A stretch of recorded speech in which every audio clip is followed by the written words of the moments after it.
Brought to you by Northville Lumber. The Lions closed their season with a 19-16 win over the Bears in Chicago as they sweep the Bears and stick it to Ben Johnson one more time before the season is over. The win gave Detroit a 9-8 record to close the year, marking the second time since 1935 an NFL division finished with all four teams having a record above 500. The Lions picked up yesterday's win thanks to a rushing attack that outgained the Bears by 57 yards, and Dan Campbell credited the O-line after the game.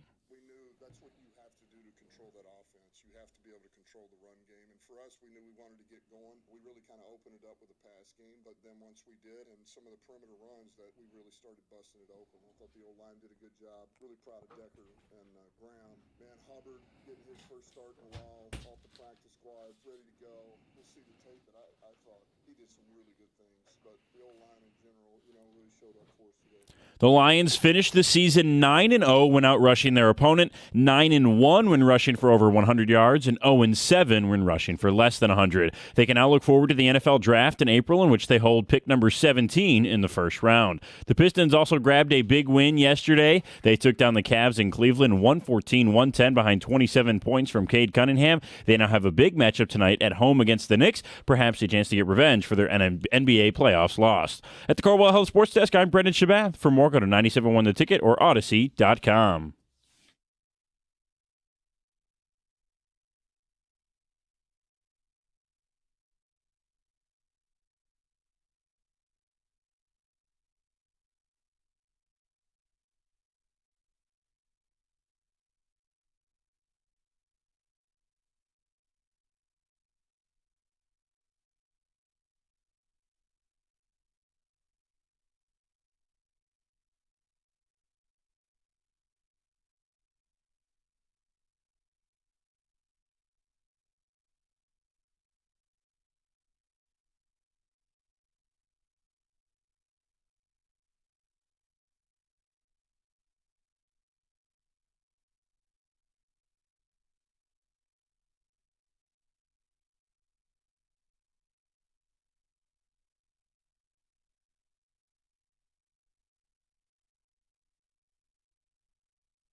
And with that, the Lions season officially over. Happy New Year. Good morning. Jim Costa, John Jansen, Heather Park, Gov, and Greg behind the glass. We're back at full strength. John, good morning. Good morning. It's good to see the gang back together. How is everyone doing? Good morning. Happy New Year. I didn't get a chance to say that to you guys, so happy New Year. And it is great to see everyone. It's just unfortunate that we have to start the off season now. Yeah, not ideal, John. It's not. There's a lot of things that we're going to get a chance to talk all offseason about. We know where the draft picks are. We know what the schedule is. We don't know when they're going to play, but we do know who they're going to play. And I know there's going to be a lot of people that aren't going to turn the page quite so quickly. That's fine. But as fast as you could put this one in the rearview mirror, I want to. Yeah, they're setting the stage, schedules set for the NFL playoffs, the road to the Super Bowl, and we're not part of it, which stinks. It does, but at least we still have football. We do, and we're going to talk a bunch of football from now until the start of next football season. Yes, we know how this goes, but off-season radio will begin frustratingly today. John, we'll just start with yesterday's game. I picked the Lions. I felt like they would show up and play hard until the final whistle. They beat Ben Johnson, but the problem is the Bears are the division champs, and the Bears will be playing in the postseason. But what did you make of the game? I mean, I thought they played hard. I thought they played well. The entire time I'm watching it, I kept saying to myself, why didn't they do this against Pittsburgh? Yeah. Why didn't they do this against Minnesota? Because we saw what happened to Green Bay. And I go back to, hey, while they're preparing to play Pittsburgh, what did I say? You thought, hey, they're out, they're done. Mm-hmm. You didn't go, do the whole funeral thing, but it was, in essence, they were out. Yeah. And ultimately, you were right. But I kept saying there are some weird things that are going to happen. And at that time, we knew Micah Parsons was out, and it was Jordan Love was hurt.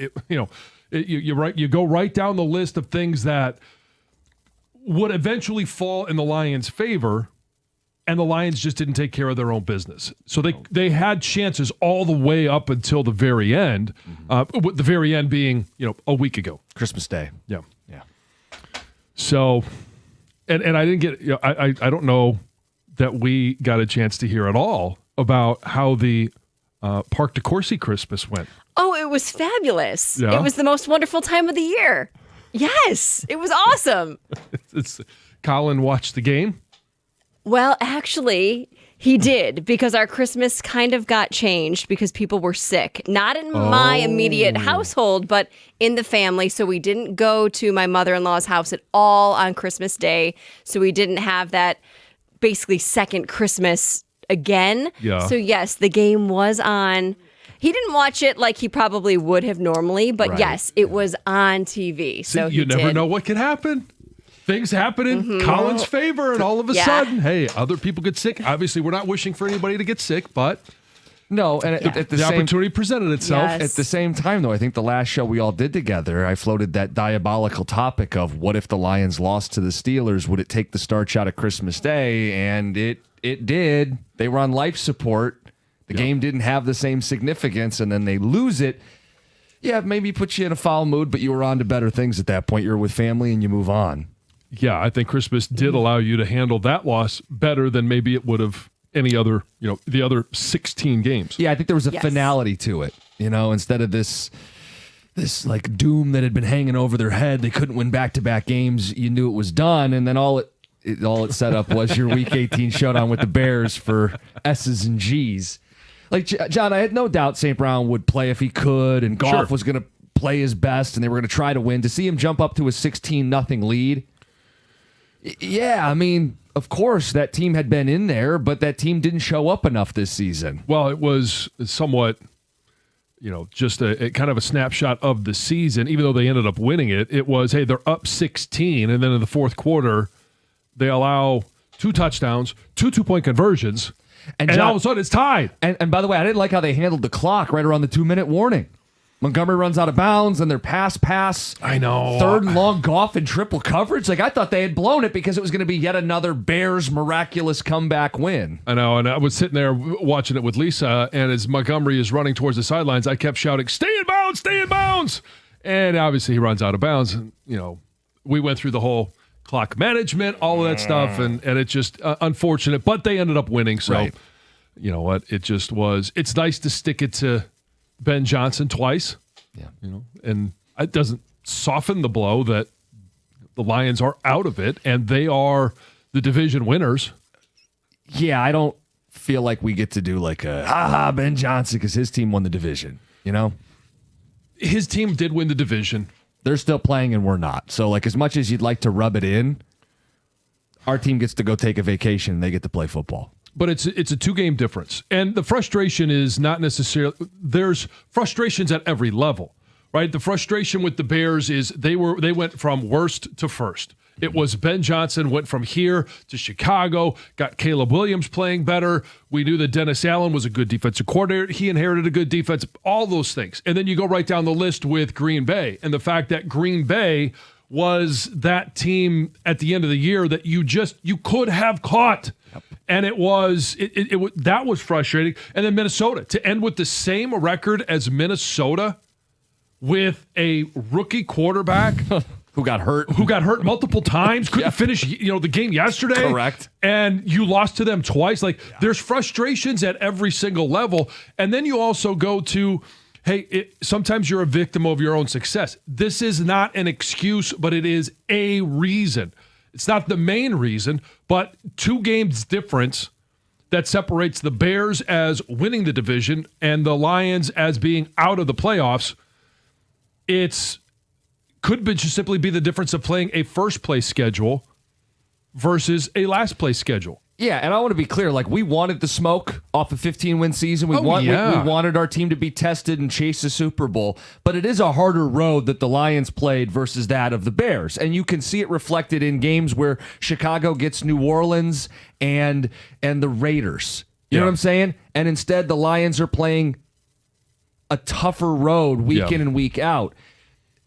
there's no doubt teams go worst to first in the NFL because they attack the offseason or make a coaching change, but they also get a boost, a little helping hand when they play a last play schedule. I think the Patriots, another great example of a team that benefited from a very soft schedule this season. They split with the Bears or with the Bills, but the difference was they got to beat up on a lot of bottom feeders en route to the best record in their division. But that's one of the great things about how the NFL is structured and the way that, okay, hey, you have a bad season, you play a last play schedule, but you also get a higher draft pick. Yep. Those draft picks, it's not like baseball or hockey where you've got to wait years for them to produce.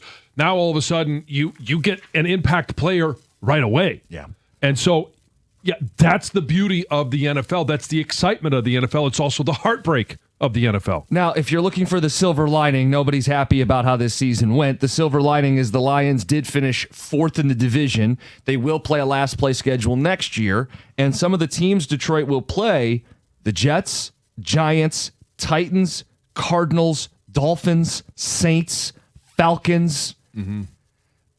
There will be a couple game boost for this team, and if they attack the offseason the right way, they'll be right back in the postseason. Did I hear that Aaron Glenn got the vote of confidence for year 2?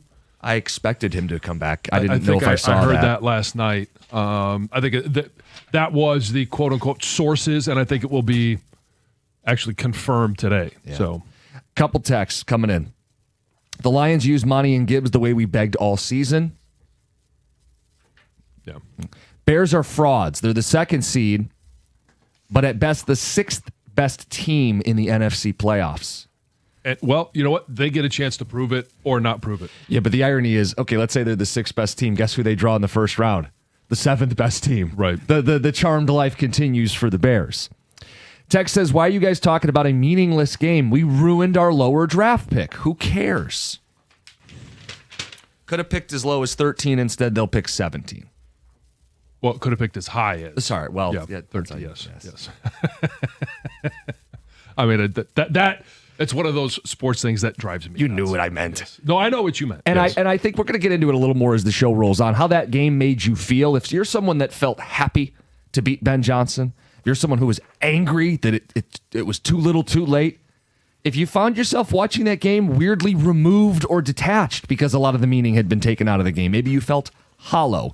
We'll get to how that game had you feeling when they finally wrapped up the season with a victory. 248-539-9797. Let's get to Tom in Richmond. Tom, you're on 97.1. Hey, guys. I love your show. I listen to you every morning before work. I'm headed to work now. Thanks, Tom. Thanks. I just wanted to say, not so much you guys, but some of like Valeni and some of the others, like, they're going on and on about how the Lions need to lose this game because they get a better draft pick. And I understand all that. But I coach sports and I played sports. And I know now that Ben Johnson hasn't beaten us twice. And the Bears haven't led on us since 2023. And that's in their head now, next year. Also, like our team showed some toughness. They outsmarted Ben Johnson. Yeah, but I want to be very careful outsmarted about declaring that now we're tough. Like, the time to be tough was 2 weeks ago, 3 weeks ago, a Yes. month ago. Like, okay, we're tough. that. We're tough. I understand that. And I look, I'd also Tom, understand. I can appreciate your point of, hey, I'm the same with you. I don't care about the draft pick. It's all about winning the game. Yeah, but okay, we're going to do more on this later in the show. I don't care about your warm, fuzzy feelings for 24 hours. The draft pick's tangible value. You got to feel good for a day, and the day's over, and you're not in the playoffs. So you got to feel warm and fuzzy, but you did hurt your draft position. And you didn't really gain anything other than feeling good for a day. Well, you played a game. The goal of the game is to win. And so, mission accomplished. 248-539-9797. More of your phone calls. It's a wrap up on the Lions season, 97.1.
Dan Miller on the call. Lions season over after a win against the Bears. Too little, too late.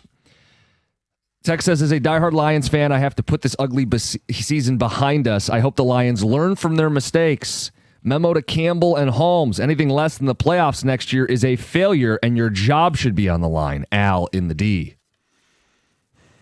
I don't know that I'm not ready to talk about jobs, but I think this year was a failure because you missed the playoffs. Yeah. I think that is... Well, he's right. The next year missing the playoffs would be a failure too. Yeah, So I agree with that. And back-to-back failures, you do start to put heat on people's jobs. Sure. Yeah. Guys, can we retire two narratives? Goff in the cold and Goff wearing a glove. Showed it didn't matter yesterday. It's conveniently brought up at times. There's a lot of Jared Goff that is conveniently brought up at times. Look, I'm going to go to bat for him this offseason. They need to fix the pocket in front of him. Yeah, I mean, you look at his numbers, and I mean, he was sacked more than any time in his career. Yep. And his numbers were better. Still finished, I believe, top 3 in yards and touchdowns. Yeah, and 8 interceptions. Now, the one he threw yesterday was like, what the hell are you doing? Triple coverage, middle of the field, terrible. Yeah. And then the 2 that he had against, was it Minnesota? Yeah. I'm looking at those going, okay, not a great way to end it, but overall, I thought he had a really good year. He's the same guy that had him in the NFC title game. Yeah. Fix it. Guys, the weaker schedule talk is hogwash. If you beat the Vikings like you're supposed to, you win the division, Roy, in Clarkston. Oh, agree. No one's going to use the schedule as an excuse for why the Lions didn't win the division. The schedule is a boost, though. Let's not ignore what a last-place schedule did for the Bears or the Patriots this season, or what it could mean for the Lions next year. It could give them a couple-game boost. Right. But, John, how many games did they miss the division by? Or the playoffs by? Yeah. So they missed the playoffs by 1 game. Yeah. So, but my point is, like, this stuff can help bad teams when they face favorable schedules. I agree, though, with the texter. If you beat Minnesota, as you should have twice, you're tied with the Bears, and because you beat them twice, you win the division. Yeah. Guys, no matter how you spin it, Ben looked bad versus the Lions in both games. Sure, they're going to the playoffs, and we didn't take care of business, but the Bears were bad in both games against the Lions. Would you rather be 0-2 and in the playoffs, or 2-0 and out of the playoffs? I'm always going to say in the playoffs, right? And I'm always going to say win the game versus the draft pick. Well, that's why I ask. But you'd rather be in the playoffs than out. Yes. So we got to feel good for 15 minutes at the end of that game, and then our season was over. Mm-hmm. So I'm sure Ben would have rather won the games and the division, but the division is still most important, and they won it. I did enjoy all of the close-ups on Ben Johnson as the game was going on, just thinking to myself, yeah, let's stick it to him. You're playing for the win. You're also playing for, other reasons, and one of them is just to stick it to the other team. Let's get to George in St. Clair Shores. George, good morning. Hi, good morning. Love you guys. Listen to you every day. My point is, at the end of the day, that game did matter. Because when you look at Campbell's record, they're going to ask how many winning seasons did he have with Detroit, as we have with other coaches. They said, well, how often was their overall record? Yeah, they missed the playoffs, but they finished above 500. Yeah, they missed the playoffs, but it was still ended on a positive. I agree that, George, ending with a winning record is better than an 8-9 record, but I think a better metric is how many times did you make the playoffs? What did you do when you got in the playoffs? But George, I'm always with you. Like George, yesterday did matter because it was a win. George, I don't think we're going to look back and say how many winning seasons did Campbell have. We're going to talk about how many division titles, playoff wins, and Super Bowls did he have. Right. Okay, so let's take Mike Tomlin. All right. We one of the things that they do talk about is he's never had a losing season. Right. But that started to really fall on deaf ears because they haven't won a playoff game since 2016. That's my point. Yeah. So, look, if you attached meaning to it and that game made you happy, I'm happy for you. Sports are supposed to be fun. If it was fun to beat Ben Johnson, I'm happy for you. It felt hollow to me. And we'll talk more about that coming up at 6:35 because maybe some of you feel angry. I'm not angry that they won the game. But if you're angry that they picked a week to show up when it didn't matter, that game probably has a full range of emotions for Lions fans. Happy, angry, hollow, whatever you would describe your emotions following that game, we're going to carve out some time for it at 6:35. Let's get to Heather with the news. Well, you probably heard over the weekend the United States carried out a surprise military operation in Venezuela that resulted in the capture of Venezuelan President Nicolas Maduro and his wife. U.S. forces then flew them both to New York, where they have since been charged with weapon and drug offenses. President Trump called the mission successful, praising the operation, and announced that the United States would run Venezuela, at least temporarily, and tap into its vast oil reserves to sell to other nations. Maduro will be in court today. Let's see. A 75-year-old veteran in Wixom is in the hospital after allegedly being punched in the face or the head by a DoorDash driver who he asked to slow down in his neighborhood. So according to the family of Lloyd Poole, he walked out onto his driveway, went to approach the delivery driver who he thought was going too fast. Well, that's when the driver, 40-year-old Ryan Turner, got out of the car, punched Poole in the head, and drove away, left him there. Family members say after he was punched, he never got back up. Was punched so hard he was knocked unconscious. He's been hospitalized for days, had to undergo surgery, brain surgery. They say part of his skull had to be removed. And family says he has been unconscious since the punch, like even in the hospital. Now, the driver is facing an aggravated assault charge, says he acted in self-defense. He From got a out of the car. 75-year-old? Yes. He got out of the car. So Who made him get out of the car? he has been obviously removed from DoorDash, is no longer working there. He faces up to a year in prison. Yes. Triple threat is hitting Metro Detroit schools as they prepare to open this week. So cases of the flu, COVID-19, and RSV are surging, obviously, as kids are returning from winter break, going back to school. So cool. That's fun. Look out. Be on the lookout if you got kids. Most likely, they're all going to get sick eventually. Henry Ford Health is seeing an increase in all three illnesses. And according to the CDC, Michigan jumped from high to very high flu activity level in just 1 week. Of course, the timing Holidays couldn't be worse. Right. You had the holidays. Now But everyone's that going also back to explains school. it too, because everybody's seeing family, and all it takes is So what should you do? Make sure you're implementing a strict hygiene routine, washing your hands, making your kids wash their hands, especially when they're coughing. Try to get them to cough and sneeze into the elbow and not their fingers and then rub that all over the place. Keep your sick kids home. If they're sick, don't send them to school. Make sure they're getting adequate sleep. Make sure you're getting a proper diet. And there is the flu vaccine as well that can help reduce symptoms. So this is always fun every year. Lake Superior State just shared its annual list of banished words that they think should be stopped in 2026. Like this one. I didn't look at this one on purpose because I wanted to hear them. So I think every parent on earth is excited about the first one. Yes. 6-7. Let's get rid of that. It's overused. That's number one on their list. Number two. I'm not going to get rid of it in the house, though. I'm not going to do it in public, but it drives my kids nuts when I do it. The reversal. Yes. Are they doing it still or just dad? Just dad. Yeah. Yeah. Demure, which I don't actually hear a whole lot. I know it kind of It was like a trended on social TikTok. trend, Yeah. Cooked. Like I'm cooked. I'm exhausted. Or they say it could mean like if you're really good at something, like she's cooking? an expert. Let her cook. Like let her do her let thing. Brad cook. Yeah. Yes. Yeah. Chef Brad, I am okay to get rid of that. Me too. Massive.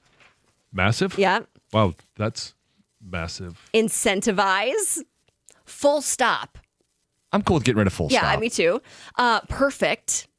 That's just a normal word. Agreed. Gifted when used as a verb. My bad and reach out. Okay. I don't hear a lot of these. I don't hear a lot of them either, nor do I use them, so it will have almost no effect on me. I think it's because I'm not hanging out with really young people, like teenagers. Yeah, but even my kids don't use those. It's got to be for people who are chronically online, which I am guilty of, but I don't even see a lot of those anymore. The only one I hear once in a while is my bad and full stop. Yeah. Sure, get rid of him. I don't care. Jelly Roll has lost 275 pounds, and he says he's now living in a dramatically different world, which you can understand. So at his heaviest, he weighed 540 pounds, and now he's down to 265. Wow. And to celebrate, he posed for the cover of Men's Health. Good for which him. is actually a goal that he set back in 2024. He told his wife, you know what? I want to be on the cover of Men's Health by March of 2026. So he did it. by a few months, which Oddly is awesome. specific goal, but great that he achieved Yes. it. He says nutrition and exercise helped, but the real change came when he treated food like an addiction and he kind of addressed why he was eating so much. Stress eating. Yeah. And figured that out. So he looks awesome when you see him on the cover. I mean, he looks like a different person. Yeah. And the shaved face that does it too. So It's Heather with the news. Full stop. massive amount of weight. Guys, that Lions win left you feeling blank. We'll get to it next. Overreact Gyms at 7:02. It's 97.1.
Happy New Year, 97.1. Jim Costa, John Jansen, Heather Park, Govin Gregg behind the glass as we wrap up the Lions season today. And it's going to be a long off season. Want to know how that game had you feeling? Are you someone who was feeling good? You beat Ben Johnson. You beat the Bears. Winning feels good. Are you someone who feels angry?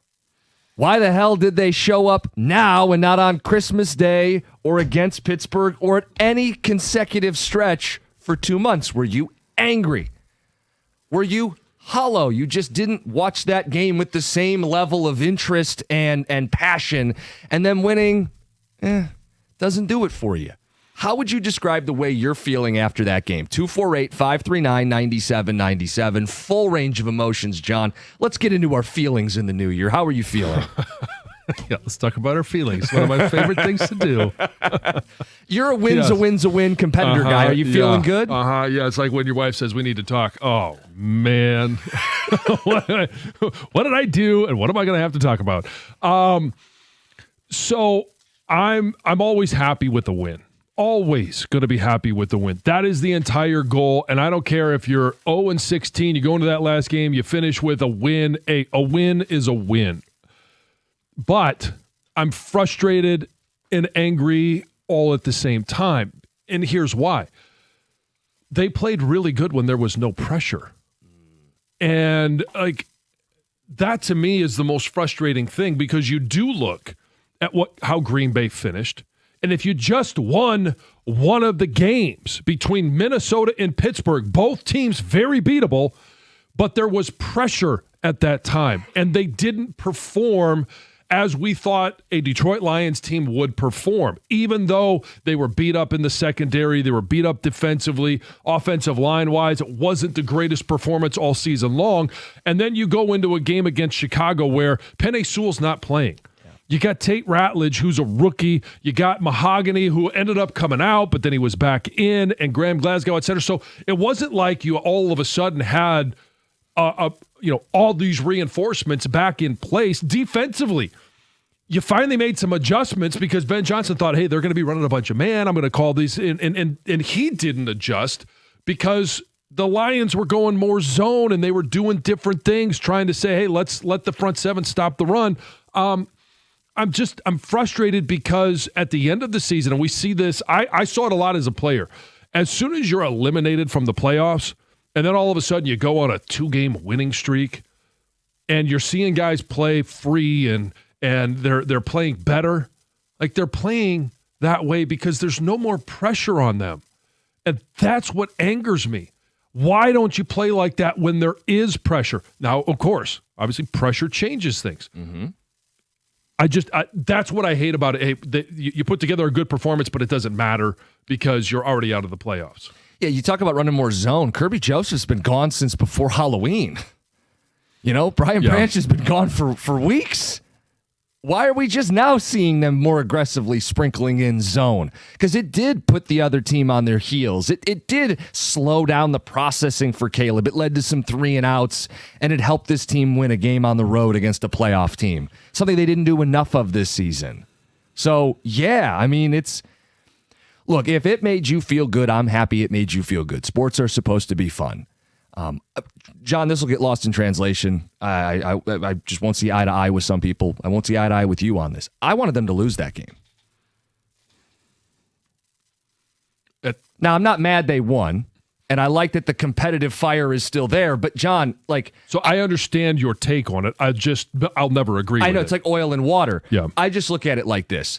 Winning that game might make you feel good today, but it hurt their draft position 3 to 4 slots. And that's significant, picking in the top half of the first round versus the bottom half of the first round. Brad Holmes did very well early in his tenure, picking earlier in rounds. Not so much the last couple drafts. Earlier than he has been picking. I know, but give him a boost. His last couple drafts have left a lot to be desired. Give him a boost. That's tangible. That's real. I don't think Dan Campbell's football teams, if they lost this game, were no longer going to be competitive football teams. I don't think they proved how tough and gritty they are yesterday and reestablished their identity. They have to do that in 26. And I was rooting for the 2026 Lions. I wanted them to lose. No, I'm not mad they won. This isn't going to turn into a bitch fest. I would have preferred they would have lost for a couple draft spots. But whatever. Really, I feel more empty or hollow than I do angry or happy that they won. You know, it's funny, too, because watching that game, I knew at some point today you were going to say those words. Yeah. And it angered me yesterday, knowing that I was going to have to come back and sit here and listen to you say that. And I know that there's fans that agree with you. I get it. I just can never support it. Yeah, like I look at you and I'm thinking that's such a simple-minded way of looking at it. Winning better than losing. But in this case, winning actually hurts their future. See, that's where we differ. Yeah. Because whether you're picking 12 or 13 or you're picking 17 where they are right now, like, hey, go out there and make the best pick. And you may get the same guy. If you were picking at 13 and you're going to take an offensive lineman, he may be that same guy will be there at 17. I hope so. I hope so. I don't know. Yeah. And that's where we don't know. So what we do know is that they don't have as much draft capital to move up if they wanted to move up. And the other thing, it became a moot point because the Vikings beat the Packers. But there was a world where if the Lions won, they wouldn't get the last place schedule. And there's a benefit to a last place schedule. Now, that was secured either way before they even kicked off. So that didn't really matter. Those are all next year problems. Yeah, but I'm on to next issues. year. Yeah. This year couldn't be salvaged. You know, like as a problem solver, you go, well, I can't solve the problems of 2025. This season is effectively over and then officially over after the game. I'm worried about the 2026 Lions. I like that they have a boost of a last place schedule. I think it helps everybody. I wish they didn't need the boost this year, but they clearly need the boost. Attack the offseason and take advantage of that last place schedule next season. Yeah. I was on to next year. And I mean, I don't know how to best describe it. It was a sour win. I get what you mean by that, though. I think that works. Because normally everyone's going to sit there and say, hey, Lions won. That's great. Mm-hmm. But it's a sour win because there are going to be a lot of people with your view that they hurt their draft stock. Whereas there's going to be a lot of people like me who say, hey, they played a game, they won. Winning is always good. Yeah. Well, we'll see where people are at on this today. 248-539-9797. Let's start on the phones. I know I got a bunch of texts that have come in. Tom's got some of your best thoughts. Let's go to Jimmy in Birmingham. You're on 97.1. Hey, Happy New Year, guys. Hey, Happy New Year. So here's what I was thinking as I was watching this game. Like whatever good feeling you might have about them winning, that's fine. If the Bears hadn't been playing their starters, you got to admit that would feel different, right? I mean, John specifically. So because they were, I also felt like they weren't playing at full speed. I felt like the Bears were kind of just holding back, and because of that, it makes the win feel even worse. It would feel way worse if they weren't playing their starters and we won. Like, it wouldn't feel good at all. But the fact that it felt like they weren't going at full speed, and John, I'd love your input on this because that was your world. But did it feel at all to you guys that the Bears were just, kind of mailing it in a little bit and didn't really put all of their effort into the game? Because that's what it felt like for me.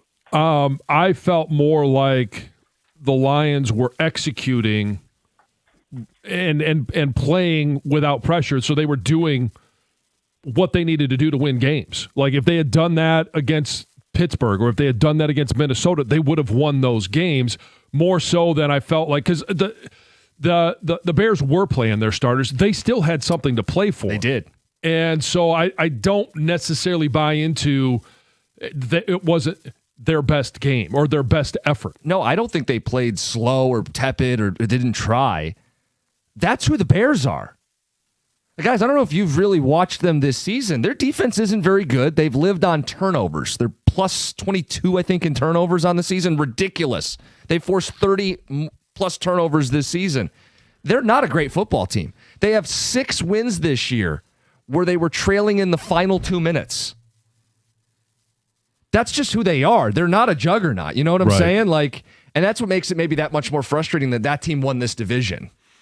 Well, and there's flaws in every team. And one of the flaws that the Bears have is that they don't start games off well. They get behind. Yeah. One of their positives is that they are able to come back in fourth quarters, which we saw all of that yesterday. Hey, you get credit for finishing. They did a lot this season. They won enough games to win the division. We'll get more of your feedback. 248-539-9797. Overreact Jim's coming up at 7:02. It's 97.1. Hey, Planet Fitness, we've been talking about them for a long time, and you know their slogan, "We're all strong on this planet." What does that mean? It means whether you are new to fitness, maybe you go a couple of times a week, or you're a fitness expert, they welcome everyone, and everyone has a different reason for working out. I've shared some of mine. I want to be able to play with my kids. My kids range from 4 years old to 20 years old. There's things I want to do with the older kids. I need to make sure that I'm in good shape to be able to do it. There's things that Teddy does. I want to make sure I'm able to do it with him. And here's the other thing. They're open. A lot of them are open 24 hours. We have a weird schedule here. I want to make sure that I can get to the gym before I come into work, and I can only do that at a place that's open 24 hours because of our work schedule. So it's all right there. $15 a month gets you in the door. You want more, you got Black Card membership, access to everything that Planet Fitness has. Find your nearest club and join today. In club, online, or on the free Planet Fitness app. We're all strong on this planet. Planet Fitness.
Dan Miller on the call. Lions season done. More of your feedback. 248-539-9797. Text says, I wanted them to lose, so of course they won. Mark says, my feeling after that game, go Wings and go Pistons. Yeah, big game tonight for the Pistons. Knicks in town. Yeah, it's going to be a lot of fun. Basketball season finally starts, right? Mm-hmm. Unofficially. If you'd been waiting, you got a first-place team playing the number 2 team in the East tonight, Little Caesars Arena. And just happy because there's no Monday Night Football that we have something to fill that void. Mm-hmm. It's a good time to tap into the NBA. And if you're going, I hate the NBA, watch the Pistons. Yeah, well, it's a good time to tap into basketball in general, whether it's NBA or it's Michigan State. Yeah. But I'm talking to the guy who hates the NBA. I'm not telling you to go watch the Atlanta Hawks. I'm not telling you got to make time to watch LeBron and the Lakers. Watch the Pistons. They're good. Mm-hmm. They play defense. You'll like it. Another text. Love the win. Going to enjoy it for 24 hours, then focus on the draft and next steps. 2 things can be true. I'm happy they won, and I'm disappointed with the season. I'm never mad about beating a division rival. Yeah. I mean, obviously, we're all disappointed in the season. The season was a failure. Yeah. Lions win left me empty and wanting more. The bar was set when they made the NFC title game. It stays Super Bowl or bust for me, Diana and Clinton Township. Agree. I agree. Yeah. Like, that's the thing. Like, winning that game didn't really do it for me. You know, like, it felt hollow. Like, I didn't watch that game on the edge of my seat like it could have been, right? If they had handled their business, that's a showdown in Chicago, Week 18 for a playoff spot, maybe a divisional spot. Once all the meaning was sucked out of the game, winning didn't really do it for me. It's just frustrating. You look back on the season, and this is why I say, hey, it's, every game matters. And, there's a loss at the beginning of the season. You're like, we got time to make up for it. When you play the schedule, you add them all up at the end, and you see how your record matches up against everyone else, and losing to Minnesota at home. Mm-hmm. That's the one that irks me probably the most, because you win that one, and now all of a sudden you are playing for a shot at the playoffs. If you beat both of them, then you're playing for a spot of to win the division. Right, the home playoff game. And 3 straight division titles, what could have been. Tex says, don't let Campbell off the hook on the 3rd and 1 trick play. The David Montgomery pass that they called on short yardage, I don't understand it. There were some bad words used in the Jansen house. Some very bad words. Costa, you're crazy for saying the win only makes us feel good for a day. This win gives me hope the team is still bought in. They don't seem like they have the same grit for much of the season, and I was worried that Dan's message was wearing thin. It makes me hopeful, and I truly believe they can carry momentum into next season. Windows not closed, Jared and Jackson. All right, so a topic that we'll do later in the week, window still open or has it closed, they're going to have to do business differently, but I don't believe that momentum carries over from one year to another. There's going to be so many changes around the NFL, not just here in Detroit. Well, that's why whatever you thought about the window being closed or not closed, it didn't change based on what the Lions did yesterday. It's going to change based on what the Lions do in the offseason and how they attack this. I do think getting a 4th place schedule is going to be a little boost for them next season. I would have liked to see them move up another 3 or 4 spots in the draft as yet another boost. Because, again, the win didn't do anything for me, so that's how I felt. Yeah, I mean, they do have that opportunity. We saw the Bears go worst to first. Yep. And somebody does every year. Patriots did it too. Yeah, I think this is an opportunity for the Lions to go worst to first. And I don't think it's not like the Bears leap that they took this year. No. You're not going from... Yeah, what were they, a 6-win team a year ago? They're a bottom feeder. Yeah. And so were the Patriots. The Lions are going from Can the Lions improve on a 9-win season to make the playoffs next year? And win the division. Well, yeah, and now think about it. Again, I gave you some of the teams they're going to play. Jets, Giants, Titans, Cardinals, Dolphins, Saints, Falcons. It's a much lighter schedule. And I know it could only be the difference in 1 win or 2 wins, but that's the difference in this team still playing football right now. And what did we say at the beginning of the year? Nobody was predicting that they were going to be a 15-win team. No. And then when Frank, retired, we all kind of readjusted and lowered our win percentage, but we all said 11 wins probably wins you the division. And it would have. Lo and behold, yeah, there you are. 248-539-9797. And when I bring up the schedule and a last play schedule and the benefits and other teams it's helped and how it could help Detroit, I don't mean that to give them a pass for this offseason. It will mean nothing if they run back the same line of scrimmage on both sides of the ball. They may win a couple more games, but it won't lead to them achieving anything significant. They need to make sure that they secure the lines of scrimmage, regardless of a last play schedule. John, how do you feel about this one? Guys, if we're talking about the Lions in the offseason, should they go get a new D coordinator? Raheem Morris was just fired. Todd Bowles could be fired as well. That's from Mike. Mm-hmm. I mean, there's going to be options for Dan to look at and say, what is there a chance to upgrade at that position? What's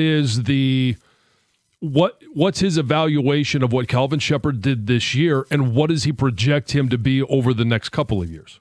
Yeah, it's tough because I think there's promise, I mean, we've talked to the guy, and on a human level, you don't want to see him lose his job, and he may have a long career as a defensive coach, but the Lions aren't in a position where they should be developing coaches. They're trying to win a Super Bowl. So you have to take the human friend element out of it if you're Dan Campbell, and you have to make the best decision for this football team. If you can hire a proven defensive coach, that's an upgrade. It is. And Bowles comes from the Parcells tree, so I know there's got to be some connection somewhere with Dan if he becomes available. Sure. Are there going to be other coaches that are available that would be better? Yeah. Now it's going to be up to Dan and Calvin Shepard too, because I don't know that there would be a spot for him to say, hey, we want to bring somebody else in to call the defense. We'd like you to go back to linebacker coach. Yeah, most guys don't. Most guys aren't able to handle that. And at the same time, nor should they. No, and I understand that. At the same time, Calvin Shepard wouldn't get a DC job this offseason. No. He'd likely go coach linebackers somewhere anyway. else. Yeah. 248-539-9797. A lot of meat on the bone this offseason. There is. And when you start thinking about what the possibilities are, and what this team could be, the thing that, we asked the question, that Lynn, fill in the blank, that win left you feeling blank. I'll go back to some of the things that those texters mentioned. Hey, yeah, it gives you momentum, feeling like this team didn't, completely give up on the season. Part of why they did that was there was no pressure on them yesterday. All the pressure was on the Bears. The Bears didn't handle it well, just like you didn't handle it well against Minnesota or against Pittsburgh. Brosmer. Yeah, Max Brosmer. They had, 7 yards passing net as a team? I think it was 3. 3. Yeah, 3. Sorry, they had -7 until the end, and then, yes, they got it up to a whole whopping 3 passing yards. Brutal. All right, we got Overreact Gyms to start the next hour. TJ Lang will join us for the final hour on today's show. But the Overreact Gyms will focus on some of the big college football playoff storylines and the NFL regular season wrap-up. It's 97.1.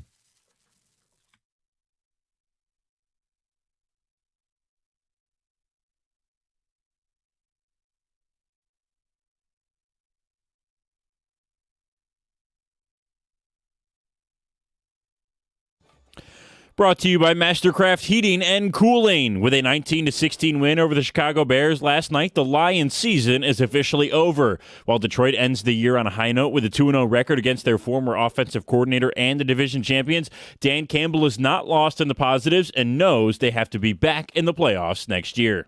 Well, I would say this. I believe that things happen for a reason, right, wrong, or indifferent. When something like this happens, I believe it's going to be for the best. And it's up to Brad and I to make it for the best. And the guys that we know we're going to count on that are on this team. Because as good as it felt to get that, let's call it what it is, pretty pissed all week, and now we're going into the playoffs, and you get to watch everybody else go while you're sitting at home. And it's frustrating, so that's what fuels you. We don't want to be doing that again next year. That's not where we want to be. We got to get in. This year marks Detroit's fourth straight season with a winning record. The last time the Lions accomplished that was back in 1972. The Lions have not had 5 straight winning seasons since the dawn of the franchise held a winning record for its first 6 years, ending in 1939.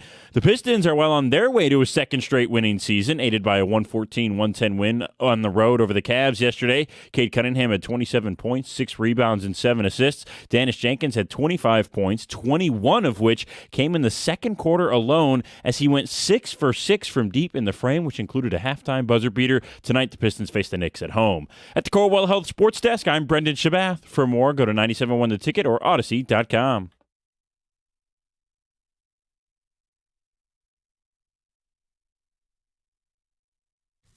This will be good because we got college football playoff thoughts, Week 18 in the NFL, a wrap-up. Let's start. I'm with the Mafia. The college football playoff expansion was a good thing. I don't know if people agree with this, but think about it. Wide open, and we're settling it on the field. The final 4 teams, yeah, we got a number 1 seed, but we also have a 5, a 6, and the 10 seed. Last year, it was 5, 6, 7, and 8, with the 8 seed winning the national title. I don't care if you think Georgia's better or you think Alabama's better. We're going to let them decide between the white lines. It gave the sport a meaningful postseason with new blood. So this is not an overreaction. I like more football. I think just like they did from year 1 of the 12-team playoff to year 2, they made some tweaks, right? They got rid of the auto seeding. That was a good move. Now I want to see them get rid of the group of 5. The JMUs, the Tulanes. I don't need to see, because I want to see good football. Me too. They're terrible football, but I also Then leave want to out see the SEC. They stink. Oh, that's fine. I want to see more good football. I don't care if you're the 7th team in the SEC. You're going to spank JMU. You're going to do the same thing to Tulane. Like, I don't need to see those games anymore. I also don't want to see a 13-ranked Notre Dame. The memorandum of understanding, get rid of all that BS. Like, that's what I don't need to see. I'm fine with the 12-team playoffs. I also think they need to tweak when it happens. Agreed. Like, don't have this layoff where everybody says, well, the bye week and not playing affects those teams versus the teams that are playing. Just, hey, a week after the season's over, start your games and do it on a weekly basis and then have your championship game. We should already have it in. I agree there are still tweaks that need to be made, but I'm so happy we're not doing hypotheticals anymore. You know what? Like you said, 7 of the 8 dogs have advanced to the Final Four the last 2 years. It's showing the parity of the sport. I think you're getting this combination of the portal and how it's brought parity, and it's hurting the top SEC teams and helping the more bottom teams. But look at this. I mean, it comes down to a couple things for me this year. Is Ohio State, they got exposed. People said they didn't play anybody. Mm-hmm. They played somebody, they lost. And then the other thing is, do you want Ole Miss, Georgia to be an elimination game in the regular season or not? Right. How do you feel about that? If you want that to be, then you want the old way. I like this way where teams and seasons happen, and you see it in the NFL right now where, it builds up. You could choose to have your regular season mean more, and every sport we want our postseason to mean more, and college football finally got with the picture. Do you believe Lane Kiffin made a mistake? LSU has more resources, but in a wide open field, we just got done talking about it. Indiana and Ole Miss are showing you don't have to be a, quote, destination prestige program. On top of it, Lane gambled that Ole Miss would be eliminated already. His staff has split while the portal is open. He made a mistake. Too early to say this because we'll see what he does at LSU. And I know the resources. I know the paycheck he's getting. He's still getting a paycheck because Ole Miss is still winning. So, no, he didn't make a mistake. But it's going to take some time for us to see what he can do at LSU. Now, I ultimately do think he made a mistake. I think he could have stayed at Ole Miss. They would have built statues to him, and he could have been paid probably as much or just about as much and been able to have not as much pressure as he'll face. It's going to be, hey, you get 3 years to win a national championship. If not, we're going to treat you the same way we did Kelly. I think this is an overreaction. Look, there's 91 million reasons why. This is an overreaction. Seriously, he got paid. He jumped to a juggernaut of a program in LSU that I think he can have great success at. And look, this might be a different answer in a couple of weeks if Ole Miss wins it all. Right. The Big Ten is better than the SEC. We can say it definitively, loud and proud. The Big Ten will play for a third national title in 3 years with 3 different teams. The SEC could go another year without even making the title game. You could argue the SEC's deeper, but I've never heard us argue that we decide conferences by who their 6th best team is. Right. The SEC in the postseason, 2-7 when they don't play one another. I don't think this is an overreaction, especially if you're looking at a third year in a row where it's a Big Ten team that's going to win a national title. That's the ultimate goal. Win a national title. Michigan, Ohio State, and it could be Indiana, it could be Oregon. Like there are options for the Big Ten. And I love the fact, and maybe the most fun game was Iowa beating Vanderbilt and the D-bag that has become, Pavia. Yeah. Look, we got the varsity up in the north and we got the junior varsity in the south, the changing of the guard. That might be a little heavy, but all right. Yeah, the Big Ten's better. They've won 2 straight natties, and they're going to have at least one team playing for a third straight one. And if the SEC, if Ole Miss doesn't win, the SEC's out the last 3 years. I mean, to me, this is a fact right now. This is not an overreaction. We're both trying to pull and tug at it. I still don't remember saying that. Myles Garrett is one of the 5 greatest defensive players in NFL history. Maybe prisoner of the moment, but consider the following. He just set the single-season sack record. He's en route to his 2nd Defensive Player of the Year award. Only 8 players have ever done it. He plays another 4 or 5 years. He'll be top 3 all-time in sacks. He's one of the 5 greatest defensive players in NFL history. I don't know. I think we got to wait and see what the end is, because he still has time to play, because you're talking about some great players, Reggie White, Deion Sanders, and you go back to Ronnie Lott, LT, LT, Aaron Donald. Yeah, I'm not ready to in say that group. He does fit, but if you're only talking about 5 guys, is he 6? Am I going to sit here and disparage Myles Garrett because he's only 6th best? I don't know that I'd put him in the top 5 yet. This is an overreaction, okay? Look, win. The other guys won. Yeah, we're going to hold it against him? At some point, you got to translate to actually winning on the field. And, we've talked about schedules in the first hour of the show. The Browns never play anybody difficult, so he's feasting on patsies to a degree. He's in a tough division. I'll give him that. And I'm not trying to disparage him. I just think this is a major overreaction. I'm sorry. My viewing life, so I'm not, all due respect to somebody like Deacon Jones and all that, I didn't see him play.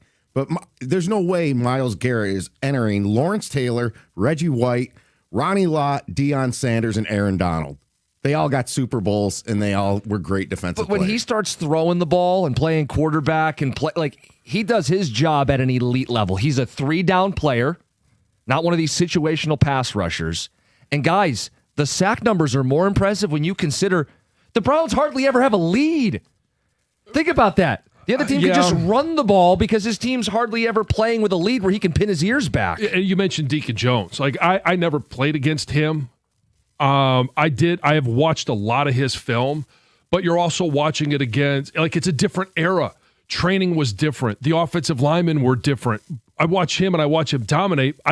Would he be able to do that in today's game? We have no idea. This is the one I feel the strongest about today. The Chicago Bears are a pretender. 29th in total defense. They rely on turnovers to get here. They have 6 come-from-behind wins in the final 2 minutes. You get credit for winning these games, but is it sustainable? Come playoff time, they will be dispatched quickly. Pretender. Well, I would say they would be dispatched quickly, except for the fact that they're playing Green Bay.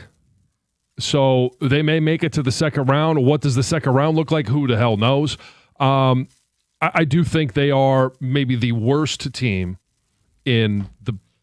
well, no, I can't say that because Carolina's in. Yeah. But think about this. They are underdogs at home in their playoff game. I think this is barely an overreaction, okay?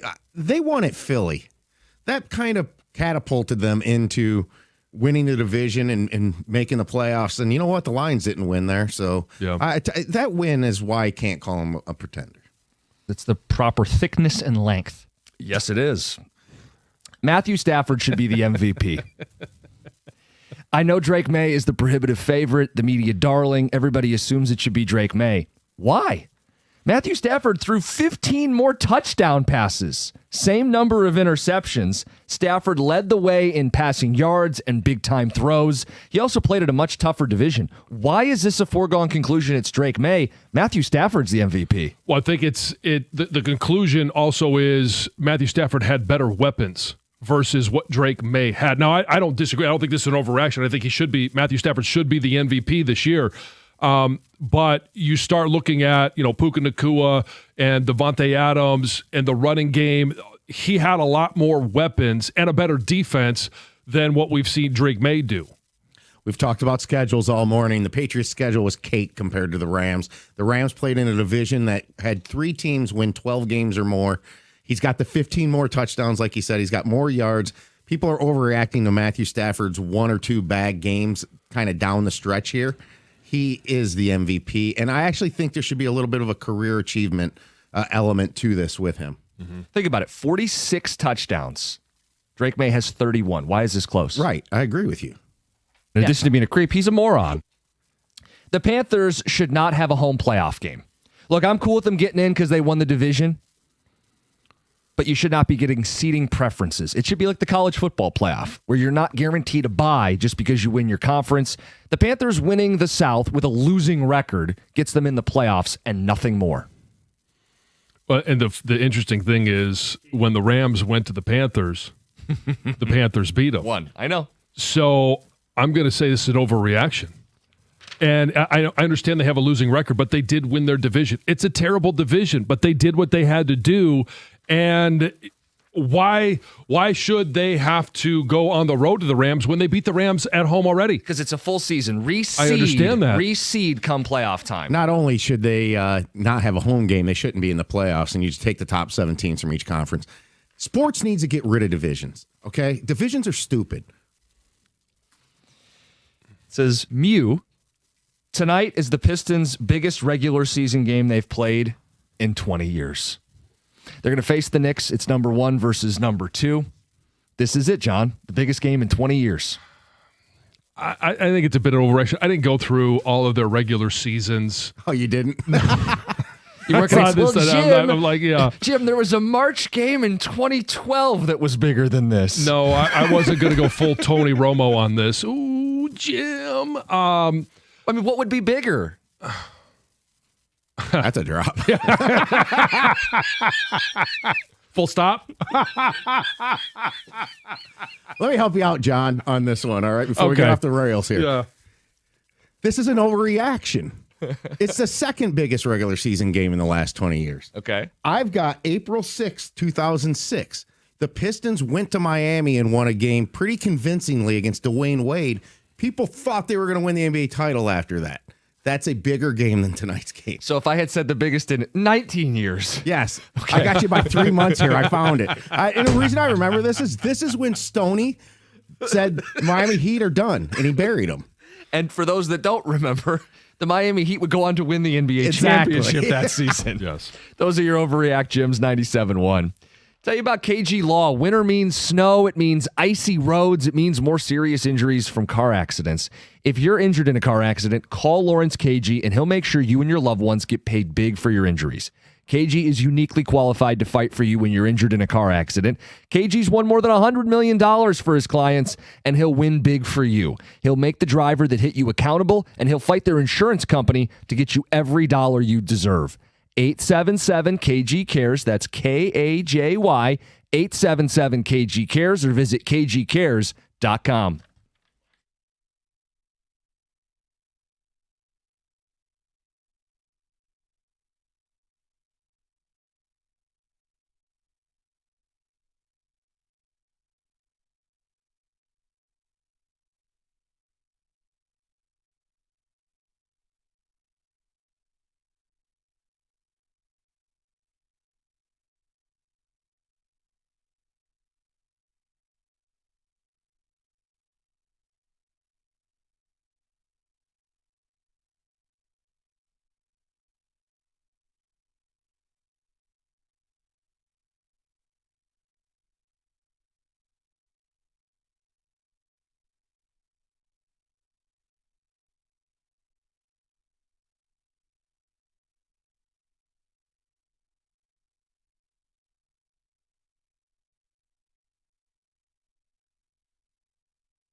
get to Heather with the news.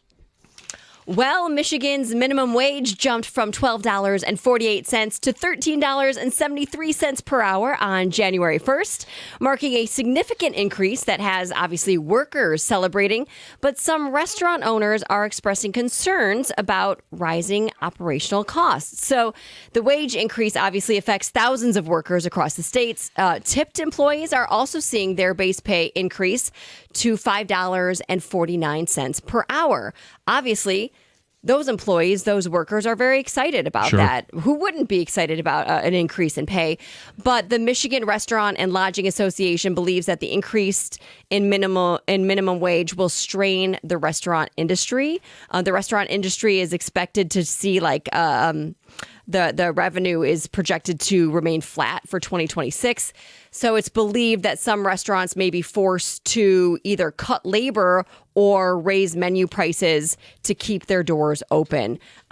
So I guess we'll kind of have to see what happens there. But the wage increase is part of Michigan's plan to gradually raise the minimum wage to $15 per hour by 2027. Yeah, just increase the menu prices versus the service charge that they want to put on there. Yeah. Yeah, I'm not a big fan of that. Don't hide it. Yeah. Yeah, it's like a hidden fee kind of. And some people don't even look and they just pay their bill. But yep, a rideshare driver and his passenger were injured in a shooting on the Lodge on Saturday morning. So according to police, the shooting happened right around 9 a.m. after this 30-year-old rideshare driver from Hamtramck entered the freeway, and while on the Lodge, the vehicle was reportedly shot at multiple times by an unknown suspect. Both the driver and a 17-year-old passenger in the vehicle were hit. The driver was able to pull over. They were both taken to a local hospital in critical condition. Troopers searched the freeway for evidence. They're currently working to determine the motive and obviously more behind this shooting. And if you know or have any information, you're obviously asked to call the police. Myles Garrett made NFL history on Sunday with his 23rd sack of the season, breaking the league's record for most sacks in a single season. And when it happened, game officials allowed a stoppage in play for about a minute so that he could celebrate with his teammates. And that delay occurred at kind of a critical moment late in the fourth quarter of the game. This was the game between the Browns and the Bengals. And because of that stoppage in play, the head coach of Cincinnati, Zach Taylor, was not happy. He was not happy that he didn't know that they were going to allow this celebration. And he kind of made it known in his post-game conference that, man, he was upset by that. I get his point, but this was a huge moment. I don't have any problem with them taking 60 seconds to allow Myles Garrett and the Browns organization to celebrate. They didn't have much to celebrate this year. No, they didn't. I want to get your thoughts. Did Burrow pull a Favre? Looked like he gave up on that play a little too easy. No, I don't think so. Okay. I mean, there was no escape. So no. He went down quickly. Yeah, but he's also a guy that's been sacked and hurt. Yeah. I think he's a little gun shy. So no, I don't think he gave up on that one. Well, former Venezuelan leader Nicolas Maduro and his wife are expected to make their first court appearance in New York City today, 2 days after the U.S. captured them in a surprise attack. The two have been charged with major drug and weapon offenses. President Trump called the mission successful and announced that the U.S. would run Venezuela at least temporarily. He also said that we will tap into Venezuela's vast oil resources. Well, carrying on an annual tradition dating back to 1976, Lake Superior State University has released its 50th annual banished words list. Okay. So these are all words that they believe have been overused this last year and should be banished in 2026.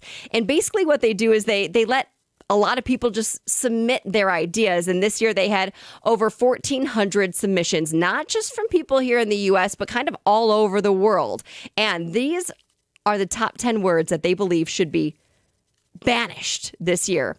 Number 1, 6'7". Yep, okay. Words or phrases, I guess I should say. Yeah. And I think a lot of parents probably are like, yes, let's put an end to this. The 6'7". Demure, number 2. Cooked, number 3. Cooked as in? Like I'm cooked. I'm exhausted, or she's over there she's cooked. Like she's Hot? No. No, like she's an expert at like let her cook. She's working on her whatever she's good at, or he or they, whatever. Not that she's been used too many times. Oh.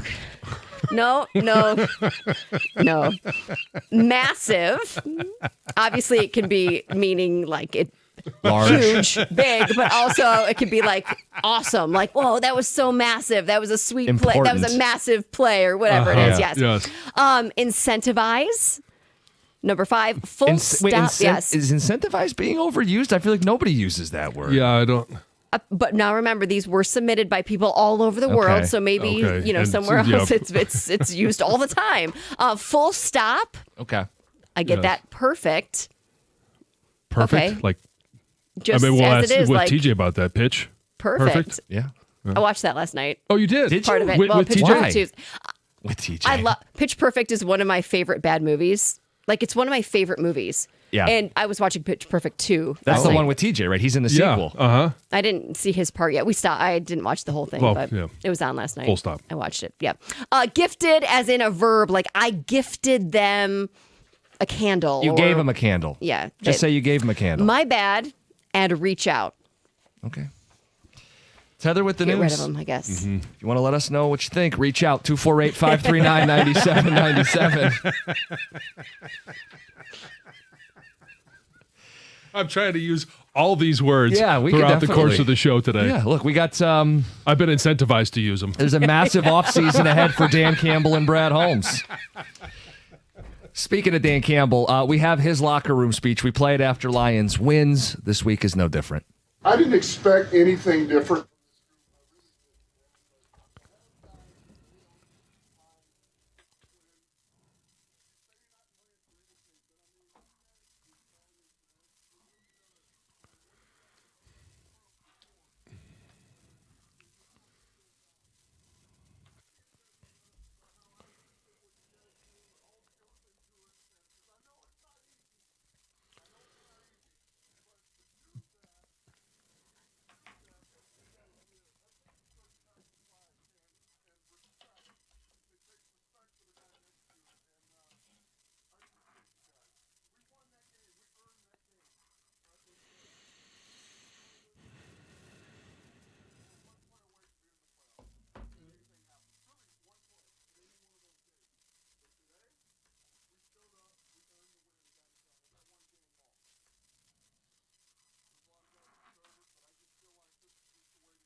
John, you've been in that spot before. What did they say the game ball was? Jake Bates Oh, made a couple kicks. yeah. Game winner. Yeah. End of the season, you don't have anything to play for except pride. What did you take from it? I mean, yeah, pride. There's no pressure on that game. I know that they won. They end with a winning record. It just frustrates me when you play that way without some of your best players. And hey, obviously we know most of the entire defensive secondary was still out. Penei Sewell was out, yet you're still able to rush for 122 yards. It's frustrating. Yeah. But you see the potential that is there. Now you just need to see it over the course of 17 games. We only saw it 9 times. And yeah, they were, when Dan says, in some of those games, not all of them, they were one play away from winning those games. And if they make that one play, they could have been not just in the playoffs, they could have been division winners. Yeah, that's thin of a margin. Look, for the guys that showed up, that's their job. I don't ever expect players or coaches to let their foot off the gas or to lay down or to quit. If you're playing your ass off. If you're playing to win. I expected those guys who played to try to win that football game, and they did. I'm not mad at them for winning the football game. I would have preferred a couple spots a draft pick over the warm fuzzies, but that's the fan perspective. The coaches and players need to be trying to win every time they take the field. I wonder Brad Holmes' take on that, because he's in the player acquisition business. Yeah, his job gets a little harder. Yeah. And I'm just wondering, like, in deep down in those places no one talks about, was he sitting there going, oh, now you're going to win? Well, I think that's how fans felt. That's how I felt. Like, if you're going to put that performance out, you're finally going to mix in some zone coverage, and you're going to win the line of scrimmage. Do it 2 weeks ago and 3 weeks ago, and too little too late. Yep. That's what's frustrating about it. If you want to say we're tough and we have pride, you proved that weeks ago. And I think your point about pressure is a really interesting one. It's something I really didn't fixate on, but you've played and you know, like, there's a difference in playing with pressure on Christmas Day or playing with pressure against the Steelers versus playing free and loose with nothing to lose. Yeah, on the road in Chicago. But you are judged by how you handle pressure. That's why we've talked about it. They failed this year. It's 97-1.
Good morning. Happy New Year, 97.1. Jim Costa, John Jansen, Heather Park, Govin Gregg behind the glass. Gang's all back together for the new year.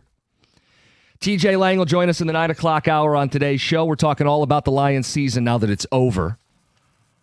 Officially. We knew they couldn't make the playoffs going into yesterday's game. They won, and that may left you feeling a certain type of way. We'll keep exploring our feelings today, John. But let's talk about the reality of this. The number one reason the Lions missed the playoffs. As the dust settles, what would you say the number one reason is?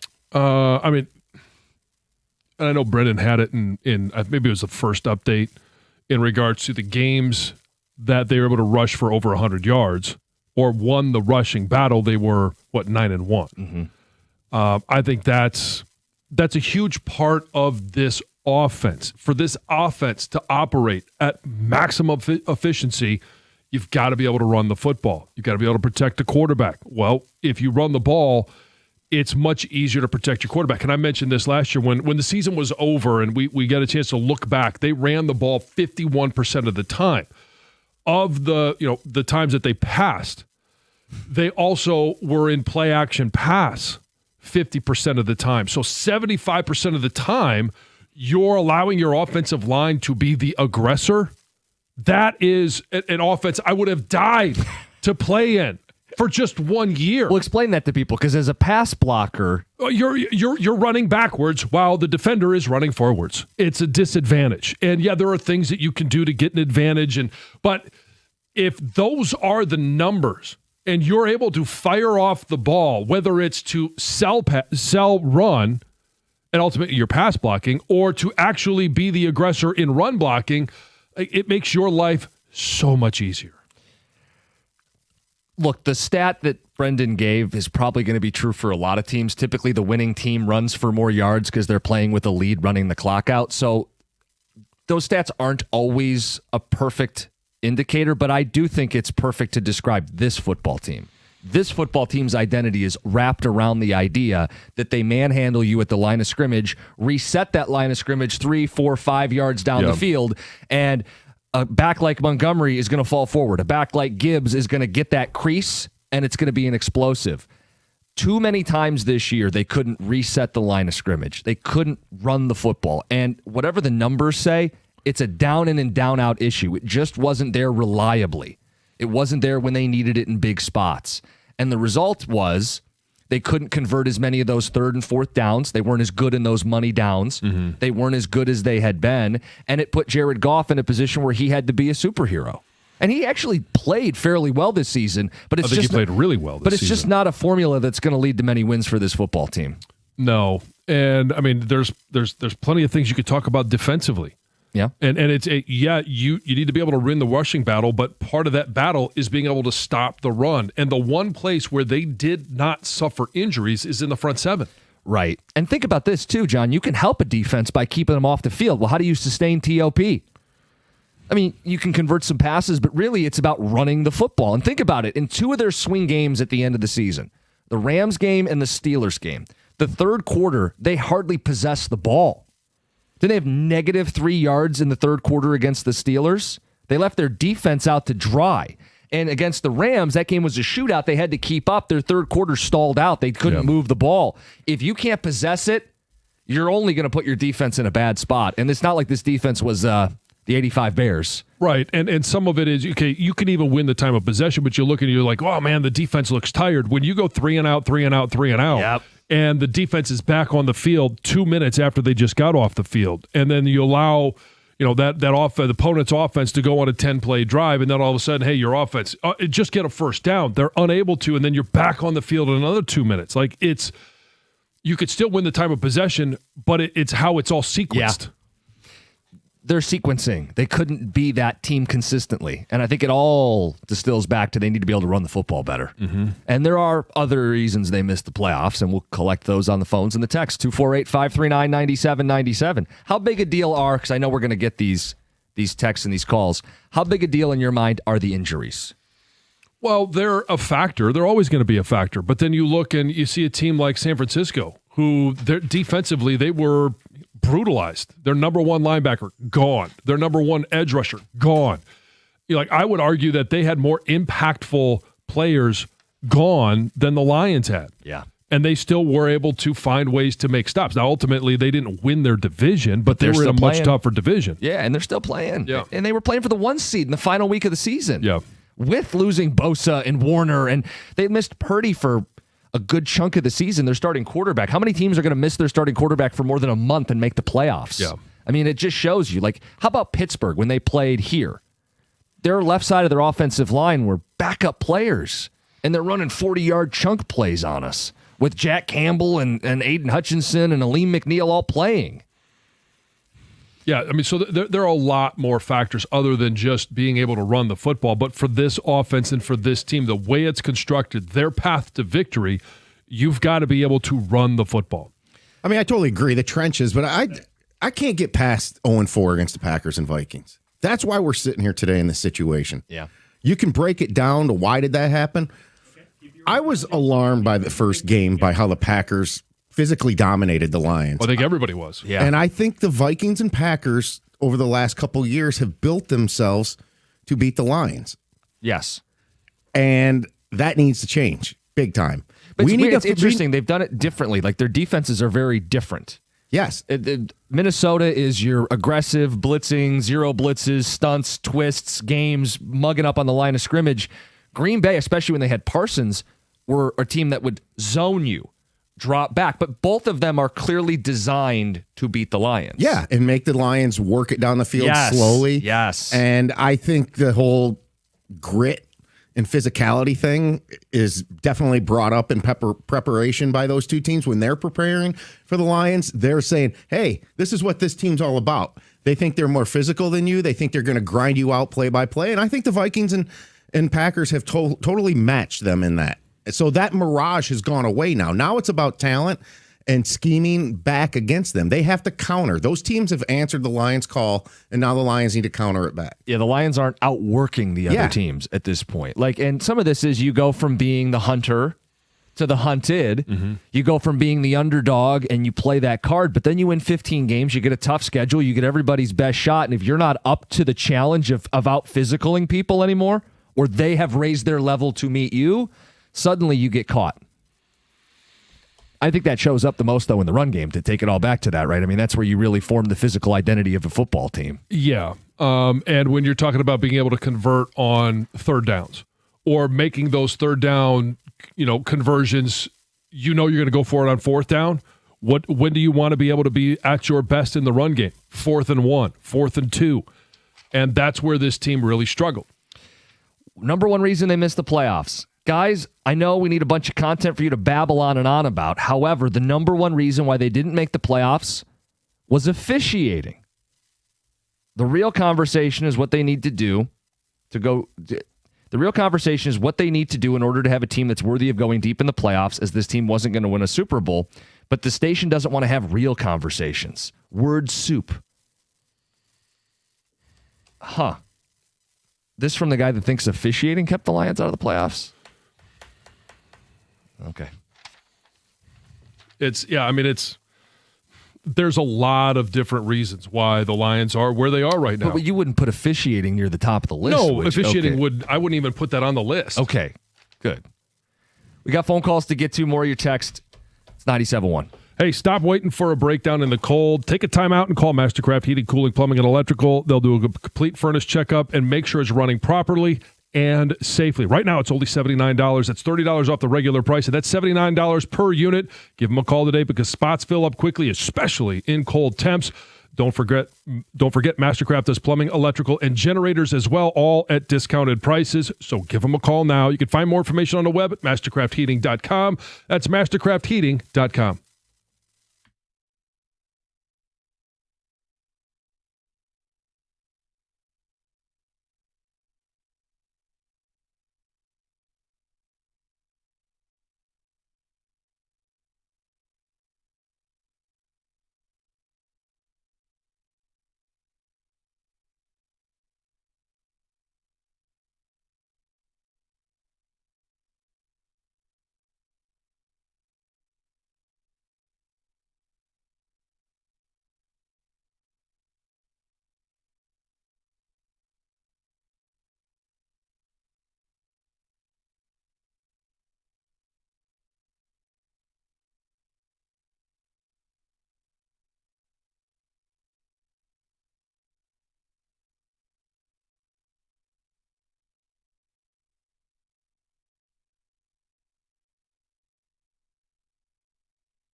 8 o'clock, we'll get into how that game had you feeling. That win left you feeling blank. 8:02. Right now, just talking about why they're not in the playoffs. The number one reason the Lions didn't make the playoffs, and we focused on offensive line and run game as the identity and the toughness of this football team. And it bared out in the games they won versus the games they lost.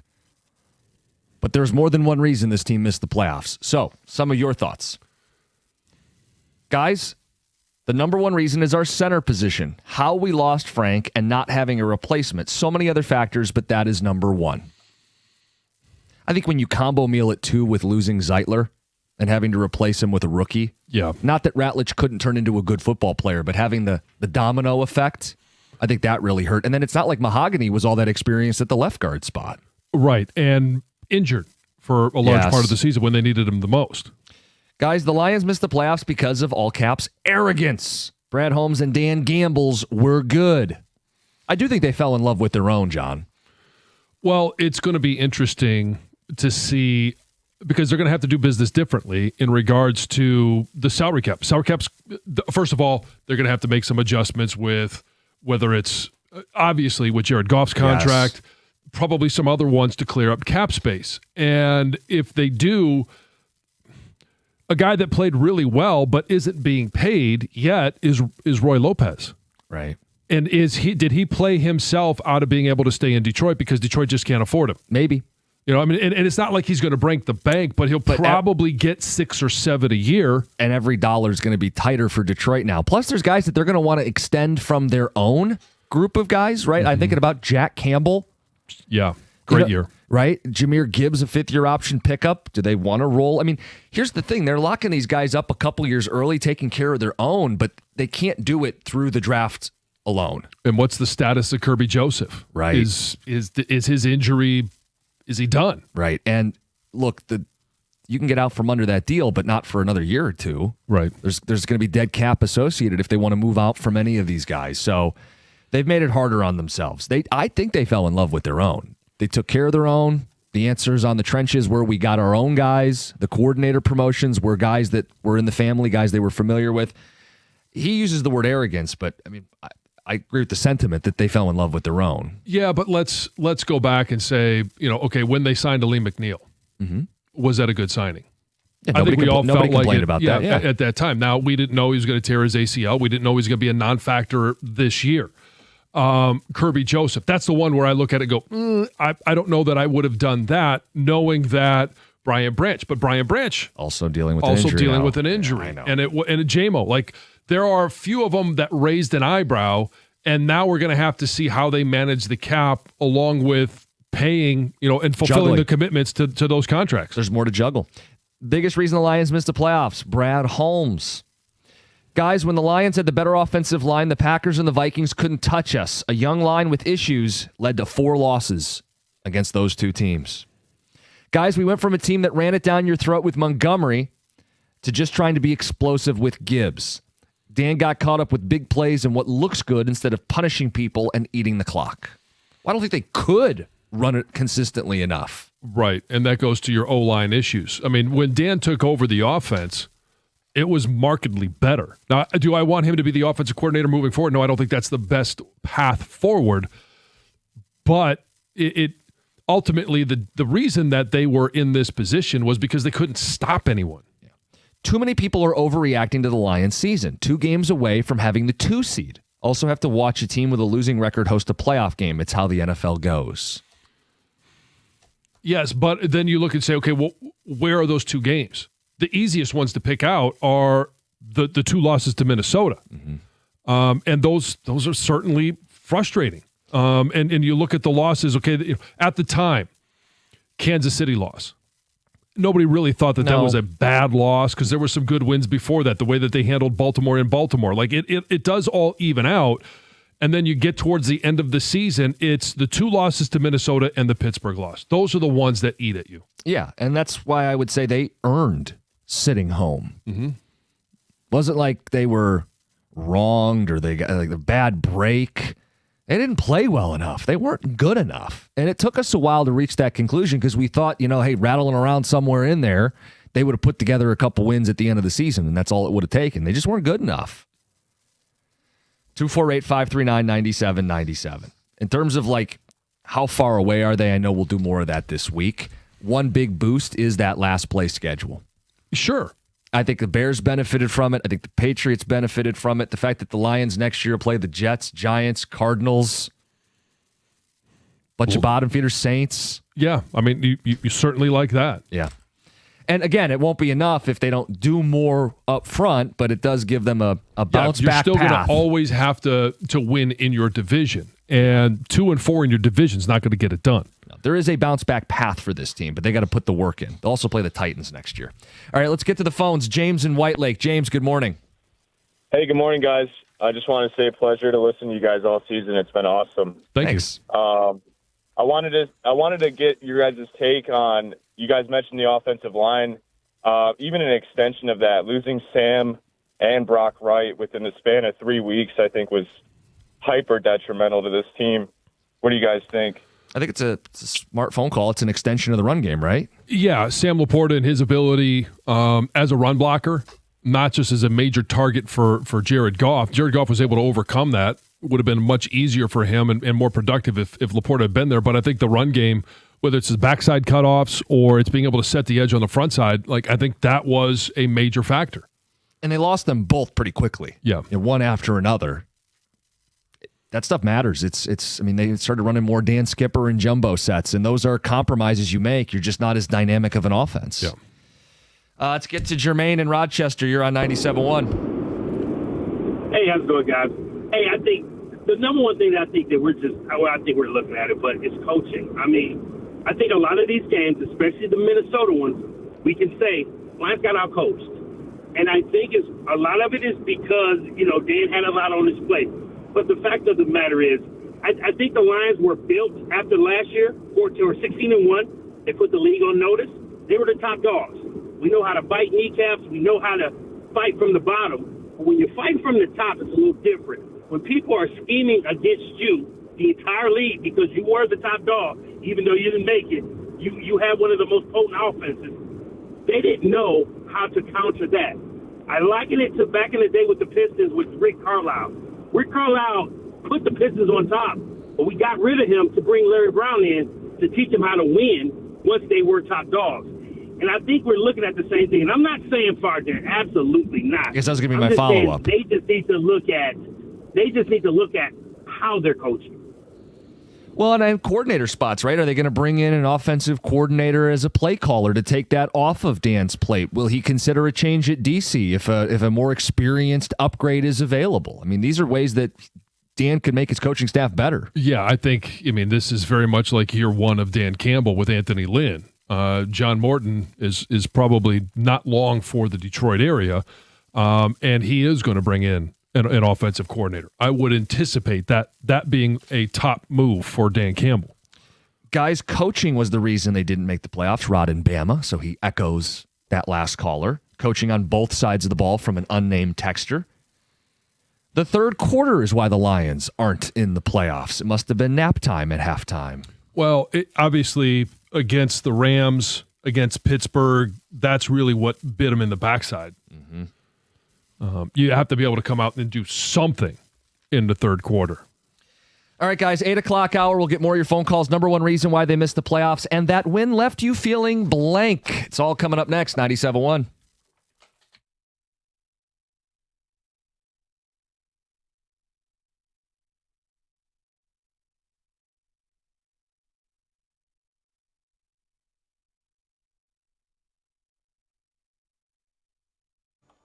With the Lions' 19-16 win over the Chicago Bears last night, Detroit finished the season with a 9-8 record despite finishing in last place in the division. That marked Detroit's fourth consecutive season with a winning record. The last time the club did that was back in 1972. But despite four straight winning years, this year was, of course, a letdown. And Dan Campbell knows there have to be changes made throughout all fibers of the franchise moving forward. I still believe the nucleus of this team is right. I really do. But we're going to need to make a few changes, and that's not just talking about that. It'll be collectively. We're going to have to work through some things to get the best version of ourselves. The Lions can make a change on April 23rd when they will pick 17th in the first round of the 2026 NFL Draft. Detroit also holds pick numbers 50, 118, 155, 188, 209, and 222. They will likely have to focus on the offensive line in April, not only to make up for the team's shortcomings on the line of scrimmage this season, but because both Taylor Decker and Dan Skipper were emotional after the game, citing medical and family concerns as they will contemplate retirement this offseason. The Pistons yesterday improved to 26-9 on the year with a 114-110 win over the Cleveland Cavaliers. Tonight it will be number 1 versus number 2 in the East as Detroit welcomes the second-place Knicks to Little Caesars Arena at 7 o'clock. At the Corewell Health Sports Desk, I'm Brendan Shabath. For more, go to 97.1 The Ticket or Odyssey.com.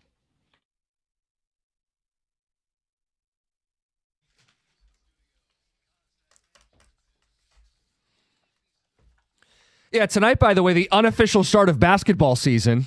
What a way to kick it off. Yeah. Or tip Pistons, it off. Knicks. Yeah, you get 1 and 2 in the East. Mm-hmm. And it's not like our college hoops teams are struggling. So, no. Good time to get back into hoops, and we will be doing more of that as we break down the Lions offseason in tandem. Lions offseason officially starts today. 248-539-9797. Couple questions we've got in the mix. Number 1, what's the number 1 reason this team missed the playoffs? And John, the second question, as you watched them beat the Chicago Bears in Week 18, what did it leave you feeling? Were you happy because they won? Were you angry because, of course, now they play like that? Were you left empty? You didn't really attach much emotion to that game. How did that win leave you feeling? 248-539-9797. Let's start with you, John. You played, you know the emotions of this game. How did it leave you feeling? Frustrating because you saw what they could be, what they could do. And you saw it in the first matchup, Week 2, against the Bears, where they put 52 on them. Now, okay, that one was at home, and we all thought, oh, the Bears are just lowly Bears. Well, the Bears ended up winning the division, and so you swept the Bears. That's great. And then you go to Baltimore in Week 3. There was, and I talk about pressure because there was no pressure on the Lions yesterday. Sure, they wanted to get to a winning record. That's always better than, 9-8 is still better than 8-9, but there was nothing riding on the game. If they lost, you didn't lose a playoff spot. If you won, you weren't going to earn a playoff spot. And so there was no pressure to see guys go out there and play that way. We haven't seen them do that since the beginning of the season because anytime there was pressure, and it was, hey, Tampa at the beginning of the year, they played good under pressure because Tampa at that time they were in the John Jansen power surge. Everybody thought that Baker Mayfield, they've got things humming along. Now, in the end, they weren't a great team. Same with Baltimore. Cincinnati, there was no Joe Burrow. Cleveland was Cleveland. But then you lose to Minnesota, and you start the every other week deal where it's Washington. Dan starts taking over the plays, but hey, there's no Daniels. They were falling apart. New York, it took into overtime, but you lost to Philly, you lost to Green Bay, you lost to L.A. And then when they're playing L.A., like the Dallas game, we thought if they could just go 4-1, and we had earmarked that game against the Rams as their one loss. But then there was some pressure against Pittsburgh, and they laid an egg. Yeah. There was pressure against Minnesota, even though Minnesota wasn't a good team, and they laid an egg. Pressure is a good word because they couldn't handle actual pressure from defensive fronts, but they also just didn't handle pressurized spots this season. Right. Against good teams, you came up small. Yeah. So, look, we could trace where did it all start. Week 1 was a bad omen, and we quickly wrote it off because they won the next 4 football games, including, at the time, it felt like a great win in Baltimore. But, John, they failed to string together consecutive wins the second half of the season. So you could pick any of those junctures. Like they lose to Philly, but you thought, oh, okay, well, Dan's taking over the play calling against the Commanders. I look at that Giants game. They won the game. But there was a lot of ugly things starting to really take foothold. That defense gave up over 500 yards. They went to OT with a bad Giants team. And then, Pittsburgh and Minnesota and the nails in the coffin at the end of the season. It's why I was left feeling kind of empty, kind of hollow. That win felt hollow to me because, John, it didn't achieve anything. It didn't prove that they were a tough, gritty football team. The time to do that was weeks before. Yeah, Pittsburgh and Minnesota. It didn't prove that they're – look, I'd love to say they're better than the Bears because we're 2-0, but they're still playing. Like, it didn't give us some great satisfaction that we got to rub Ben Johnson's face in it because his team's playing still. Right. They have the crown that used to sit atop our heads as back-to-back kings of the North. No, I felt hollow. I felt like, wow, now we're going to mix in some zone. Wait, now we're going to win the line of scrimmage. Like, it felt empty. Well, and to go back and look, and this is why I say you play the season out because anything can happen. All right, the Packers completely fell apart, and we thought you were going to have to go 4-1. What we didn't know at the time was really all you needed to do was go 3-2. Yeah, and if you had just maintained the same pace, win, lose. If you beat Dallas, lost to the Rams, but then beat Pittsburgh, lost to Minnesota, and beat the Bears, you'd have been in. Yeah. Look, I'm not going to shame anybody that felt good about that win. Sports are supposed to be fun. If that was a fun day for you, watching your team beat a division rival, good. Sports are supposed to be fun. I just didn't enjoy it. I didn't get the warm, fuzzy feeling from winning that football game, and it's why going in, I found myself rooting for 2026. I wanted a couple extra spots up in the draft to give Brad a boost. Last couple drafts haven't been very good.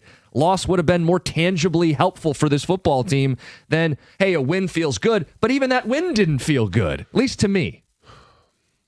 Well, I will always say this, no matter what's at stake, winning is better than losing. And I knew while watching that game, if they won, you were gonna come in and say, oh, well, they lost draft spots, 5 draft picks. I understand that. I'll just never be able to support that idea of going into it saying I'd rather lose and get the draft pick versus win. Winning to me is always better. And I get where you're coming from. This is an oil and water situation. I want to be very clear.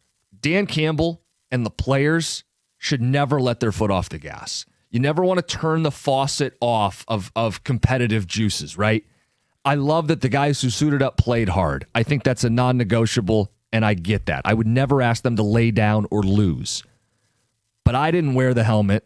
I wasn't playing or coaching in that football game. As a fan, I'm most interested in the 2026 Lions. The 25 Lions let me down. Their season was over.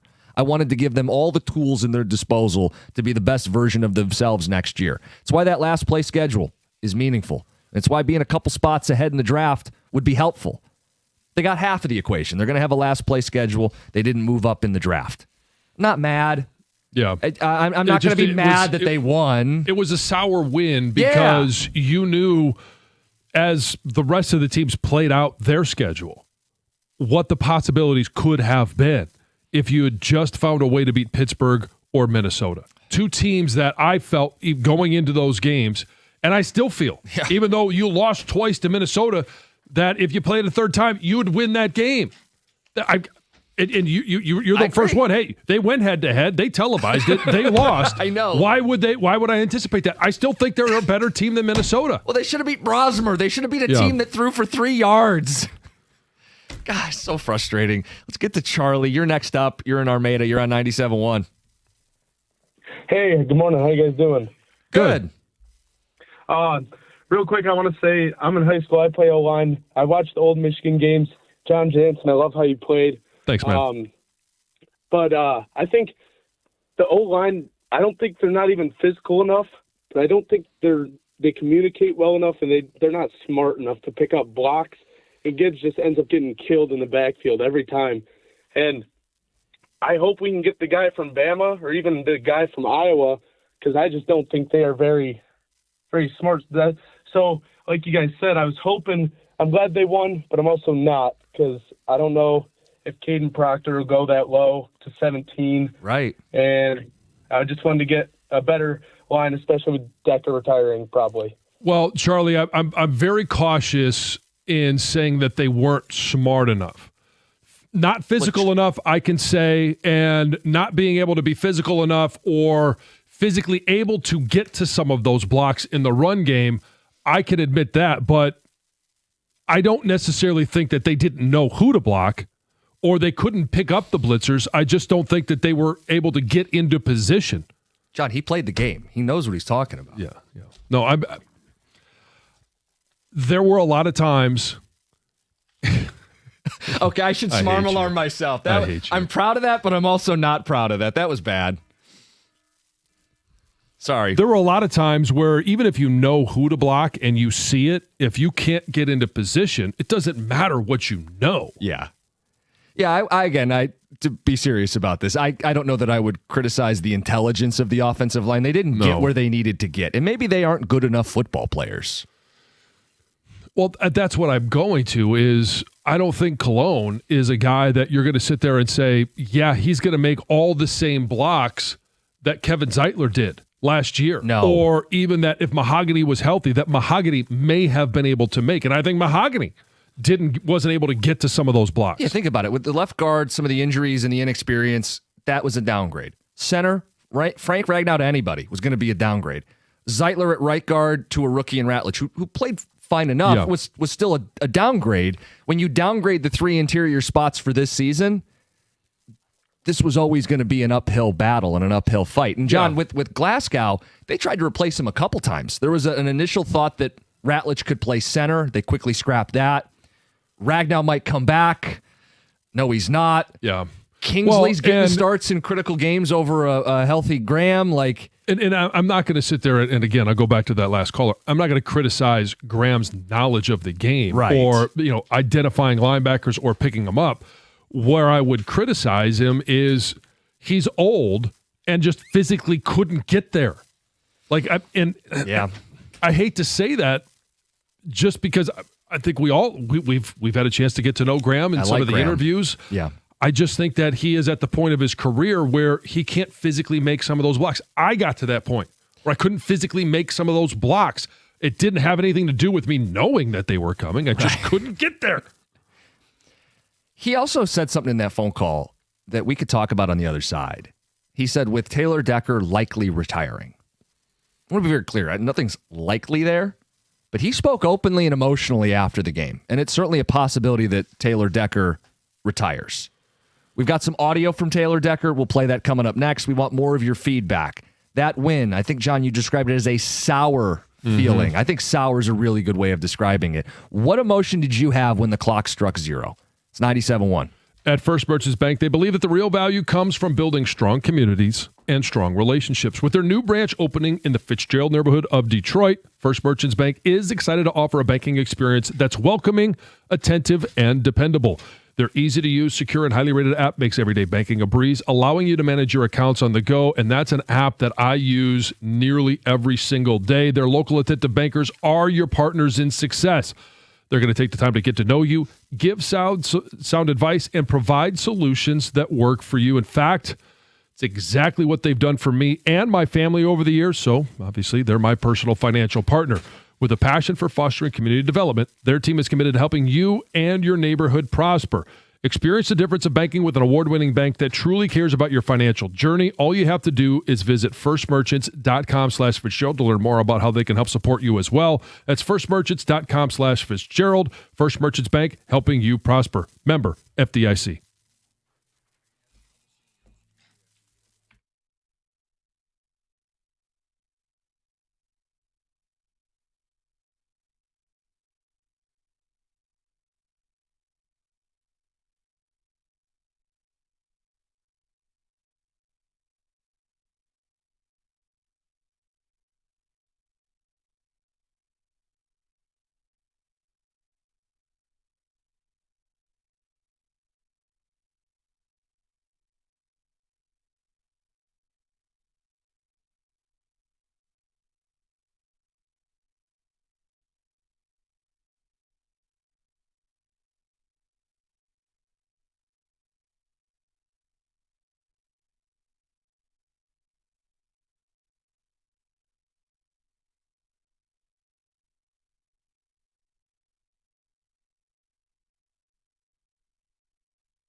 Mentioned we have some Taylor Decker audio. He was emotional after the Lions game yesterday.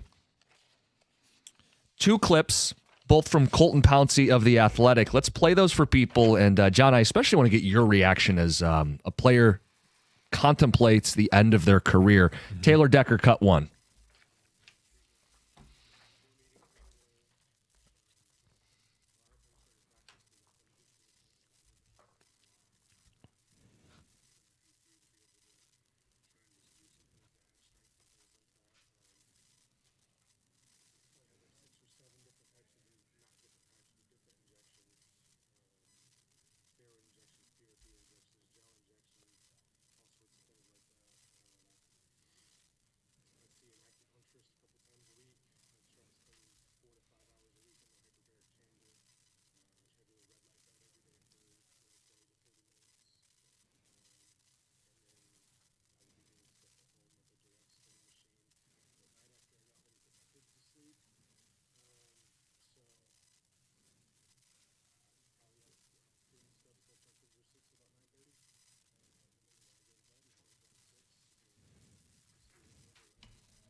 And he went on to talk about, what it does to his family and what he's contemplating.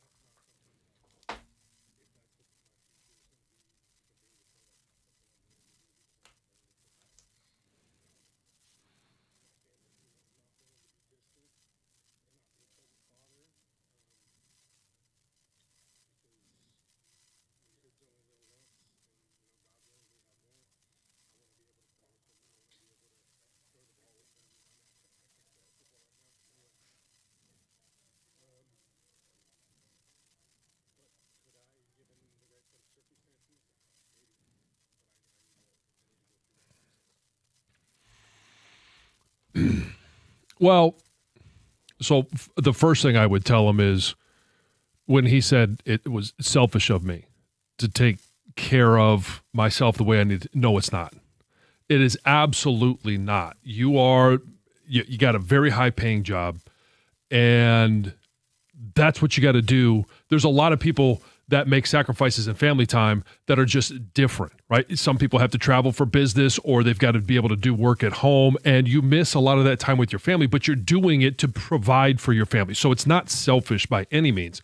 And the one thing I would tell them is just because you're not playing doesn't mean you're not going to go through all of those things. They will get better over time to a point, even to this day. Like, there are still things that I have to do because of my playing days that take away time or take away, things I can't do with my kids simply because I played the game of football, and I'm okay with that.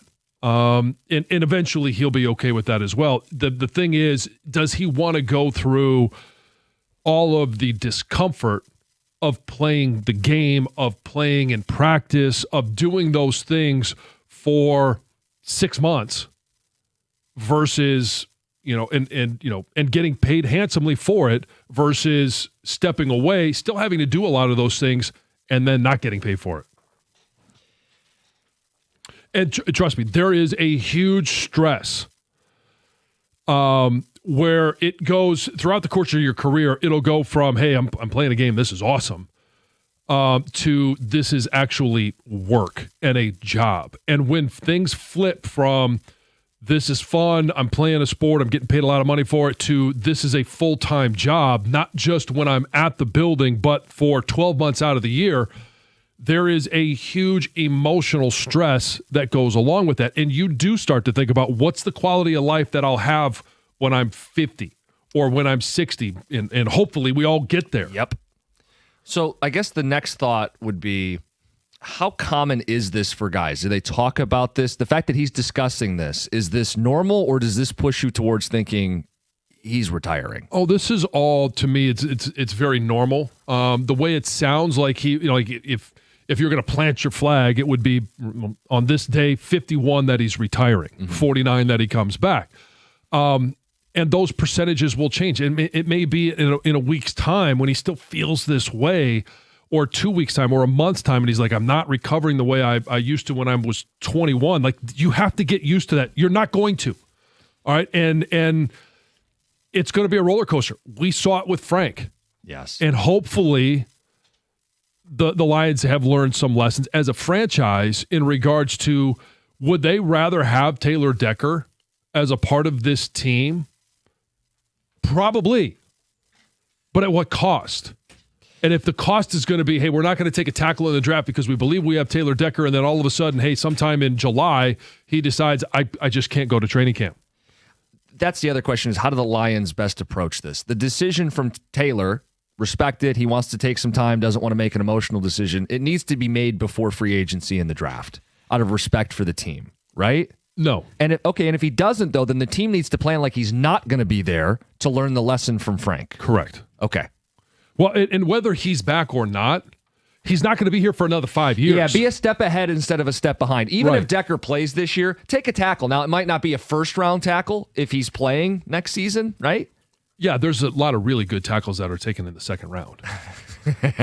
But tackles should be addressed this year regardless, so you're a step ahead. Because they were a step behind with Frank Ragnow. Well, and what did we say about Frank? We said even going into before he announced his retirement, do we think Frank Ragnow is going to be able to play 17 games? No. Do we think Taylor Decker is going to be able to play 17 games? If he does, great. But you have to plan as he's not. And Dan Skipper, going into this year, that was not your answer. I think we got to the meat of that. Just the takeaway from me sitting here listening to it is, you don't think he has to make a decision by free agency, but the Lions have to make the decision to take a tackle regardless. By the draft. Yeah. Yeah. So, it doesn't, free agency is going to start, like the 1st of March. Yeah.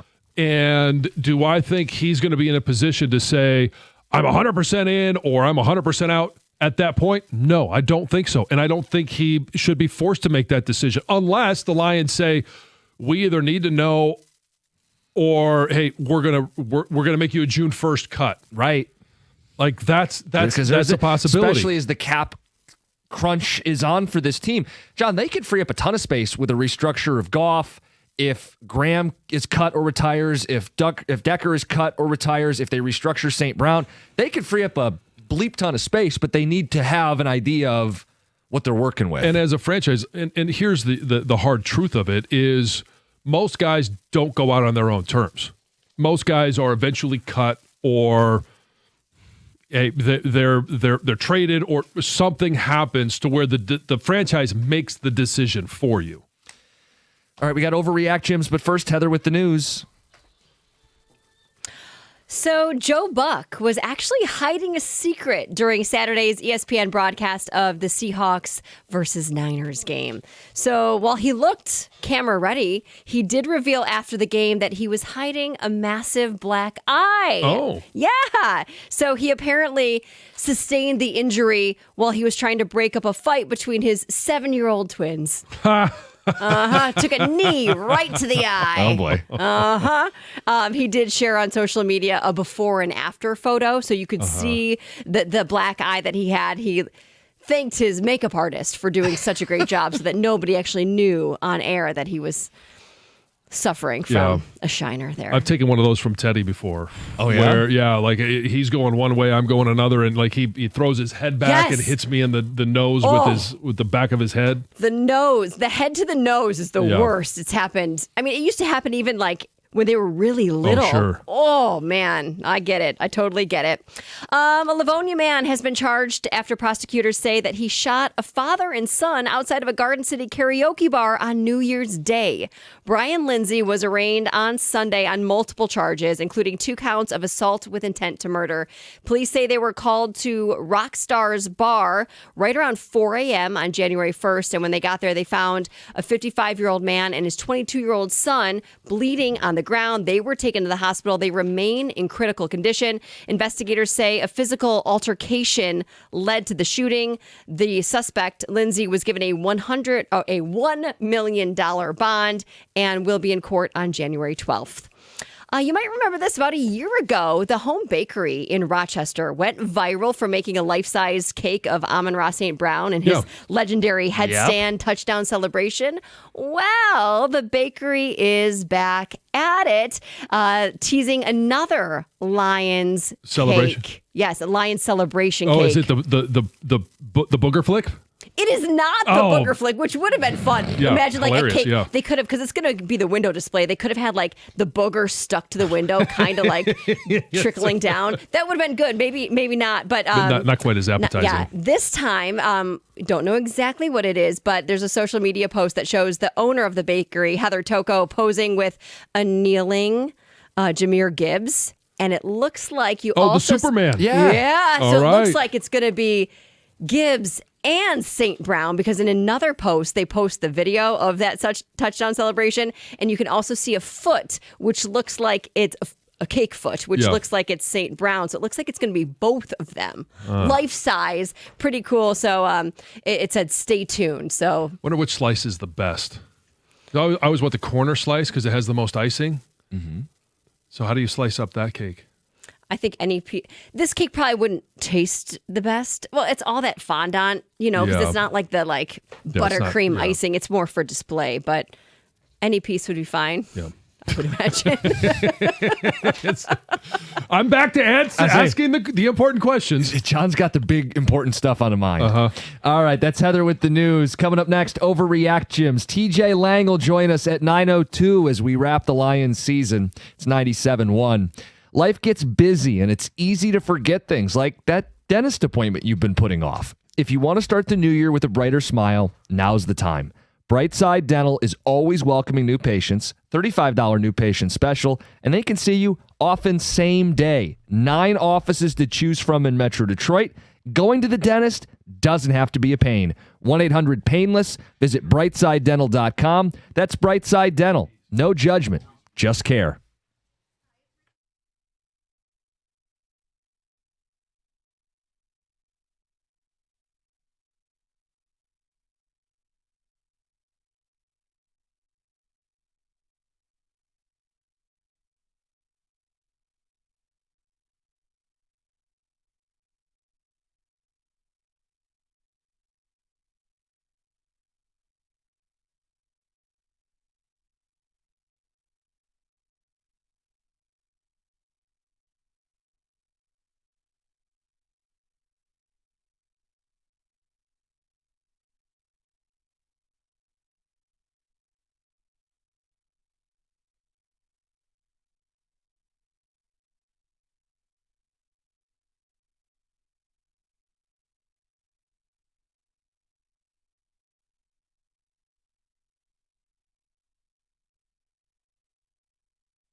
Hey, Dr. Berkowitz at Michigan Hair Restoration has spent 30 years helping men across Michigan restore their hair and their confidence. And he doesn't just believe in what he does, his own family has trusted him with their hair. Dr. B has had the procedure himself. He's restored his son's hair and his nephew's too. And when your own family sits in your chair, that says everything. He's also a board certified surgeon and the only doctor in Detroit offering both SmartGraft and NeoGraft, performed entirely by his in-house medical team. There's no traveling techs, no assembly line clinics, just experience, precision, and results that look completely natural. Make 2026 the year you look like yourself again. Schedule your free consultation today, and when you mention 97.1, you'll get $1,000 off your procedure. Let Dr. B treat you like family. Visit MichiganHairRestoration.com, where your confidence grows back.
TJ Lang in 10 minutes. Final time for us this season. TJ in studio on Mondays after Lions games. Lions season's over. Get to the phones, read some more of your texts. Also, shouldn't be under the radar anymore. Unofficial tip-off of basketball season with the Pistons and the Knicks, 1 versus 2 tonight at Little Caesars Arena. It's a great way to fill that football void. No Monday Night Football. And it's not going to work for everyone around the country, but for Pistons fans, for Detroit sports fans, lock in. Yeah, as you turn your attention, and I know a good chunk of tomorrow will be reacting to this game, like, this is a great spot for the Pistons. Can't make up for last year in the playoffs, but you can keep winning and legitimize yourself as the number 1 team in the East. Right? That's what's at stake here. Yeah. I mean, it's all the things that we have heard throughout the course of the offseason where, hey, the Pistons obviously lost to the Knicks in the postseason. And it was the audio that you played, that irritated Pistons fans, and rightfully so. Cute little team. Yeah, cute little team. Okay. Nope. Is this the defining moment for this team? No. No. But it's going to be a hell of a lot of fun for a game in early January to have a statement like this. Yep. And it's at home. And it's at home where the Pistons have played very well this year, and the Knicks have not been good on the road. 7-8 away from MSG this season. One quick note, Pistons will be without Jalen Duren and Tobias Harris. Okay. Hey, they've been without Cade Cunningham. They've been without other key components. They've been without Cade, Jalen, and Jaden Ivey all at the same time and still found a way to win. Tonight, spotlight matchup, 7 o'clock, Pistons and Knicks. And just in case you're trying to find it on your TV dial, look harder. It's a Peacock game. Is it really? Can you still get it on FanDuel? No, I don't think you can. No, it's just it's a Peacock game. Peacock only, like it's not on NBC? No, I believe it's a Peacock game. Okay, well, I'm glad you told everybody now so they can plan accordingly. I know, I just looked it up. I'm like, wait a second. Yeah, I would have been that guy tomorrow morning trying to find. Wait a second. I know we talked about it. It's the Knicks and Pistons. I just think it's a great way for us to kick off more of a hoops focus because Michigan and Michigan State are both having great years in college hoops. The Pistons are the number 1 team in the Eastern Conference. It's a great opportunity tonight to solidify that and continue to plant that flag. So just to confirm, it is on Peacock because there are ones when they play Boston on the 19th. Mm-hmm. That one says NBC and Peacock. This one's just Peacock, so make sure your subscription is up to date. Now I'm going to check. I don't think it is on local. Oh, you don't believe me? No, but sometimes there's local exceptions. No, yeah, sometimes I lie. Damn, he's right, people. All right, let's get back to the phones. 248-539-9797. Drew, we were asking people early in the show about the win and how it had you feeling afterwards. You're on 97.1. Lions beat the Bears, and you felt? Man, I felt happy, man, but it wasn't because we won. It was because the season was over with and we could finally move on, man, and hopefully use them draft picks to a good way. And you just cornerback, offensive line, cornerback, man. It's been one of them seasons. Yeah. Yeah, I'd probably flip it and say offensive line first, but I guess that's coming from an offensive lineman. I agree with you, though. That is the identity of this football team. It was when they won the division back-to-back years, and it was sorely missed this season. Mm-hmm. So happy the season's over. Relief? I'm not happy the season's over. The playoffs are starting this week. Yeah, I'm not happy the season's over. It goes to that, if there was Monday Night Football, I would watch Monday Night Football versus anything in the NBA. And now we got to flip the switch because the Lions are done. We had grown accustomed to playoff football and looking forward to the playoffs. And in this year, we were just talking about it off air. There's not an overwhelming favorite right now. Look, this current offensive line wasn't going to do much in the postseason, but would I have rather been in to find out? Of course. But yeah, I mean, would you, if you were in and playing the Bears, having beat them twice, do you think you're going to get to the second round? The Bears, who were underdogs this week to the Packers, by the way. Yeah, I mean, look, would have felt good about that. Yeah, and who is the team you feel strongest is going to win the Super Bowl? Right now, the market has Seattle as the favorite. Slight favorite with the Rams just behind them. Okay. I mean, I can see that. Seattle has a damn good defense, and they can run the football. And they just went on the road and beat the Niners, and that's all well and good. But if you say Seattle, Sam Darnold, though. Yeah. Sam Darnold, he missed a throw in the red zone. He had a fumble that they were able to make up for with a Kenneth Walker 19-yard run on 3rd and 17. I still wouldn't feel good about Sam Darnold stacking multiple playoff wins. No, but he was a quarterback of back-to-back 14-win teams on 2 different teams. And how many playoff wins last year? Well, not many. I know. So, again, it just feels like a wide-open year. So I'm not happy the season's done. Maybe there's relief if you were just kind of dreading because the Lions had played so poorly. Who do you think comes out of the AFC? I think Denver's the favorite, but Denver has the 1 seed. They're 14-3. New England's 14-3. If you look at point spread, every game in the AFC playoffs, 3.5 or closer. Expected to be tight games all up and down the AFC card. Is it not the Bills' year, though? Is this not the year for Josh Allen with no Mahomes or Lamar in the playoffs? No Joe Burrow in the playoffs? You would think so, but the top teams, tell me if you thought that these were going to be the top teams going into the season. The Denver Broncos, the New England Patriots, and the Jacksonville Jaguars. Right. I did not expect that, John. Jacksonville is a 13-4 team with a new coach and a quarterback that hadn't proven anything until he started playing better this year. And Trevor Lawrence. Yeah. So again, I would have preferred to be in the mix versus not be in the mix. But here we sit. And part of why we asked you guys how you feel about this is, okay, the Lions won a game. And for some people, it's as simple as you play to win, you win, winning is good, you beat a division rival, a win is good. But maybe you felt annoyed that, of course, once they're eliminated, you get that performance at the line of scrimmage, stopping the run and running the ball. Of course, we're mixing in zone with a higher frequency when the season's already eliminated. And maybe you're out there going, they screwed up their draft position winning that football game. So were you happy? Were you annoyed? Were you angry? Maybe you're just apathetic. You're like, it was weird. It was a Lions game where I didn't actually feel the investment that I felt the last few seasons. I just couldn't get up for that game. How did it leave you feeling? We'll get TJ Lang next, 97.1.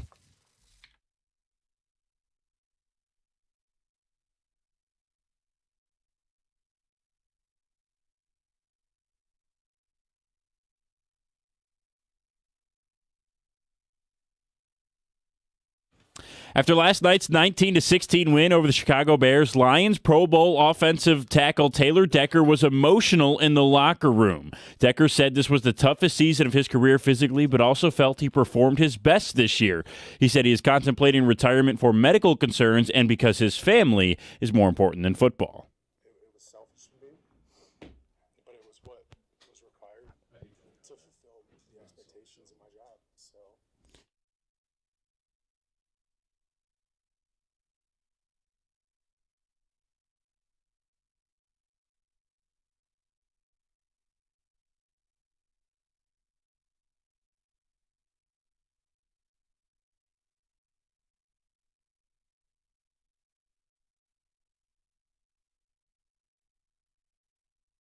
Decker says he needs to get away from football and will take a few months to think about his decision. Lions reserve offensive lineman Dan Skipper also got emotional in the locker room after saying, quote, "This might be the last one," also citing medical concerns and setbacks. Graham Glasgow is also reportedly contemplating retirement as well. None of the 3 possible retirees are older than 33 years old. Of course, Lions former All-Pro center Frank Ragnow retired suddenly in June of last year for similar reasons. And 3 games tonight in local sports. Wings at Senators here on 97.1 at 7:30. Pistons versus Knicks at 7 o'clock, and Michigan State basketball hosts USC at 8:30. At the Cornwall Health Sports Desk, I'm Brendan Shabath. For more, go to Odyssey.com.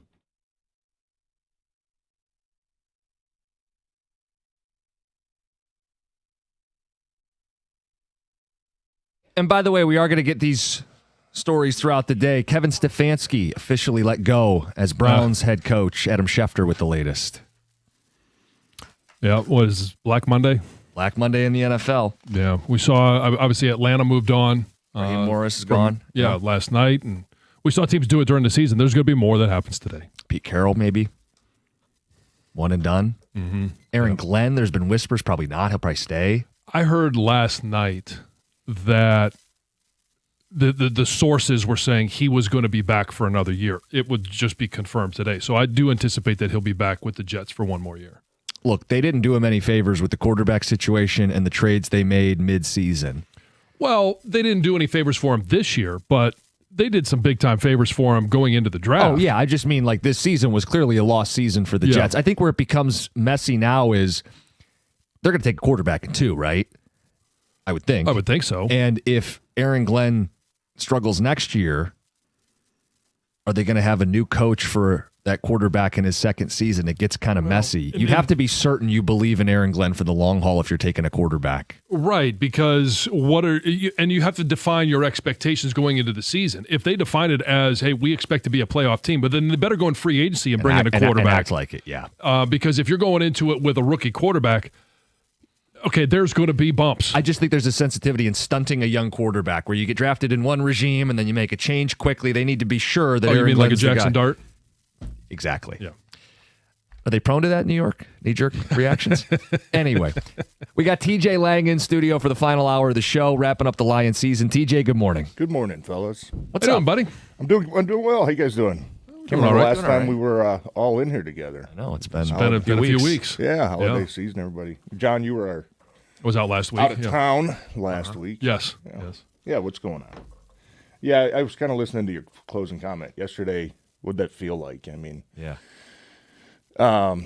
Yeah, I mean, it's like, you hate to be that guy, but it's like, where was this effort? You know, I hate to say it, but like, it just looked different yesterday. You know what I mean? Like, it looked like they were, the effort, the urgency, looked different, man. And, call it what it is. I mean, guys get different ways to get motivated depending on circumstances.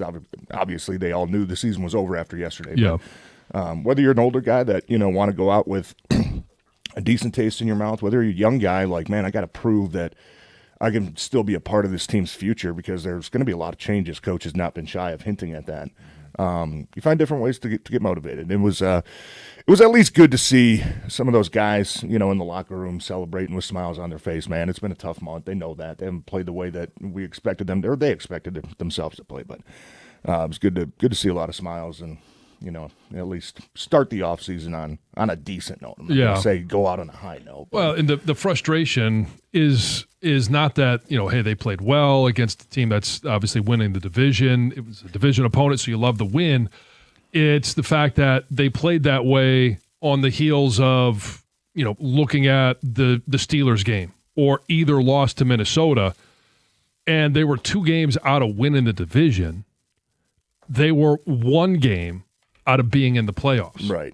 And so that's the frustrating part. Yeah, and maybe Green Bay attacks the last couple of weeks differently if you beat Pittsburgh. Like, I'm not going to say like if you beat Pittsburgh and if you beat Minnesota yesterday, could have been for the division technically. Mm-hmm. But I don't know if Green Bay probably plays Jordan Love against Baltimore. They probably played guys yesterday, right? So I'm not going to say, oh man, like that's the bummer about it. But I think it's a reminder, man. And guys, John, man, you're going to take some time. Like I used to take probably a month at least, just try to get away, man. This season, like it's so long. It's such a grind. You listen to these guys talk yesterday and no excuse, but man, this was a grind for these guys. It was a tough season. And you try to get away from that for a little bit, right? You try to, like Taylor Decker said, not make any emotional decisions, right? Like, let me escape. Let me, really reflect on the season. I think a lot when you reflect on the season is just too many times where,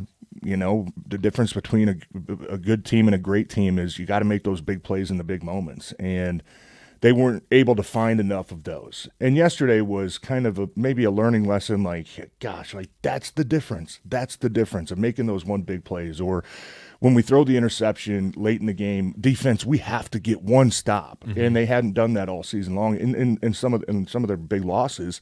And they find a way to do it yesterday. Could you say too little, too late? Yeah, I guess you could. But it's a reminder as a player, like when coach says we're not far off, that's what he means, right? So it's a bummer that it had to happen at the end of the game or end of the season with, really nothing on the line. But I think it's just a stark reminder for a lot of us how close the competition in this league is and what good teams look like. Yeah. How much of it, and I know you were part of teams, obviously you were part of a Super Bowl championship team. You were also part of teams that were knocked out of the playoffs before the season was over. And there are some guys that it always frustrated me that would play their best football in those final 2 weeks or that final week because there was no pressure on them. Yeah, I mean, that's different. I think that's a real thing. Like, yeah.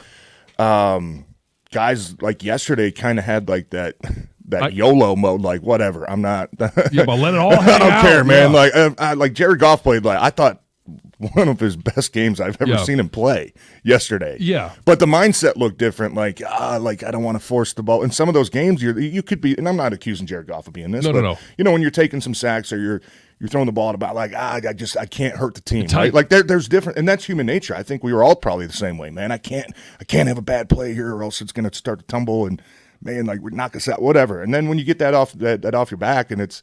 Yeah, I mean, that's the difference between being a great player, too. We talk about being a good and great team. I mean, that's the difference between a good and great player is can you perform under pressure, you know? And I don't know if I would feel that way about this team, just kind of going back through the season and some of the losses and, Green Bay picking up a couple fourth downs and even the Rams picking up a couple fourth downs and getting a bad penalty called against you against, the Eagles late in the game when you had a chance to maybe get the ball. Like, you know what I mean? Like, it's just everybody kind of Minnesota the first time you played them, you get a big third down chance, get the ball back, and, oh, man, like they just make a heck of a catch, right? Like, you have a lot of those moments. But, yeah, I mean, I think they got a lot of guys that can, perform under pressure and accept the pressure. But, I really only played, I think it was one year out of my 10 where the last game was like meaningless. Yeah. It was 2000, my first year in Detroit, 2017. We were playing Green Bay at the end of the season. Both of us were out of it. But it was kind of like a fun game because there's no pressure. Yeah, there's no pressure. And you're kind of looking at the other guys like, hey, let's just stay healthy today. None of us want to go in the offseason needing surgery, whatever it is. But, where are you going tomorrow? Where are you going tomorrow? Yeah. Hey, run a stunt, man. I'm gonna let you get Clay. You need a you need an What's incentive. the bonus? Yeah. You need one TFL. Hey, speaking of that, I'll split it with you. Yeah, exactly. Hey, speaking of that, I brought this up to John. I'm just asking the question. I'm not making accusations. Did Joe Burrow pull a Brett Favre? Oh man, I was wondering that too. Because I wasn't watching it live, but I saw as soon as it happened, everybody was posting about it. Right? I don't think so. Myles Garrett had a hell of a get off on that play. Like that was he beat like him around the edge right now. Yeah, and that was like I don't care if I'm going to be offsides. Like I'm just timing this up and going. No, I think that's. I would lean no. Okay. Because Brett Favre was more before the play. Like, hey, we're supposed to run the ball. I'm going to pretend like it's a play action and fall in front of you. I didn't get that vibe, but it did kind of look like Joe took a little bit of a dive. But, I mean, that's Myles Garrett coming around the edge, beating your left tackle. It's like, would you rather Joe Burrow in that moment going in the offseason take a shot to the back, or would you rather just curl up in a ball? No, you go down, let him touch you, and he gets his moment. Yeah, by the way, Zach Taylor was all bent out of shape he was being a baby it. about it. Yeah, like, they didn't tell us they were going to stop the game or whatever. It's like, they pretty much do that anytime a historical record is. Like, I remember with Drew Brees, obviously with the passing record or the touchdown, whatever yards. One of them. Yeah. But they stopped the game, and you acknowledge the guy, and look, I think that's probably the right thing to do. But yeah, Zach Taylor was being a baby about it. Like we're playing for our lives. Oh, we didn't sub. We were trying to get to the line and get playing for our lives. Like I'm like maybe for his job. I don't know. Well, I think that's probably what he meant. But yeah, kind of odd that. And look, I know you don't really care when people on other teams break records, especially against you. Right. Yeah. I think that left tackle was probably thinking, "Can we just play the next play?" Exactly. Right. But. Yeah, because it's going to be replayed about 100 times. And over and over until somebody breaks it. That's going to be the one. Yeah, but a record like that, I mean, I don't know. I thought it was appropriate to stop the game, and I didn't really see what happened. I mean, it wasn't a super long stoppage, was it? No, it was like a minute. Yeah, and they let him celebrate on the sideline with the teammates and then kind of get the game back going, right? Yeah, okay. I didn't have a problem with it. It's a long record, man. I mean, that's a historical record, right? Yeah, he's single-season sack record. Yeah. Sack king. 248-539-9797. We've got open lines, questions for TJ as we wrap up the Lions regular season. Not going to the postseason, so wrap up the Lions season and kick off the offseason. We should play Taylor Decker audio at some point this hour, give TJ a chance to respond, and clearly that's going to be a topic of conversation, what the Lions do up front on the offensive line, talk about some of the future stuff. And, John, I don't know if you saw this. TJ had a viral moment over the weekend. Oh, no, I didn't. I will get. I know that Heather talked about watching Pitch Perfect 2 last night. It was not that. No, it happened No, to I TJ can't imagine. Yeah, that's an old moment. in Chicago. We will get the audio. It's coming up this hour. 97.1. Hey, every law firm talks about experience. David Femininio has decades of it, going up against insurance companies and winning for his clients. But here's what makes him different. He knows the only experience that really matters is yours. And when you're in a car accident, you care about your well-being. You want someone who's going to listen to you, someone who works hard for you, and someone that will get you paid. David gets that your experience matters. And when he fights for you, not for his resume. If you've been injured, you need to give David a call at 855-65-CRASH or visit him on the web at getdavidgetpaid.com.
Sing it, TJ. Nope. All right, Worst then. Christmas song. Yeah. Oh, really? Oh, I think you mentioned that. one. Yeah. The last time we were all in this room together. Yeah. Have you ever dressed up as Santa? Oh, yeah. Yeah. Yeah. You'd be a good Santa. Yeah. Thanks. I mean, you just. Oh, well, yeah, a big why, guy. John? Yeah, no, big guy. Yeah, I've dressed up as Santa before because of your personality. You're so jolly. Yeah. Oh, you don't have to have any padding. Why? Yeah, okay. I would say that. It's like when people look at you as an offensive lineman and sometimes they'll be like, man, you look like you could still play. And I'm like, that's not really a compliment. Right, yeah. Like if I was like a linebacker or tight end, I'd be like, thanks, man. Like, hell yeah. Still Right, yeah. I'm I like, look like I'm athletic and still- strong. Yeah, still- yeah. no, I'm just still big. I'm still big. Yeah, I know. Thanks.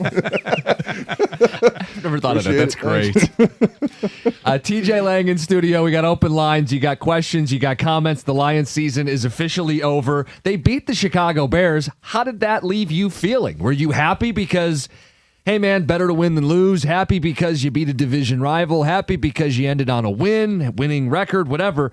If you felt happy about it, let us know.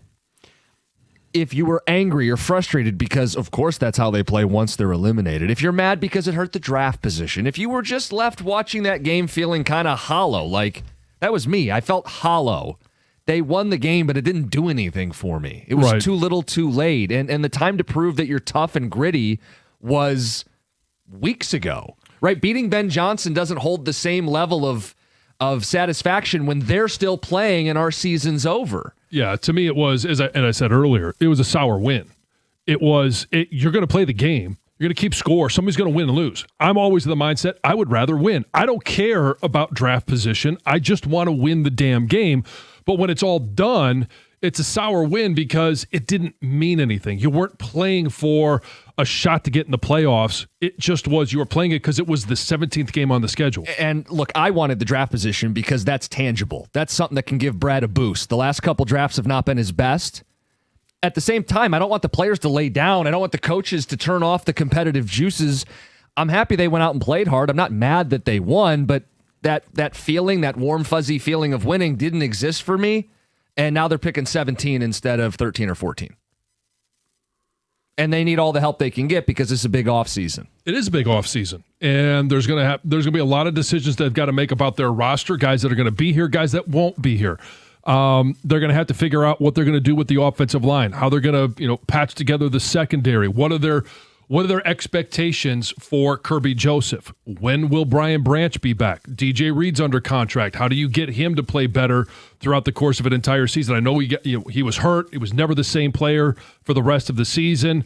Amik Robertson, what are the plans for him? There are plenty of questions that they've got to find answers to. Yeah, and I see both sides. I mean, of course, all of us as fans, would we like the 13th pick over the 18th pick, whatever it might be? Like, yeah, of course. But those guys don't care. No, they shouldn't care. And they shouldn't care. John, you remember being a player. Like, you never once cared about the draft. Right. Like, let me help the lose to get better draft position so you guys can pick potentially my replacement. Like, nobody cares about that. No, of course a player shouldn't ever worry about that. But I'm not mad at either side. Like, I'm kind of with you guys. It was like, it didn't feel like a typical win, but still, like, those guys battled, man. Like, you know how tough this is. And I don't know. Things don't roll over season to season. Like, we know that. The season's so spread out. You're not going to go into next year, with momentum because you beat Chicago. But maybe just a reminder, and it's more bummed than anything about really how close this team could have been. I think that was the biggest bummer. If they beat Minnesota, who threw for net 3 yards on Christmas Day, very different feeling beating Chicago in Soldier Field in Week 18. If they beat the Pittsburgh Steelers, who had a pathetic offense, that somehow rolled up 500 yards against Detroit, that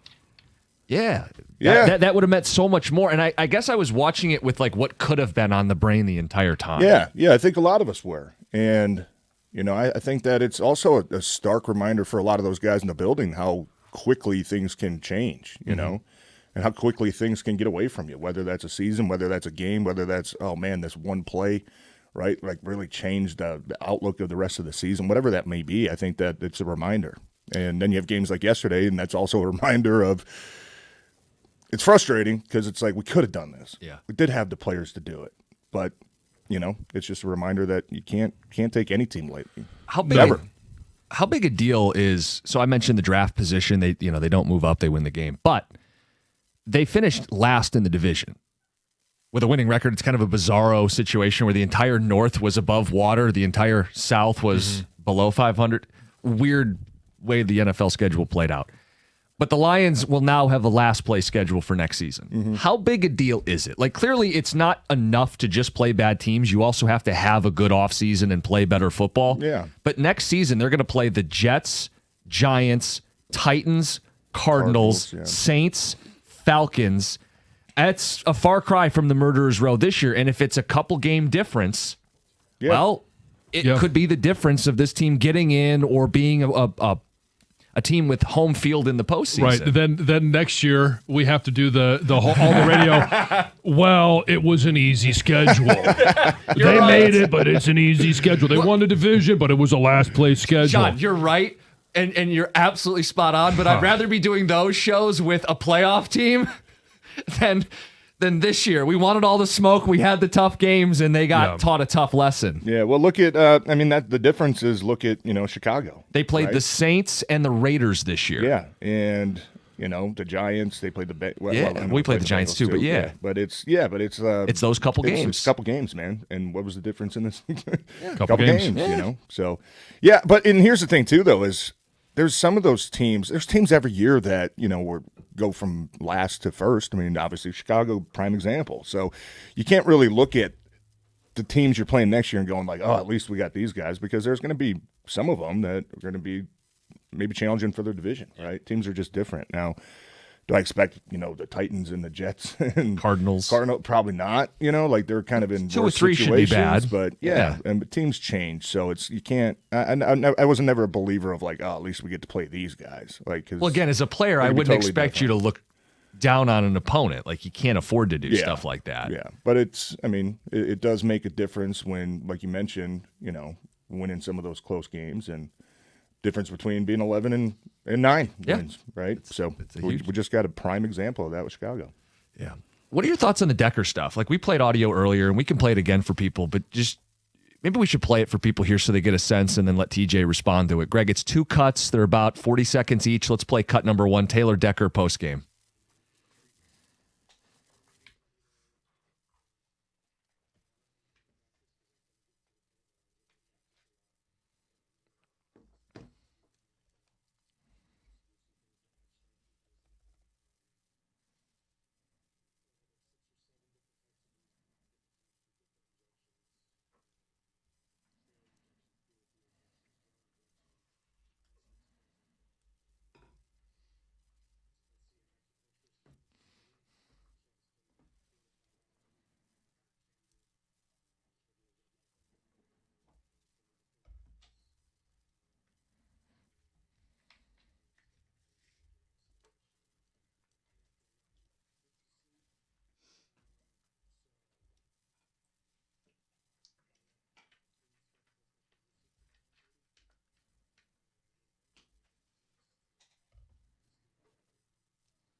Before we play the second clip, that level of maintenance on your body, is that typical or is that atypical? I think especially when you're in year 10. Yeah, it's pretty typical. It takes a lot, yeah. Yeah. I mean, I used to get my knee drained twice a week. Oh, wow. Just to be able to get on the plane, and then you got to wear, the compression just to keep the swelling from coming back. Yeah. And that's not to say that Decker's just doing the same thing everybody else, but because it does. I mean, he did like a lot of things. But, and even I would say today, with all the different treatment resources, like it's just totally different than even when I was playing 10 years ago. The different tools that these guys have to try to speed up that recovery. The second clip is the one that's getting more response, and we'll just play it and go from there.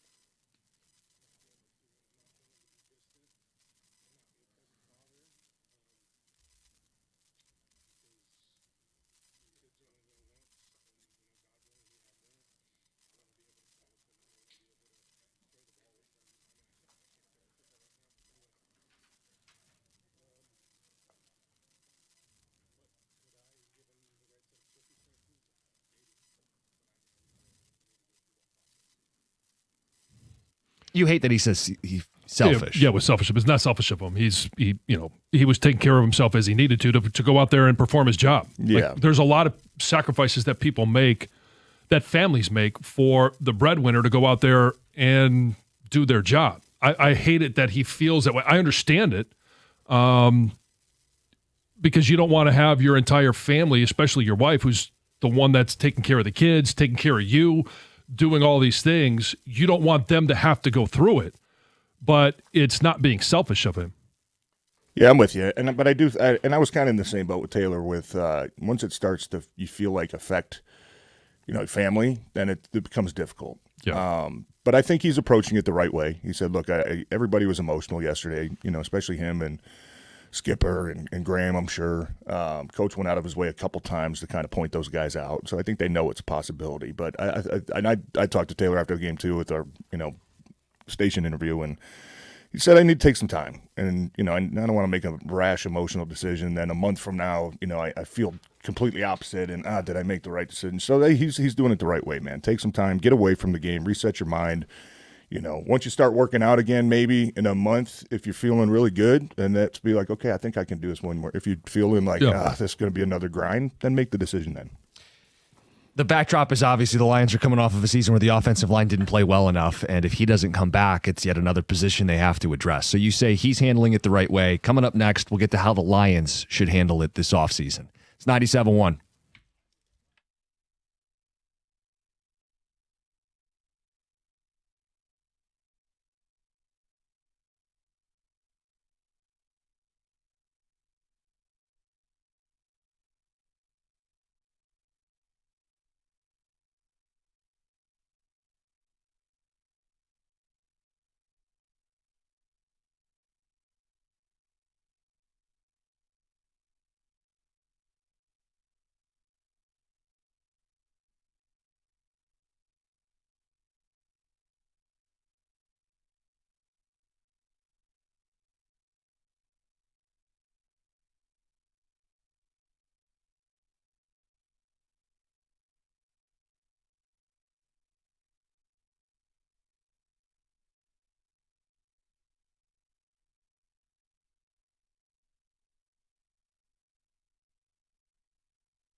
Dan Miller on the call. Aiden Hutchinson with the sack on the play.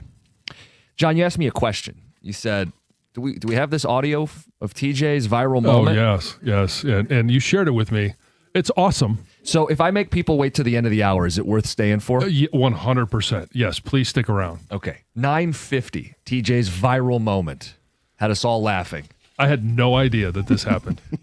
Zero idea. I can't wait for the backstory on it, too. Anyway, on the Lions season officially ending, guys, my one word is wasted. The season was wasted. And they lost draft position with the win. The season, a waste, Jay in Flat Rock. Well, the season will be a waste if you don't learn anything from it. And it starts with Brad Holmes, goes down to Dan Campbell, the assistant coaches, and the players. You all have to you have to learn from what happened this year so you don't repeat it. I agree with John. Always play to win. The Lions have 4 straight winning seasons under Coach Campbell. Go Lions. Mm-hmm. Beating the Bears yesterday doesn't change what player they can draft. They have multiple needs. Jim, it's a loser's mentality to worry about the draft. Well, I think the draft's a pretty critical piece of this offseason. And they may have a player they really want to draft at 17 that doesn't make it to 17. Right?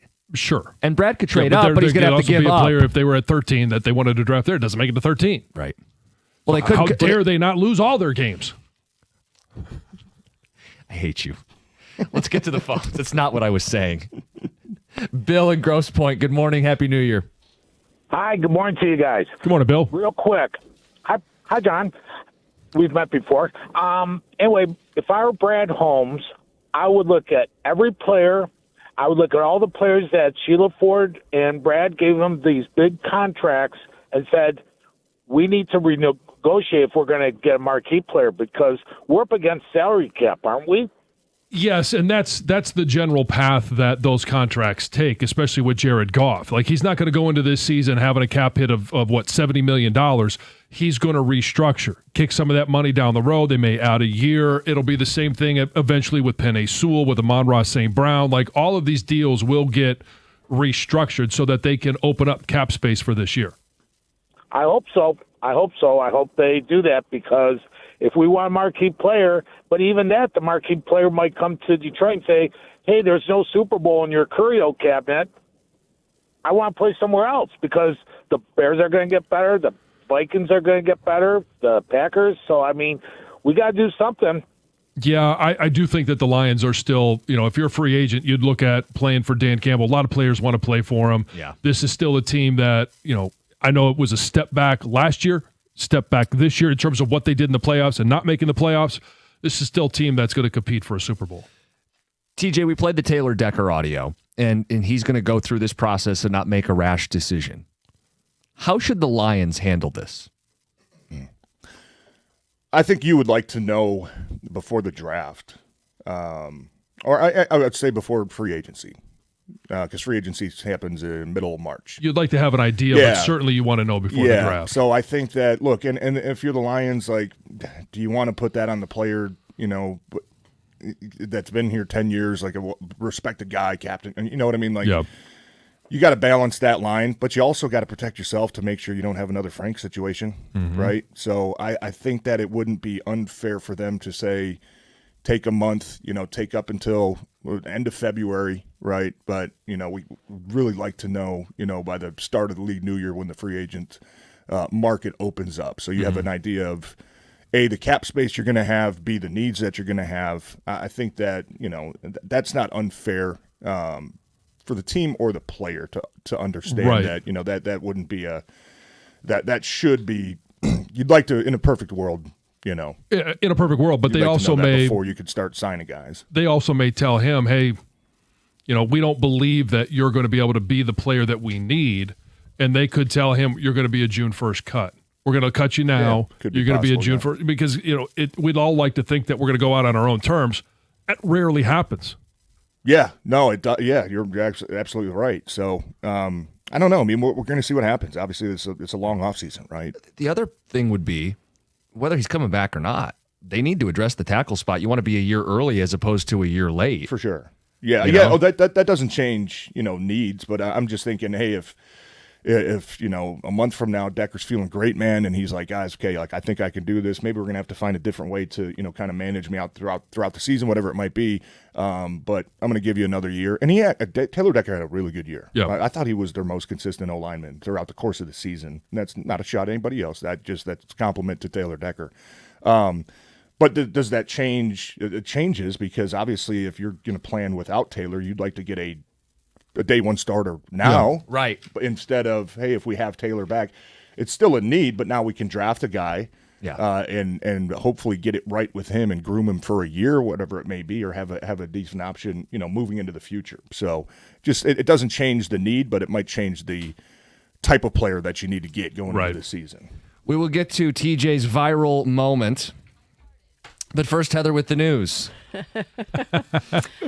Well, as we head into 2026, experts are urging people to rethink the traditional New Year's resolutions because chances are you're going to give up on them within a few weeks anyway. So instead of making these lofty resolutions, experts say you should set goals that you can actually accomplish, which makes total sense, right? Because there's actually studies that say only 9% of Americans actually follow through on their resolutions to the end of the year. So most people don't actually achieve them anyway. So you should set smaller goals. So instead of saying like, I'm going to lose 100 pounds if you have 100 pounds to lose or a significant amount of weight, or saying you're going to pay off all of your debt or something huge, you should just do little goals, like saying, like every day, maybe I'll try to walk 10 minutes after dinner, something that you can actually go and do and do those things, which will then kind of create these routines, which will help you accomplish the goals you want to achieve. So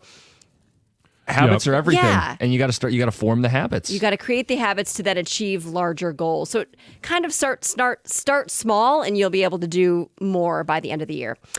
Notre Dame's men's basketball coach Micah Shrewsbury was publicly reprimanded by the ACC after charging after a ref following a controversial loss to California, he went after him on too. January 2nd. Did you see the video of this? I did see. Well, he was held. He had to be held back by other players and staff members. Yeah, I saw the video. After losing 72-71 in the final seconds of the game, Shrewsbury basically just lost his cool, right? And he charged after this official after the final buzzer. Like I said, intercepted by players and staff members. And the ACC said that his actions violated the ACC sportsmanship policy. They said his behavior tarnished the on-court play between the two teams. Well, he has since apologized. It doesn't sound like he's going to face any other consequences. And he called his actions unacceptable. He lost his mind. Yeah, he sure did. Yeah, but he didn't hit anybody, did he? I don't. No, he didn't. He didn't. But he could have. Yeah. He maybe wanted to. Yeah. Yeah. Well, there's plenty of times we all want to. Yeah. A skydiver Why'd you look at me when you said that?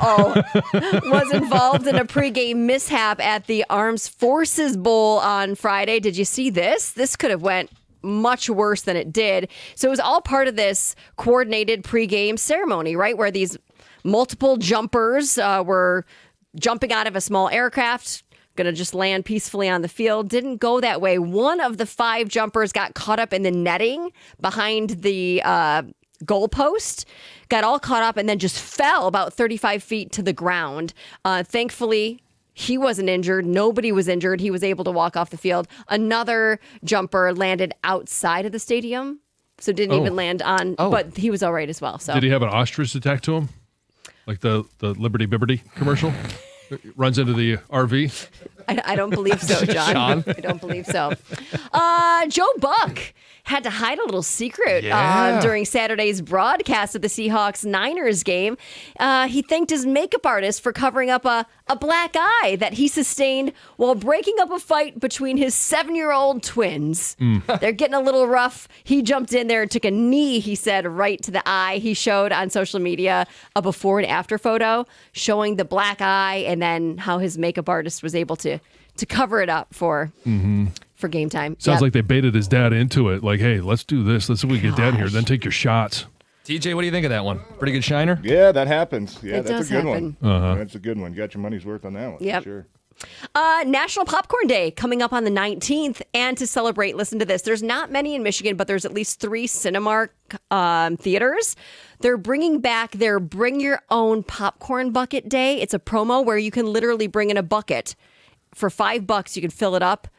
Oh, it's so gonna last bring year. my 55-gallon waste container there. Last year you could bring in Fill her up! Not quite that large. Last year you could bring in any container and get up to 400 ounces of popcorn for $5. So that's about 3 gallons for $5. Okay. This year they're teaming up with Lowe's, and you can go to Lowe's and buy one of those big blue buckets, that you mix paint in, and you can bring that in for $5, and that's 5 gallons. And you don't have to go see a movie. Just walk in with a bucket, get your popcorn. You can go And home take if you off? want. Yeah. All right.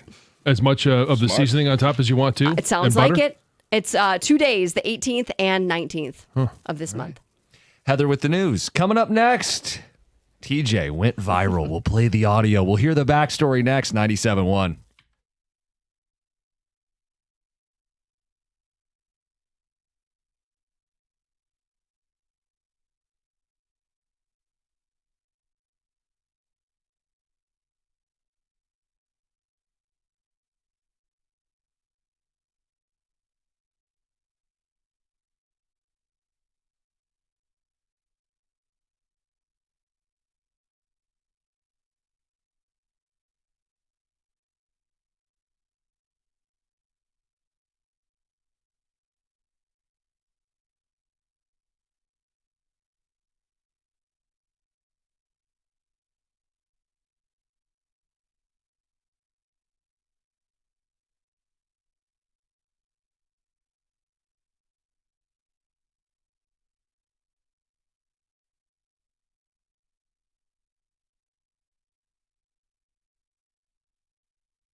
All right, as always, we'll take more of your feedback on the Lions. 248-539-9797. Want to know what you're thinking as that game ended. Were you happy? Were you angry? Were you frustrated?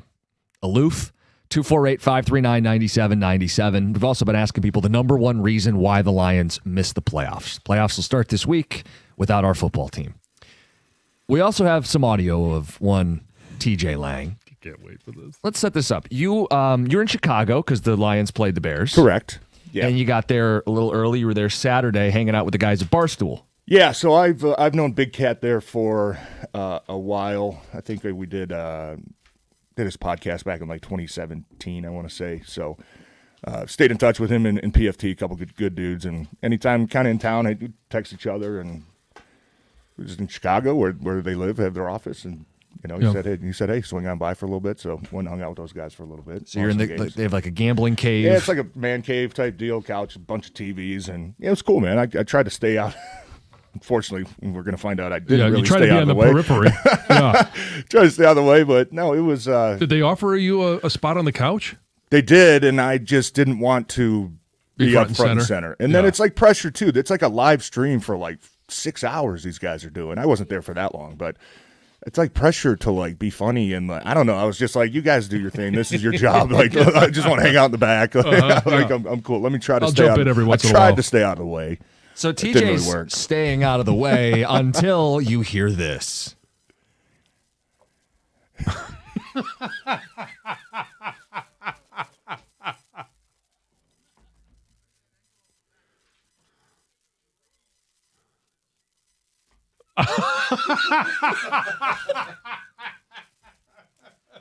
Chair is cupped. Was it a soft chair? No, it was a hard chair. Which kind of echoed. It kind of had like a bowl shape to it. Which, I know. Promoted. It really amplified any of the noise that was going to come off of there. And but I would say this: I pre-apologized. Like you could hear me say, "Sorry, Spider," and he kind of looks at me like, "What? For what?" And I was like, "Oh, that's one of the guys, Spider." Oh, Yeah. I Spider thought you were was taking a shot. You saw a spider. No. The Spider was the guy. His nickname sitting next to me. Oh, so I said, okay. "Hey, sorry, Spider," and kind of was like, "For what?" It was a pre-apology, right? I'll tell you what, like they have microphones everywhere too in there. It was we've all had some good rips, John. Yeah. It was probably average.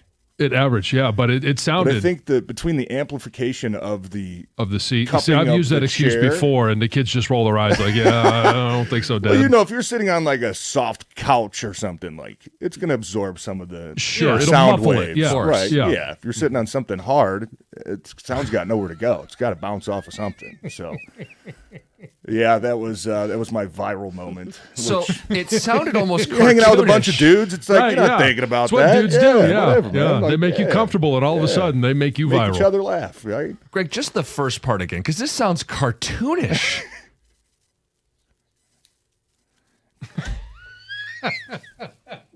Like that's not like John. Scale of 1 to 10. Oh, it was probably 5.5. Oh, I was going to say maybe even a 4. Okay, all right. Yeah, I fair. understand. I don't where want to you're take coming too from. much credit. Yeah, Like, yeah. I understand where you're coming from. I've been there. If you like really dropped the bot, you'd be like, okay, like yeah. I mean, it was short too. It wasn't extended. Yeah.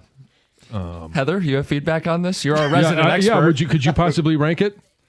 I mean, I tend to agree with what you're saying. It was a farts 4. are funny, so it was about a 4. Okay. But it was great. It was funny. It made me chuckle.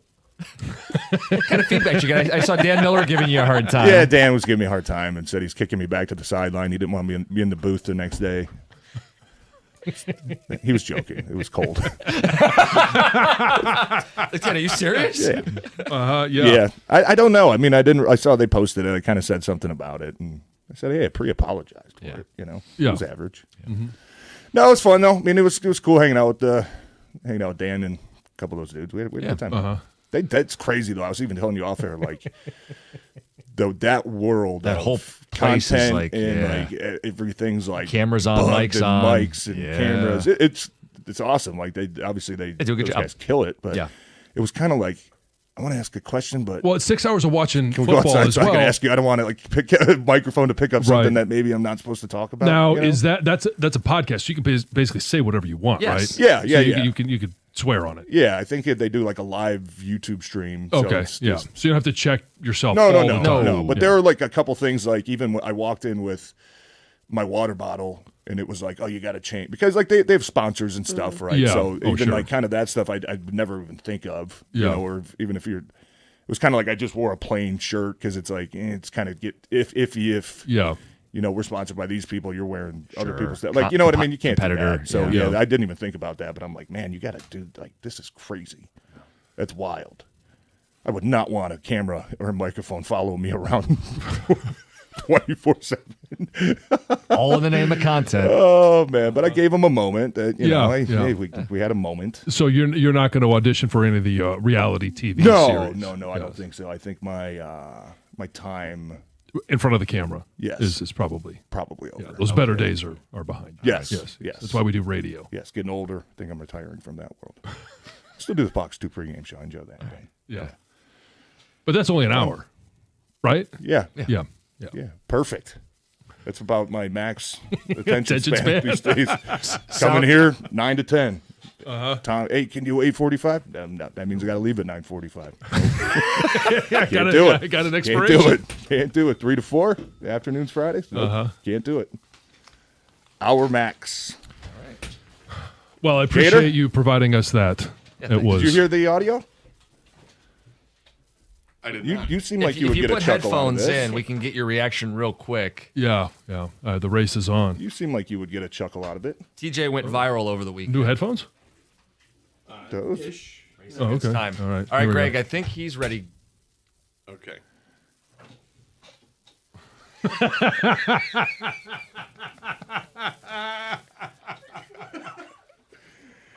Listen to the reason.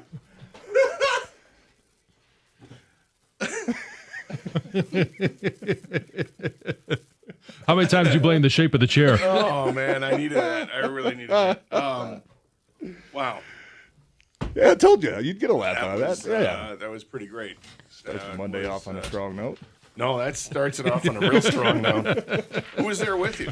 I was so I joined the Barstool guys do a ton of streams. but Okay. I went over there. I've known a couple of the guys. Went over and hung out for a little bit. So That was on wasn't one the of stream. That was the other side. No, that was not a stream at all. It was dry. Ah. Yeah. It was dry. No concerns. No touch up needed. No. It was dry. It's something fun because I know yesterday wasn't. What's the plan for the show today, guys? I mean, it's blocking and tackling and getting ready for the off season for the Lions and looking ahead to the college football playoff and portal season and all that. But it's a Lions Monday for sure. Yeah, it's a Lions win, but it's the reason I say it wasn't great is because season's done. But these guys will take care of it next. Carson Anderson, 97.1.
What's this, work?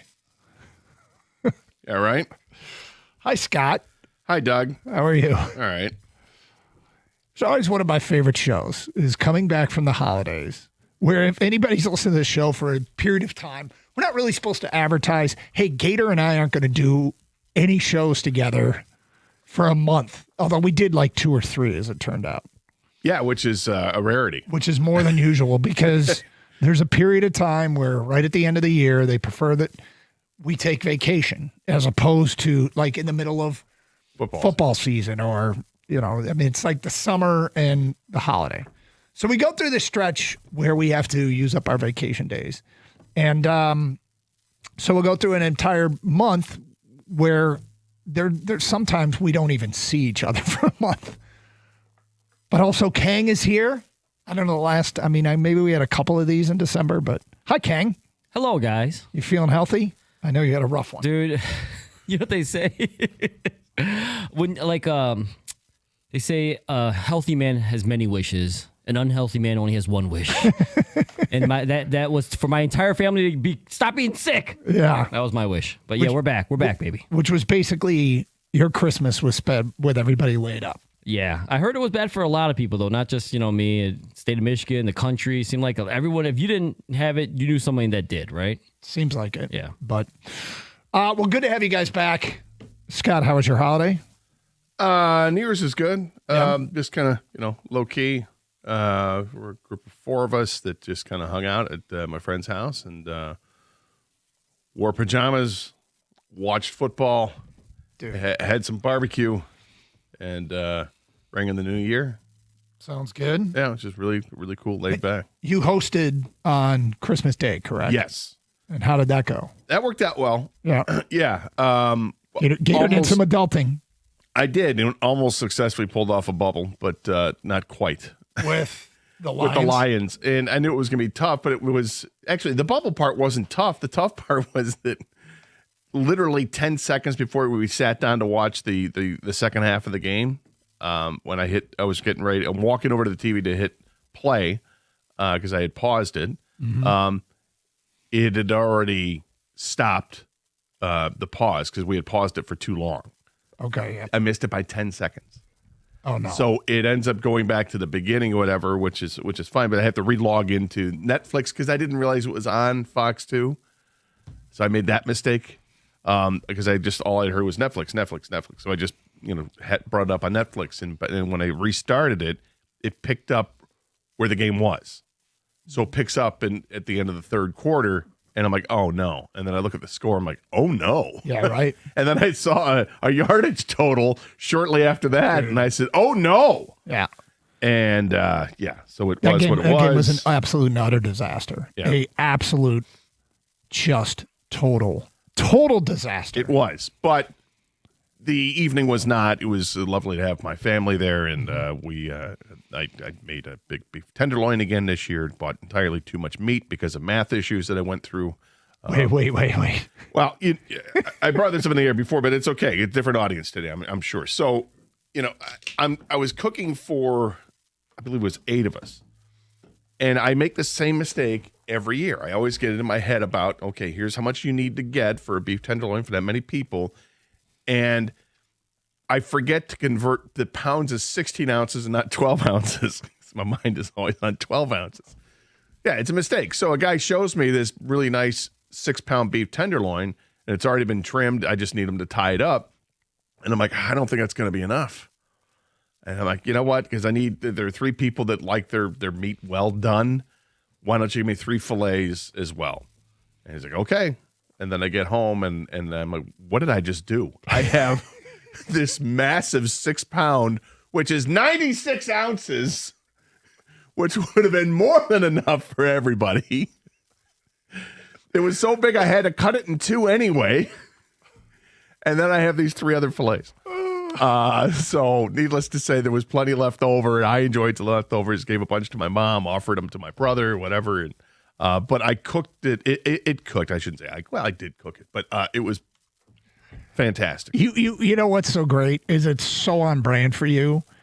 And somebody on Twitch, Settle Down Beavis, posted too much meat because math. And if you ask me, which one of your acquaintances, who in your sphere would order too much meat because of math, you would have been the number one choice by far. Yeah. This guy. But it worked out. It was okay. Yeah. And it was cooked Having beautifully. too much is better than not having enough. Right? Absolutely. Yeah. Absolutely. And we had plenty of food for everybody. It was it worked out great. Present exchange. And, the game was certainly glum, but we didn't. At that point, you don't really care. And people were out of my house by 9 o'clock, so, maybe 8:30. So it worked out really well. Did you make a crab dip as well? There was no crab dip. Another thing where you made enough crab dip to feed 15 people, and it was just you. It was just me. Yeah. No, that was a few years ago. Yeah, no, I didn't do the hot appetizer this year. No, did that for New Year's, but not for Christmas. Okay, well, look. How was yours? Everything worked out well for you? It did, yeah. We had one challenge, okay? I will tell you, we had something that happened over the holidays. Was it math? No, it wasn't math. Oh, you got math minds. You know how you're like, oh no, how are we going to deal with this situation? We had one of those. Oh boy. With the kids. And I'll explain it later in the show. But it's just one of those, you're like, oh, you got to be kidding me kind of moment. It happened on a day I was working. It was the day after Christmas, but we'll get to that a little bit later on. Okay, so look, massive disappointment. That's unfortunately what this Lions season turned into. Yesterday's game, was for a 60-minute football game. I enjoyed the outcome. I don't think the draft positioning is all that important. And for those who are asking, yes, we will do a mock draft today. And I know that every time the Lions lost for like the last month, yeah, I know. Every time the Lions lost in the last month, our inbox was flooded with people. Mock draft season, guys. Mock draft. Yeah, there it is. We're saving it for today. Today will be our first one because the Lions are in the playoffs, as everybody knows. And our draft position is defined. Yep. So we'll do it. We will do it today, probably later this hour. But overall, yesterday was an example of how good is they're good. Like, their defense played well. The Bears wanted to win. They were motivated. And, seeding was in play here. And at the end of the day, it just goes down as a frustrating season because they're not in the playoffs because they couldn't beat the Vikings twice. And they finished in last place. And it is what it is. It was I don't think anybody's in a hot seat necessarily, but. No, but I do think this. I think after you go through a season like they've gone through, it was similar to last year with the injuries, but the 6-win differential is massive. Mm-hmm. I think that, nobody's on the hot seat, but I think it's safe to say the honeymoon period's over with. Now we're in a marriage, and marriage is work. Yep. And I'm not mad. Like, I shouldn't say I'm not mad. I am mad and I'm frustrated with the season. I'm still happy with Holmes and Campbell being the guys running the team. Yeah. And I wonder, I think that there's a predisposition in Detroit until they are standing on the mountaintop, which may or may not happen at any point in our lives, but we are hopeful that it will happen under this regime. Until they are standing on the mountaintop, I think there's a predisposition in Detroit to believe it's not going to work out. It's just not. I think, the excitement level, we love to get excited, but we also are quick to hit the ejector seat on our hopes because it never has worked out. We don't know what it's like to be a good team. And I wonder if fans, when they had those bad seasons in Philly, I guess fans are prone to, and there's a lot of people that overreact to things, but Philly, Kansas City, places they're used to winning when they have down seasons and miss the playoffs like Philly has had in the past, like Kansas City has had. Are they as quick to hit the ejector button as we are in Detroit, or is it just part of, and it's part of our DNA. It truly is. This is one of the reasons why I say fans have every right to feel they want the way they want to feel, is because we react to our own individual expectations and experiences. And our experiences in Detroit, when it pertains to the Lions, is there might be some good stuff and some stuff to get excited about, but in the end, it's not going to work out. And I don't think there's reason to think that the window's closing. But this is a huge offseason. Man, do they have work to do. It's not. They just don't need a little bit of this and a little bit of that. They need some free agent signings of significance. They need help from the draft, and they need guys from the last couple of drafts to develop.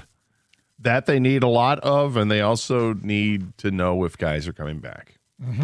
We will get to how you address what the problems are and how you address them. And we ask you the same question. What are the problems and how do you address them? 248-539-9797. Also Monday, Champ and Chump, first one of the new year. Who should be singled out for having the best weekend? Who should be called out for having a weekend that stinks? We'll have our Champ and Chump nominations coming up today at 10:35. But we want yours right now. We tally up the votes and post on our website on Tuesday who the people select as Champ and Chump of the weekend. It's Carson Anderson here on 97.1.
got a text from somebody and said, is it moderately satisfying that the Lions swept the Bears this year?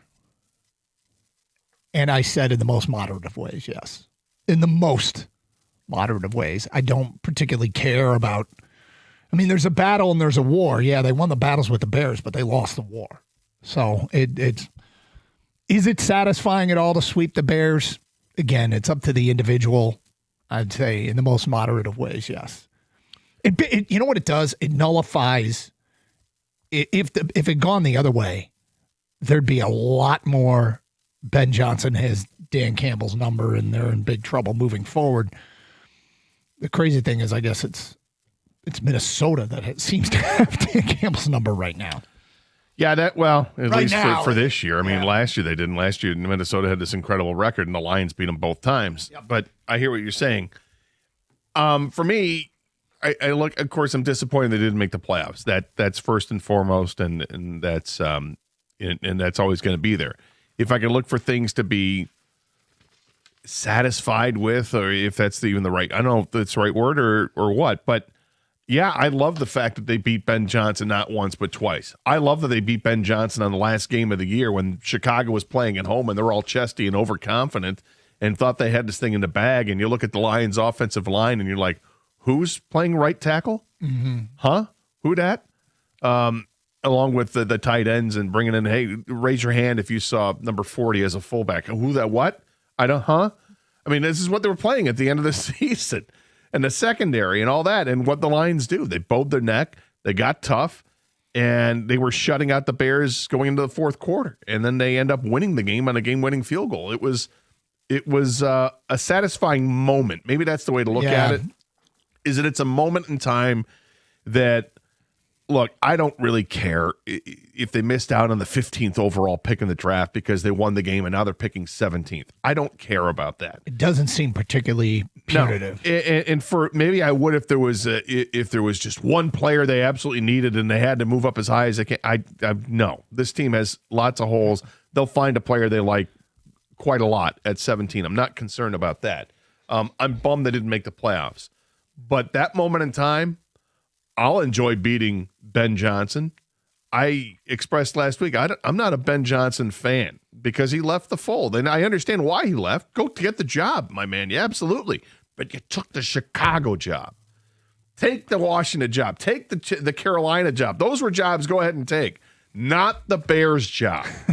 That so this is me personal off. and irrational, and you know it. Yeah, 100%. Okay, fair enough. All right, good. And I'm totally fine with it and fine with saying it. So I enjoyed beating smug Ben Johnson, and that's who he's going to be the rest of my life. Smug Ben Johnson, who, everybody thought, there goes the offense because it's Ben Johnson. No. Dan Campbell's offense, Ben Johnson tweaked it, made it his own, but it was still Dan Campbell's offense. And what'd you do?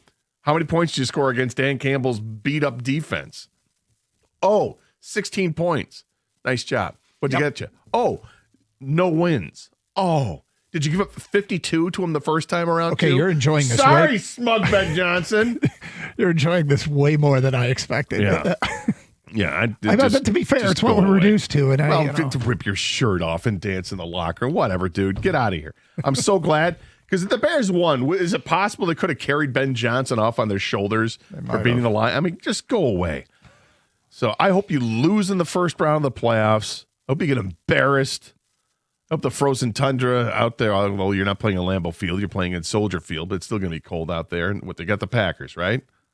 Yes. Okay. I hope the Packers smoke the Bears is what I hope. Yeah, I'm rooting for the Packers. How about that? Wow. A bitterness has come out here. Oh, there's a bitterness. I'm bitter. Hell yeah, I'm bitter. Okay. So what are the needs and how do they fill them? I guess we start with there is clearly a need for an offensive coordinator. And, going out and taking that off Dan Campbell's plate. I don't think Dan Campbell, twice now he's taken over play calling duties in his tenure in Detroit. And you could say that he got two of his offensive coordinator hires wrong. And he got one of them really right.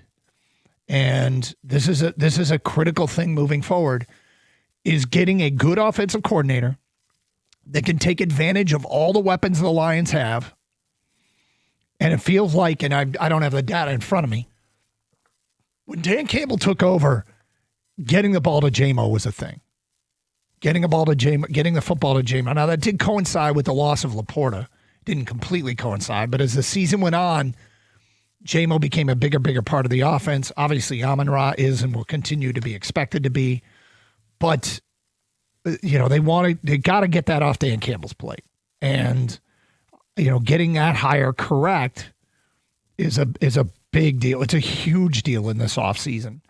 And we won't know it's correct. We won't know if it's correct for quite some time. Like with hires, people either like to predict complete failure, and I'm talking about hires at all levels, whether it's a manager in baseball or your college football coach or your offensive coordinator. Right away, and understandably so, people start to predict success or failure based on the hire.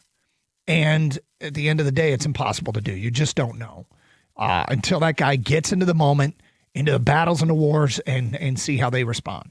But getting a good offensive coordinator is a huge part of this offseason. Yeah, I think it's big. To your point, you look at the targets that he had from the Washington game on. So that's when they had lost to the Vikings. You're talking about Jameson Williams. Yeah, okay. So after they lost to the Vikings the first time, they played 9 games the rest of the way. And starting with that Washington win, Jameson Williams had 7 targets and caught 6 passes for 119 yards. I believe he had 66 targets from that moment on in the final 9 games. So you look at his total targets through 17 games was 102. Yeah, a little bit of an uptick. Mm-hmm. And his numbers year to year are slightly better, but he played 2 more games this year than he did last year. But it was basically the same season he had last year as what he had this year. He averaged almost 17.3 last year, 17.2 per reception this year. Both years he had 7 touchdowns.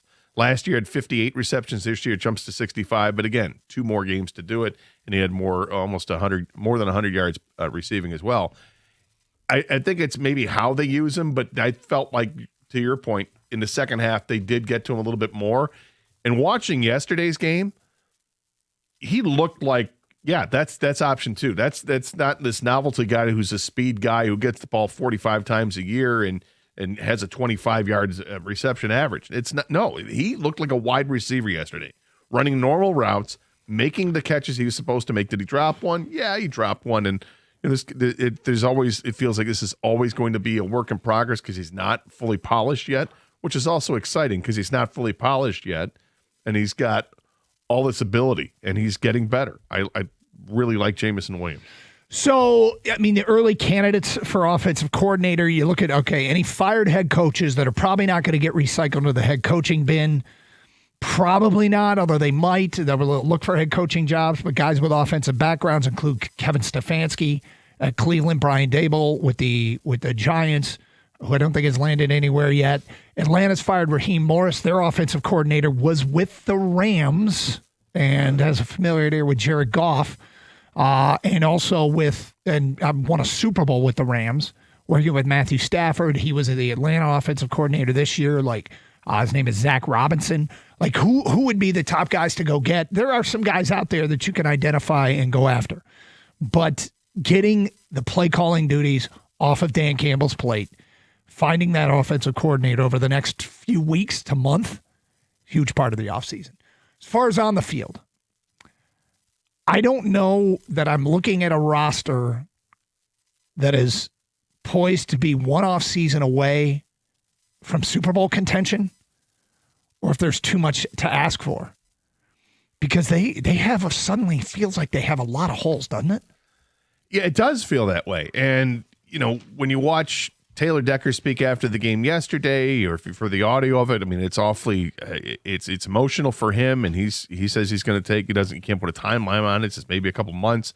He wants to talk it over with his family and see where he is medically at that point as well. But I mean, he's been dealing with a lot, and he made it was just a laundry list of things that he had to do this year just to get on the field, which you hear these stories of NFL players and what they have to do. And it's like, oh my God, that's amazing. And He's put 10 years in this league, and he's been an outstanding left tackle in this league during that time.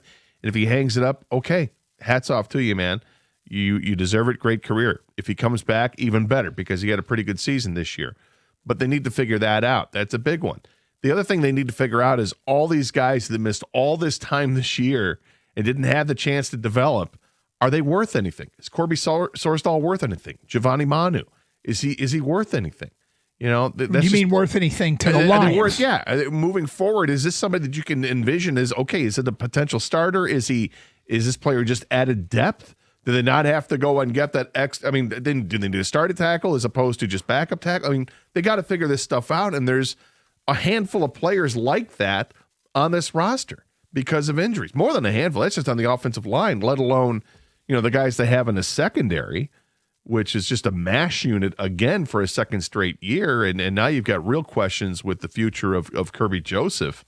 And you're not going to have Brian Branch till halfway through the season. Dude, it's a lot to get into. We will talk about the positional needs coming up with the Lions and have our Champ and Chump nominations at 10:35. A bunch of them have rolled in. It is Carson Anderson back together again. Kang's here as well. 97.1.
Doug Harsh, Scott Anderson, 97.1. Happy New Year, everybody. 248-539-9797. We have our first mock draft coming up a little bit later on. And look, it's a sad end of the NFL season. I mean, cool, the Lions beat the Bears yesterday.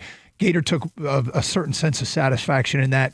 Kang, what were your emotions watching that game and watching him beat Ben Johnson for a second time? I mean, I wanted him to win, but it just felt like kind of like nothing to me. You know, Yeah. I was happy they won, but it wasn't like glorious. I didn't pump my fist. I'm glad they showed effort. I always want to beat the Bears. And with the draft position, I agree with you with Irrigator. I don't care about the draft position, the 2 slots or whatever it is. I think Brad Holmes and a front office, I trust them to find the right guy. And if they have to move up a couple spots, they will. So the draft position didn't matter to me, especially where we are with this organization. It's all about, do you have the right culture? And clearly, with the core nucleus, they do have the right culture. Now, you got to fit in a lot of other pieces right now to get them to the next level and the next step. But overall, watching it was weird. I actually like Ben Johnson, so I kind of feel the opposite of Gator. I have no problem with Ben Johnson. It is what it is. I'd rather be in their position than us right now. But here we are, and we're trying to figure out how do we get back to where we were, right? Yeah, they've kind of had a charm season, and the Lions had some of that in the past too. And by that I mean turnovers. You create many of them, of course, and sometimes your opponent creates them for you. And the Bears were plus 22 or whatever it was in a year, and come from behind wins in close games. They were incredible. Like they had 6 of them, and then yesterday they almost had another one.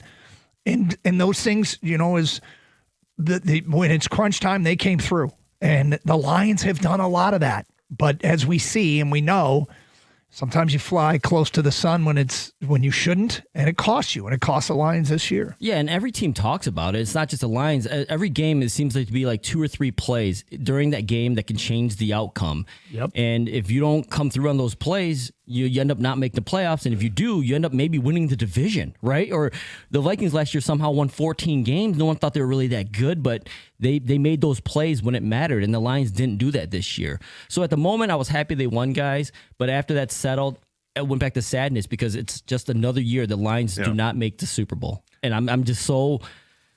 You think you would get used to it, but you don't once you've tasted some success. Right, you know, and we've tasted success, and now it's just another year that we don't go make it to the Super Bowl. And it's every year. At least it's a 9-8 record. It's a winning record, so I can still, shout down anybody who wants to throw 3 letters in your face, and I don't ever want to get back to that space. I just don't. Dan Campbell talked about it last week, that what they went through after the Vikings game, that they hit rock bottom.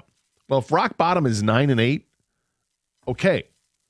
I'm glad that they accept that that's rock bottom, because that means that missing the playoffs is inexcusable. You can't do that. You can't miss the playoffs. It is a tough league, but this team is built to thrive. And they still have a huge, I agree with Campbell, what he said yesterday after yesterday's game, that we still have a great nucleus. I agree. They have a great nucleus of players. But they do have a lot of unknowns going into the offseason, particularly with the offensive line and the secondary, that they're going to have to find ways to fix. You can't just rely on in-house fixes. Now they're really up against it with the cap as well. They're going to have some contracts restructured to free up cap space, but I trust they know how to do that. But it's still, like I said earlier when we talked about, you said, is anybody on a hot seat? I said, nobody's on a hot seat, and you agreed that nobody's on a hot seat. However, I do think the honeymoon period is over. It's time for these guys, Brad Holmes and Dan Campbell, to get together, and like they would any offseason, but they've got some work to do. It's a marriage, and marriage is work, and the first steps towards that work is looking at the offseason and saying, okay, we need to identify specifically what's wrong, because we can do coach speak after a game. Players can talk about it. Players speak after a game. Oh, we didn't execute. Well, we didn't play complimentary football, and whatever cliche they want to use, which understandably is correct to say you didn't execute, but you have to know why you didn't execute. What was the misexecution? Identify that, extract it, and then go ahead and find the guys that can execute, or find a way to get it across that this is how you do it. Okay, 248-539-9797. Get your Champ and Chump votes in. It's time for ours, Champ and Chump of the Weekend. Gator, I will start. My Champ of the Weekend is, well, I'll go to the Piston game yesterday. They were down 28-19 after 1. Dennis Jenkins checked in for the second quarter. In the second quarter, he played all 12 minutes, scored 21 points. They scored 47 points in the second quarter and went from down 11? No, down 9, to up 10 at the half.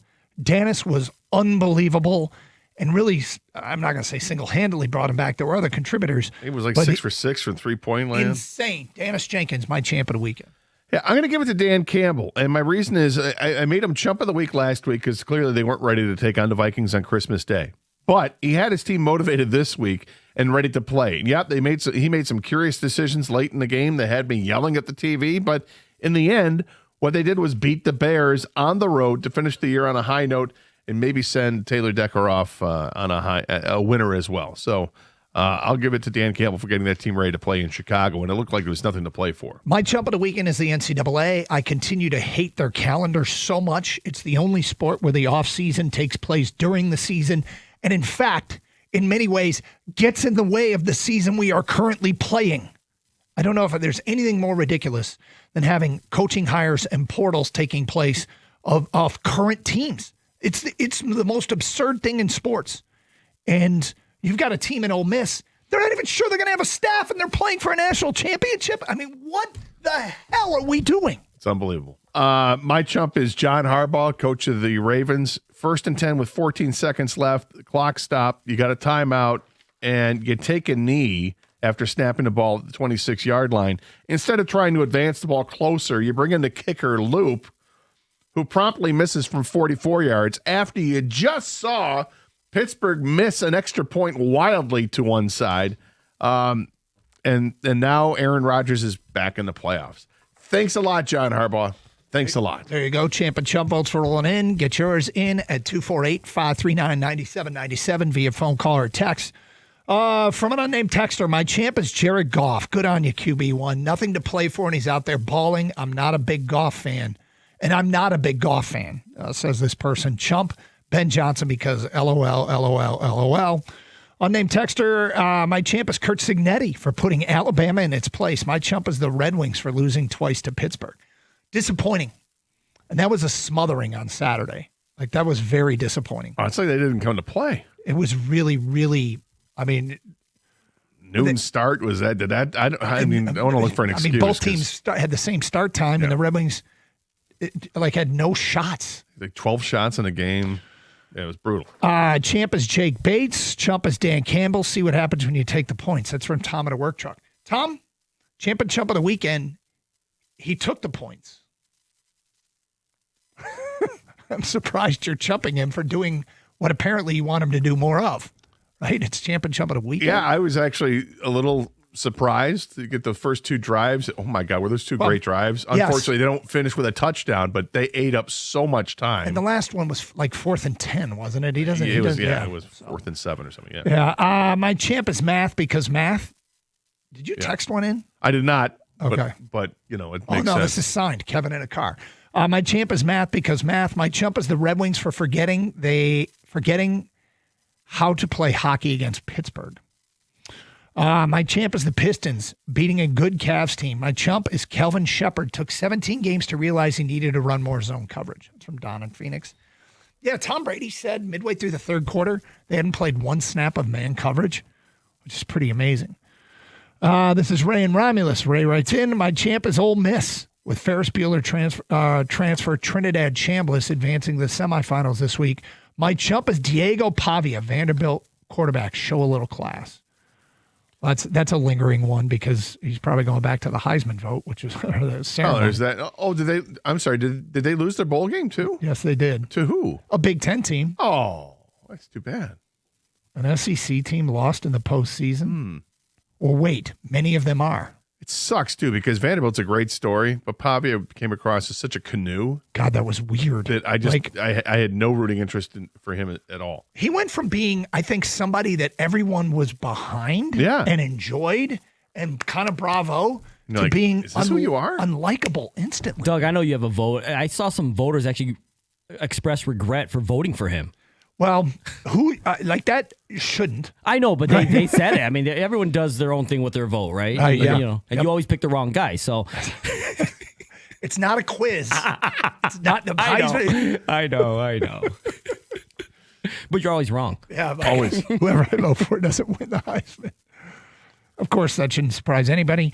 Scott writes in, my champ is Trinidad Chambliss. Boy, that Ole Miss Georgia game was awesome. That was great. Wildly entertaining. Maybe not so much for Georgia Jimmy. No, as far as college football playoff games, Michigan-Alabama has been cited as one of the best semifinals of all time prior to the championship game. This one is every bit as good. Chump is defensive players who make stops on fourth down and then signal fourth down. It's not fourth down again. It's funny. Defensive players do this all the time. If they get a stop, they hold up the fist, which is the ref's way of saying it's fourth down. If it's 2nd and 1 and they get a stop, a lot of them hold up the fist. I'm like, no, it's third down. Or if it's fourth down, you don't hold up the fist. You point the other direction, man. There you go. It's your ball. I think maybe you should teach that in training camps. I mean, it's completely irrelevant. No, I think that's something that needs to be taught in training camp. Hey, guys, one last thing so we don't look like fools on TV, all right? This is it, 30-second tutorial. This. Yeah, first down us. Not this. First down us. I have our 2025 bold-ass predictions. Oh, boy. We'll get to those at 11:05. Some of you, really good bold-ass predictions. One of us got one exactly right, which was kind of bold, and another one really, really close and maybe right. But we will, and another one not as good, but Kang had one bold-ass prediction, and it was spot on. Again, we'll get to it today at 11:05. It's Carson Anderson, 97.1.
Doug Carr, Scott Anderson, 97.1.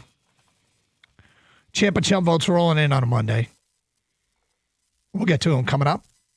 We're going to push back the mock draft. Apologize for that. But just looking at the way the show's laid out. Mistake to tease it for this first hour. My apologies. But hey, it's what we do, what we haven't had to do. You know what? It's funny because I chumped the NCAA for holding off seasons during the season. I think the levels of absurdity. And I was really, really happy when Nick Saban, I don't know if you saw College Game Day on New Year's Day, they asked for everybody's New Year's resolution for college football. Nick went first, and he was like, it's the calendar. They've got to change this. Did you hear what Dan Lanning had to say? No. Dan Lanning had it was one sentence, and that one sentence had like 3 amazing topics out of it for college football and what needs to happen. And Dan Lanning, the head coach of Oregon, he came out and said that we need to get back to owning Saturdays. Saturdays are college football. And it was a shot at the NFL for interrupting college, for having, games at the end of the season on Saturdays. He says the entire month of December, the Saturdays in December should be for playoffs. Yep. And then this is all in one sentence. It should be for playoffs. Every game leading up to the final game should be played at the higher seed stadium. Love it. And the last part he said was that the game should be played, the championship game should be played January 1st. Bingo. That's owning a calendar. Yeah. Now, would it end That's the bowl fixing season calendar. as we know it? Yeah, it could. Not necessarily. And by the way, the bowl season, I know people like to complain about the bowls. They're harmless. They're absolutely harmless. Yeah, no, I agree with you. I mean, you can choose to watch them or choose not to watch them. They still get some kind of a rating, I guess, and depending what game it is and who's involved. But if they were to trim down the number of bowl games, I wouldn't miss some of those games. But yeah, to your point, you're right. It is harmless. It's just it's effectively it's another couple weeks of practice time for these teams, and they get some more experience. It's also an opportunity for guys to get hurt. I get that part, and I can understand why players opt out. But and I'm not mad at them for doing it. I'm not really that mad at it. It's just yeah, exactly. It is what it is. But yeah, I thought Lanning's comments were really interesting. All right, more champ and chump votes rolling in here on a Monday. My champ is the Pistons, just for their effort to win, which is basically their every game. My chump of the week is the Lions, just for seemingly lack of total effort throughout the season. Where was the effort where they played with yesterday? It's champ and chump of the weekend, and you're chumping them for their whole season. They went out for 60 minutes and gave you what you wanted, Jim. This is true. The Pistons almost blew that lead. Sure, but they didn't. But they didn't. I'll just say this about the Pistons. I don't want them to ever change, because I agree. I think they have an effort level that is spectacular on a night in, night out basis. And I think it has a lot to do with their youth and their hunger right now. I don't want it to ever change. They played without 3 important pieces of their team, and they will be without a couple of these guys for a few games here. But without Jalen Duren, and Tobias Harris and Karis LeVert in the game yesterday, that's not small. I mean, that's 2 starters right there that you're playing without, and for them to keep going it speaks to the depth of this team. And Bickerstaff said after the game, we got 18 guys that we can rotate in. We got a lot of guys on this team that are quality players. We're getting closer and closer now that we're in the new year to the NBA trade deadline. And I think there's a legitimate question to be asked. Do you want to disrupt the mojo that's working for the Pistons by bringing in somebody new? And more importantly, by getting rid of people that you know and like on this team that are real contributors, because this other guy has more star power. And I'm not saying it's right or wrong. I'm just saying that's the question they're going to have to ask themselves. Do you interrupt what's worked? Still the best record in the league. In the conference. In the conference. My apologies. Big game coming up tonight with the Knicks. The blanking Knicks, who have the second best record in the conference. And I think this game is, for a regular season game, and we'll get into it a little bit later on, it's a big one. It is a big one. 248-539-9797. More feedback. My champ is Amon-Ra St. Brown for playing through injuries for an 11-reception, 139-yard game. My chump is Tyler Loop for missing a 44-yard field goal and giving us yet another week of Aaron Rodgers. That's from Bob in Washington. Yep. Thanks. That's where I'm at too, Bob. Didn't like that one bit. No, and Amon-Ra was awesome. Amon-Ra, That for a last game that they catch. only scored 19 points, the offense looked great. They really did. They just didn't put the ball in the end zone. No, did they punt? Yes. They did punt. Yes, they had a 3-and-out to start the second Oh, that's right. They half. had, I think, one excellent punt. And another one when Montgomery was tried to throw back to Goff. That led to a punt. That play. Yeah. There was one interesting play I thought could have been real. I don't know if this was, unfortunately, I don't think we have Jared Goff this week, but I'd love to ask him about it.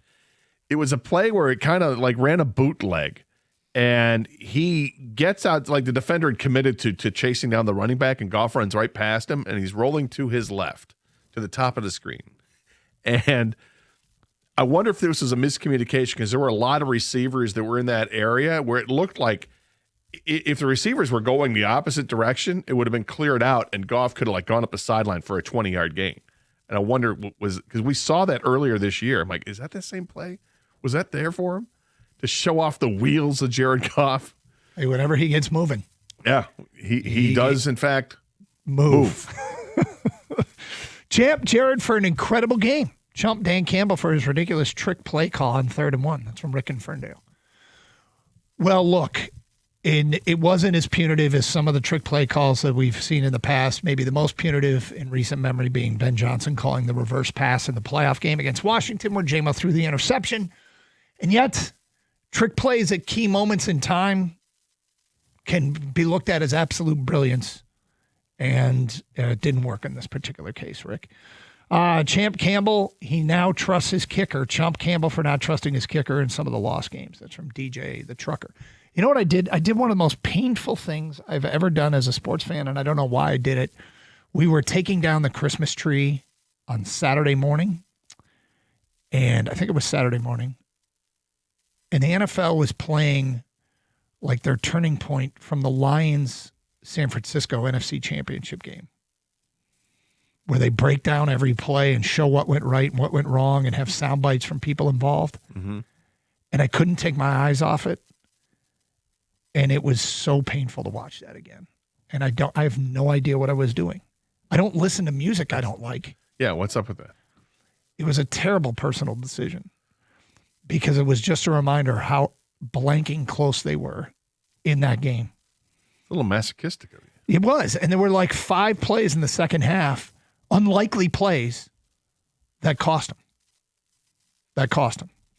248-539-9797. We'll get to more of your phone calls and feedback, your Champ and Chump votes, plus bold-ass predictions that were made at the beginning of the year. We'll revisit some of those, and there's some fascinating ones. That at 11:05 here on 97.1.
On this Black Monday in the NFL, a few coaches and GMs have already been fired, while others have survived in the last hour.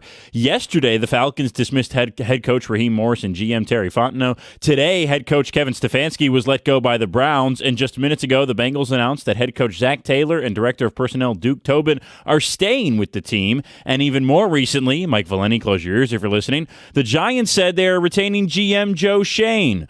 On the court and ice tonight, we've got 3 games happening for local teams. First, the Pistons will be on WWJ News Radio 950 as JB Bickerstaff will be on the sideline across from his former babysitter and current Knicks head coach Mike Brown. As reported by James Edwards in The Athletic, Brown babysat Bickerstaff in the 90s when he was an assistant with the Nuggets, who were managed by Bickerstaff's father, Bernie. Tip-off between the top 2 teams in the Eastern Conference is set for 7 o'clock from Little Caesars Arena. The Knicks are on a 3-game losing streak, but currently favored by 2.5 points on FanDuel. The Pistons are coming off a solid road win over the Cavs yesterday. Pre-game coverage on WWJ begins at 6:35. Then the Red Wings will be right here on 97.1, trying to avoid a 3-game skid after losing twice to the Penguins over the weekend. They're in Ottawa to take on the Senators at 7:30. The Senators have won 2 straight, but sit at 13th place in the Eastern Conference right now. And Michigan State hosts USC tonight in East Lansing at 8:30. At the Corewell Health Sports Desk, I'm Brendan Shabath. For more, go to 97.1 The Ticket or Odyssey.com.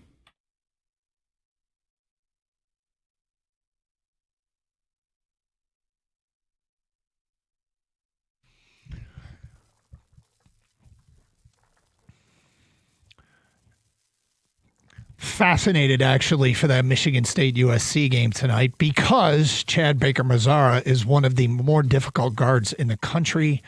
He is a bad shot taker, bad shot maker, but not your typical three-point guy. He just hoists shots where he looks like he's falling off a trapeze, and they go in. So he's not a chucka necessarily. You know, he shoots a lot, but but they're not like, usually when I think of that, I think about guys who are taking deep 27-foot threes. YOLO. Yeah, but he's a tough guard, and their big Ezra Asar is a tough guard. He's one of these 260-pound like power forward guys. But what's fascinating is how does Izzo defend him, and that's where Izzo is pretty good. But that should be an entertaining game tonight. 248-539-9797. Let's go to see how they come back after a loss too. Yes. In what was a hell of a game. That Nebraska team's good. Ben on a cell, you're on 97.1. Hi, Ben. Good morning. I wanted to expound on what that one gentleman's comment was about Campbell's call on 3rd down. I think in a game where something's on the line like that, you have 2 plays to make 1 yard. That could have been a really critical mistake. And I think that's why, I love the fact that he was using more of those crossing patterns and the misdirection stuff. But the 3 points, that's one point. The second point is Amon-Ra. What a great game. I think one of the reasons why we didn't have a successful season is he didn't play like that all season. He had a lot of important drops this year, which cost us. And he's such a important piece of our success. And third, I think everyone knew with the schedule we had that we weren't going to be a 15-2 team. But I think the effort that was displayed yesterday was more indicative of the Lions that we've become accustomed to and how they played the last 2 or 3 years. And, why was that missing all year? Missing for one game, I understand or whatever, but I think, I'm not as in tune as you guys are with all this stuff, but I think if you're a common fan and you're watching them, that's one of the things that you saw is that, they played like this for the last 2 years, and they didn't play like this all year, No, there were some things that were a little strange this year. Amon-Ra St. Brown dropping a bunch of passes this year we don't expect to see. Now, was that due to a hand injury that was never disclosed? Possibly. He did drop a pass yesterday, but I don't care. What he did was make a bunch of catches and made a key play at the end of the game. That catch and spin and reverse the field and go up another 10 yards. Basically get him in field goal. Yeah, it was brilliant. And he's fantastic. But to the caller's point, you have to try to put your finger on what was wrong. Why did it go wrong? Why didn't they have the effort that you were expecting to see all season long? Why was it not there night in and night out? Well, they played some defense yesterday, one. Mm-hmm. they didn't have elite line play this year too. And maybe the biggest difference between if you're just distill it down to one thing, it might be the line play, the O-line play. Yeah, I mean, Frank Ragnow retiring is massive. And guys getting banged up and breaking in young guards. And, it was just, it was a lot of different for whatever reason, but it needs to get addressed any way it can. All right, Gator, I got bold ass predictions. Okay. From the beginning of the season. All right. I want to start with my favorite one, which came from Kang. Kang predicted at the beginning of the season, Kansas City won't make the playoffs. Bingo. Huge. Well done. There it is. Well done. You deserve it, buddy. Yep. I only made one, but I made it count. You did. You made it count. I made it count. Can't wait to hear who he says they're going to draft. Oh. That's where King really shines. No, I only do it with the Lions. Well, I know. Oh, That's okay. all I I care thought you about. meant the Chiefs. I don't know who the hell they're going to draft. Chiefs. Yeah, because Kang's just out here predicting Lions second and third round picks. Yeah. Boom, boom. All right. Here are Gators' bold ass predictions. Oh, boy. The Bears will finish third, only ahead of the Vikings. Bears won the division. Yeah, they did. Dallas over Philly in week 1. Almost happened. Philly beat them. Tennessee trades for Travis Kelce. Didn't happen. No. I thought because they would bring him home to where his future wife is from. Here's one that's still pending.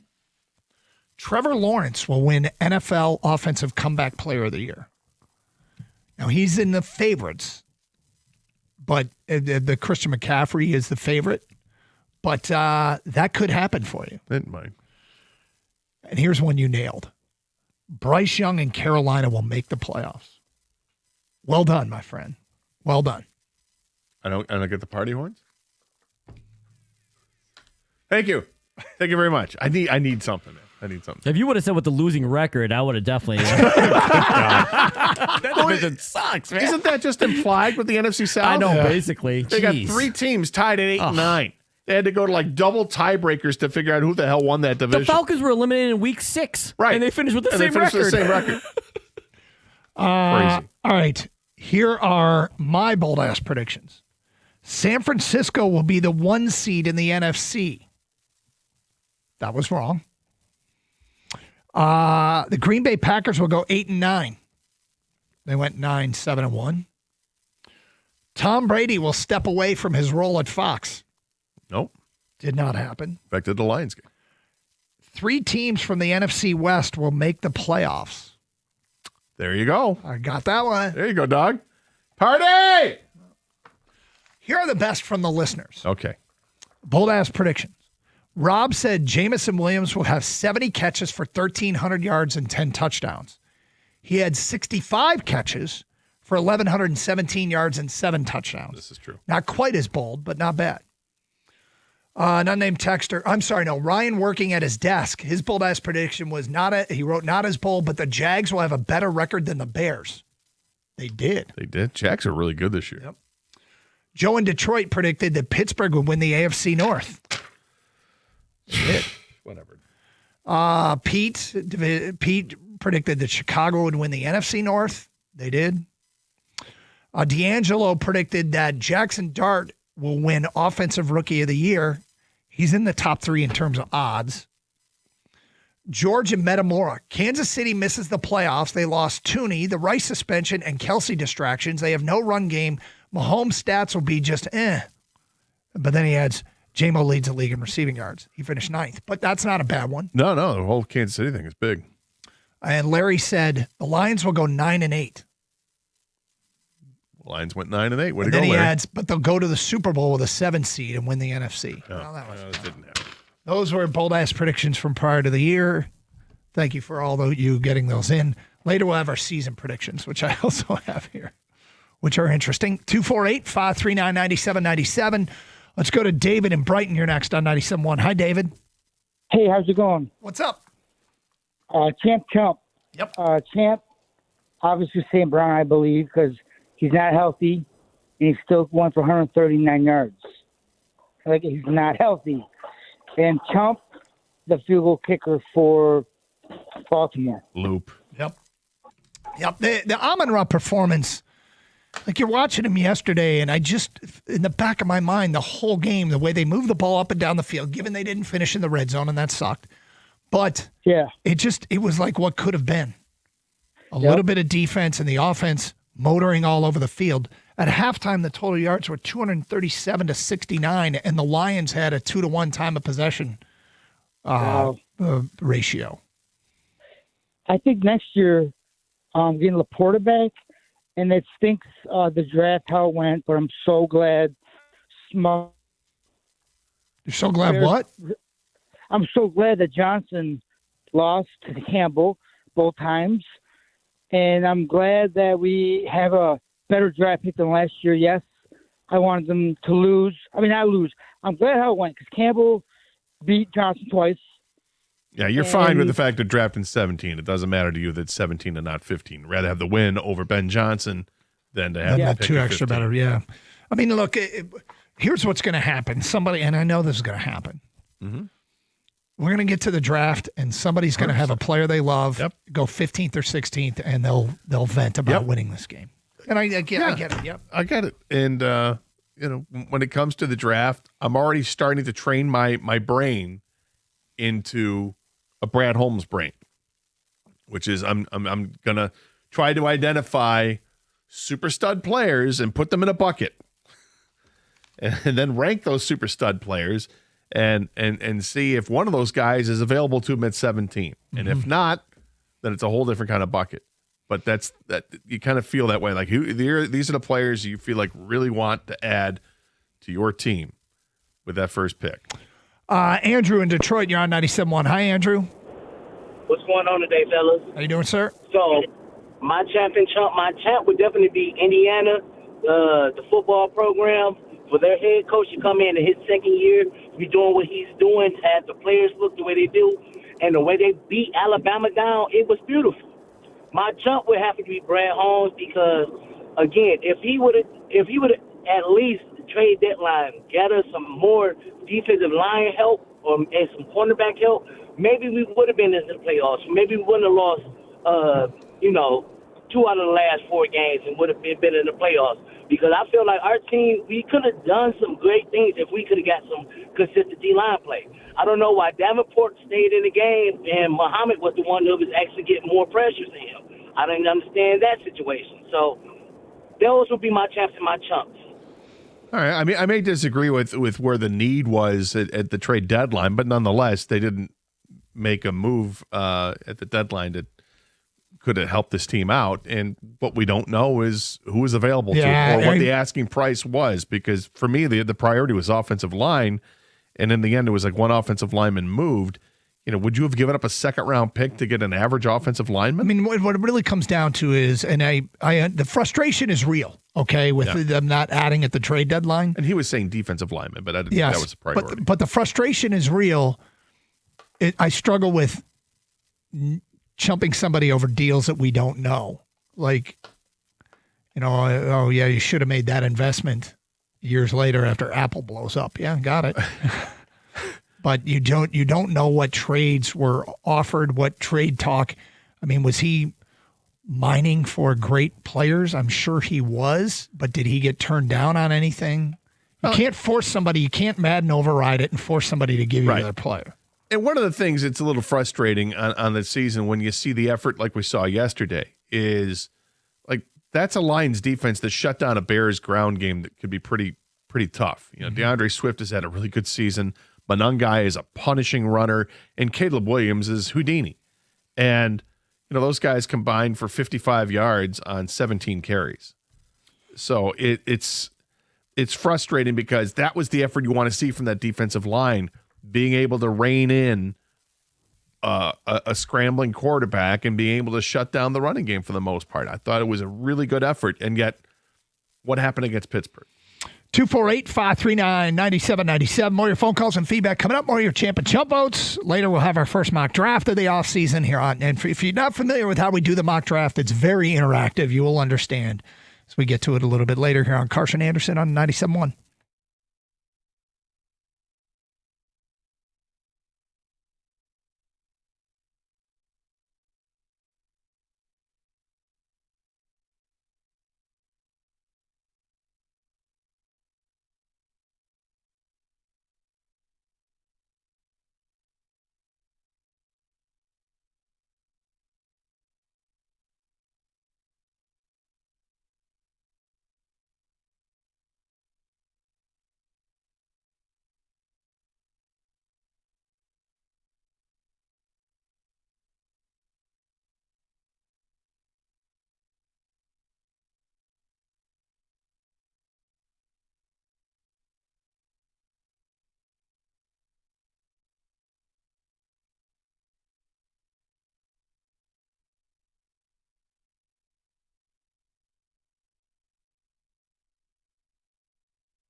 Lions beat the Bears 19-16, sweep the Bears on the season, finish 9-8, and of course miss the playoffs.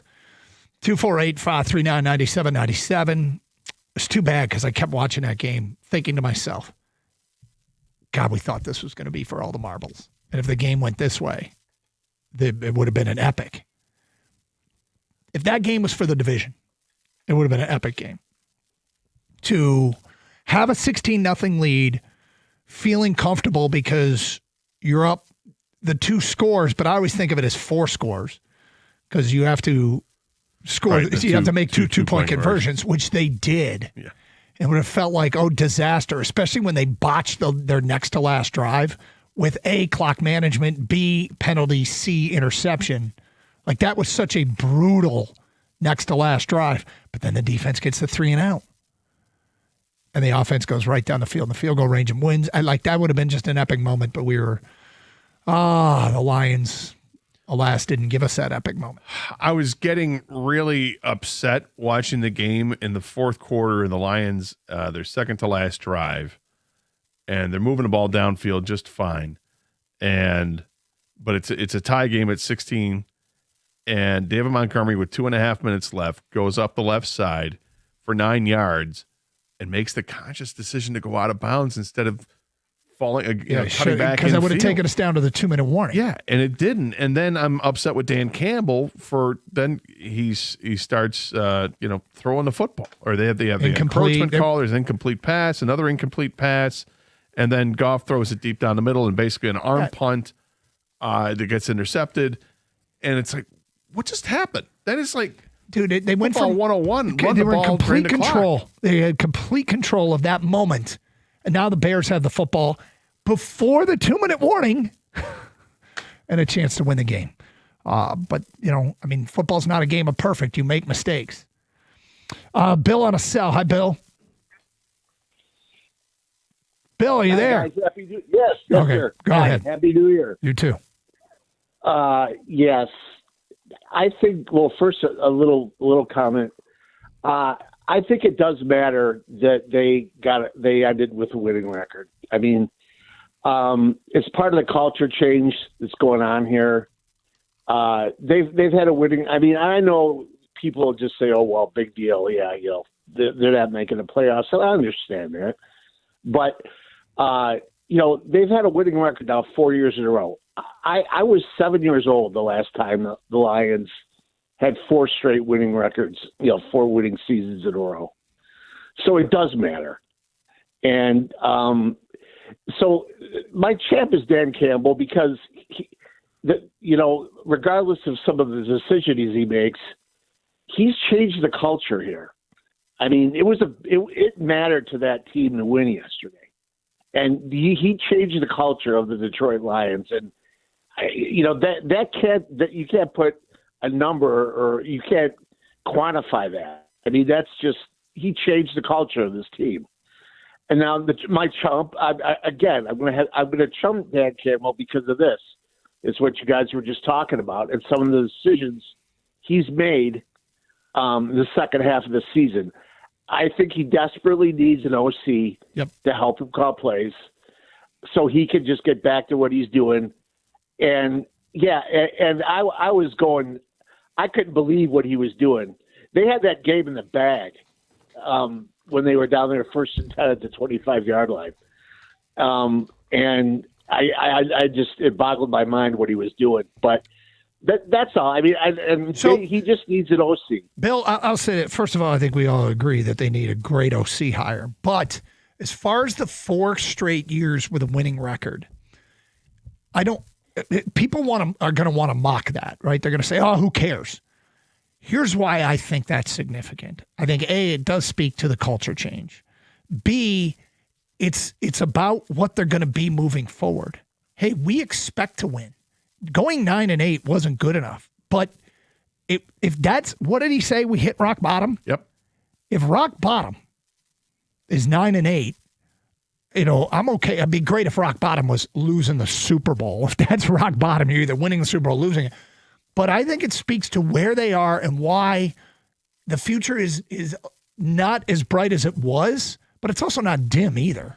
Yeah, I mean, he declared rock bottom after that that Vikings loss. That was in my mind, that was the worst loss in the Dan Campbell era because of what was there at stake and the effort that we saw in the game. I mean, I've seen horrible Lions performances under Campbell before, and not many, but there were the ones before. The game at Baltimore comes to mind. The game at Carolina comes to mind from years past. But this one was different. This one was got to win it, get some help, and win out, and you can make the playoffs. And they just didn't even show up, and it was very frustrating. So the first test after declaring rock bottom, they passed with flying colors because they go out and to beat the Bears, and not an easy game to win at Chicago against a team that's favored, against a team that is the darling of the NFL right now.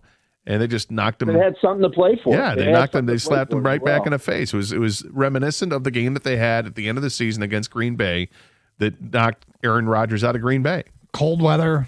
Yeah. Quarterback wearing a glove. I don't think Caleb Williams is going anywhere. I think he's going to stay in Chicago. No, I'm talking about Goff was wearing a glove. Oh, right. Yeah. Goff So he had gloves. a decent game, yeah. Bernard in Ann Arbor. Hi, Bernard. Hey, what's happening, guys? How you doing, sir? I got to say, like, in seasons that I've watched, this has got to be one of the wildest seasons overall in the NFL, but obviously how it affected the Lions that I've ever seen. I mean, to think that we go, that our only two wins against winning teams with winning records both come against the Bears, who win the division, to finish last in the division with the highest plus points differential. 3 of the 7 wins against losing teams came to teams like Baltimore, Dallas, and Tampa Bay. Our crazy schedule where we have 3 critical games, 2 of which come within 4 days of one another. I mean, all of these things obviously did not.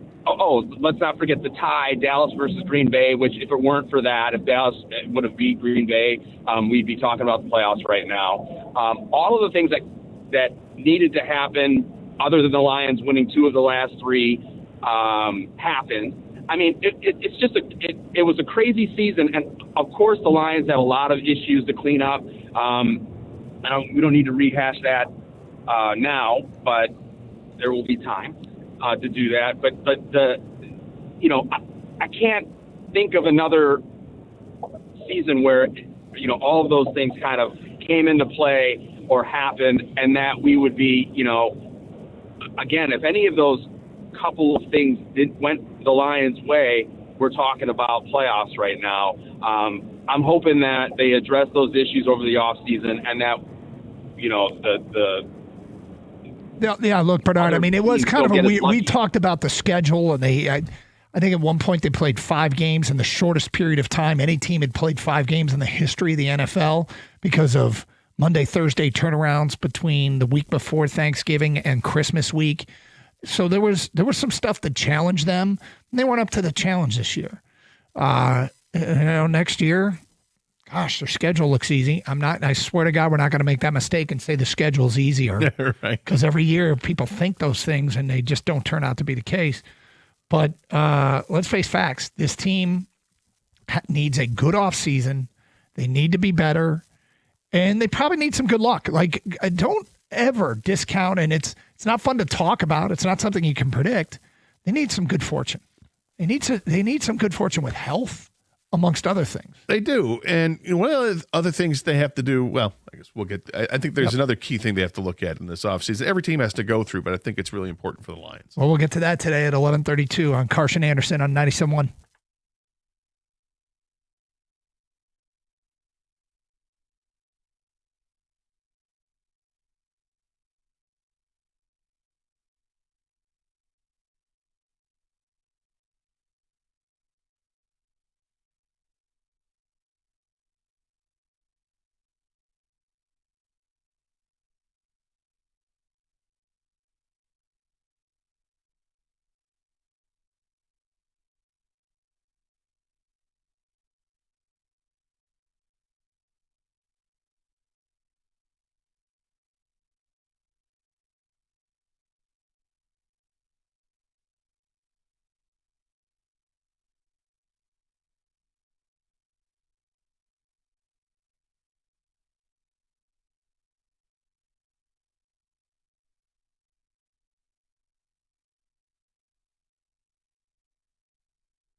John Carr, Scott Anderson.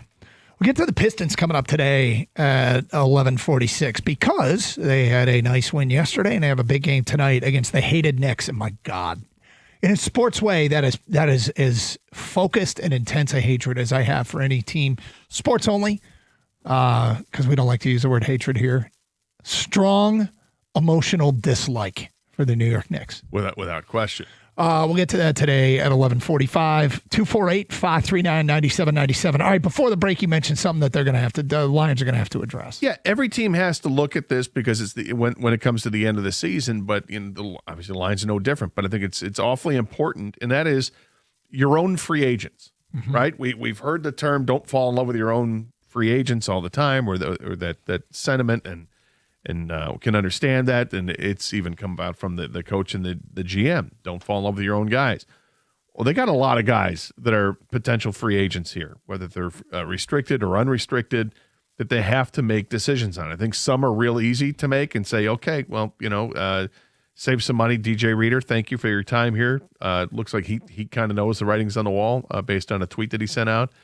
Alex Anzalone has been great for the Lions. He has been so good for the Lions, and I think they didn't play in the game yesterday, and they were able to win without him. But if they move on from him, he's going to be missed. Khalif Raymond has been this integral part of the team in the return game, and he's been a receiver that Goff trusts. He was a big part of the game yesterday. Amik Robertson has actually been a healthy corner, which is not something that's been easy to find with this team. I mean, they got some real decisions. But Al-Qadim Muhammad was making $1.2 million this year. He turned in an 11-sack season. Double-digit sack totals opposite of Aiden Hutchinson. The duo of Muhammad and Hutchinson was as good as any duo throughout the league. You look at Houston, which is kind of the standard there with Will Anderson and Danielle Hunter. The numbers are on par. Danielle Hunter and Will Anderson had 27 sacks. Well, hold on. Let's talk about this because the defensive ends, I think sacks are important. I think pressures are important. Yeah. And how are their pressure numbers? Pressure numbers are right on par with each other. Are they? Okay, good. So the sack totals, as I mentioned, they had 27 sacks for the guys from Houston, and it was 25.5 for the Lions. When you look at the pressure totals, the Aiden Hutchinson ended up with 45 pressures, and Al-Qadim Muhammad ended up with 26. So that's 71. Mm-hmm. You look at what the other two guys got. Will Anderson had 36 pressures, and Danielle Hunter had 34 pressures. So that's 70. I mean, they're just as productive with those two pairings. So here's the thing about Al-Qadim Muhammad. Hutch played 1,005 snaps. He's probably bullet point one on every offensive coordinator's 100%. list of who we have to deal with on the other side of the football. When it comes to protections, everything is shifted to deal with Aiden Hutchinson. The guy on the other side, so you have 1,005 sacks, or 1,005 snaps, excuse me. And how many sacks did he have, Hutch? 14 and a half. 14 and a half. Al-Qadim Muhammad had how many sacks? He had 11. On 457 snaps. Less than half, he had 11 sacks. Here's the problem with Al-Qadim Muhammad. He's 30 years old, and his career earnings are $13.7 million.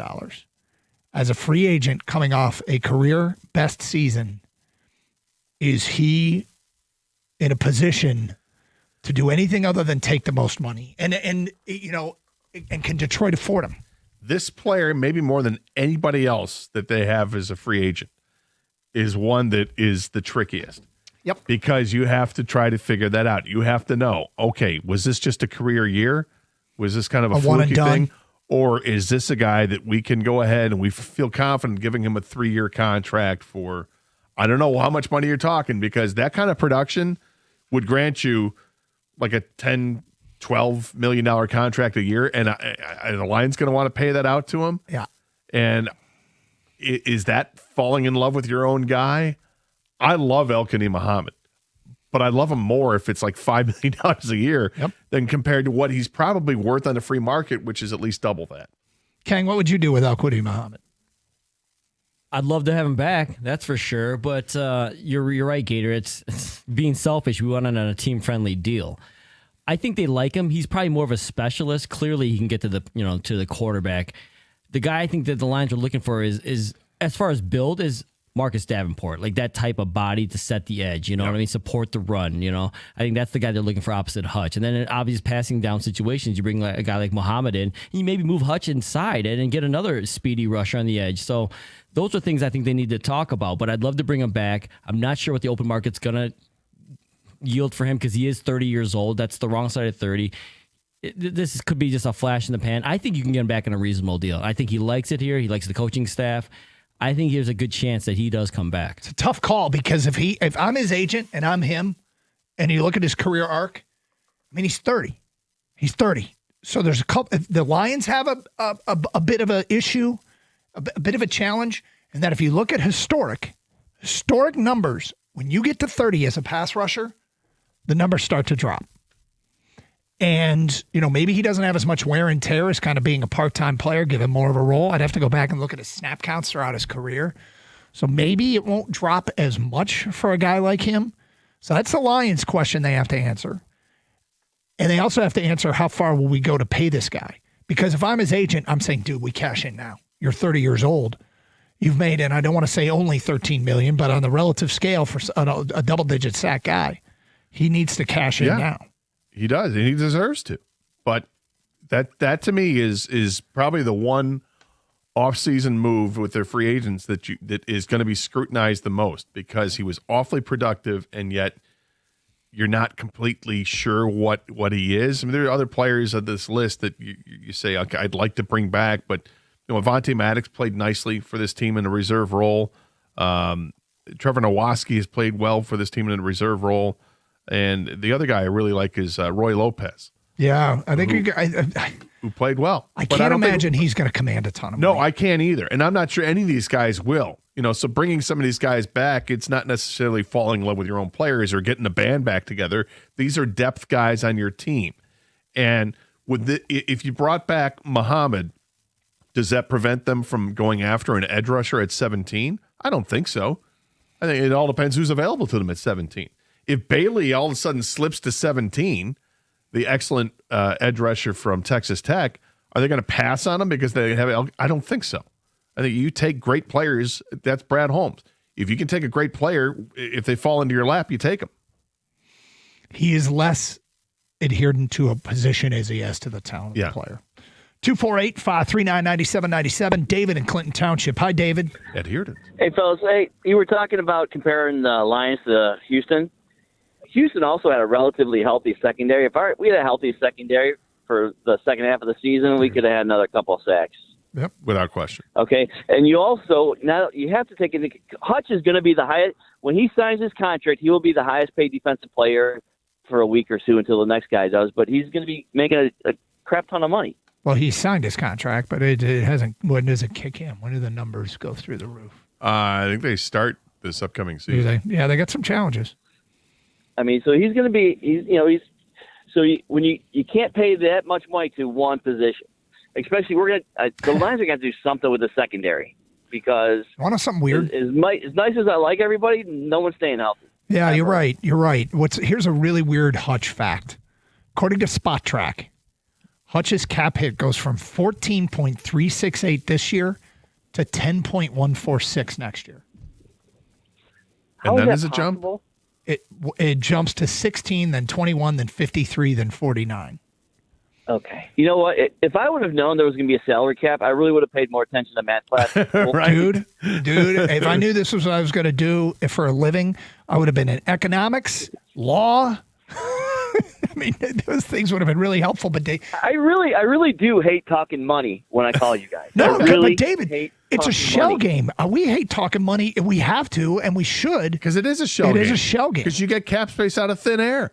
You just find it. You find it by restructuring a contract here or exploiting some rule that's not known to the common public. So, yeah, when he signed his extension, he got a $140 million check, immediately. Yeah.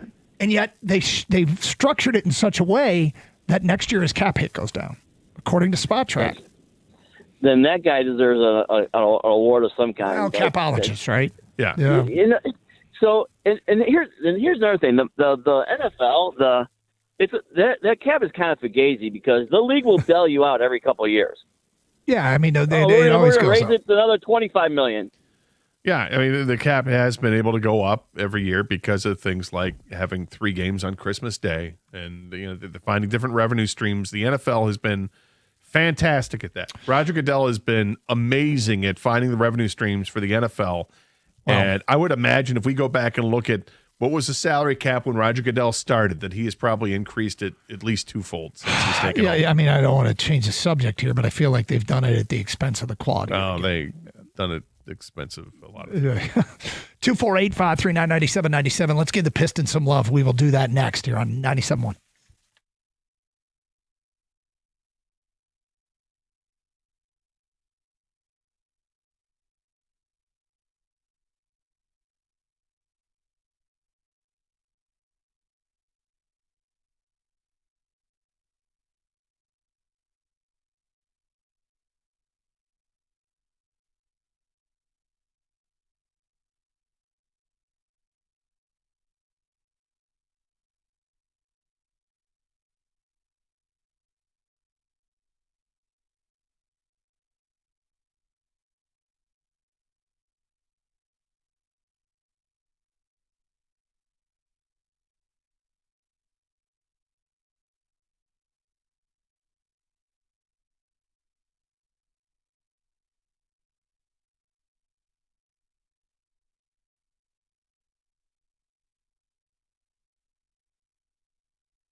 Doug Hirsch, Scott Anderson, 97.1. Happy New Year, everybody.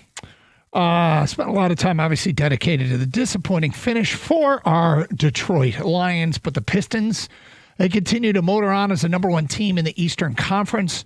And I guess one of the great questions we can have is are the Pistons the Tigers type of number one team, or does this feel more authentic? Because, I mean, we're pretty glass half full guys here. However, I think even we knew, and we said it a bunch, they're not the best team in Major League Baseball. They're just acting like it. Are the Pistons authentically the best team in the East? Or right now, are they just acting like it? Another win over a good team that isn't having as good a season in Cleveland. But they did it again shorthanded. They have all kinds of shorthanded wins this year, and they have a huge showdown game against the Knicks tonight. I think they're more authentic than the Tigers are. I don't know how authentic the Pistons are because the one thing that's holding me back is that there's some significant injuries to key players on key teams in the Eastern Conference. That being said, the Pistons have dealt with those injuries too over the last couple of years, and maybe this is just the natural progression of where they're at. What has me encouraged about them and saying, yes, they're in a better position than the Tigers were, is that the nucleus of this team, you don't have to have a bigger nucleus because it's basketball and only five guys can play on the court at a given time. But this team is so young. Mm-hmm. All these guys are, yes, there are a few exceptions with Tobias Harris and Karis LeVert and some others, and Duncan Robinson. But by and large, this team is like 25 and under. They're playing together. They've been together for a number of years here, and they're really starting to gel. And they still have young guys coming in the pipeline that are learning and getting better. I don't know if it's exponentially, but they're getting better, like Asar Thompson and Ron Holland.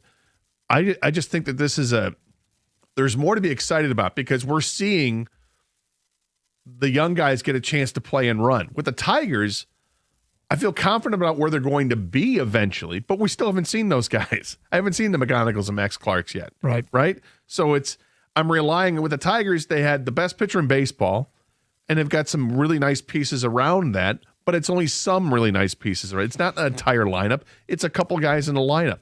It feels like the Pistons, not only they're starting five and get out there and play with anybody, they've got like another five guys that can go out and play with everybody. I've listened to callers over the years complain about the NBA and complain about things like load management and things that are more new in the modern NBA that bother people. Oh, all the players are friends. The effort isn't there. Stuff like that.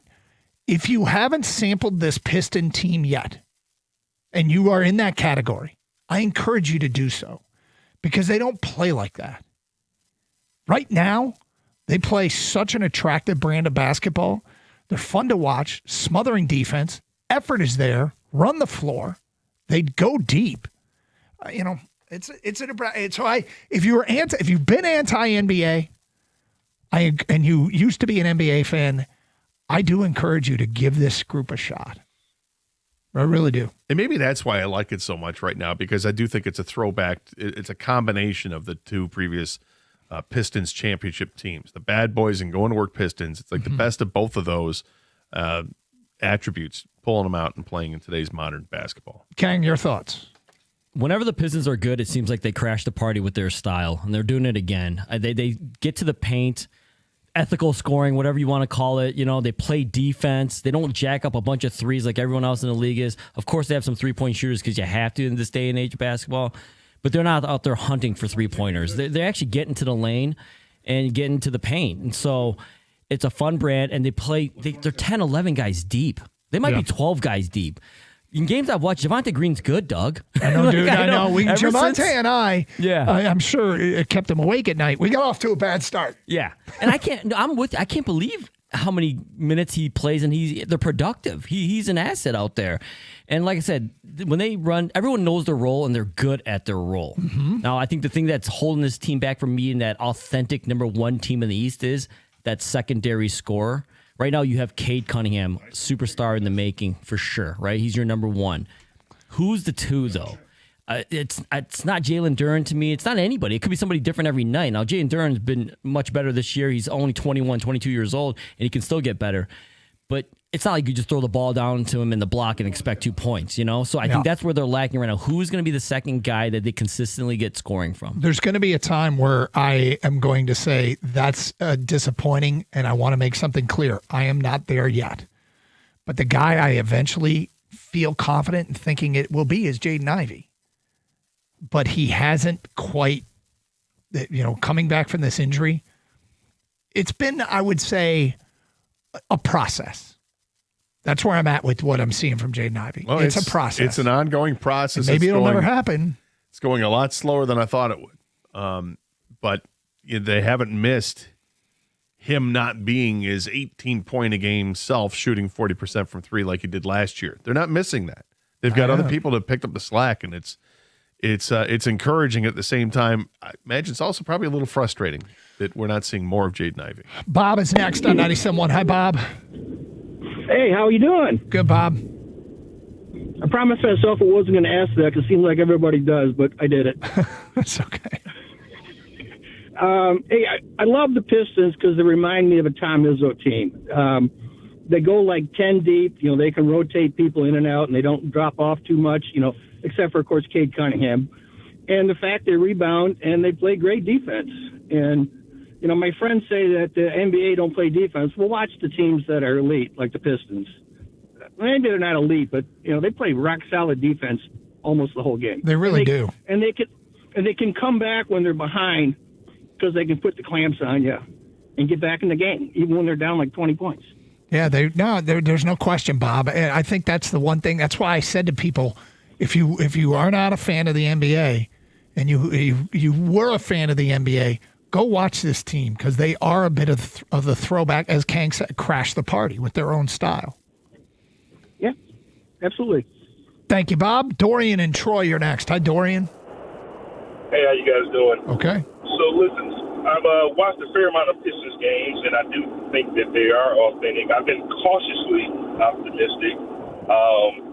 Those turnovers sometimes rear, the ugly head. But like yesterday's game was a prime example of a game they could have lost. They were leading, and then of course Donovan Mitchell, he's a beast. So he started going on his tear, but they still held on and kept it together and got away with the win.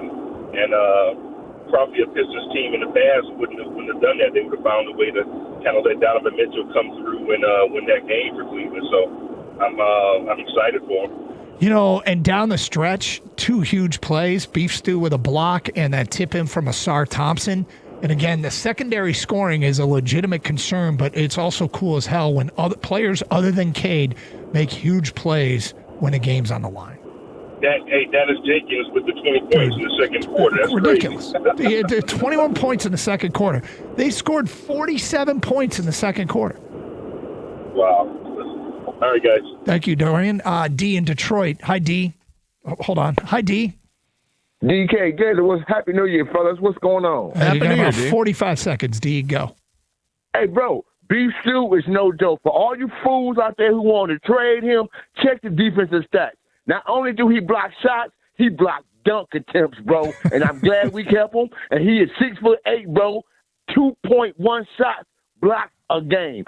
All these 7-footers, bro, and Beef Stew leading the pack. One more thing. Did we let Tim Hardaway Jr. go, and we should have kept him and not signed Karis LeVert, bro? Because it's not looking good for Karis LeVert. And Jr. down there in Denver doing the dang old thing. Love the show, bro. It's possible. I mean, I don't think we'll know until we see the final product. But, yeah, I mean, they're not going to be perfect. And that might we'll see. See what happens. Karis hurt right now. More of your phone calls and feedback. More of your champ and chump votes. We'll have our first mock draft today at 12:20. Coming up next hour on 97.1.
Brought to you by Michigan Hair Restoration. The latest domino to fall on the NFL's Black Monday is Pete Carroll. The Raiders bet on the veteran coach and came up empty after one season with a 3-14 record. Carroll joins Atlanta's Raheem Morris and Cleveland's Kevin Stefanski as the first coaches to be fired upon the conclusion of the regular season. We've got triple header action in local sports tonight. After back-to-back losses to the Penguins last weekend, the Red Wings look to avoid extending their skid tonight when they take on the Ottawa Senators. The Senators are 20-15-5 this season, but have won their last 2 games. Meanwhile, after a total lack of offense in the Wings' most recent 2-1 loss to the Penguins, Todd McClellan has tinkered with Detroit's lines, and here's why.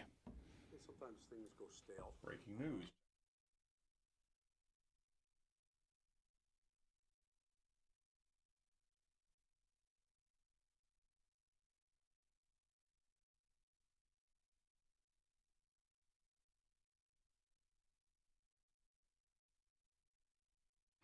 Wings and Senators drop the puck tonight right here on 97.1 at 7:30. Jeff Rieger has pregame coverage at 7:15. Pistons and Knicks will also meet tonight at Little Caesars Arena. That game's on WWJ at 7 p.m. And then at 8:30, Michigan State basketball will face Eric Musselman's USC Trojans at 8:30 in East Lansing. And more NFL Black Monday breaking news. Arizona Cardinals head coach Jonathan Gannon, per Diana Rossini, has been fired. At the Corwell Health Sports Desk, I'm Brendan Shabat. For more, go to 97.1 The Ticket or Odyssey.com.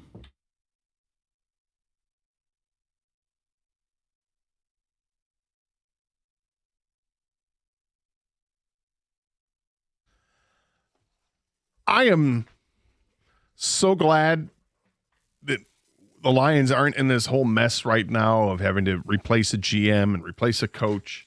You get to this point every year in the NFL where there's always, this going on. This coaching attrition happens every year. Right. This year, I don't know if there are 5 openings right now or not, but there's a number of GM openings as well. I'm so glad we don't have to deal with this.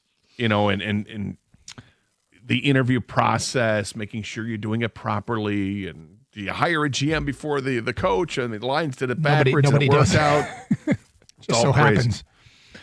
Just so happens that we did here in Detroit, and it did work out. So, I would say that I'm a little surprised at what Atlanta did. Raheem Morris. Yeah, they won. Didn't they win like their last 4 games? Yeah, they finished with the same record as the division champion. They looked like they were doing some smarter and better things. They like their coach a lot. Now, I recognize you can't just bring the coach back because the players like him, but they showed tangibly that they were playing better. I was surprised that they gave him 2 years. He had a near 500 record in 2 years. I think it was 2 games below 500, and they let him go. I think it's a mistake. 248-539-9797. So, look, of the guys that have been fired so far in the NFL, the Lions are going to be looking for a new offensive coordinator, most likely.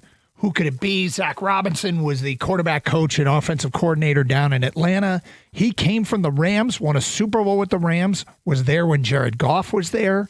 He could be a good match if he becomes available, assuming that as part of Raheem Morris's staff in Atlanta, that makes sense. Brian Daboll, could that make sense? I'm sure he's looking for a head coaching position. Kevin Stefanski was fired today. These are guys with offensive backgrounds. Strong offensive coordinators on the to-do list this offseason. Yeah, and I think that there are a couple names out there that really kind of jump at you. Kevin Stefanski is one for sure, and but I also imagine he's going to get a look at other teams to become a head coach somewhere else. He may not be unemployed for all that long, but it's something the Lions have to look at and find an offensive coordinator. I think everybody that has opined about this is saying the right thing. It's to take something off of Dan Campbell's plate, let him get back to being the CEO of this team and overseeing everything, rather than just being completely wrapped with what's going on with the offense of this team. And it's still going to be his offense. Whomever he works with they're going to be able to work that out. I'm curious to see if they dip into the college pool to look at a name like that. I saw a name floated on the Twitterverse of Charlie Weiss Jr. He's due, if he leaves his position to go to another college team, there's a buyout, and it's expensive. There's no buyout if he goes to the NFL, and he's done a pretty good job as an offensive coordinator. Just a name to throw out there. I'm not saying he's the guy or he's my choice, but it's just it speaks to the pool that you can go into. And you mentioned with Raheem Morris that could be an interesting choice. There's a relationship there with being with the Rams and familiarity. Well, Zach Robinson is quarterback coach and offensive coordinator. Yeah. So 248-539-9797. Piston talk ongoing, and we will get to our first mock draft of the offseason today at 12:20. Champ and Chump votes, get those in, 248-539-9797. Back to your phone calls. James, you're on 97.1. Hi, James. Hi. I'm calling about the Pistons. I made a call earlier in the year. I think it was after their 5th or 6th game, and I was saying that they were the closest team in the city of Detroit to a championship. Mm-hmm. I still genuinely believe that. Attaboy. I believe only maybe the Michigan basketball program or the Grand Rapids Griffins are closer to a championship. I do think we're still one major piece away. That I do believe that their general manager is willing to go out and find, unlike a lot of other general managers in Detroit. And I also want to mention Beef Stew has got to be one of the most underappreciated players in the entire NBA. I mean, this guy's it's not just about his skill. It's not just about his effort. I mean, the fact that he even is willing to adjust his game and learn to shoot the three. I feel so fortunate to have him. He reminds me so much of Ben Wallace in so many ways. And I do believe that. Oh, I'm sorry. Go ahead. Well, just the one thing that we love doing in Detroit, and I can see this probably happening as more and more people lock in on the Pistons. We love to take role players and treat them like superstars. And he absolutely has all the characteristics. Piston fans already know this, but those who are going to start parachuting in, he is right along the lines of the Ben Wallaces and the Dennis Rodmans and the Chris Drapers of the world that we turn into superstars in this town. Yes, very, very, very much. I believe Duncan Robinson can be one of our scoring options. He was starting to put it together there a little bit, and now we kind of see him fall off.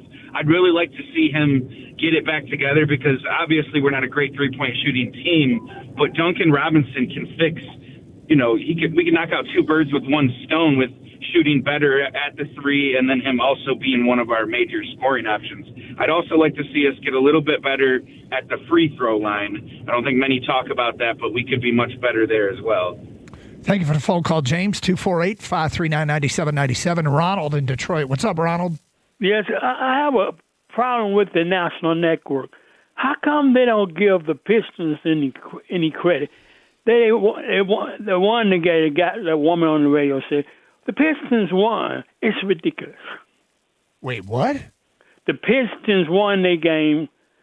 I think they won their game, their last game. Yeah, they beat Cleveland yesterday. Cleveland, the Cleveland Cavaliers. I think they went to Cleveland, I think. Was it the Pistons?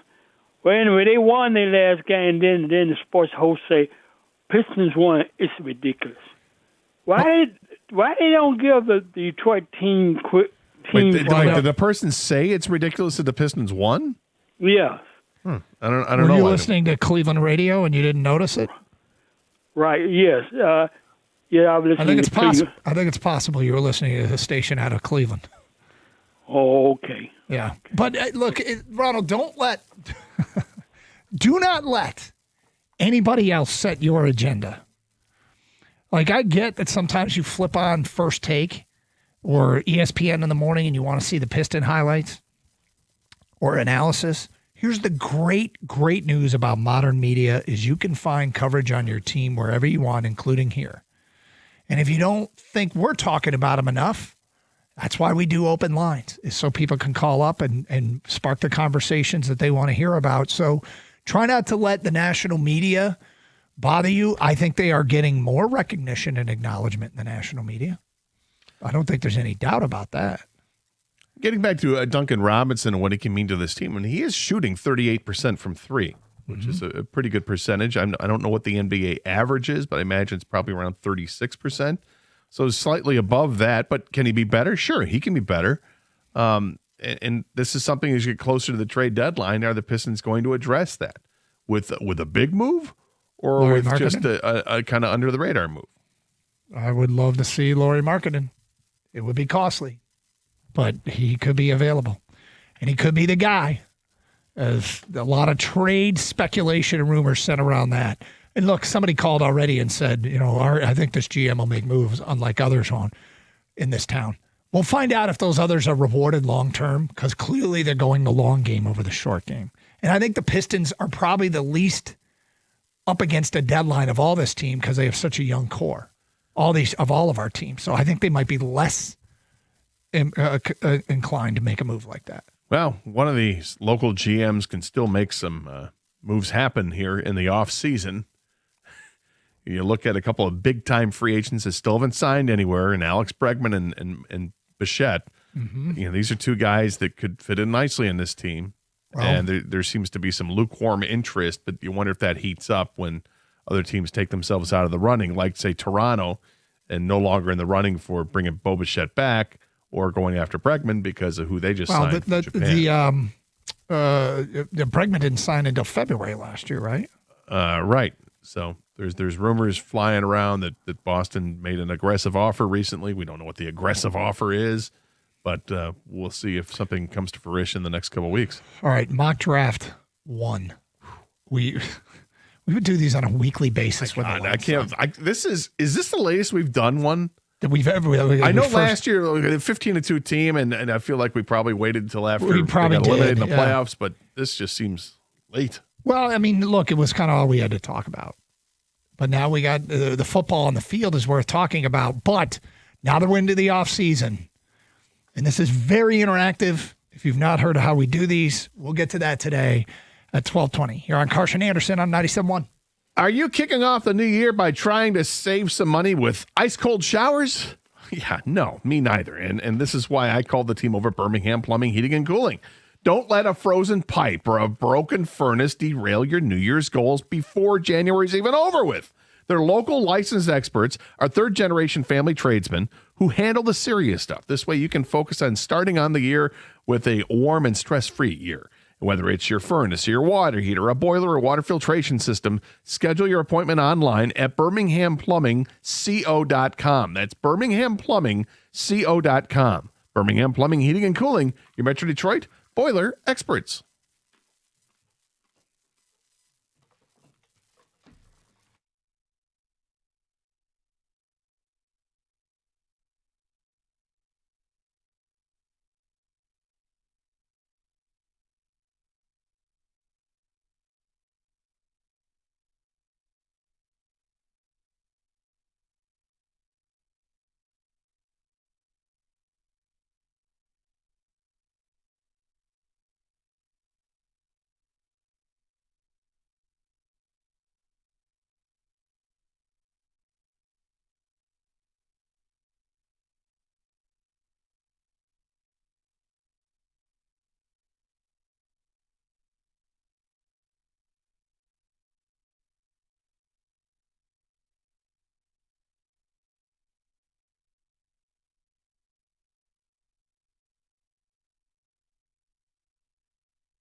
You know, it's interesting, Gator, because I don't hate the Lions' position moving forward. I don't love it as much as I once did. I felt more confident in what the next year was going to bring at the end of the last 2 years, in spite of the massive disappointment last year, coming off the 15-2 season and losing in the first round of the playoffs at home to Washington and with just a disaster out of character game.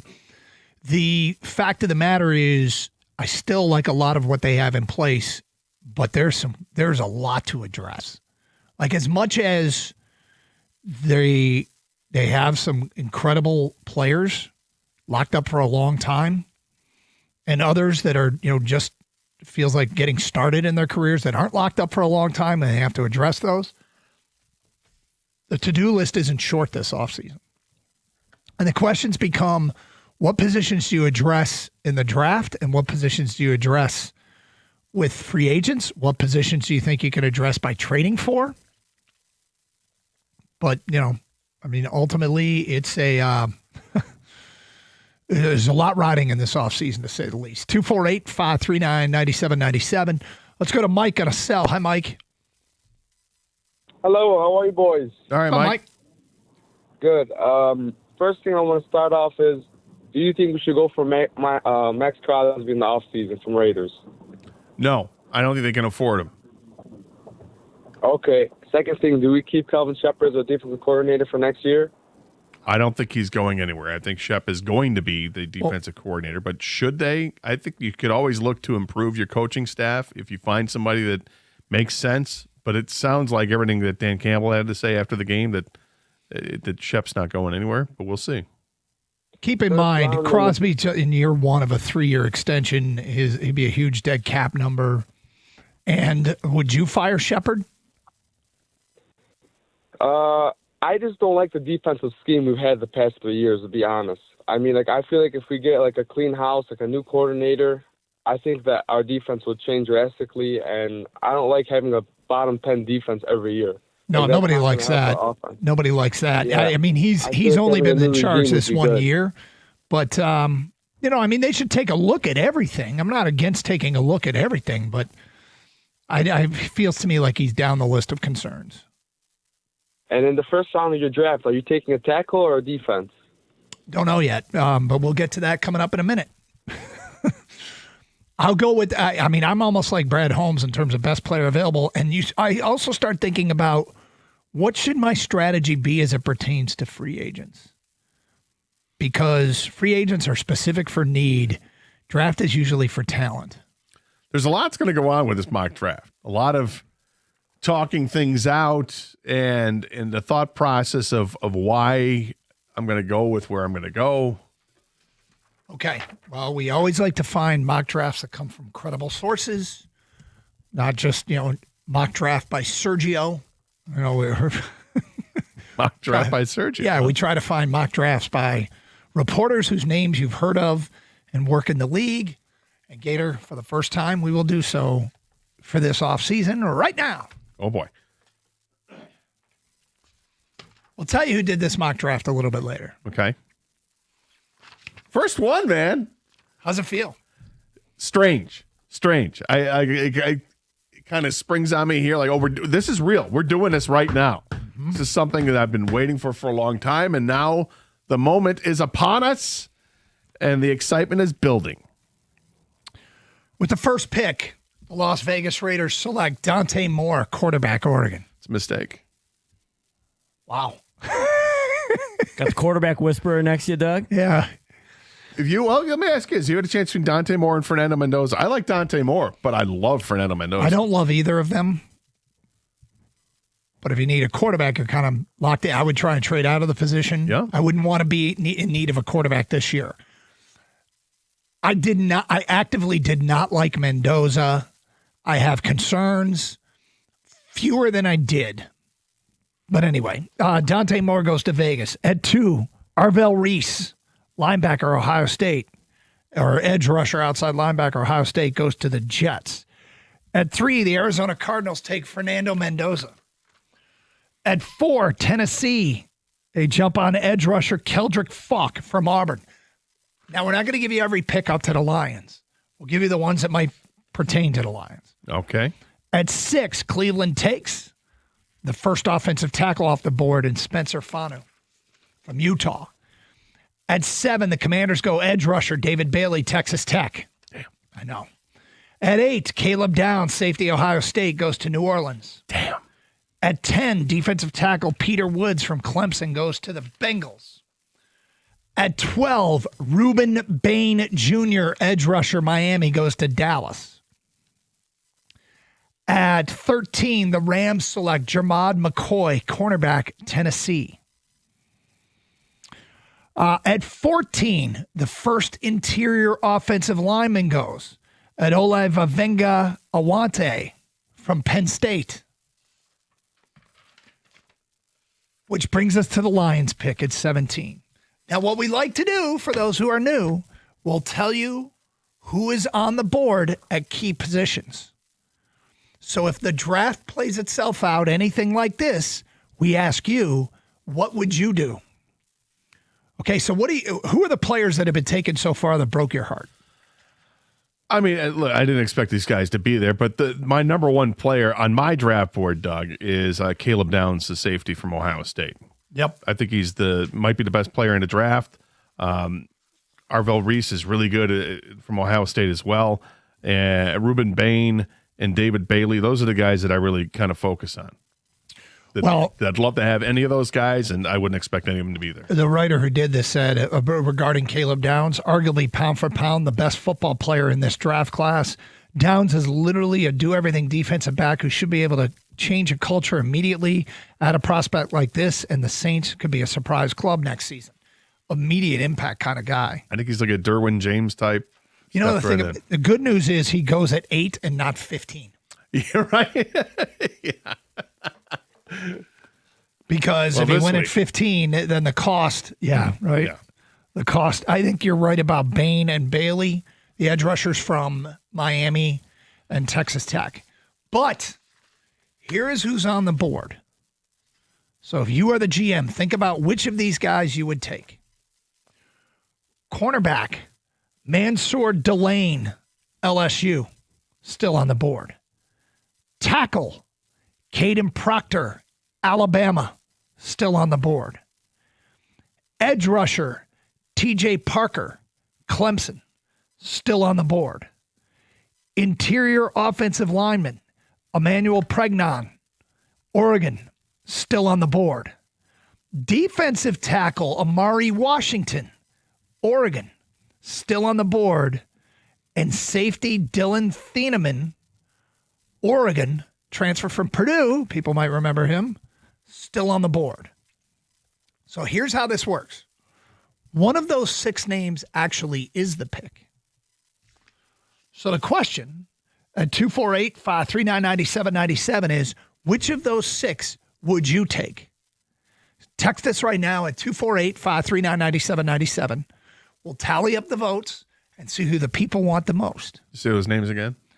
Cornerback Mansour Delane from LSU. Tackle Caden Proctor from Alabama. Edge rusher TJ Parker from Clemson. Interior offensive lineman Emmanuel Pregnon from Oregon. Defensive tackle Amari Washington from Oregon. Safety Dylan Thieneman from Oregon.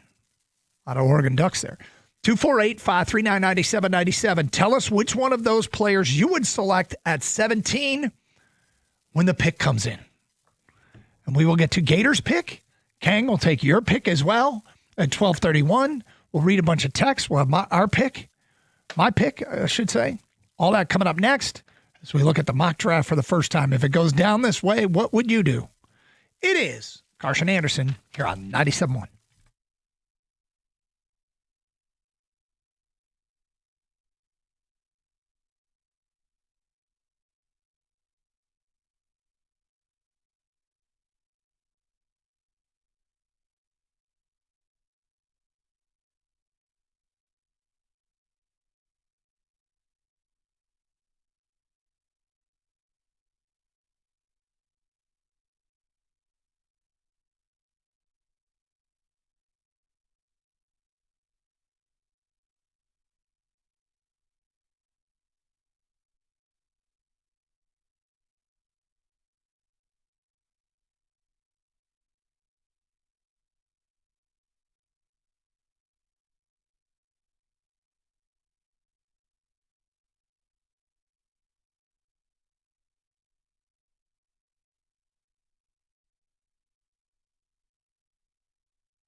All right, so for the first time, we just did a mock draft. Who do you want out of the 6 guys we offered up in this mock draft by an NFL insider? Cornerback Mansour Delane from LSU, tackle Caden Proctor from Alabama, edge rusher TJ Parker from Clemson, interior offensive lineman Emmanuel Pregnon from Oregon, defensive tackle Amari Washington from Oregon, and safety Dylan Thieneman from Oregon. Played at Purdue for a while. Who do you want? Here's the feedback that's come in. TJ Parker, go get the offensive lineman at 50. That's from Ryan. So he goes edge rusher. I take Proctor, tackle, with zero hesitation. That's from Dan. Ryan from Milford says, out of those choices, I'd take Caden Proctor, tackle from Alabama. From Johnny and Macomb, I'm selecting Caden Proctor, offensive tackle for the Lions. From Kyle Fisher, TJ Parker. He goes edge rusher. From Dan, Emmanuel Pregnon is who I'm taking. The Lions should tackle a center or should get a tackle or center in the draft and secondary and edge via free agency. Interesting because you went, okay, so you got Pregnon at center. From Brian in Houston, Caden Proctor at 17. From an unnamed texter, Caden Proctor from Alabama with the number 17 pick in the 2026 draft. That's from Cody outside Ford Field with a sign that says tickets for sale. From an unnamed texter, the big boy Proctor from Alabama. Unnamed texter says Emmanuel Pregnon, offensive line help in the middle. Goff can't scramble in the middle of the pocket. In the middle of the pocket breaks down, but can move in the pocket if their edges crash. Loss of Ragnar was the biggest part of their offensive line problem. Okay, Gator, is the pick in? The pick is in. All right.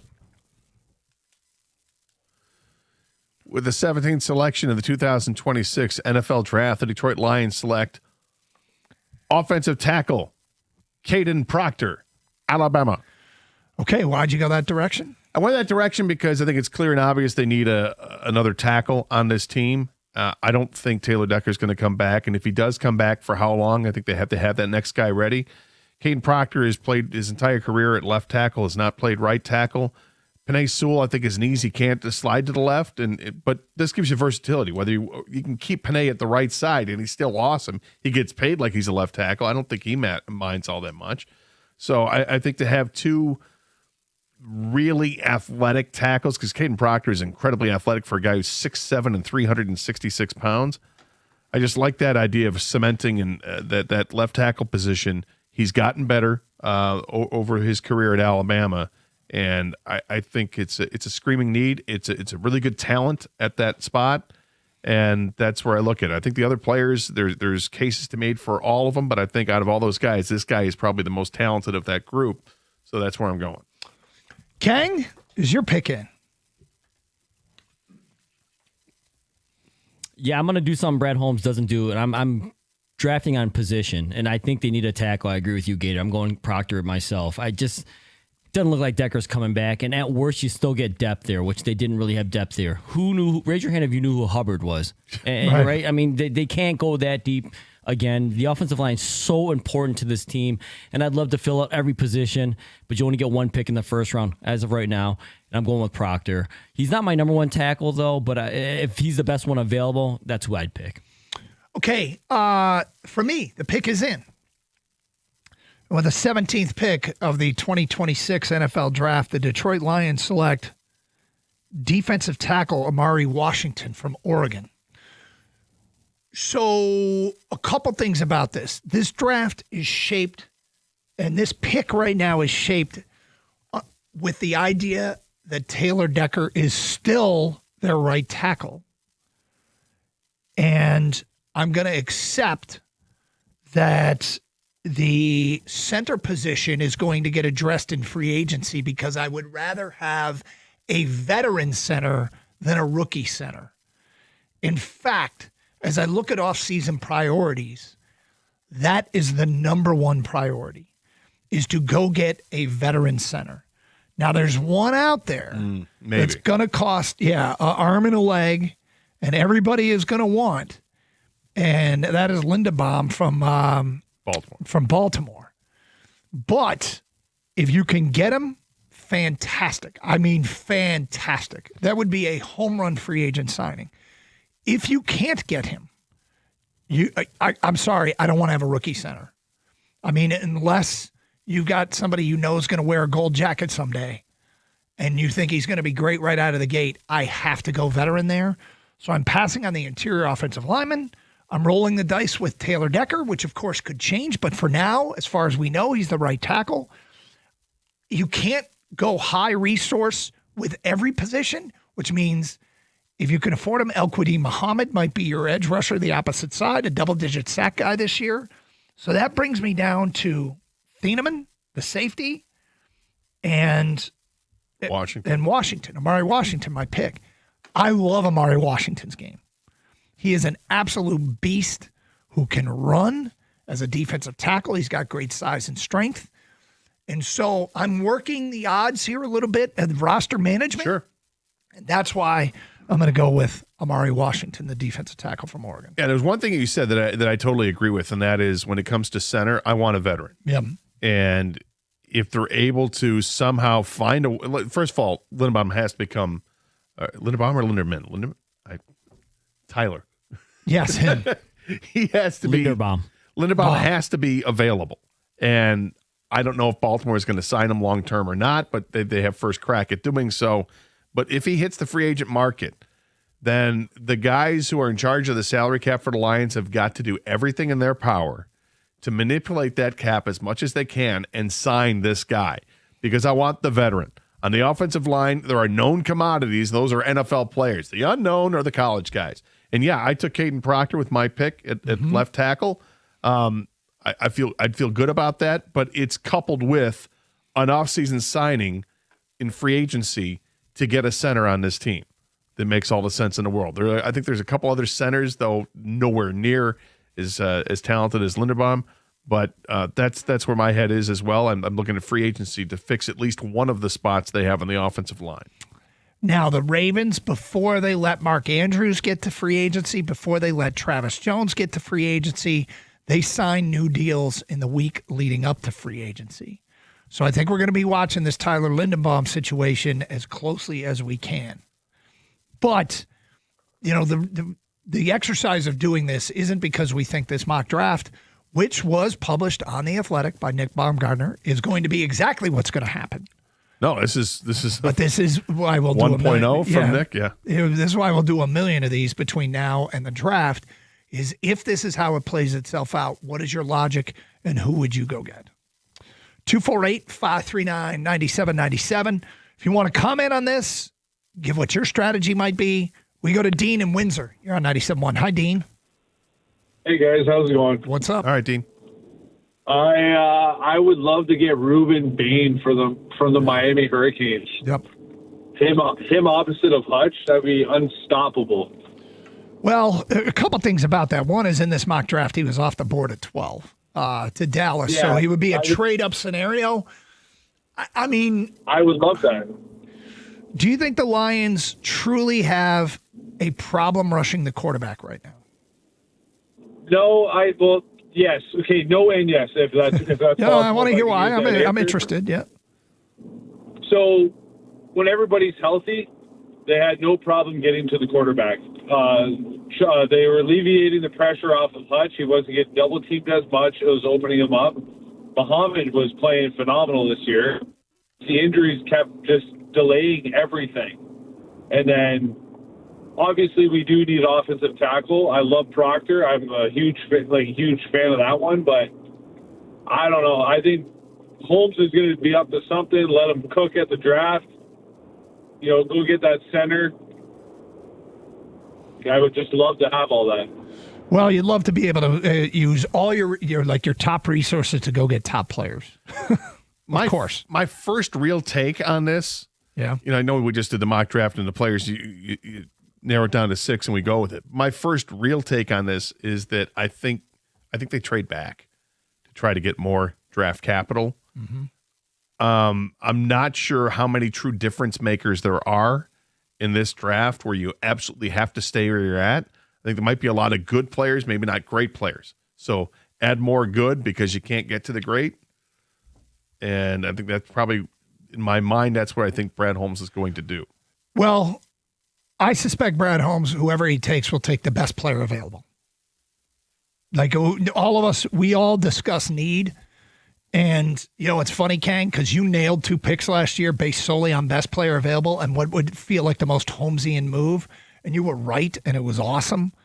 But at the end of the day, I still think we do something that Brad Holmes almost never does. I think he gets specific with needs in free agency, and then he just takes talent in the draft.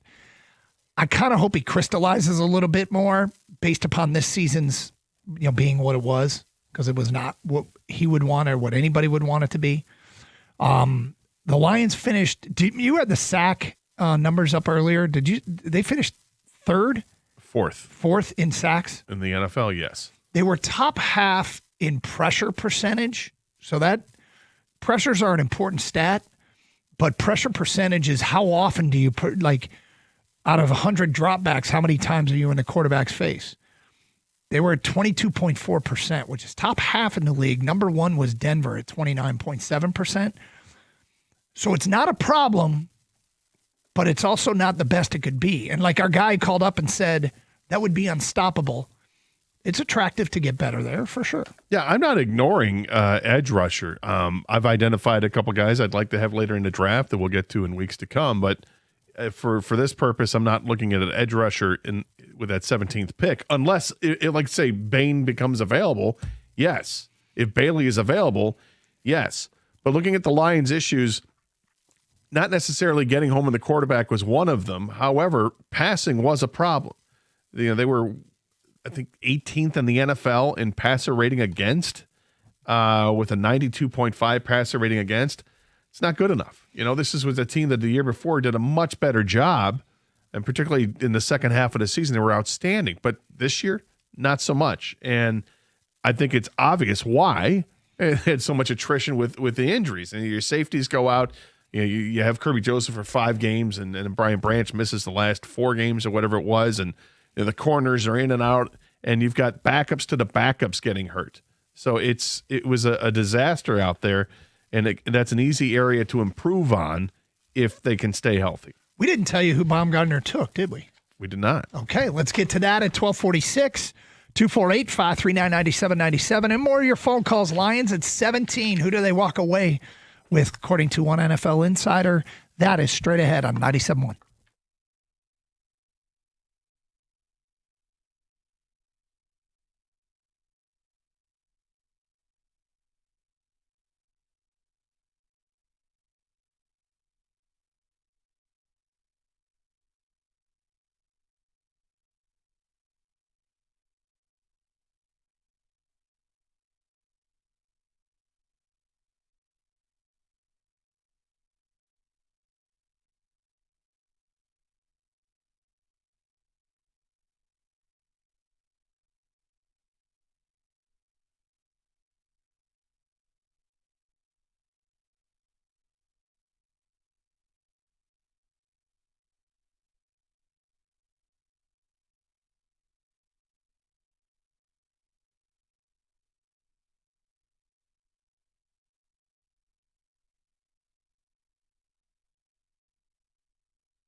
Doug Harsh, Scott Anderson, Kang behind the glass. The gang is back together again after the better part of the last month off. Good to be here. Happy New Year, everybody. And unfortunately, we got a season ender for the Lions yesterday as they are not advancing to the postseason. Not breaking news as they were eliminated last week. But, oh, man, still potential here. But there's no question it's going to have to be a very strong offseason. And there is, sense of urgency here. Will Brad Holmes operate with a sense of urgency, which has been a fair criticism? He has never operated as this is his last kick at the can. And I'm okay with that because, quite frankly, he drafted so well. The last couple of drafts haven't been as good. So can he, spin some magic this offseason? Well, he kind of better. But that's a kind of a big picture question. We just did our first look at a mock draft, and it was from The Athletic and Nick Baumgartner. And Gator with the 17th pick. The pick is in, by the way. Here we go. With the 17th pick, the Detroit Lions select Caden Proctor, tackle, Alabama, which was as the most popular pick amongst the listeners when we gave you the field of 6 players that they could choose from. It was your pick. It was Kang's pick. And here's what Nick Baumgartner writes. The Lions could have needs nearly across the board on the offensive line, especially with left tackle Taylor Decker and interior lineman Graham Glasgow pondering their futures. Proctor is still more sizzle than steak, but the potential, like a 6'7", 360-pound frame, is enormous. Now, if that's true, if Brad Holmes looks at him and says 6'7", 360, but he's more sizzle than steak, I don't think there's a chance in hell he will take him. I would agree with that. But he may not evaluate him that way.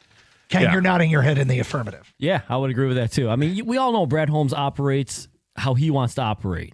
Like, he's going to do things with conviction, what he believes in. If he sees a player and he likes all the attributes and he kills the interview, he doesn't care what they need and don't need. He's drafting talent. He didn't draft position. He's told us many times he doesn't even know what a position value is for the draft chart, right? Yep. He's like, what are you talking about? We draft football players. So if he doesn't like him, Doug, is more sizzle than steak, he's going to move on. I watched a lot of Alabama football this year, and I have specifically at times trained my eye on Caden Proctor. I thought he got better as the season went on, and I think he actually was a really good offensive tackle by the end of the season, despite Bama's season being ended.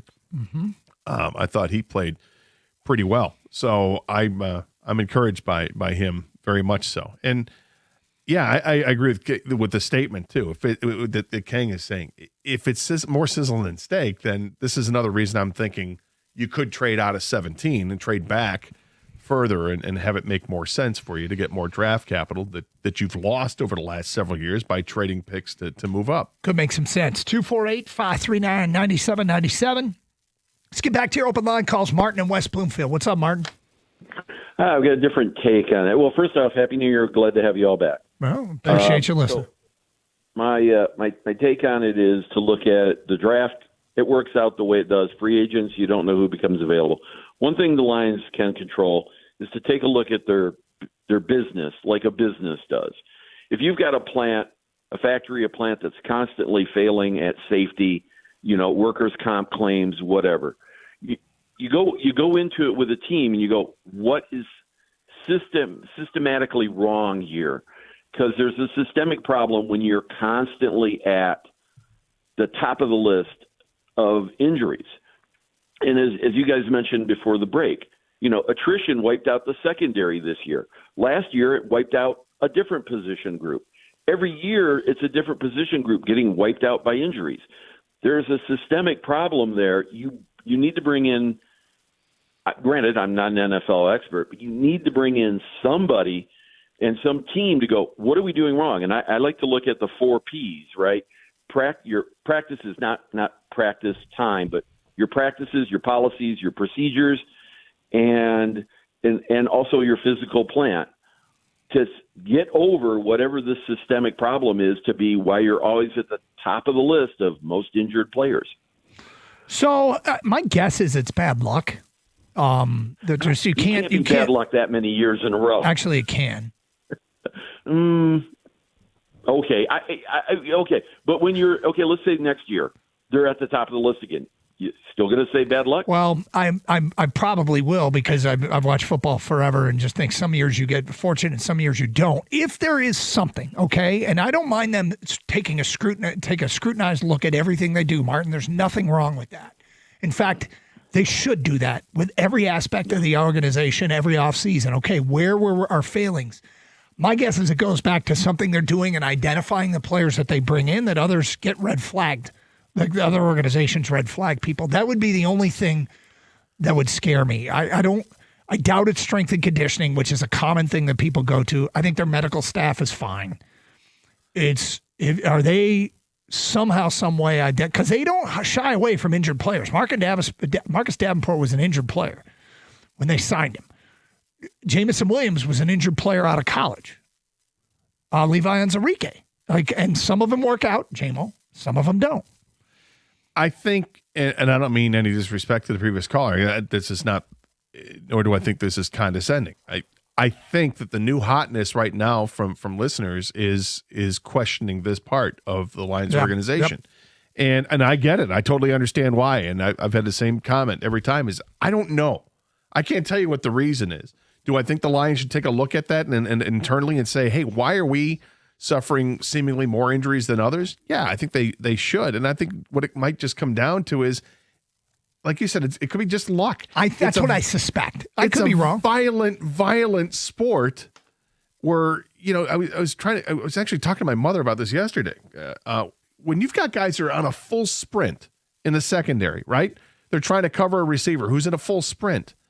And at some point, if the ball's thrown that direction, they're going to collide.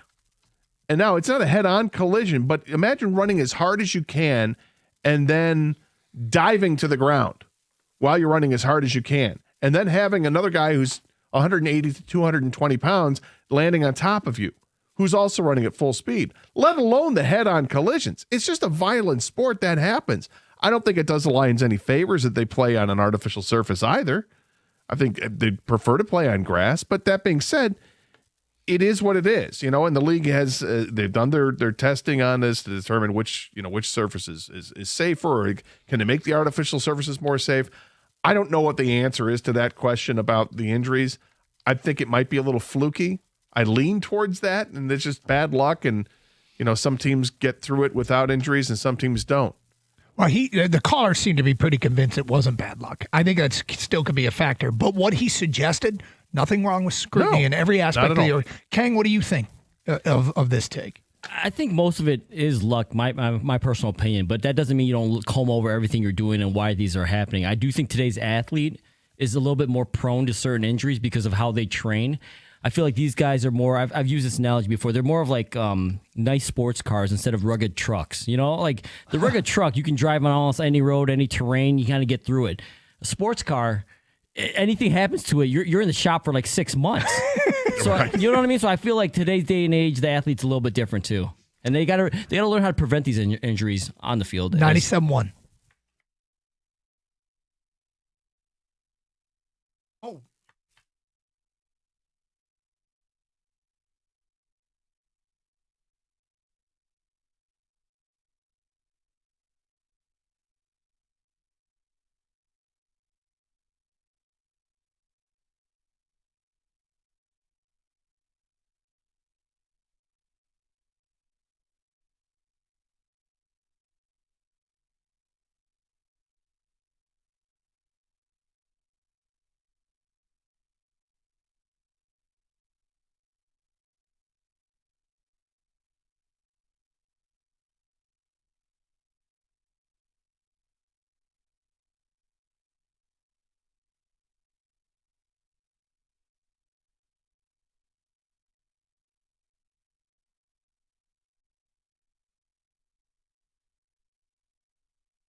4 NFL head coaches have now been fired in the last 24 hours after Cardinals head man Jonathan Gannon was the latest dismissal today. He joins Atlanta's Raheem Morris, Cleveland's Kevin Stefanski, and Vegas's Pete Carroll as the first victims of Black Monday. The Falcons also dismissed their GM Terry Fontenot and completely restructured the top of their front office. Speaking of head football coaches, Michigan's Kyle Whittingham gave an update on Bryce Underwood this morning. The newly hired leader of Michigan football joined U of M alum Dave Portnoy on Wake Up Barstool and said this in regards to Michigan's young quarterback and his decision to stay or leave Ann Arbor.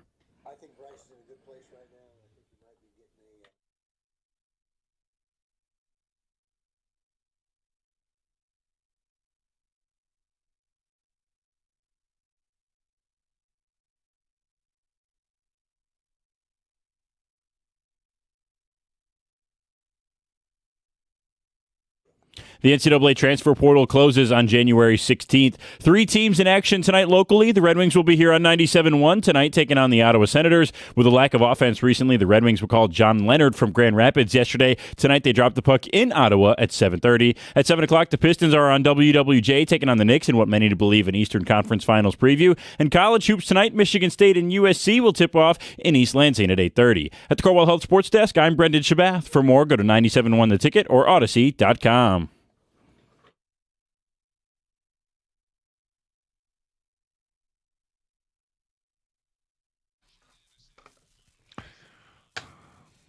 Mondays mean champ and chump. Fun exercise. Find out who the people loved this past weekend, who the people not so much. 248-539-9797. My champ of the weekend, it was Dennis Jenkins. They were down. The Pistons were down 9 after a quarter. He came in yesterday and had 21 points in the second quarter, which saw the Pistons go from down 9 to up 10. They scored 47 points in the second quarter as they came back and beat the Cleveland Cavaliers in Cleveland, even though they were shorthanded. Dennis Jenkins, my champ of the weekend. Scott Anderson, your champ of the weekend was? I gave it to Dan Campbell. I made him the chump of the week last week because of the Christmas debacle that was the Vikings game, but he got his team ready to play in a game that I don't think many people thought they were going to show a whole lot of life in, and they did. They played for each other. May have been the last time we see Taylor Decker play, or Dan Skipper for that matter. Both players very emotional afterwards. But the Lions are ready to play. They attacked the Bears, mauled them down the field for 2 straight drives, even though they didn't end up with touchdowns. They ate up the clock and eventually came through in the clutch. A huge reception by Amon-Ra St. Brown. Nice spin move as well to get extra yards. And then Jake Bates with the field goal at the end to clinch it and to just put it right in Ben Johnson's face. I loved it. My chump of the weekend is the NCAA for their absurd calendar. There's talk about concerns at Ole Miss that Lane Kiffin's going to pull the plug on his new staff members at LSU, and that Ole Miss, who is in the national semifinals, are prone to having guys off their staff poached. You got players still playing. You got portal decisions being made. I don't know if there's anything more absurd than conducting your offseason during your current one. The current season is being devalued for the future. They need to do something. And I'm the funny thing is, Nick Saban on College Game Day on New Year's Day, they said, "What's your New Year's resolution for football?" And he said, "My New Year's resolution is to get the calendar right." And they got to get the calendar right. My chump is John Harbaugh, coach of the Ravens. They had an opportunity late in that game with, I think there were 18 seconds left maybe, to run an extra play and get closer than where they were. They were at the 26-yard line, ended up being a 44-yard field goal attempt as time expired to try to win the game over Pittsburgh. And it's absolutely makeable. But the kicker pushed it to the right. They didn't make it. And now Aaron Rodgers is going to the playoffs, and we have to be subjected to this for at least another offseason. Okay, who do you got for champ and chump of the weekend? Let's take a look at some of the votes as they've come in from Ken, who's texted us at 248-539-9797. And we sift through as many texts as we can. The only way to know your vote is counted by calling us. But we go to Ken, who writes, champ, Ole Miss quarterback, Trinidad Chambliss, the kid can play. Late round selection, chump, Tyler Loop, kicked the damn chip shot field goal. Now we have to watch Aaron Rodgers another week. Well, Trinidad Chambliss is trying to play another year. Yep. And we'll see if he's granted that extra year. I'd love to see him in college for another season. That'd be a lot of fun, but he absolutely has moved the needle for people that are looking for quarterbacks. I do love, I'm trying to focus on what I love about the new world order of college football. NIL makes players come back. NIL strengthens the college game and rewards the players. True. I'm hearing some very interesting things about some local guys who may come back. Nick in Farmington Hills says, Champ Kurt Signetti of the Hoosiers. Chump Brad Holmes. I'm sorry, Doug and Gator, but Brad should be on the hot seat. Got nothing in the trade deadline when the Lions were 5-2. Well, look, if you think he should be on the hot seat, that's fine. In reality, there's no way that he is, and in my opinion, that's okay. This was a setback. It does happen in the arc of good teams. So you take a look at Philly. Philly is a great example of a team that has stayed near the top, won a lot, and has had some 4-win seasons mixed in. And so that's why I'm not giving up on Brad Holmes. I think he's made a real commitment to making sure they're going to be competitive for a long time. If in the end, Nick, passing at trade deadlines by being more aggressive costs him, I mean, then they don't get to the mountaintop, it'll cost him his job. But I'm not anywhere close to that yet. No. But the vote is counted. Chump, the Red Wings for getting swept by the Penguins. Champ, last week's caller, 2-ball Bob, who can throw 2 baseballs from one hand with perfect accuracy to 2 people a mile apart. Get him a Tiger jersey. What the hell's that? So we had this caller, Bob, who called in and talked about his ability to put 2 baseballs in one hand and throw them 50 yards, baseballs, and he used yards when it came to baseballs. The reason, because we brought the topic, can you still throw a ball 50 yards? Do you think you can? Because we were joking about how the quarterback for the Colts, Phillip Rivers, they had to take him out of the game at the end of the game because he couldn't throw it 50 yards and they needed a Hail Mary. This guy said not only can he throw 2 baseballs 50 yards, but throw them at the same time from the same hand and accurately, where he says you can put 2 guys, set them 20 feet apart or 30 feet apart, and they won't have to move. And Kang and I were amazed by this revelation. We said, this is the greatest thing I've ever heard in my life. And he was talking about throwing it to his 23-year-old son or whatever it was. And we're like, well, I said, get this on the gram. Get this on film. TikTok, anything, man. Absolutely. Come on, social media. You would go viral if you can do this. And I have confidence he can do it. Bob said he could do it. We just want to see it. And I don't think we've seen any video come across Twitter yet, but we're on the lookout for it. So there's a lot here for me to talk about. First, what a perfect topic for our show. Can you still throw a ball 50 yards? Yep. I mean, if Phillip Rivers can't, they took him out of the game. And he's for that to get 44? get turned into a caller interaction topic with that question was brilliant. Whether it was you or Kang, bravo. It's Kang. It sounds like a Kang topic, so I didn't want to take it. And I loved it because obviously, we've got some reasons to love this topic. Secondly, if Bob is correct in what he says he can do, it's amazing. It is spectacular, yes. Bob, if you can do that, 50 yards to 2 different targets, throwing 2 baseballs out of one hand, you without question will go viral. So then I had to help to qualify what that means. 50 yards is 150 feet. Mm-hmm. So it's like throwing from home plate to halfway down the line in left field or right field, as the case is. If only we had a good measurement of yards. Oh, yeah. It's like throwing it from midfield of a football field to the goal. Well, that too. But just because it's baseballs, I tried to make it baseball. But the other thing that Bob said that was pretty impressive, and Bob trying to be low-key about this, is he said he could teach us how to do it. Really? Yeah. Bob, we need video. And Kay and I are like, no, this is you. This is your thing. This is your one thing. I wonder what the genesis of this feat was.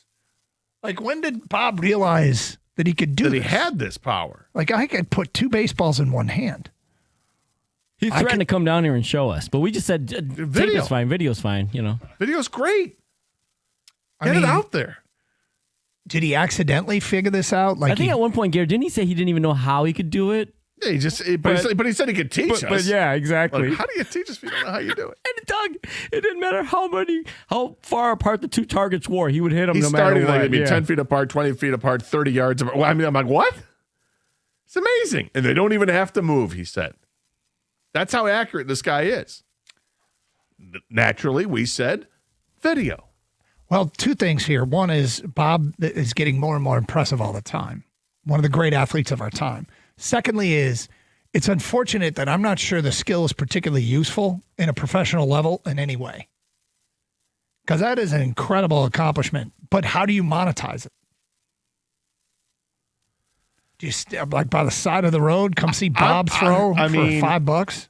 Yeah, I mean, there's obviously there's a way to on side bets to make money on this thing for sure. You just go out, go wherever and say it. It's like it's a barroom brag, and then somebody says you can't do that, and then you say $100 says I can do it, and then you got a bunch of people that are going to bet against you because everybody's like you can't do this, and you can.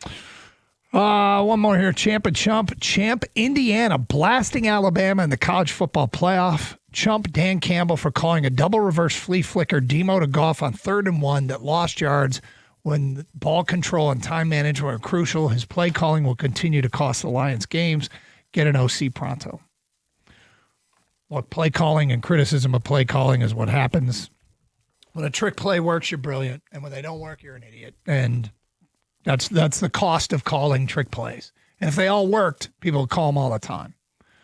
End of the day, they tried something out of the box, didn't work. Still won the game. Dan Campbell, who coached his team with nothing to play for, beat a division-leading team that had a lot to play for.